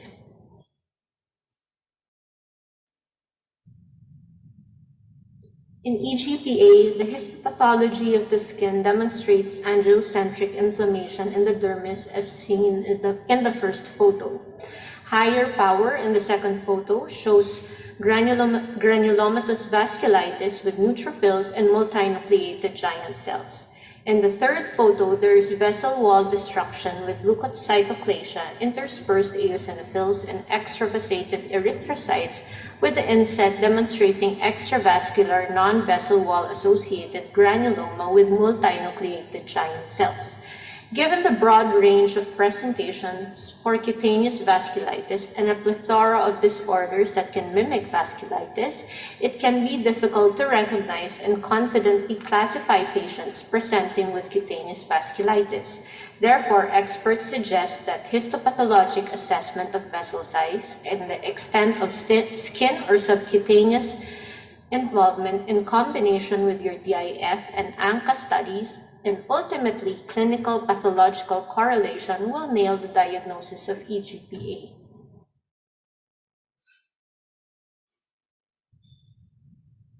Whenever possible, a second biopsy should be used for direct immunofluorescence studies. The optimal timing of the skin biopsy is less than 48 hours after the appearance of the vasculitic lesion. Biopsy of a lesion greater than 48 hours old, regardless of the underlying form of vasculitis, may show lymphocyte-rich infiltrates rather than neutrophils and may be interpreted as negative. Although EGPA is not an immune complex-mediated vasculitis, these disorders are important to consider in the differential diagnosis.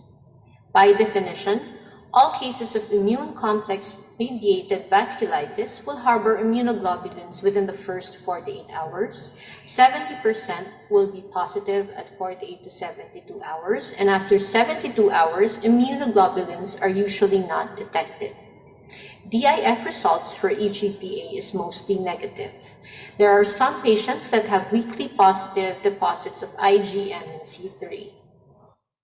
A study done by Lath and co-authors entitled Role of DIF in Cutaneous Vasculitis, an Experience from a Tertiary Center, published in the American Journal of Dermatopathology in 2018, investigated 430 leukocytoclastic vasculitis cases, 198 with DIF.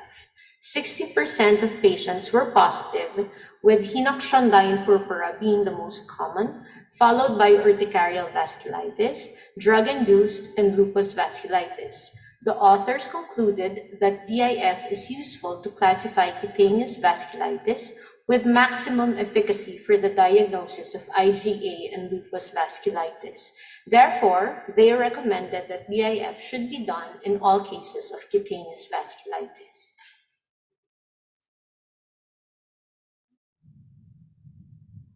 As a dermatologist, my management strategy is mostly focused on symptomatic relief and supportive measures such as rest, elevation of the lower extremities, and use of compression stockings are advised, and I also give topical corticosteroids like clobetasol propionate ointment. Antihistamines and NSAIDs are used to treat the associated symptoms of burning and pruritus without altering the course of the disease. For the administration of systemic medications, I refer the patient to my rheumatologist and immunologist colleagues.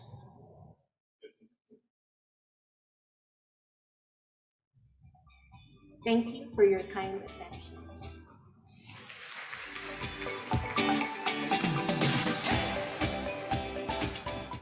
Okay, so thank you, Dr. Katrina Estrella, for that very concise yet very insightful lecture. So proceeding on with our case discussion, with those in hand, we're going back to the patient, to our theoretical patient. With those information in hand, the internist then did a few ancillaries. And here are the results. We have a complete blood count that showed eosinophilia at around 23%. He also found out that the patient had elevated acute phase reactants, particularly ESR, CRP, with unremarkable creatinine, liver function test, urinalysis, and chest radiograph. Fortunately, a skin biopsy was pursued, which revealed on H&E necrotizing vasculitis of the small arteries and veins with prominent tissue eosinophils. DIF showed no immune deposits. Because of these findings, the team then referred to our rheumatologist. The rheumatologist who subsequently saw the patient did a few more workup. The additional workups revealed no chronic nor acute hepatitis infection, within normal electrocardiogram, negative ANA, normal complement levels C3 and C4, but with a P-ANCA that's positive. Guided by the 2022 ACR classification guideline, the rheumatologist was then able to form a diagnosis of EGPA. For the patient was able to fulfill clinical criteria of obstructive airway disease, presence or history of nasal polyps, together with laboratory findings of blood eosinophilia, biopsy-specific results, together with P-ANCA positivity. Analyzing further the disease or the case of the patient, the rheumatologist was able then to classify the patient to have severe, active non-severe disease because of his presentation. Guided by the ACR ANCA-associated vasculitis management guideline, he was able to start the patient on remission induction therapy, which consisted of corticosteroids and azathioprine. Methotrexate was actually also an option for the rheumatologist. However, because of the unstable availability or supply, azathioprine was favored. The case actually proved to be challenging. For the first month of therapy, the patient actually responded. However, on the third month of therapy, there was noted persistence of the persistence of the urticarial wheals together with the vasculitic rashes. Aside from that, frequent asthma exacerbations was also experienced by the patient, and this is despite optimizing corticosteroids, azathioprine, ICS inhalers, as well as antihistamine. Hence, the team eventually resorted to consulting an allergist immunologist for the case. And for this point, I'm proud to introduce our second speaker. He's actually a well-renowned Filipino physician currently practicing in Houston, Texas. In fact, he was actually awarded two consecutive years top allergist immunologist in Houstonia, as well as the 2019 Texas Super Doctors Rising Star. He graduated his medicine degree from the UP College of Medicine, eventually training for his internal medicine residency in Baylor College of Medicine, with subsequent fellowship in immunology and allergology in the same institution.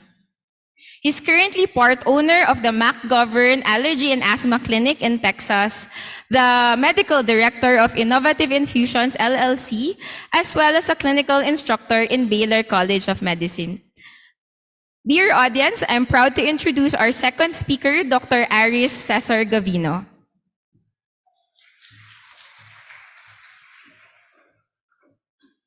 Thank you, Dr. Nikki, for that introduction. Thank you, Dr. Katsi, for your valuable input on the patient's case. And thank you, Philippine Rheumatology Association, for the opportunity to share my insights on EGPA. I am glad that we are doing this session together, especially because EGPA is such a rare condition and our disease management as specialists might differ. As allergists, immunologists, we approach EGPA as a multidisciplinary disease, working hand in hand with rheumatology and dermatology as primary providers, and calling on other specialists depending on the organ system that's already involved. It has been shown before that the multidisciplinary approach in EGPA can increase life expectancy and decrease disease severity in patients. Going back to the case, let me share with you additional diagnostic steps that we typically order when we suspect a patient to have EGPA. The purpose of this workup is threefold.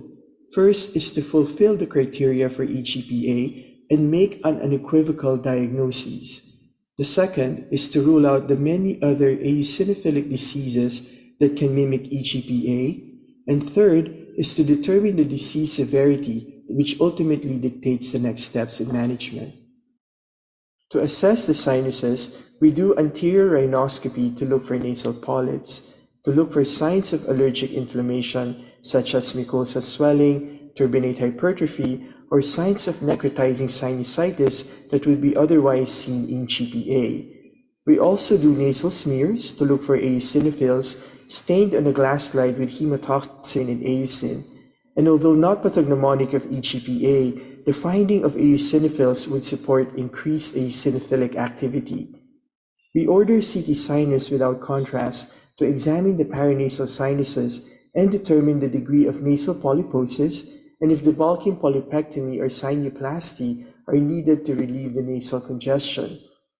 To check the lungs, pulmonary function test is used to measure the degree of obstruction and reversibility of asthma.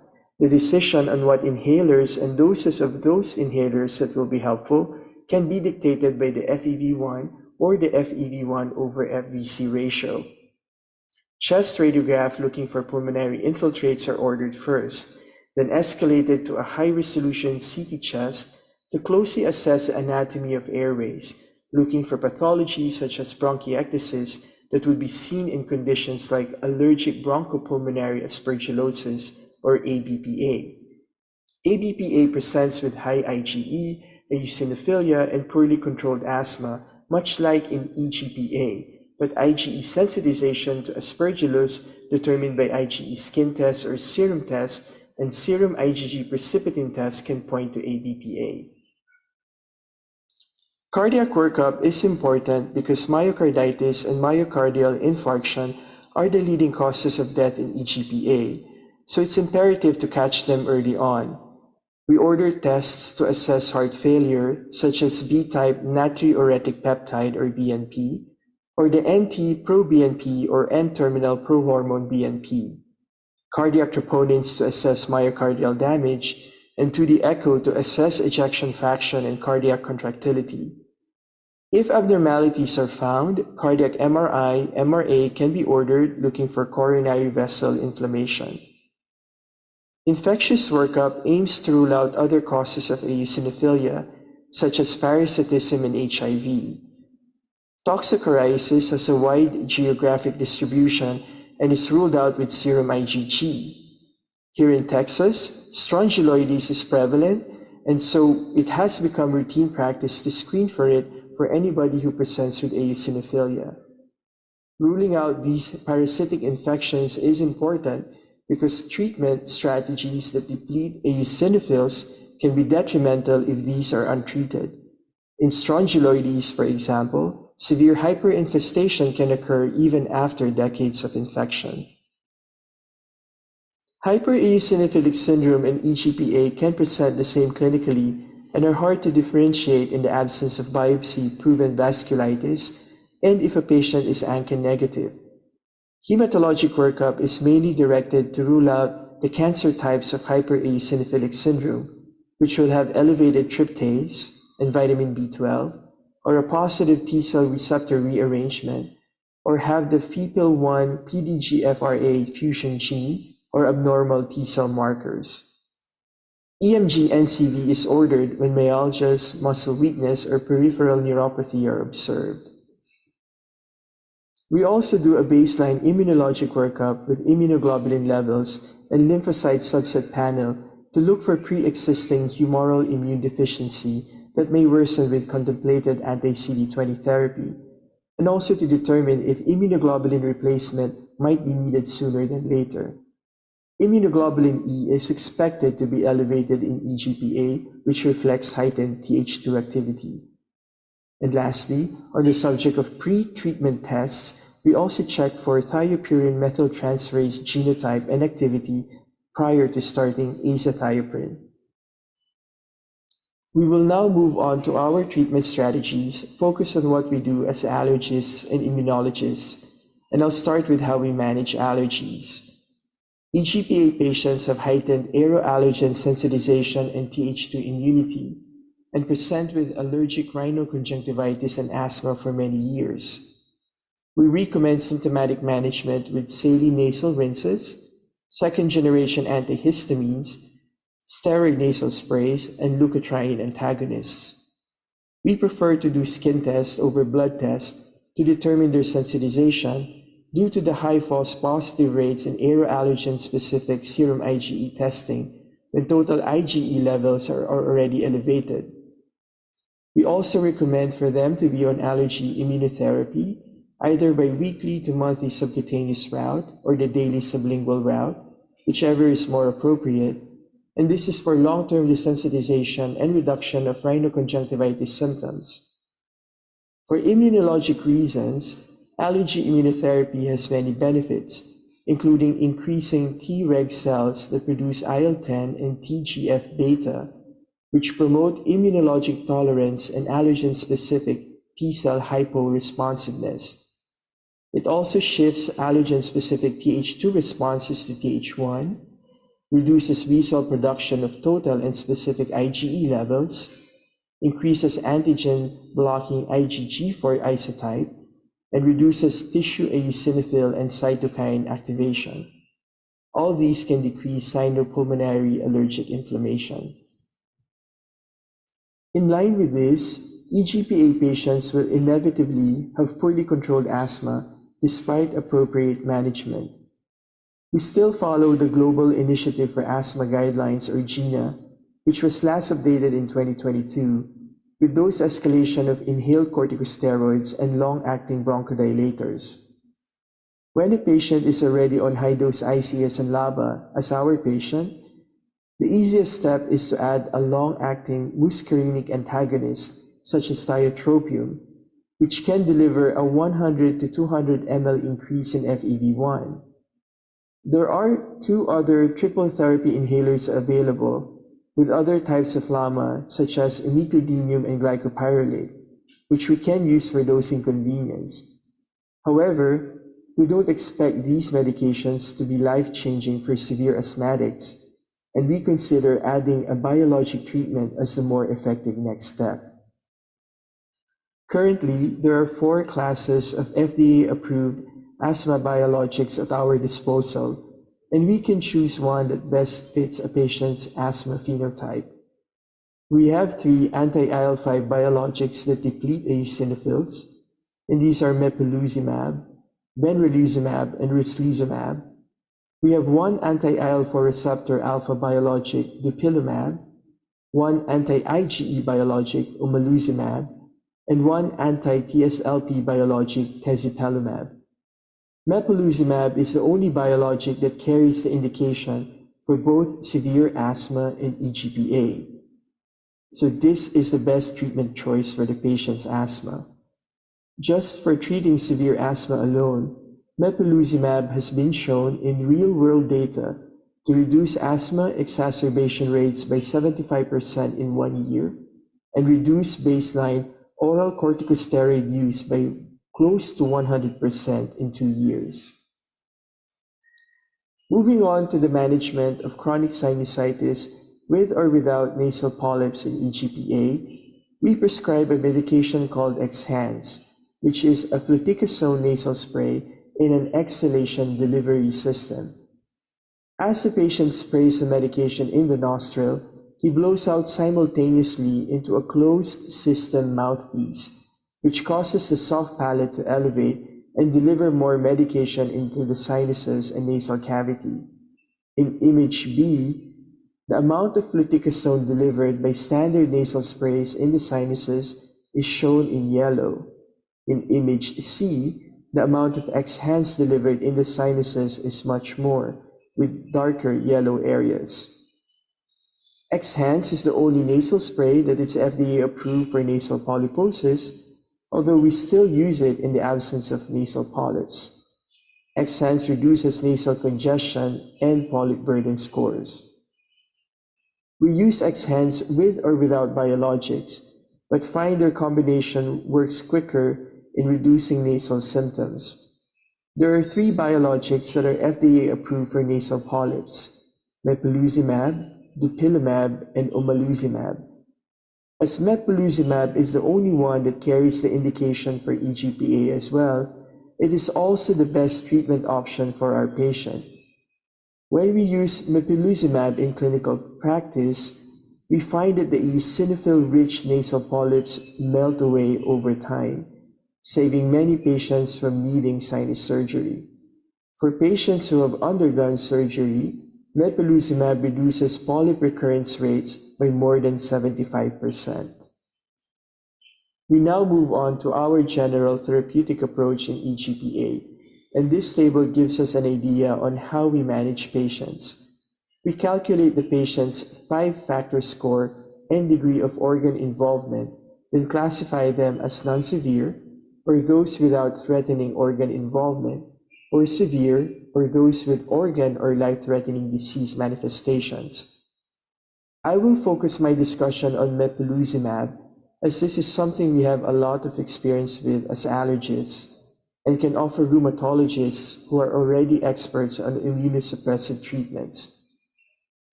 Mepolizumab can be used together with glucocorticoids in inducing and maintaining remission in non-severe EGPA, or as an add-on to immunosuppressants in both non-severe and severe forms. Remember that mepolizumab will always have a role in patients as long as they have severe asthma or nasal polyps, which are components of EGPA. For our case patient who has not achieved remission with azathioprine and glucocorticoid, mepolizumab will be a good add-on treatment. Eosinophils survive, proliferate, and are activated by interleukin-5, which binds to eosinophils IL-5 receptors. Mepolizumab, a humanized monoclonal antibody under the US brand name Nucala, is given as a subcutaneous injection every 4 weeks. It attaches to IL-5 and prevents IL-5 from binding to the eosinophil receptor, and without IL-5, eosinophils do not survive and stop wreaking havoc in EGPA and other eosinophilic disorders.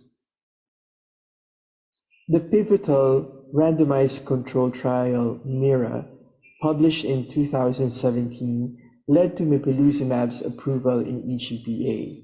Since then, several post-hoc and real-world studies have continued to support its efficacy. The study included patients with relapsing or refractory EGPA for at least 6 months and who were taking a stable dose of prednisone or prednisolone, which ranged from 7.5 milligrams to 50 milligrams per day, with or without additional immunosuppressive treatment that included azathioprine, methotrexate, mycophenolate, cyclosporine, and leflunomide. No patient had life or organ-threatening disease in the last 3 months, and no patient was on rituximab or cyclophosphamide at the time of enrollment. 136 patients were randomized to receive either mepolizumab 300 milligrams subcutaneously over 4 weeks plus standard of care, or placebo plus standard of care, and standard of care medications included glucocorticoids plus immunosuppressants already mentioned. The primary endpoint was the total accrued weeks of remission, and remission was defined as a Birmingham Vasculitis Activity Score of 0 and the need of prednisolone or prednisone at a dose of 4 milligrams or less per day over the study period. Participants in the mepolizumab group had significantly greater accrued time in remission over the 52-week period than did those in the placebo group, as seen in Figure A. Mepolizumab was also associated with the lower frequency of relapse than placebo, as shown in Figure B. Relapse was defined as an increase in vasculitis, sinonasal, or asthma activity. Participants who received mepolizumab also had lower average doses of prednisolone or prednisone during weeks 48 through 52 than did those in the placebo group. 44% receiving mepolizumab were able to taper their glucocorticoid dose to 4 milligram or less per day, as compared with 7% receiving placebo. A total of 18% receiving mepolizumab were able to discontinue glucocorticoid completely, as compared with 3% receiving placebo.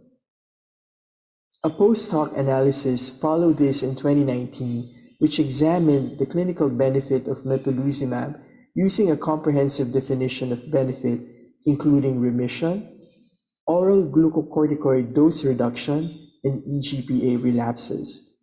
78% of patients who received mepolizumab versus 32% of placebo experienced clinical benefit 1, which was defined as remission with vasculitis score of 0 and less than or equal to 4 milligram of glucocorticoid per day, or more than 50% reduction in glucocorticoid dose, or relapse-free.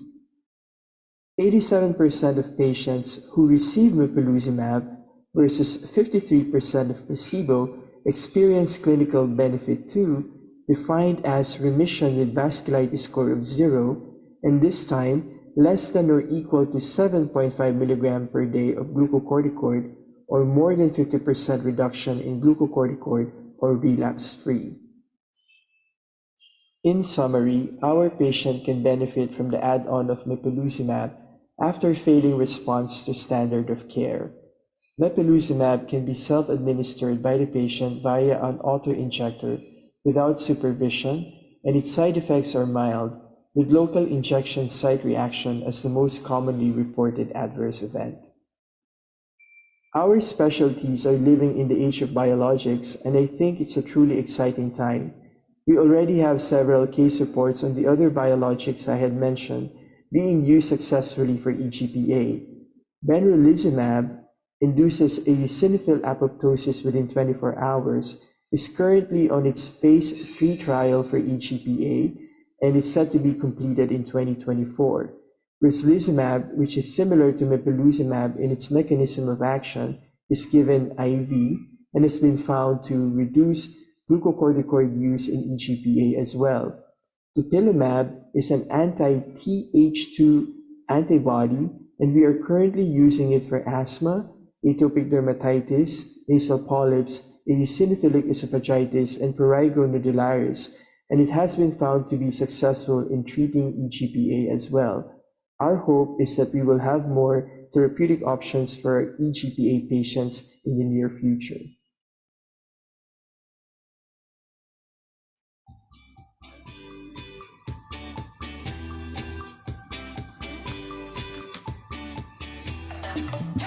Okay, thank you, Dr. Gavino, for that very interesting discussion on EGPA and what an allergist immunologist can do. I'm particularly interested in the various non-immunosuppressive anti-eosinophilic treatments that you actually mentioned, particularly mepolizumab. At this point in time, I think we're already due for our open forum, and at this point in time, may I call on to our online stage our esteemed panelists. They'll be joining us live from Manila and Texas, respectively.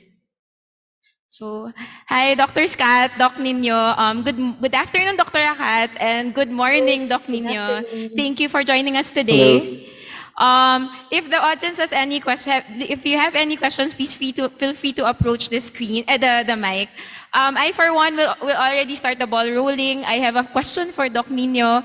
For this particular patient, you mentioned that Nucala mepolizumab is an option. Can you elaborate on that?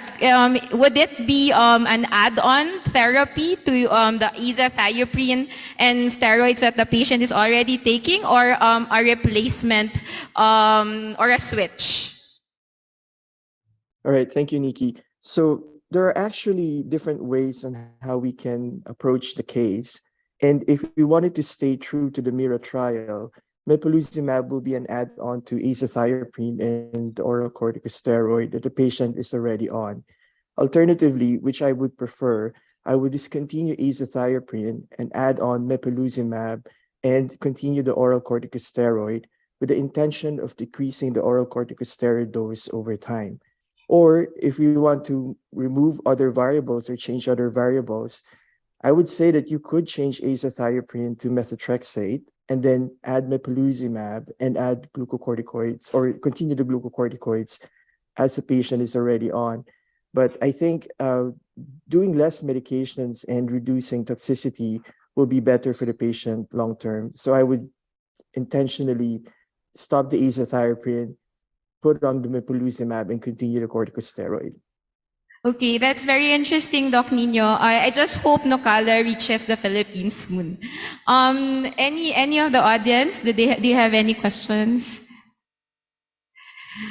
If none, I do have another question for Dr. Rakat. You mentioned since EGPA is actually a member of the ANCA-associated vasculitis, also known as posi-immune in nature, would there be instances that you'd see immune deposits in your biopsy results? And what would be those cases?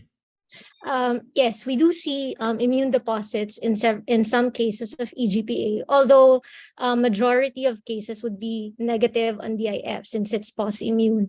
That's why I would always stress that the timing of the biopsy is important in your diagnosis of cutaneous vasculitis, since if you biopsy a lesion greater than 72 hours old already, it's kind of pointless because the DIF will turn out negative anyways. So you will be swayed with your particular cutaneous vasculitis diagnosis. So to answer your question, yes, we do get cases that the DIF is positive, but the immune deposits are only few, usually IgM and C3. Okay, so the crucial time would be around 72 hours for a skin Before rash. 72 hours. So it has to be less than 72 hours, so within 6 hours to 72 hours. But preferably, we prefer less than 48 hours. But if the patient is like, let's say from the province or logistics wise, it's kind of difficult for them to go to an area wherein there would be a dermatologist who would actually perform a biopsy.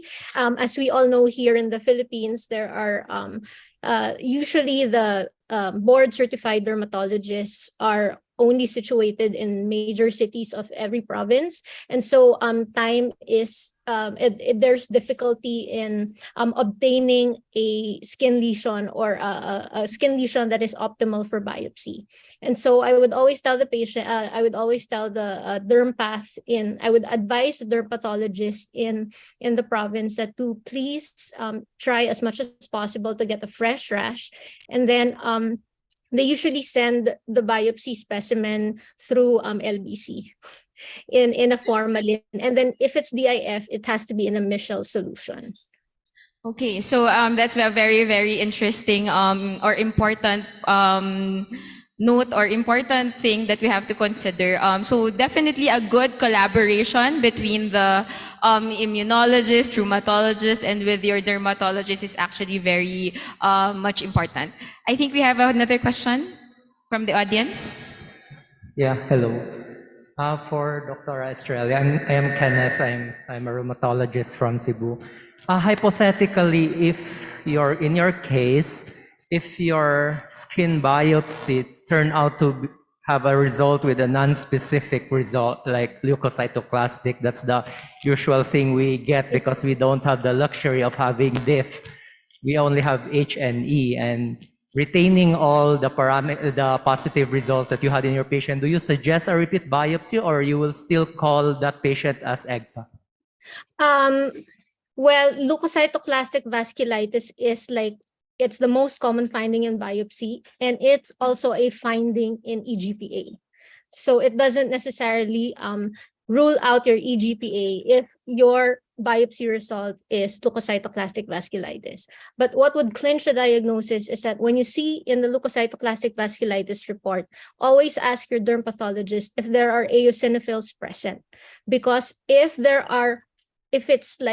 leukocytoclastic vasculitis only has few eosinophilic deposits in the tissues, then I would be a little doubtful about the EGPA diagnosis. However, if your dermatologist would say that I saw several or many eosinophils around the leukocytoclasia, then I would stick with the EGPA diagnosis. But in totality, I would still go for if the patient would meet the criteria, clinical manifestations of the patient. In fact, I always tell Nikki, my sister-in-law, na after the biopsy, I'm like, okay, I'm done. Kayo na bahala dyan with giving your immunosuppressives and stuff like that, because ayoko naman toxic. So yeah, but I hope I was able to answer your question regarding the biopsy result. So yeah, I would still stick with EGPA, especially if there are eosinophilic deposits in the biopsy. Thank you. Thank you. Thank you for your question. From the audience, any other question? Okay. Hi, good evening. I am asking this question to Dr. Gavino. Well, here in the Philippines, although in the latest ANCA-vasculitis CPG from the ACR noted that mepolizumab is part of the armamentarium. Unfortunately, it's not yet available here. Would like to ask what is the role, or if there's what's the efficacy of omalizumab, which is more available here in the Philippines, in treating EGPA? If it's a viable option also. Thank you. Thank you. So the question is asking if omalizumab can be used in EGPA, and definitely omalizumab is the oldest kid on the block, and it has had its share in the limelight in the study of EGPA. I think it helps a lot in addressing the sinopulmonary issues because it can treat asthma, it can treat the nasal polyps, And theoretically, it can induce eosinophilic apoptosis indirectly by binding to IgE. However, its efficacy in vasculitis is not as good as it would be with the other biologics of the anti-IL-5s. And at best, we have like very conflicting data on how useful it will be for EGPA. And so if the urticaria of the patient has a lot of mast cells or on the biopsy, and there's a lot of histaminergic process in it, then I think you could use it to decrease the urticaria activity score. But ultimately, there will be another type of biologic that you'll have to use, or immunosuppressants, to cover for what omalizumab cannot do. Okay, thank you, doctor. That's a very good answer because omalizumab is the only anti-eosinophilic, or at least what's in the CPG that's available here in the Philippines. Do we have another question? We have another question. Yeah. I'm Annette. I'm an adult rheumatologist. My question is for Dr. Gavino. So we have a lot of patients who are asthmatic. They do not present with classic EGPA features, but they have very bad asthma and very prominent eosinophilia. So are we seeing now asthma as one of the diseases crossing over to an actual autoimmune entity and soon to be a target for biologic treatment as one of the primary treatments aside from bronchodilator and steroids? Okay, thank you for that question. So you're right. We do have a lot of patients with eosinophilia and poorly controlled asthma. And the big question is how much of these patients would eventually turn up to have EGPA or something else? And at this point, we don't know. The stages of EGPA start with allergic diatheses that progress into eosinophilia and then to vasculitis. So right now, I don't know how many of my patients who are on biologics will eventually develop EGPA. There are certain tests that we can do that are still experimental, like checking the eotaxin 3, checking for CCL17, but those are experimental yet. But they're trying to answer the question, how many of these patients will actually develop EGPA later on? And so the treatment for anybody with severe asthma will remain the same. And time will tell us if they will eventually develop EGPA or not. Now, we do have a lot of patients with severe asthma already on biologic treatment. So maybe we're not going to see more of these EGPA patients later on because we're already start targeting the treatment even before they progress into EGPA. But that's a good area of research to find out how many of them will eventually turn out to have EGPA. Okay, thank you, Dr. Nia. We have another question po. Sige, Dr. Thank you, Nikki. Yes, Very ma'am. nice setup, the Thank- format. Thank you, Doctor. Yes, I'm Dr. Penserga, and thank you for the presence of all you three. Doctor, they can remember you from med school. Both of them can remember you from med school.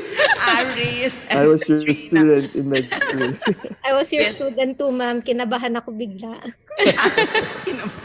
Well, it's really nice to become the student this time and you, the teachers, diba? So my question really is it will date me, no?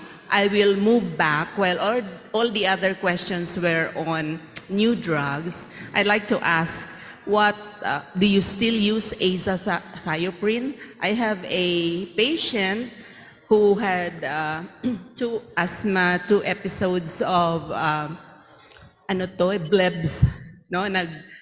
Pumutok na yung blebs niya, and then the key really was the livido reticularis and the 21% eosinophils. Azathioprine did wonders, and at least I got away with it without having to go biologic. So how is it there, Aris, in Texas? Yeah, so the question is, are we still using the immunomodulators for rheumatic diseases? Absolutely, we still do. Although the primary goal is really to not use toxic medications or immunosuppressants if we could. there's always like a patient decision making together with the doctor that's involved. And so we do discuss options with patients if they want to do a type of immunosuppressant or try to avoid that and save that for later. And so our rheumatology counterparts do still use them a lot. And but if we do have other viable options, we try them first if we could, and recommend them first if we could. But definitely, we still have azathioprine, we still have methotrexate, we still have cyclophosphamide, rituximab, and those still can be used if we need to. And for the biologics, for example, if for any reason that mepolizumab doesn't do its job, then we will definitely still use the immunosuppressives later on. Okay. Thank you, Doc Nino. It's good knowing that at least we have some common ground still. Do we have any other questions from the audience? Just another last question, Doc Nino. Particularly with mepolizumab, or your anti-eosinophilic treatments, are parasitic infections a problem as an adverse event or effect? Not that I have seen, but definitely we do screen for them before we contemplate on anti-eosinophilic treatment. And because, it's actually quite prevalent here in Texas because we're kind of in the border. But yeah, so definitely we screen for them before we start them on anti-eosinophilic treatment. Okay, so that's part of your pre-workup before putting or starting Nucala. Okay. Right, because Nucala or mepolizumab will reduce the eosinophil counts by 80% within 4 weeks.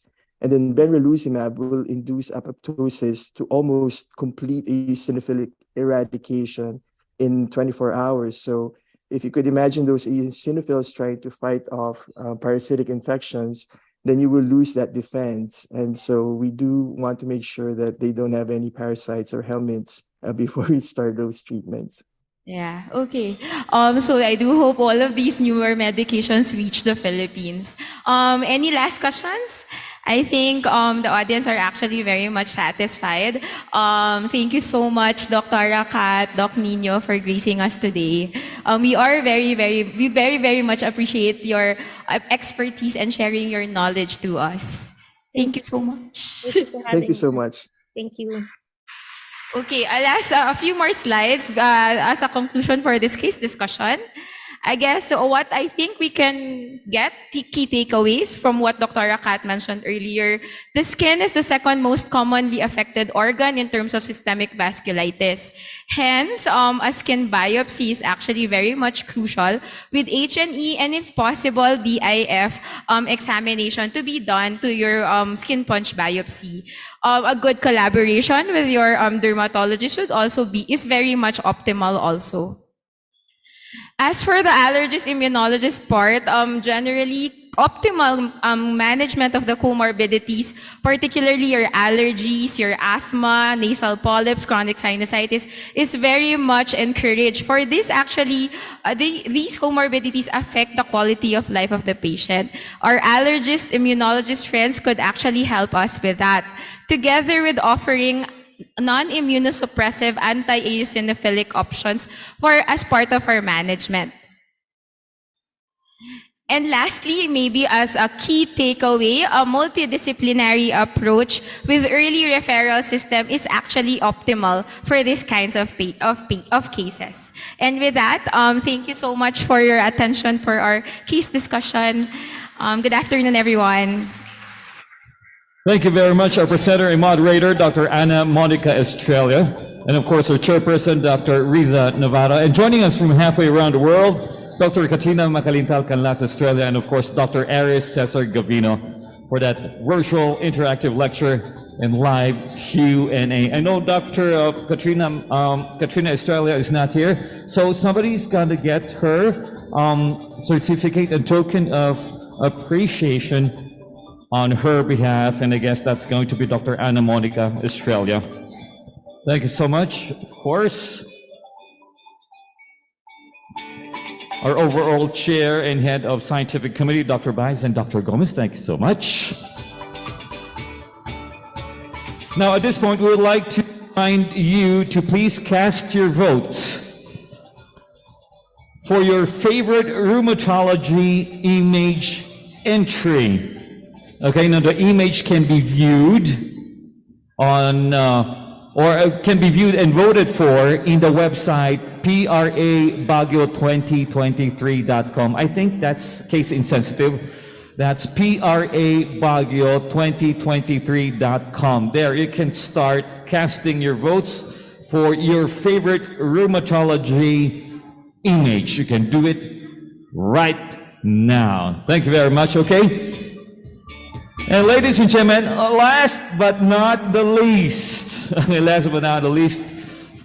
in today's series of lectures, we have another presenter on RA and AS, moderated by Dr. Genevieve Kadigbak.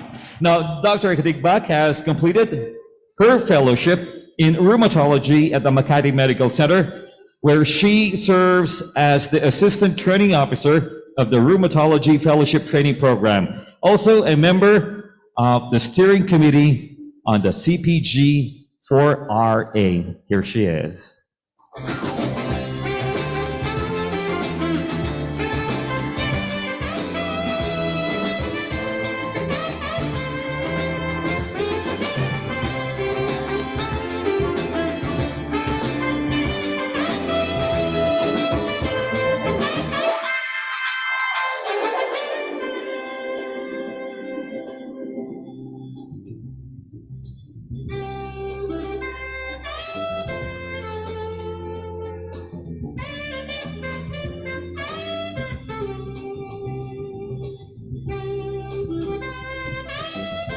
And while waiting for Dr. Katigbak, again, ladies and gentlemen, don't forget to cast your votes for your favorite rheumatology image. Please view the images at PRABaguio2023.com.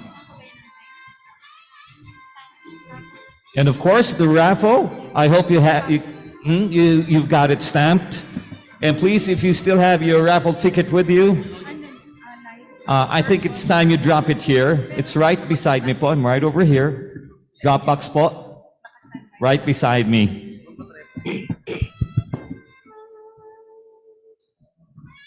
And I think we're about ready. Go ahead, Dr.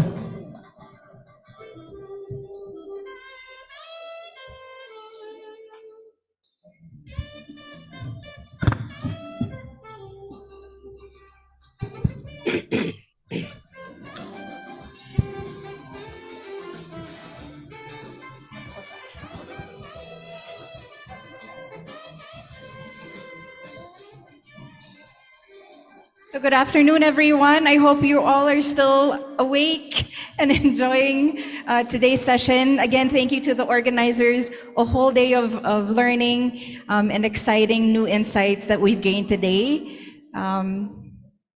So last but not least, we have our Sunset Symposium. I'd like to thank Johnson & Johnson's for sponsoring the Sunset Symposium. So I was tasked to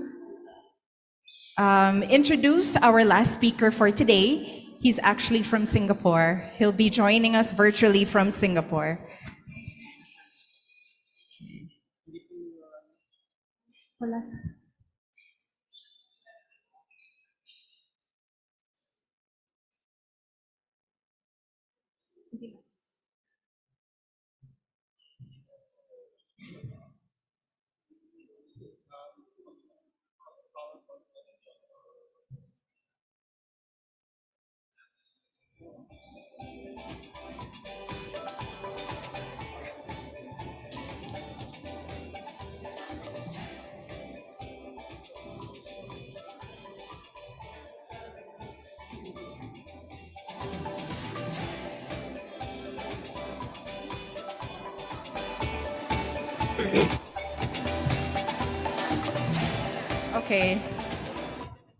Okay, so again, I'm Dr. Genevieve Katigbak, and I was tasked to introduce our esteemed speaker from Singapore, Professor Leong King Hong.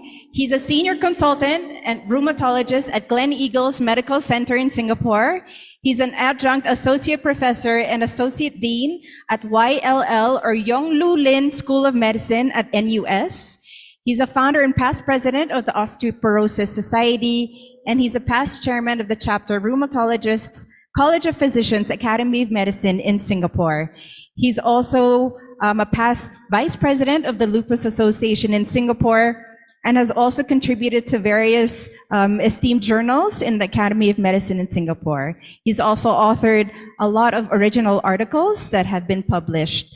So ladies and gentlemen, without further ado, I'd like to introduce Dr. Professor Leong, who will give us a brief talk regarding, a brief talk entitled, slide.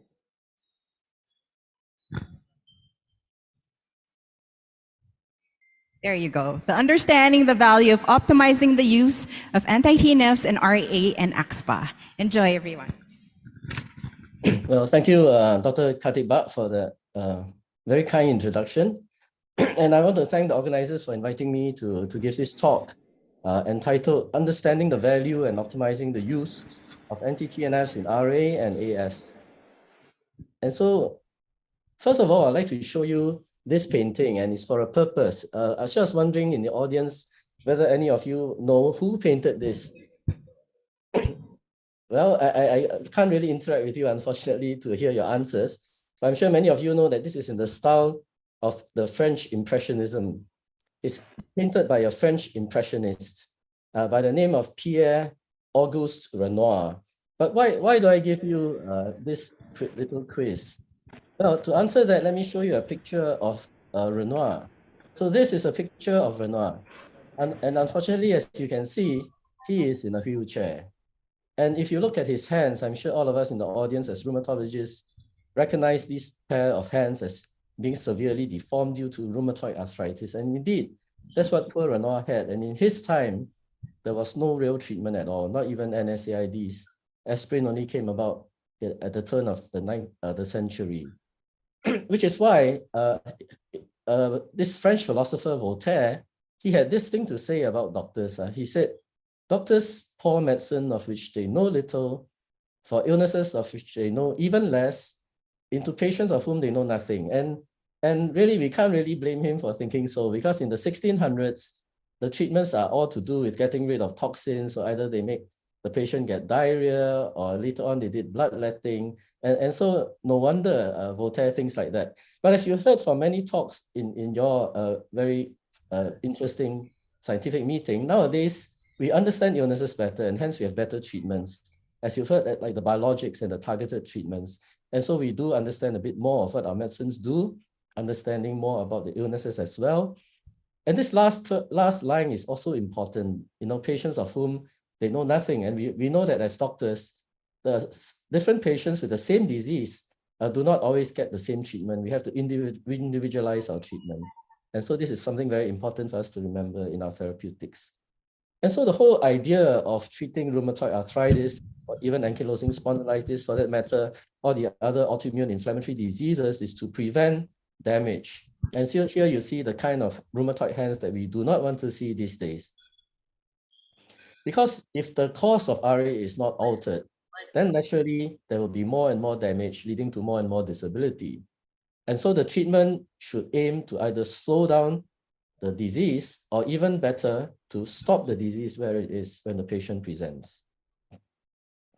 It's often thought that rheumatoid arthritis, that the main problem is disability, but in fact, it is also premature death. Even the earlier studies in the 1980s already recognized this, that there's excess mortality in patients with rheumatoid arthritis, especially those who are untreated. And nowadays, we recognize that this increased mortality is due to cardiovascular risk, because we know that ischemic heart disease is in many ways an inflammatory disease causing plaque rupture, and many of the cytokines are pro-atherogenic. And so to treat rheumatoid properly is not just to prevent disability, it is to prevent premature death as well. And this is shown to be true in biologic registries around the world, that if you see those cohorts that have been better treated with biologics, the cardiovascular mortality actually drops. And so the whole idea nowadays of treating rheumatoid arthritis is to catch them early. So you do not want to see a pair of hands like this becoming a pair of hands like this. And so one buzz phrase nowadays is zero tolerance for synovitis, which is why we have the approach that we all adopt nowadays as rheumatologists, that is a treat to target approach. That every time we see them, they have to hit the right targets for being quiet in their disease activity, and this then will lead to much better outcomes. Treat to target. And so the whole scenario in treating rheumatoid has changed, not just new drugs, also earlier diagnosis, and also earlier diagnosis as well as new drugs as well as new strategies.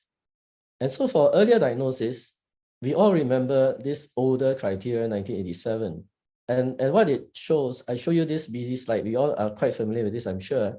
But look at the radiographic changes. The criteria there is that radiographic changes that are typical include erosions.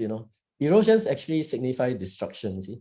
So this older criteria, in fact, picks up rheumatoid arthritis quite late in the course of the disease, which is why we have newer criteria. One example being this one, the 2010 EULAR ACR criteria, where the number of joints, you don't even need 3, or the distribution for that matter, you may not even need serology and acute phase reactants also, but of course the main symptom duration has to be there, because if it's too early, it could still be an episode of reactive arthritis.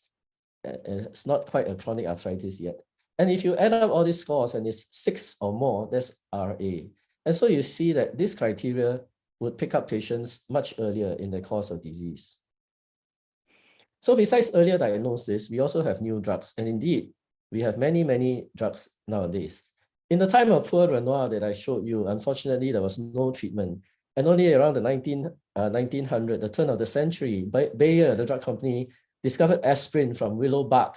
And of course, that provided some relief, but it did not stop disease progression. And then Philip Hench from the Mayo Clinic in 1949, if you are able to find the old video where he gave his thesis, there were many severe rheumatoid patients, and he gave them intramuscular injections. And very quickly, a lot of them were able to walk when they weren't able to walk, and everybody applauded, in the audience. But as it turns out, 10 years later, a lot of these patients died, and we know why, because of the very severe steroid complications, which we still see nowadays in patients exposed to high doses of steroids for a long period of time.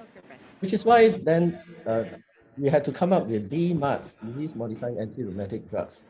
And so the first group are called CS-DMARDs, conventional synthetic DMARD. Some of the older ones, like gold or D-penicillamine, I'm old enough to have used gold. I'm sure some of you might have. Gold salts, either as pills or injections, actually they do work, but they're very slow and they have a lot of side effects, including nephrotic syndrome. In the old days, these were called slow-acting anti-rheumatic drugs. And you're not kidding, actually they're quite slow. And they also have side effects. Of course, the CS-DMARDs we still have with us today are these 4, methotrexate, sulfasalazine, hydroxychloroquine, and leflunomide. Then from 1999 onwards, when infliximab was first launched, since then we had the biologic DMARDs, which are largely anti-cytokine treatments. And then more recently, we have the TS-DMARDs, the targeted synthetic DMARDs, which are the JAK inhibitors. And so we have a lot more treatment nowadays than in the time of poor Renoir. And then you have new strategies, not just new drugs, but new strategies. And which is why then you have this older ACR slide where you see that use NSAIDs, and then when you see an erosion or a deformity, you use a DMARD. That is far, far too slow, because we need to intervene early and invert the pyramid, so to speak. And the ACR's recommendation, which we're all familiar with, is to intervene early. There's a critical window of opportunity that you need to stop the inflammation before it becomes established. And so this is the newer approach. And hence nowadays, we treat rheumatoid arthritis more aggressively. We treat it early, and you have to treat adequately. And if possible, we try not to use steroids long-term. because if you use steroids long-term, there are a lot of side effects. It's not like lupus, where it's potentially organ-threatening or life-threatening. In fact, for rheumatoid, I'm sure the same experience that you have. If you manage the DMARDs properly, then in fact, a lot of the time, the patients do very well, without needing long-term steroids. Of course, you use steroids for flares, for intra-articular injections, but not as part of the long-term therapy. And so the whole crux of long-term therapy is to treat the disease properly with the adjustment of the DMARDs. And so I think this statement is really true nowadays, that treating RA with only NSAIDs and steroids should be a thing of the past. I personally think it's almost criminal to treat someone with severe RA with only NSAIDs and steroids. And so to treat RA aggressively, you start when there's uncontrolled inflammation, 3 months, you probably will be the most. And you can use conventional DMARDs, there's nothing wrong with that. The milder rheumatoids respond quite well. You can use any of these singly or in combination. But if they don't hit the target, you may need to resort to the more targeted therapies. Nowadays, we don't use so much of cyclosporin and certainly not these two older ones. And so if the single DMARD doesn't work, you may go on to combination therapy. And there's quite good data with triple therapy. For example, the TIER study and the Swift study, you see that actually there isn't all that much difference between triple DMARDs and the biologics. Then you have MTX and leflunomide. And then of course, if the patient doesn't do well enough, you can go on to the targeted treatments, which are, we have so many nowadays for RA, you have anti-TNS, all listed here, we have anti-IL-6, we have anti-CD20, we have the JAK inhibitors. Then we have the abatacept, which intervenes at the second signaling between the APC and the T cell.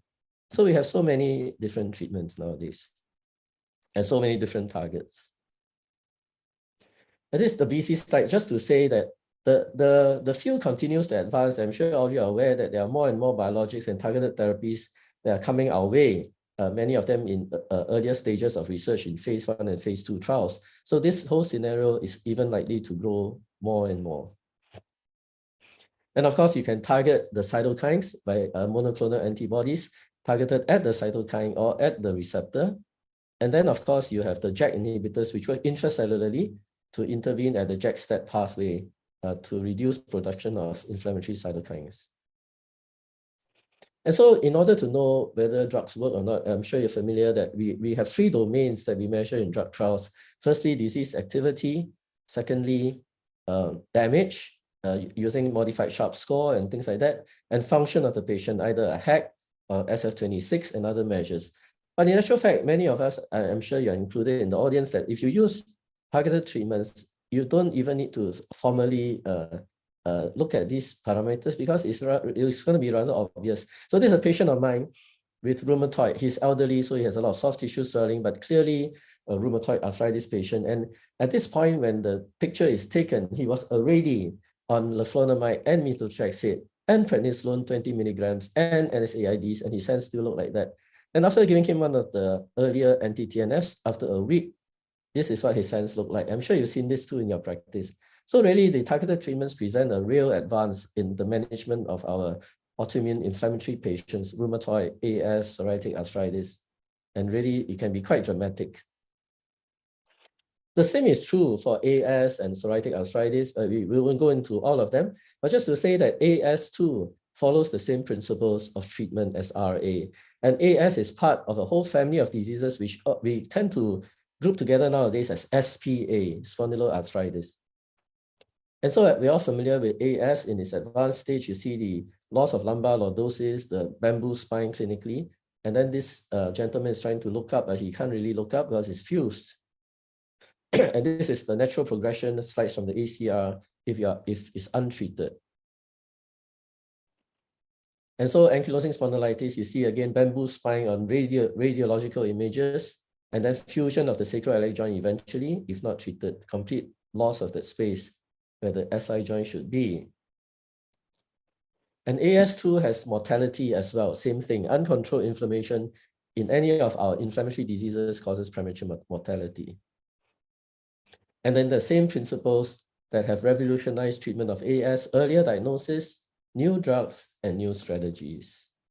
And so for earlier diagnosis, the older diagnosis is like that. These are the clinical features, and it made its way into what we know as the New York criteria. But again, you see the New York criteria relies a lot on sacroiliitis done with X-rays, at least grade 2, if not grade 3 or 4, which is actually indicative of damage. So it's quite a late criteria, as you can see, which is why nowadays we have earlier criteria. The one on your right, the AS criteria is an example. So here you only need sacroiliitis plus one other feature, or B27 plus 2 other features. And the sacroiliitis here includes MRI, not just X-ray images.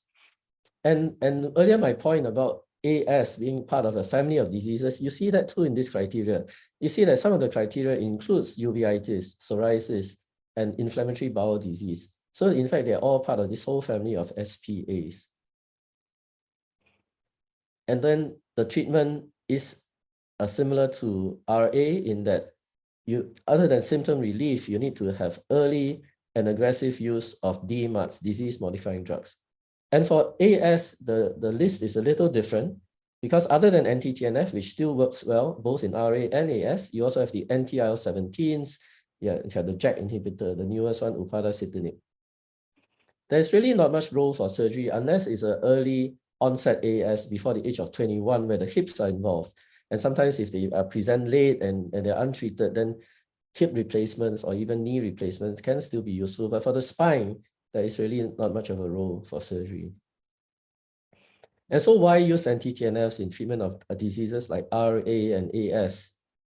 Well, the reason is that they are it's a very pro-inflammatory cytokine, a bit like IL-1. So TNF alpha is very, very pro-inflammatory. It's got multiple actions on different structures and different cellular mechanisms, which we won't go into in detail.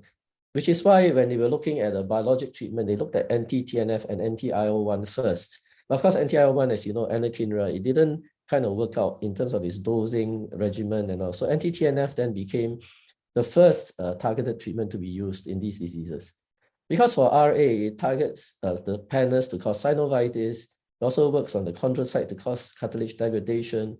It also has a role in the osteoclast and contribute to the periarticular erosions. So it's involved in many of the different things that go on in RA. And as we've seen, drug trials look at these three domains. I wouldn't go into all the different trials, only give you a smattering of them in the interest of time. But basically, anti-TNF in RA has been used as monotherapy. It has been used in combination with MTX, where it's shown that it is better actually than monotherapy. And there are also some trials using the anti-TNFs in early disease.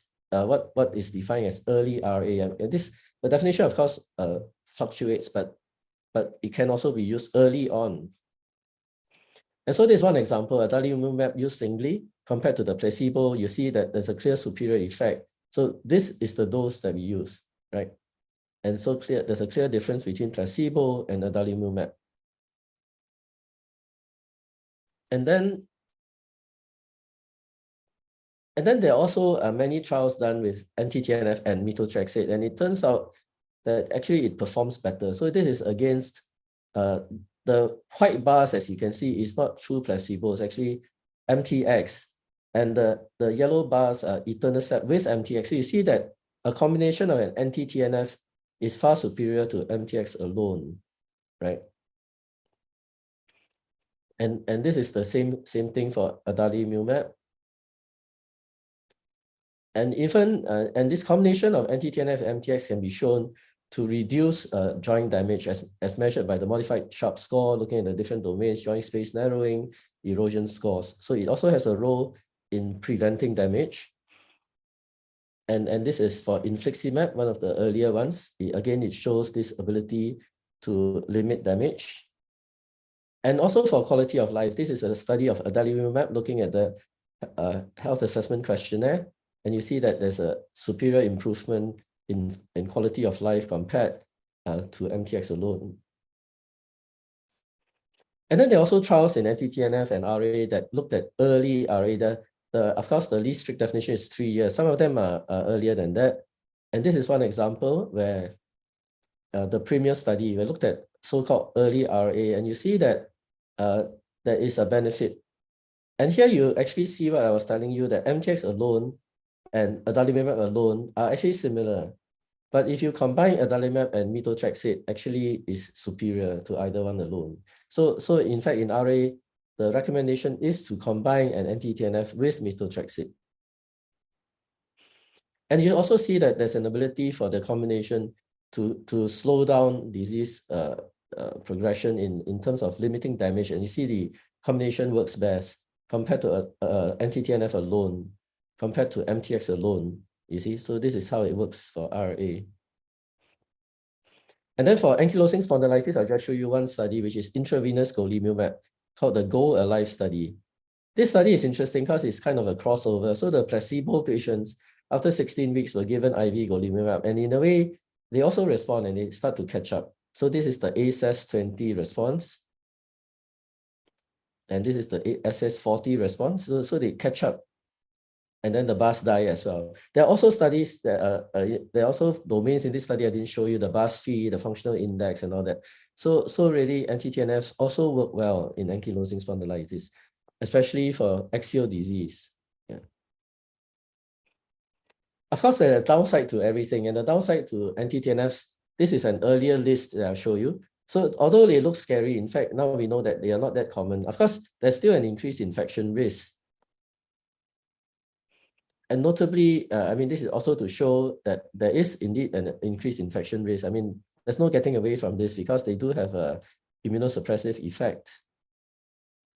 But what is quirky about anti-TNF, and in fact for all biologics, are two infections, which is tuberculosis and hepatitis B, which is why, as a routine in many guidelines around the world, before starting these agents, we try to do a chest X-ray, and one of the serology tests for tuberculosis, anything that you like, TB Gold, quantiferon, because even latent TB has to be addressed when you're using anti-TNF. Similarly, in Asia, we see quite a fair bit of hepatitis B. So you need to make sure they're not hepatitis B carriers. Worse still, they mustn't be chronic hepatitis patients already on antivirals. Hepatitis B carriers, you can still work together with a hepatologist, and maybe some of them might still be suitable for anti-TNF together with an antiviral, but this one has to be done in conjunction with the hepatologist. Cancers, in the early days, there was some concern about cancers and anti-TNF, but as the registries around the world accumulate data, nowadays it's quite clear that the concern only lies in children and only with skin cancers. So in fact, adalimumab was used as a comparator in the oral surveillance study of tofacitinib, where they were trying to look at, is there an excess cancer risk? You see, so adalimumab and anti-TNF was actually the comparator. So cancer is not that much of an issue these days. Then what about loss of efficacy? No, these drugs, what they do sometimes is they induce the production of anti-drug antibodies. And when that happens, then the efficacy starts to wane. It becomes less and less effective.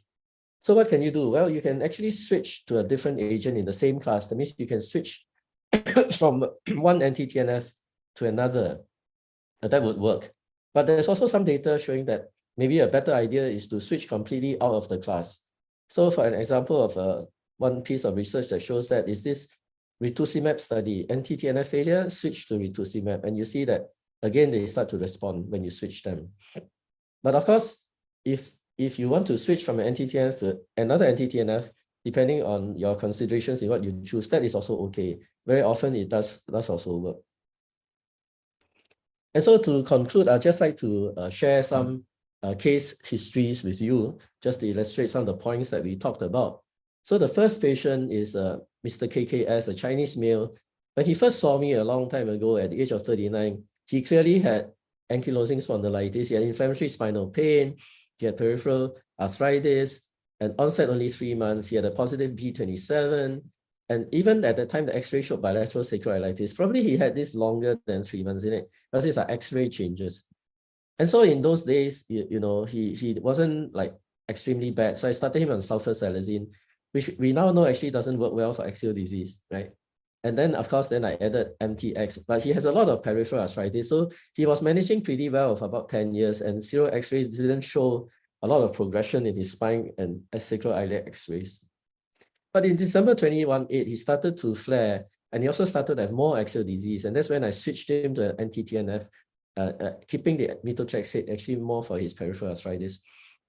And along the way, he also did well, but he lost efficacy. An instance of production of anti-drug antibodies, I switched him then to golimumab. But very soon, he also lost efficacy. So maybe he was becoming refractory to almost all the anti-TNFs, and I switched him out of the class.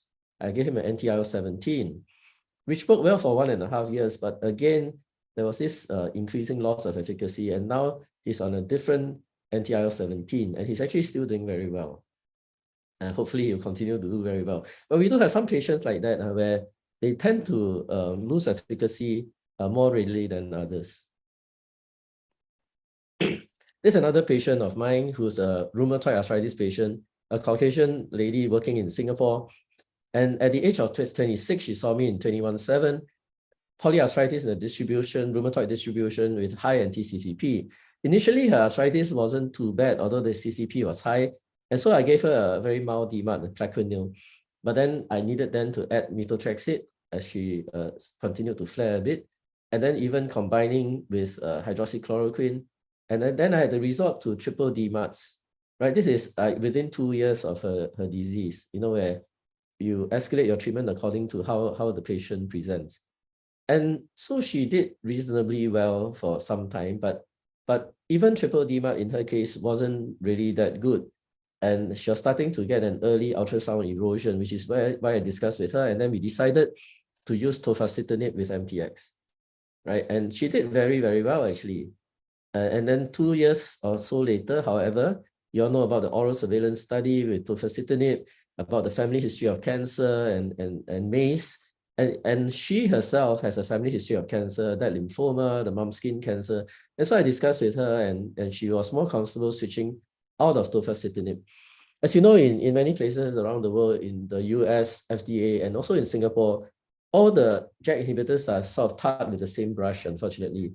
And so, I mean, I considered offering her the rest of the JAK inhibitors, but she was more comfortable with switching out of the class. So I gave her IV golimumab, and she has done very well since then. She continues to be well with IV golimumab and MTX.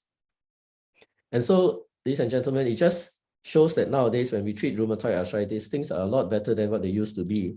We all are familiar with Sir William Osler, who says that the role of doctors is to cure sometimes, to relieve often, but to comfort always. For the late-stage patient who has a lot of deformities and disability, then comfort really is what we really have to offer to our patients a lot of. And of course, symptom relief is always important, but the cure remains elusive, although nowadays we can treat rheumatoid and AS and other similar conditions much better so that they can lead virtually normal lives with no disease progression and minimal disability, and hopefully also no premature death. So the scenario for rheumatoid arthritis has really improved a lot, largely due to earlier diagnosis, newer drugs, and also newer strategies of treatment. And so there is hope for all these patients that we see nowadays. And I think we can look forward to even better strategies and better drugs in the days ahead. So thank you very much for your attention. Thank you so much, Professor Leong, for that wonderful lecture.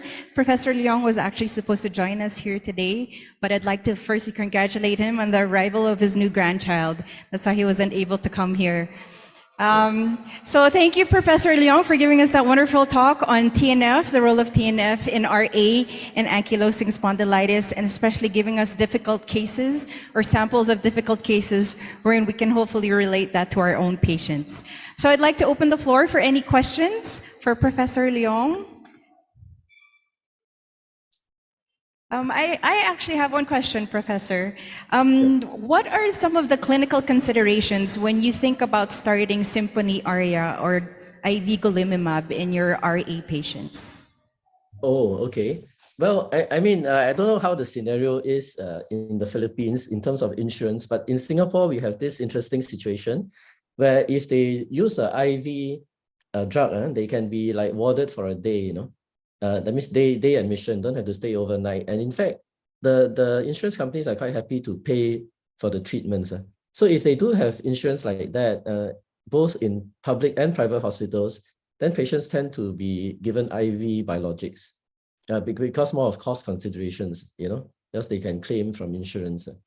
Of course, the other thing about IVs is of course compliance. I guess if you have IVs in general compared to pills and even injections, there's a better compliance, right? Because you need to get them in to be admitted. So those are some of the considerations, actually. Yeah. Okay, thank you, Doc. So for insurance plays a big role in you deciding to give IV golimumab. Okay, yes. Any other questions from the audience for Professor Leong? I have another question, Professor. Is there a washout period when you decide to shift from another biologic or a JAK inhibitor to Symphony ARIA or golimumab? Oh, okay, yeah. So when you switch, right, I think the rule of thumb is that you can just follow the dosing interval. So let's say if you are using adalimumab, which is every 2 weeks, and you need to switch to say golimumab sub-Q, subcut, which is every 4 weeks, then you wait until 2 weeks after the adalimumab dose, and then you can start the golimumab. You know, similarly, if you have golimumab every 4 weeks, then you wait until the dosing interval is up and then you switch. You see, I think that would be the best. As you know, etanercept is every week, so you can also then start the drug earlier. Yeah, so I think that's my rule of thumb. Yeah. Okay, thank you. And last question.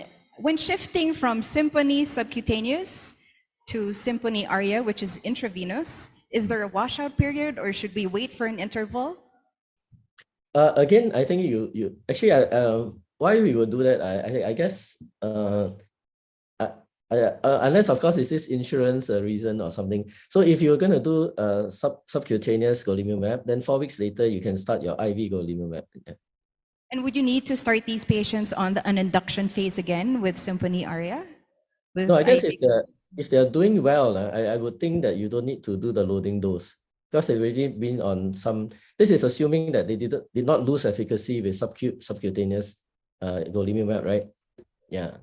Unless, of course, the reason to switch is that maybe the subcutaneous golimumab, we're trying to space out the dose to see whether they can get away with a lower dose, but in actual fact, they cannot, right? And then they flare, and then intravenous becomes an option. And because they are in a stage of flare where the disease is active, then yes, you would have to use the loading dose. Use the loading interval. That means you start and then 4 weeks later, and then 6 weeks for AS and 8 weeks for rheumatoid. Thank you so much, Professor Leong. So I guess there are no other questions from the audience. So on behalf of the Philippine Rheumatology Association, thank you for joining us live from Singapore to lecture for us today. So with that, I'd like to say good evening to everyone. And thank you so much, Professor Leong. Thank you. So please do stay. We have a raffle still. Thank you. Thank you very much. Joining us all the way from Singapore, ladies and gentlemen, Professor Leong Keng Hong, and our moderator, ladies and gentlemen, thank you very much, Dr. Genevieve Katigbak. And of course, to receive the plaque of appreciation on Professor Hong's behalf, we have, of course, Dr. Genevieve Katigbak together with Dr. Baez and Dr. Gomez. Thank you very much. Just so everybody knows, dinner is now ready. Please have your dinner at the back. Okay? It has been a learning, or today has been full of learning, connection, capabilities, so much more. So to our speakers, presenters, lecturers, moderators, participants, and judges, thank you very much. And to everybody, please give yourselves a big round of applause. You've been great. And that wraps up our scientific portion of today's activities. We truly are honored with your presence. And now for the much awaited raffle.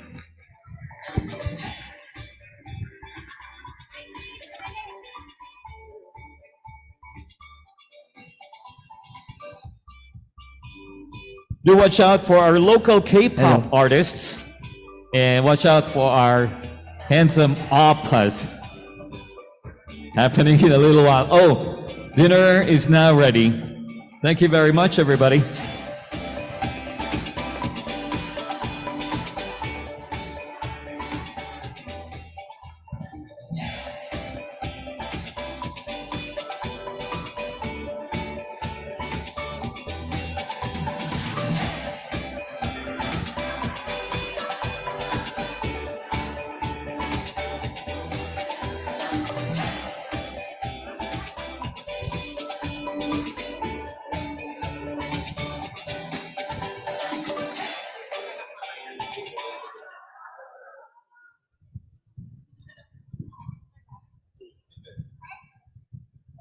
And now, ladies and gentlemen,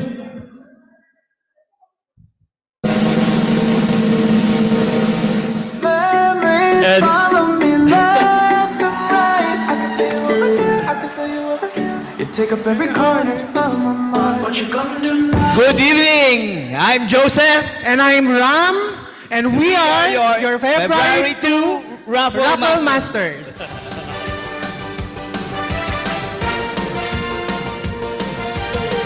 Today, we will be drawing the winners not only for the grand prize but also for very interesting bonus prizes. Now, if you are not able to enter today's raffle draw, lahat ba nakapaglagay na ng raffle? Do not be sad and lonely. Remember, you can still join for the Day 2 and Day 3 daily raffle just by following these 3 steps. Step 1, get a daily raffle card at our registration area. And then step 2, collect and complete the required stamps for the day. And then for the last step, step 3, submit a completed raffle card on or before the daily cut-off time, 4 p.m. for February 2, that is today.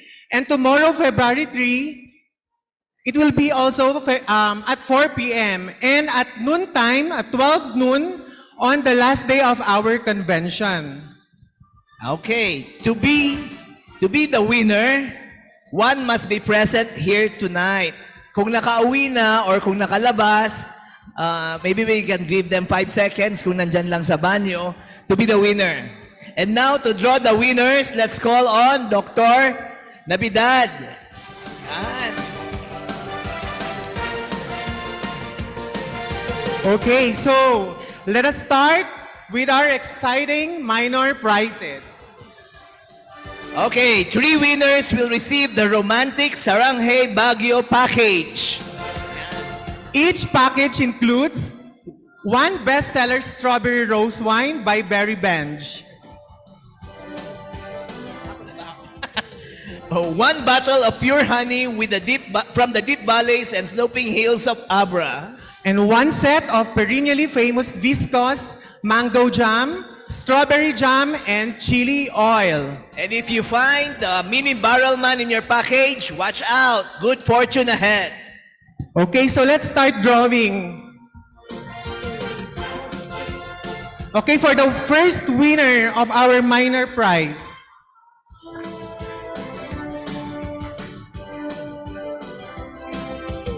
Okay, DTI representative. Okay. Lahat It shall ba be napuntahan na? authenticated by our registration committee member.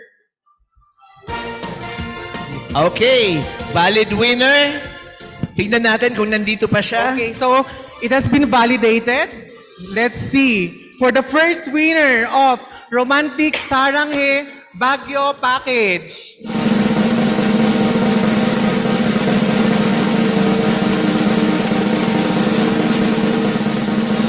Okay, it's Dr. Arlene Lim. Woohoo!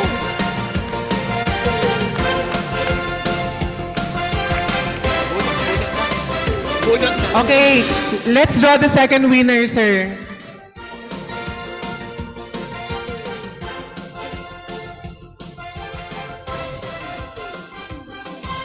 Okay, so while we are awarding the prize, let's validate again the entry if it's valid, if it's complete.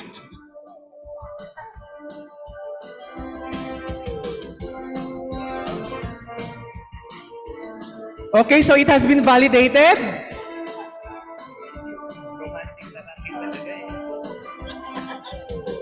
Yeah. Okay, for the second winner, it has been validated, sir. So you may do the Na-validate na? honors.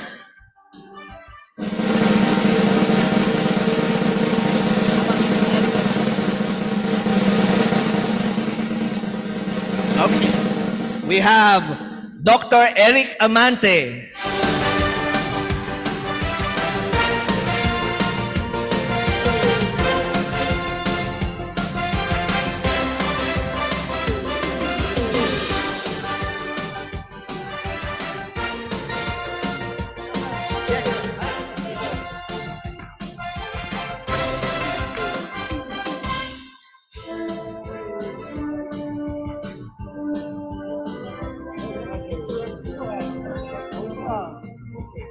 Romantic Saranghe. Okay, third winner. Doc. Sinong Joseph. gusto dito ng isa pang saranghe package?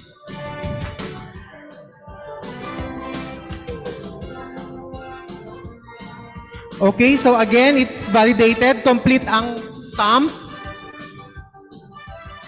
So the third winner is Dr. Eloisa Generoso.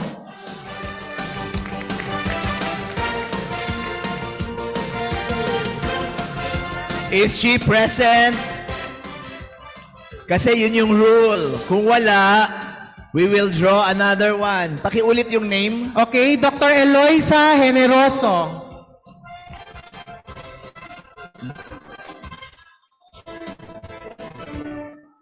Okay, nasa poster daw nagbabantay. Ah, okay. So we shall award May the prize. poster na, nanalo pa. Siya na yan. Okay. Major prize. One winner will also receive one Huawei Watch Fit. Ayan, no? Huawei Watch Fit not only watches your watch, you watch? Ano, hindi ko naintindihan. Okay, this is for the major prize. So one winner will receive a Huawei Watch Fit. This watch not only watches you to watch your watch, but also it will help you watch after your health. So this Huawei Watch Fit will give you more possibilities for your wrist. Okay, I think that's a tongue twister. Okay, so we will now draw the winner for the major prize. It's a Huawei Watch Fit. Huawei Watch Fit.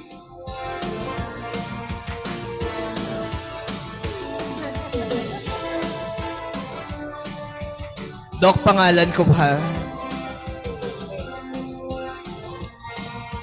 So, it's validated, sir. Complete ang stamp and... Okay. Pangalan ko ba to? Yes, sir. Parang nanalo yan last year sa Cebu. Ah, okay. The winner is...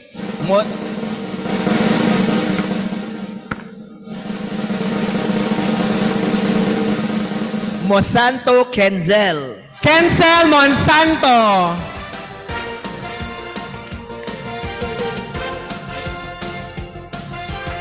So, Kenzel Monsanto just won Huawei Watch Fit. So, every year siyang nananalo ng PRA convention. Ah, wow. Bagong diplomate, sir.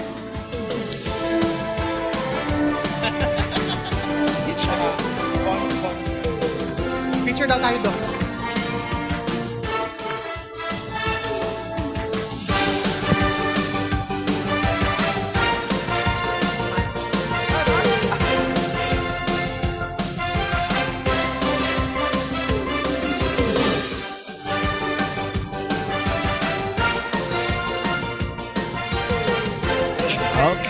Okay.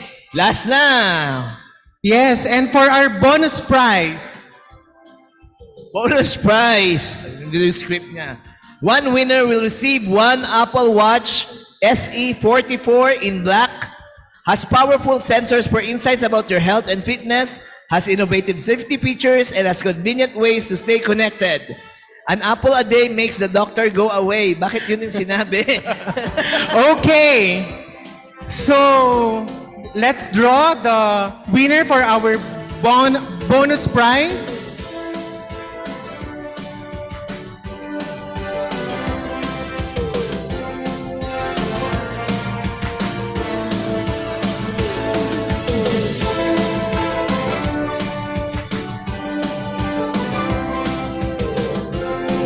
Sulat kasi ng doktor. Okay. So, the lucky doctor who will take home the new Apple Watch will be Dr. J.M. Mangubat.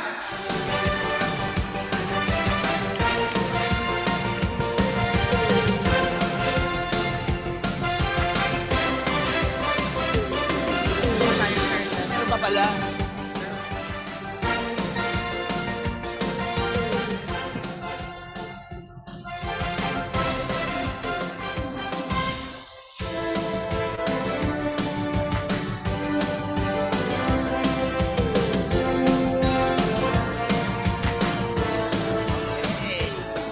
Thank you. And that ends our Day 1 PRA 2023 Daily Raffle Draw. And congratulations to all the winners.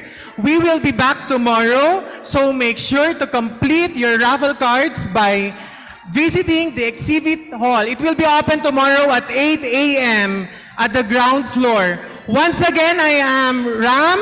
And I'm Joseph. Goodbye and see you tomorrow. Enjoy your dinner. Thank you.